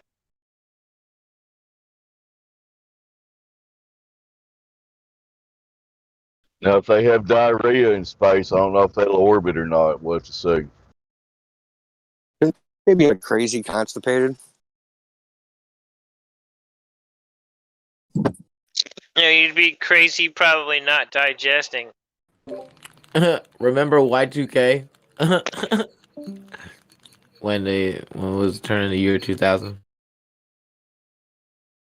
Yeah, I was in New York City.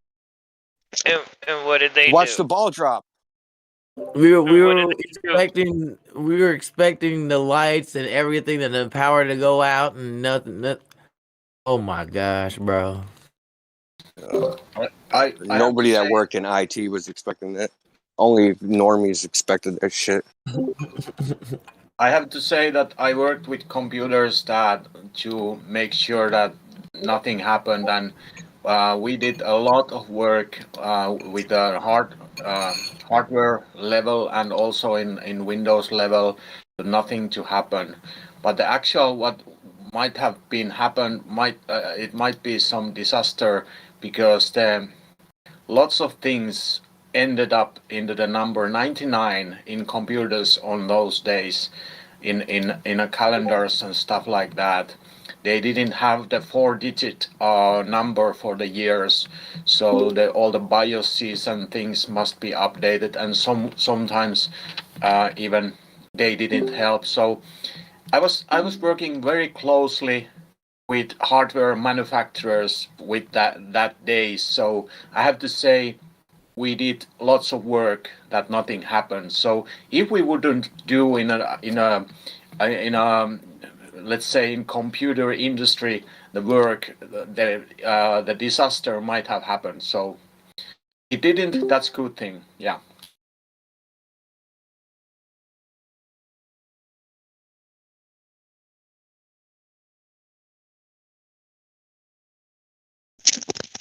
Yeah, but So do you know that ball? Have you ever watched the ball drop New Year's Eve? Many times. You're so okay. So have you been to New York City to watch it drop? No. Okay, that ball is like the size of a fucking beach ball, and it's like 40 stories up. Looks like a goddamn star in the sky. Yeah, wow. Dude, they're like zoomed so far in on that thing, man. It is tiny. Oh, they make it look like it's so big though on TV, Yeah, bro. I know they do, man. Like I went That there. shit's so fucking funny. I went there on Y2K 1999, and it was like -20 out, freezing my ass off. Think if I'm gonna die, I'm gonna die in Times Square. And so I don't know why, but what a ripoff, man! What a ripoff. Yeah. Just a whole Need bunch of drunk binoculars to people see out that in the thing. street waiting for a tiny little ball to drop down to the bottom.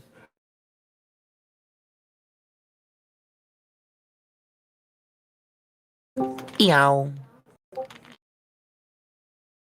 Eow. Okay. You all right? You check your meds? Yeah, no, I'm good. I'm wondering if that's titanium. So Pap is here. He's asking how does he Who has to be unmuted? What's his name? Pap. All right. permission to I'll unmute him. speak in VC? I'll unmute him.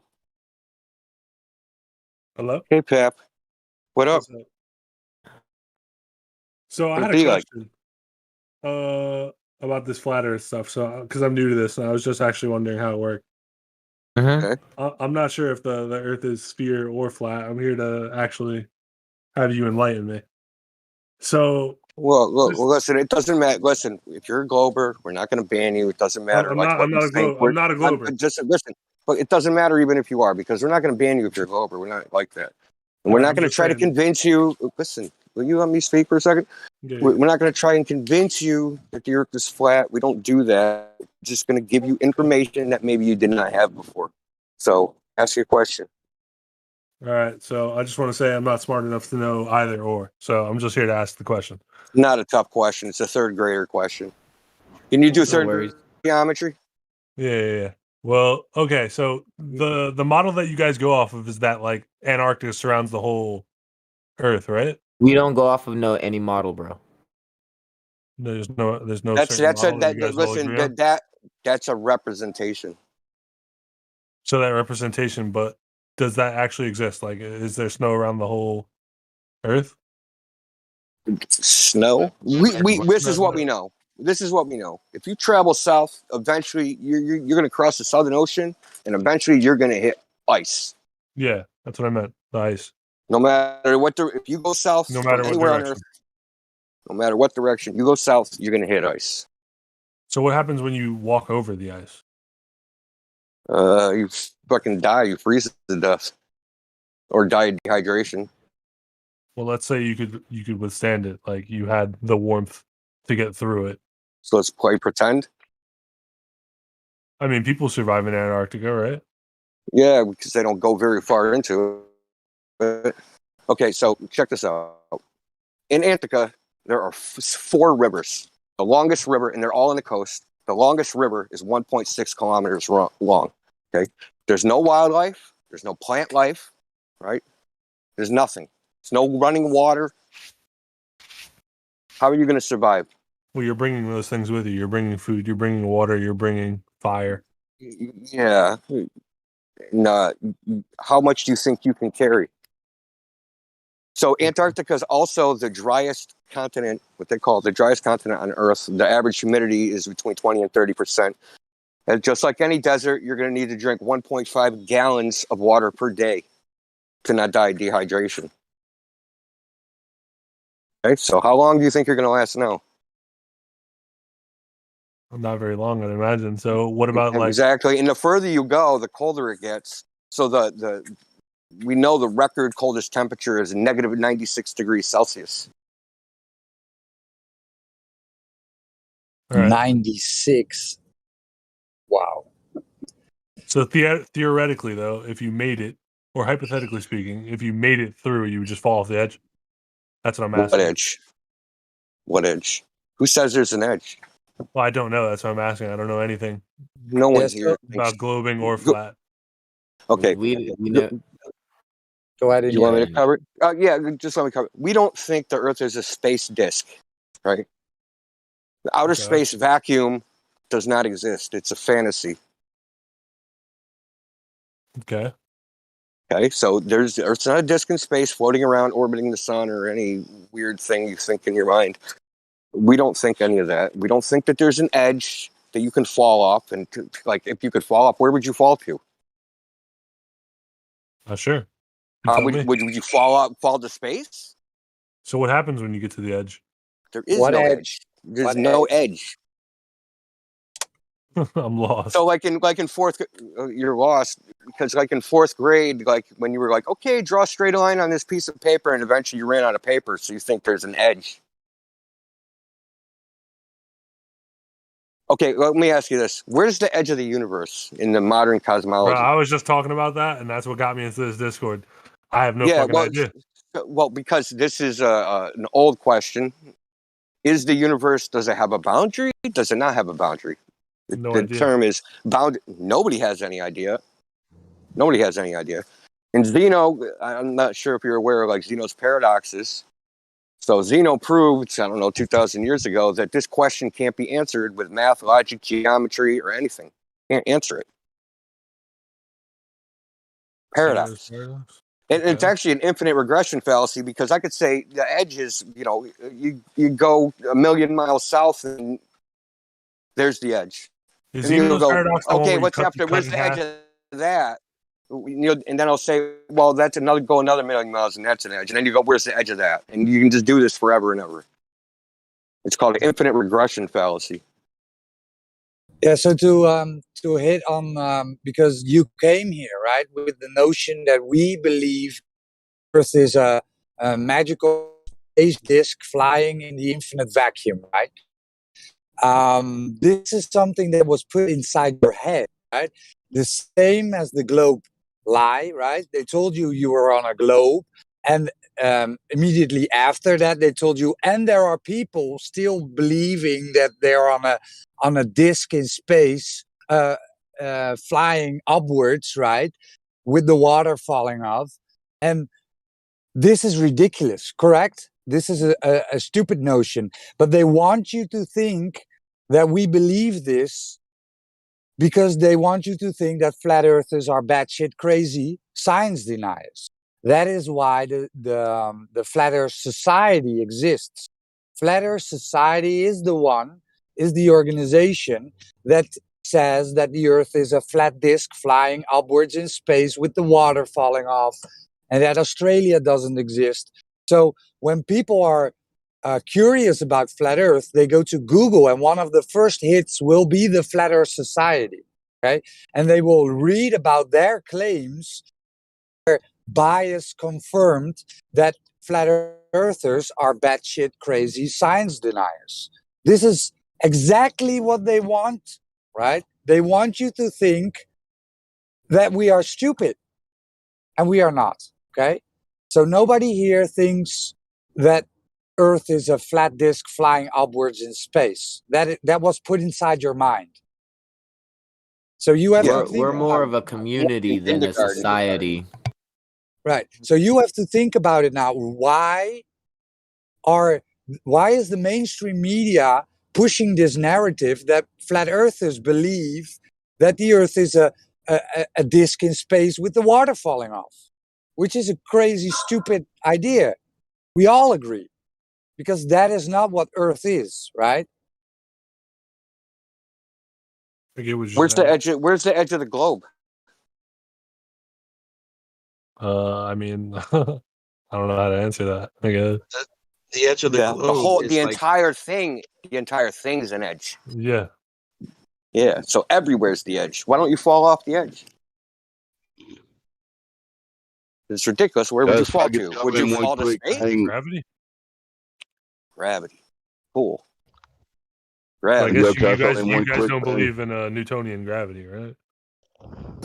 No, mainstream science doesn't believe in Newtonian gravity. exactly. Well, that was actually outlawed in like the 1900s, right? As a new Yeah.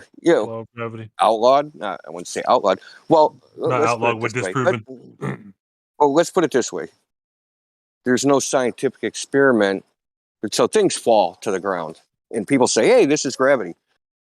Oftentimes, I don't know if they're saying it's the cause of the effect, but the fact of the matter is there's no experiment proving mass attracts mass is the causal mechanism for things falling to the ground. Mm-hmm.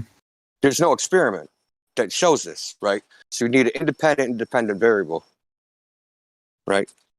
So that's how you do a causal experiment. You manipulate an independent variable, you measure the effect on the dependent variable, and that's your cause, right? So there's no experiment showing this in existence because there's no viable independent variable, because when you drop things, they all fall at the same rate. So there's nothing to manipulate in the first place. That's why when Neil deGrasse Tyson, people ask him, they say, what is gravity? He says, I don't know, next question. Next question. Like what it is? I don't know. Yeah, they will tell And you gravity they is don't also know. not one of the like if you look in the standard model of physics, gravity is not one of the fundamental forces. That's crap they teach you in like high school. But at the collegiate level, it's not a fundamental force. Neil deGrasse Tyson I'm will still say, just trying to understand like what happens when you get to the edge. You say there is no edge, but clearly you are going to get to an end. Zeno's paradox doesn't work with everything, right? Like let's say you applied Zeno's paradox to like a tank of gas. It Like you applies will to run any out of gas. boundary. Well, it applies to any boundary. Physical boundary, like There has to be like an edge is a boundary. yeah. But like let's say you applied Zeno's paradox to a tank of gas, you're gonna run out of gas. Yeah. Well, how far do you want to know how far you can go on a tank of gas? I don't know. It's not limitless. Well, did we claim that we? That's what Zeno's paradox we is, that don't. it's limitless. No, Zeno's paradox is that if you have a boundary, you can't prove with mathematics or logic that you can ever reach that boundary. Yeah, because if you cut it in half and then in half, like Yeah, you go half yeah, the distance, exactly. half the distance, it's never ending. Exactly, it's infinite. But infinite, we know for a fact that infinity is just a concept. So you're asking us like, fuck, dude, you're asking us like to solve paradoxes that have been unknown forever. Is there an edge? One quick thing. We don't know. It's irrelevant. Whether there's an edge or not is irrelevant. Period. It's a what's red outer herring. space? It's silly. Fantasy. Can I try one thing with him real quick, Indio? What Okay, are the go ahead. stars in the sky? Who are we What do talking you see? to? Am I heard? You're talking to Pap, Dave. Hey, What's up? Pay up, can you fall off the edge of a pond? No. If Well, look at it's a totally different cosmology we're talking about. And this is speculation because we're not allowed to independently explore below the 60th parallel. Do you realize that? We're not allowed to take our own fuel and supplies and stuff and go independent explore anywhere past 60th degree south. Are you aware of that? It's called the Antarctic Treaty. do not know So that. you're talking about an edge. Just look at the Earth. The concept is all the oceans and everything, we're just one big pond. And then the things in the sky are a lot closer. I'm not going to claim how close they are, but they're not millions of light years away. Now, does that help? I understand what Why are you're you saying. focused on this edge? We can't go find out what the fuck is there. Bottom And it's line. unfalsifiable gibberish. That's why. Can't prove the existence or non-existence of any edge. So you're So saying stars. if you went south from anywhere, you're eventually going to hit ice. Then you Yeah. get on the ice, and then you're going to keep going forever, infinitely. Well, listen. All I know is, okay. So people have been to this region called Antarctica. So they've had different experiences. How do you navigate? There have How do been you people that navigate? traveled across Antarctica. Yeah, that's what they claim, but they're liars, and I can prove they're liars. So Colin Brady, so he's a guy. He said he went straight across Antarctica. He said his GPS failed, and then he relied on a compass to navigate. This is a blatant lie. Okay, you can just go on YouTube and Google what does a compass do in Antarctica. Do you want to know what it does? It spins in a circle. So how do you navigate in Antarctica? Everything is white, right? There's no stars, right? The stars, it's daytime. Remember? It's bright light. I guess. At night, the dude's a liar. Okay? Straight up liar. So why would he even lie? Not sure. Yeah, I'm not There's sure also either. there's also another interesting thing. I can't remember who it was, but someone, it might have been one that Fiennes guy, Ranulph Fiennes, or whatever. He went across like a peninsula in Ralph, Antarctica. that guy. Yeah. He went across the peninsula and then said, "Oh yeah, I crossed Antarctica." Right. So you have to be careful with the wordplay a lot of the time as well. That would be like me going from the east coast of Florida to the west coast of Florida and saying that I'd crossed America. Right. So just bear that in mind as well. There's a lot of kind of dishonest language used in these claims. Got it. Well, listen. Let me ask you this question. We'll get to the I guess to the real point. Okay, so if we measure the surface of the Earth, a large portion, right? And there's, they claim that the Earth has a radius of 3,959 miles, and we should expect a rate of curvature of roughly 8 inches per mile squared, right? So if we measure the surface of the Earth and the Earth is not curving at its surface and it's straight. Your mic's cutting out. Yeah, India, you roboted out, mate. You might want to rejoin.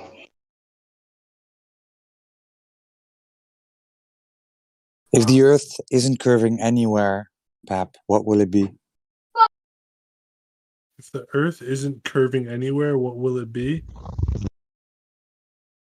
Flat disk? I Yeah. don't really know what you're saying.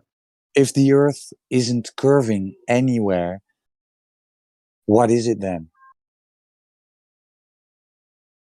Flat? You know what you know what you know what curvature is? Yeah, he said flat, Roger. Oh, sorry. Excuse me. I didn't hear it. My apology. Yeah. So when you measure the Earth flat, it cannot be the ball with the radius of 3959. It's pretty much the basics of it. Right? What's saying that the Earth isn't curved or curving? Well, there's no measurement of it. Huh? No one has ever measured the Earth to curve. Okay. So if it's not curving, then it's flat, right? I mean, I wouldn't say that. Like, well, you just did say that about 2 seconds ago. Okay, so if something isn't, it doesn't matter if it's the Earth or if it's a table or anything else. If it isn't curving, then it is flat, right? So you've got a table in your room or in the kitchen or whatever. so wait, That so table is your reason for it not curving is because no one's measured it? well. The No, claim is that's that not the what Earth he's curves. saying. He's saying when you measure a surface in any direction and there is no curve, what do you call it? But where are you getting that there's no curve? No, Well, is listen, anyone? bro. Okay, yeah, it's fine. It's fine. I don't trust me. I don't need anyone's help.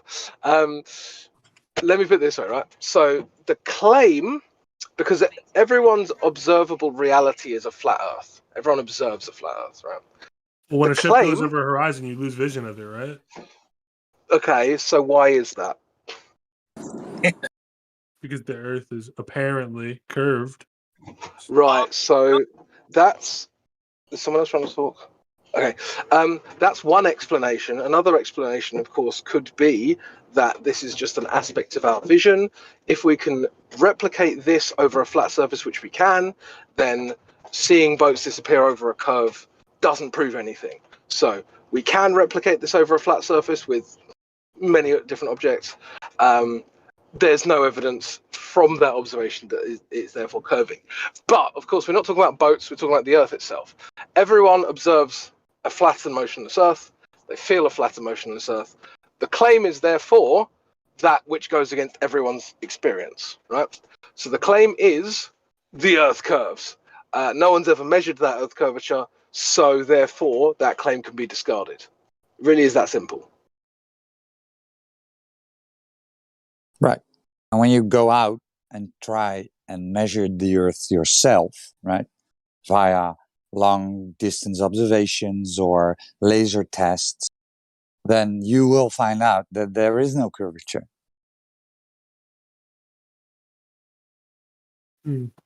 So let me show you something. So what about if you 1 second. So we're hitting a point now. So I tagged you. Can you see the image?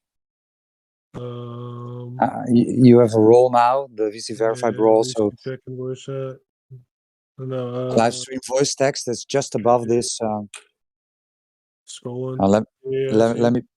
Let me post it again. So this, I just posted it. Do you see those two oil rigs? Okay, yeah. Yeah. So it's a modest Talus, right? So they told you that the Earth is a ball with the radius of 3959. So if P, then Q, not Q, therefore not P. So if the Earth is a sphere with the radius of 3959 P, then every horizon's distance measurement must be no more than 1.225 times the square root of the observer height in feet. Forget the math, right? You can do this on your own time.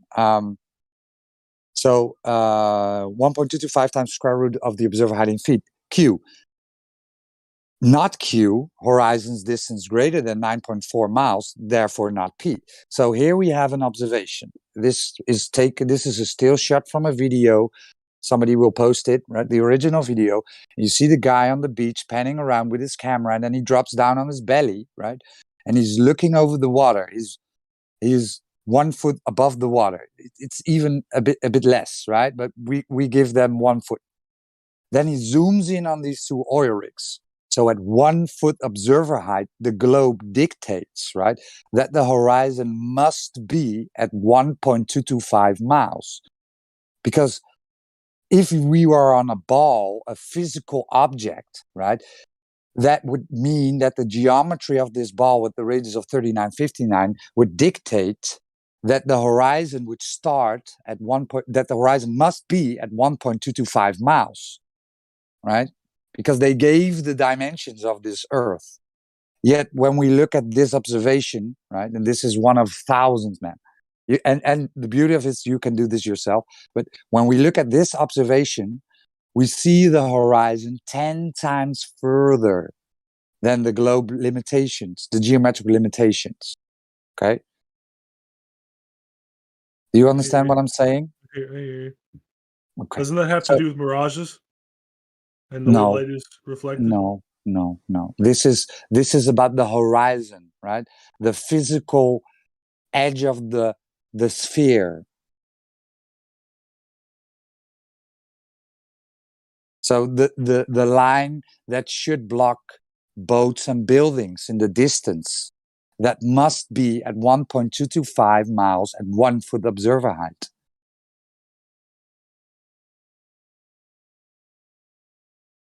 So let me ask you this question though. Let's say you stuck a stick into the ground, right? Yeah.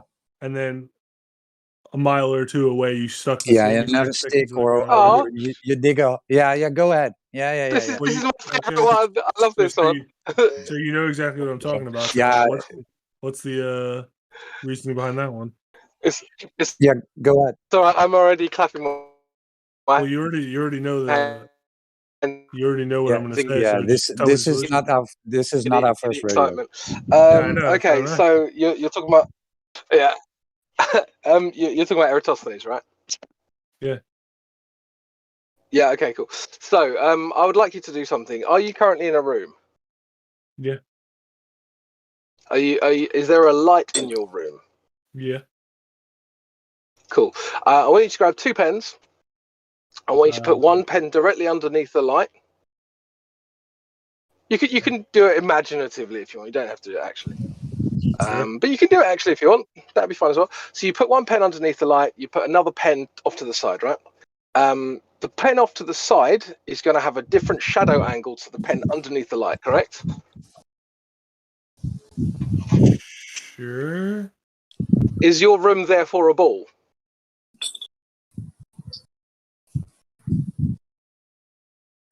Actually, would they have the same shadow? It would depend how far away the light is, right? And Well, they wouldn't. If one pen is underneath the light and another pen is off to the side, they will have different shadows. I guess. So your room's a ball, right? Right. The point here is. Of course not. So I just wanted to go into, so here's what's even better about this example, right? Is that So how did sun if you clocks work though? yeah, let me just finish this example and then we can move on. Yeah. So here's what's even better. If you were to place the pen underneath the light, that's a 0 degree angle, right? If you were then to place another pen off to the side at 7.2 degree angle, we can actually calculate the radius and the circumference of the ball that your floor is. Does that make any sense? No. Of course not. But this is Eratosthenes' methodology, right? So he sticks 2 sticks in the ground. He sees that there's a 7.2 degree angle difference. Therefore, the distance between the 2 sticks is 1/50th of the circumference. Therefore, you times the distance by 50, and that's the circumference, right? So we can do that with your floor. If, say, there's a meter difference between the 2 pens, and there's a 7.2 degree angle, therefore the radius of your floor is 50 meters. Sorry, the circumference of your floor is 50 meters. That doesn't make any sense because the methodology is bollocks. So how do sun clocks work? You tell me, how do sun clocks work? I'm not sure. I'm asking. Maybe That's why I'm here. okay, but I feel like you've really very quickly breezed past this, right? The methodology within Eratosthenes would be able to calculate the radius of a flat floor and the circumference of a flat floor. Do you understand that? Sure. Okay, I guess we can move on. Does anyone want to go over sun clocks?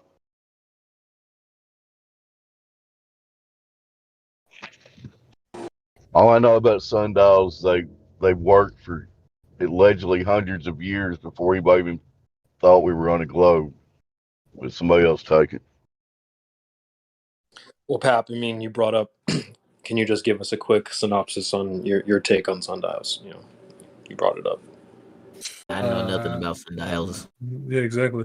I don't know shit about anything about Earth, right? I'm literally here to fucking find the answers. I told you I'm not a glober. I'm asking questions to figure out. You know, like that's how you figure out things, right? By asking questions. Well, we observe Yeah, for sure. the Earth to be flat. You know. I don't observe it to be anything. I don't know what We it is. experience. How do you not observe? When you go, have you gone outside? Yeah, I mean, I just live, bro. Okay, all I don't right. look. I don't pay So that's attention the if it's first flat. I don't step. pay attention if it's curved. So, Pop, That's the did first. the Earth move, bro? What? Did you ever feel the Earth move? No. But I do have. you I've know been what in they an tell you earthquake. how? Sorry. Go ahead. Go ahead. Make your point, Vlad. My bad. It's all right, bro. Go ahead, man.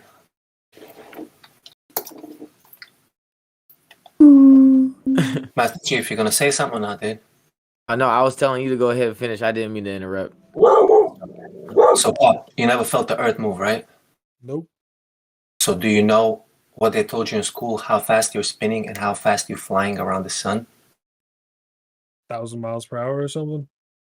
That's the spin. Do you know how fast you're flying around sun through the vacuum? Oh, 24 hours. No, I'm talking about the trajectory around the sun, like the speed. Oh, no, I don't know. 66.6 thousand miles an hour. Okay. Now, you're asking here for the edge, you're asking all these silly questions, but did you ever ask yourself, like, yo, how's this possible? Let me look into these globe claims. There's a lot of flat earth silly questions, but like, did you, like, what I'm saying is they told you a lot of claims about this globe. And you just accept it just because everybody believes it, just because authority told you. But I did don't you know ever why check? I don't know why you guys keep pitting me as a glober. I said this No, numerous I'm times. not. I'm just saying, dude. Like, look, because you're asking about the edge, right? Which is a nonsense question, dude. Nobody ever said no flat earther ever mentioned edge. Well, right? I was actually in this Discord yesterday, and you guys were talking about that. And I was completely muted. So you're saying somebody was claiming edge? Yeah, I was completely muted, and people were saying that picture with like Antarctica all around. Nah, dude. You were just told it's a completely irrelevant point. The water must be contained, bro, and the surface is always level. Do you get that?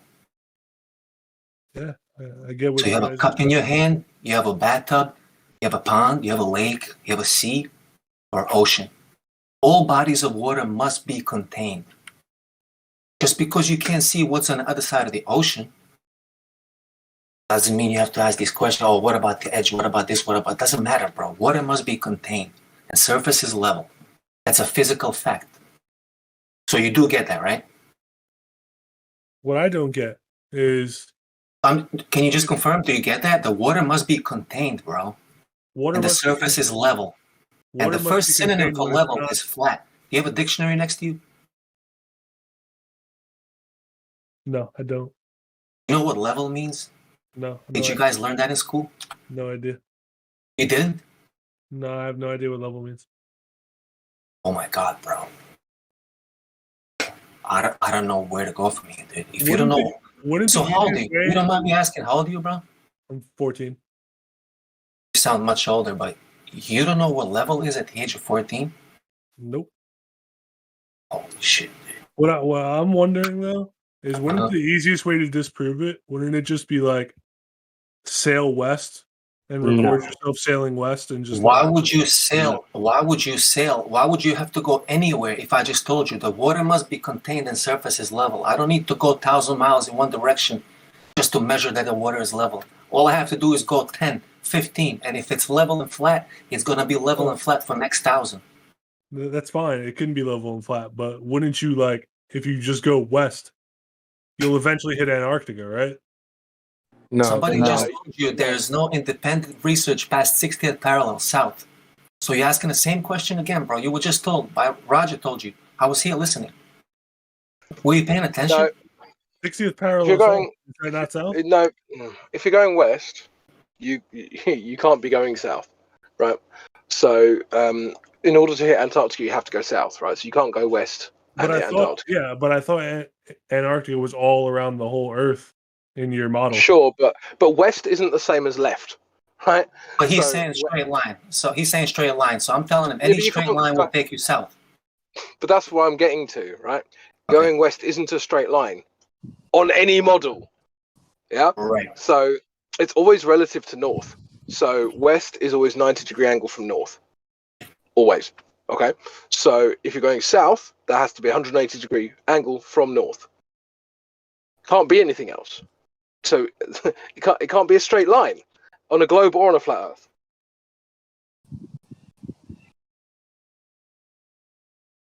So if you're going from New York to China, which way do you go? That question doesn't You even go on make sense. you go on an airplane and go to China, bro. What do you mean? You go in a straight line from New York to China is the answer. Thank you. You're not going west. You're not going east.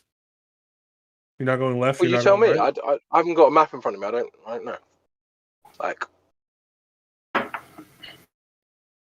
Well, you can go west or east, but let's say you go east and you fly over Europe and you fly over and you fly over the Middle East and then you're into China, right?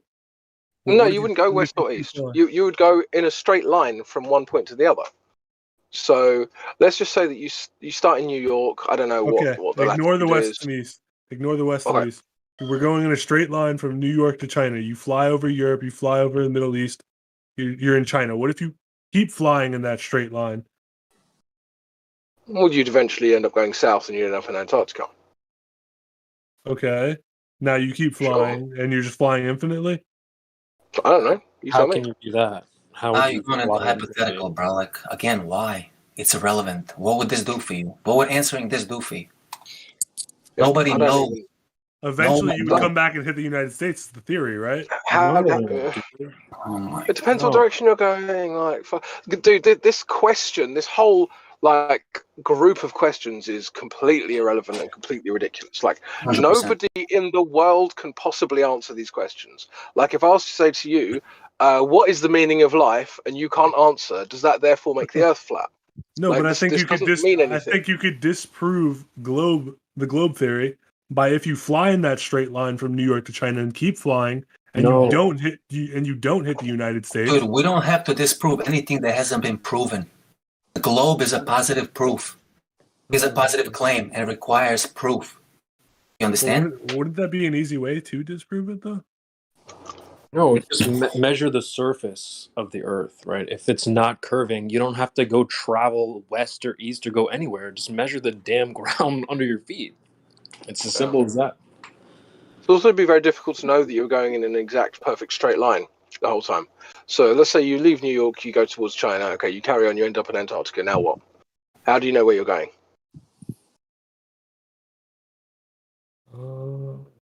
Not exactly sure. Yeah, Your tools it's probably impossible would tell to. you. Well, they might do, but You just keep you going know, straight. as India said to you earlier before we disconnected, if you have a compass in Antarctica, just goes around in circles. So you hit Antarctica, suddenly your tools don't work. Now what? Well, if you hit Antarctica from going from New York to China and you're still continuing in a straight line, you hit Antarctica, you've proved But you that the don't. flat Earth theory is correct. And You the don't know globe that you're doesn't going exist. in a straight line. This is my point. So then how did you get to New York from New York to China in the first place? Because your tools were working properly? You weren't in Antarctica, yeah.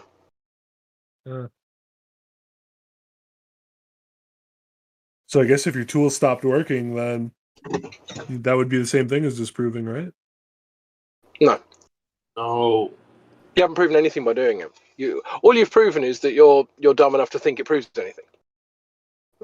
To be honest. Got it. The water being level debunks the globe by itself, dude. True. The gas pressure laws debunk the space by itself. What else? Globe is the positive claim. It requires the proof. If they say globe is flying through universe at 67,000 miles an hour and we don't feel anything, the burden of proof is on them to prove that we're flying at 67,000 miles an hour.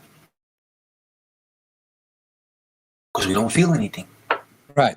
And you use the globe math, right? They told you it's a radius of 3959. And then you can calculate curvature drop over distance. Over 10 miles would be 66 feet of curvature drop. Right? And if you see an object in full over 10 miles, 20 miles, 30 miles, right, then there is no curvature.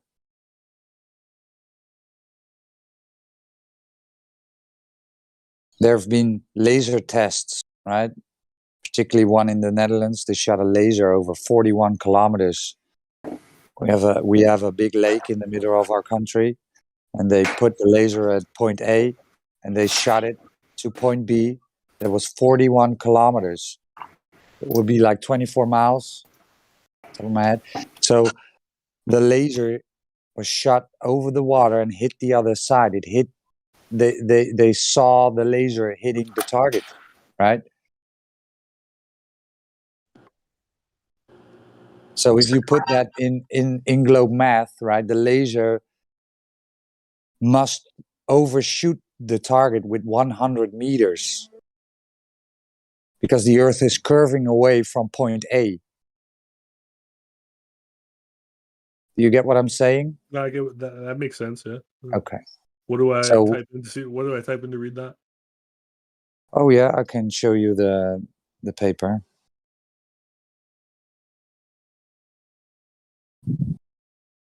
So, what about satellites that apparently orbit the Earth? What are satellites, right? Like International Space Station, or Where are they? just like satellites, like Yeah, but where are they? apparently in outer space. Outer space. And what is outer space? You guys said it doesn't exist, right? Right. Well, what is it in the model? What is it in the model? I don't know. I don't know shit about either model. So they claim it's a vacuum, right? The void of matter, right? So they claim we are a water pair hurtling through space through an infinite vacuum, right? So. So what will happen? So I have a cola bottle, right? A Coca-Cola can. And I shake it up and I open it. What will happen? Explode? Yeah, the gas will spout out of the cola can with much force. So they claim we are a ball, right, with the air sticking on the water and the air sticking onto it, hurtling through infinite space, the vacuum of space, and the air is not going into the vacuum, right? But all you have ever known is that you need a container for gas pressure, right? The gas was first in your cola bottle and you shook it up and you opened it and the gas shot up, right? Because it was under pressure.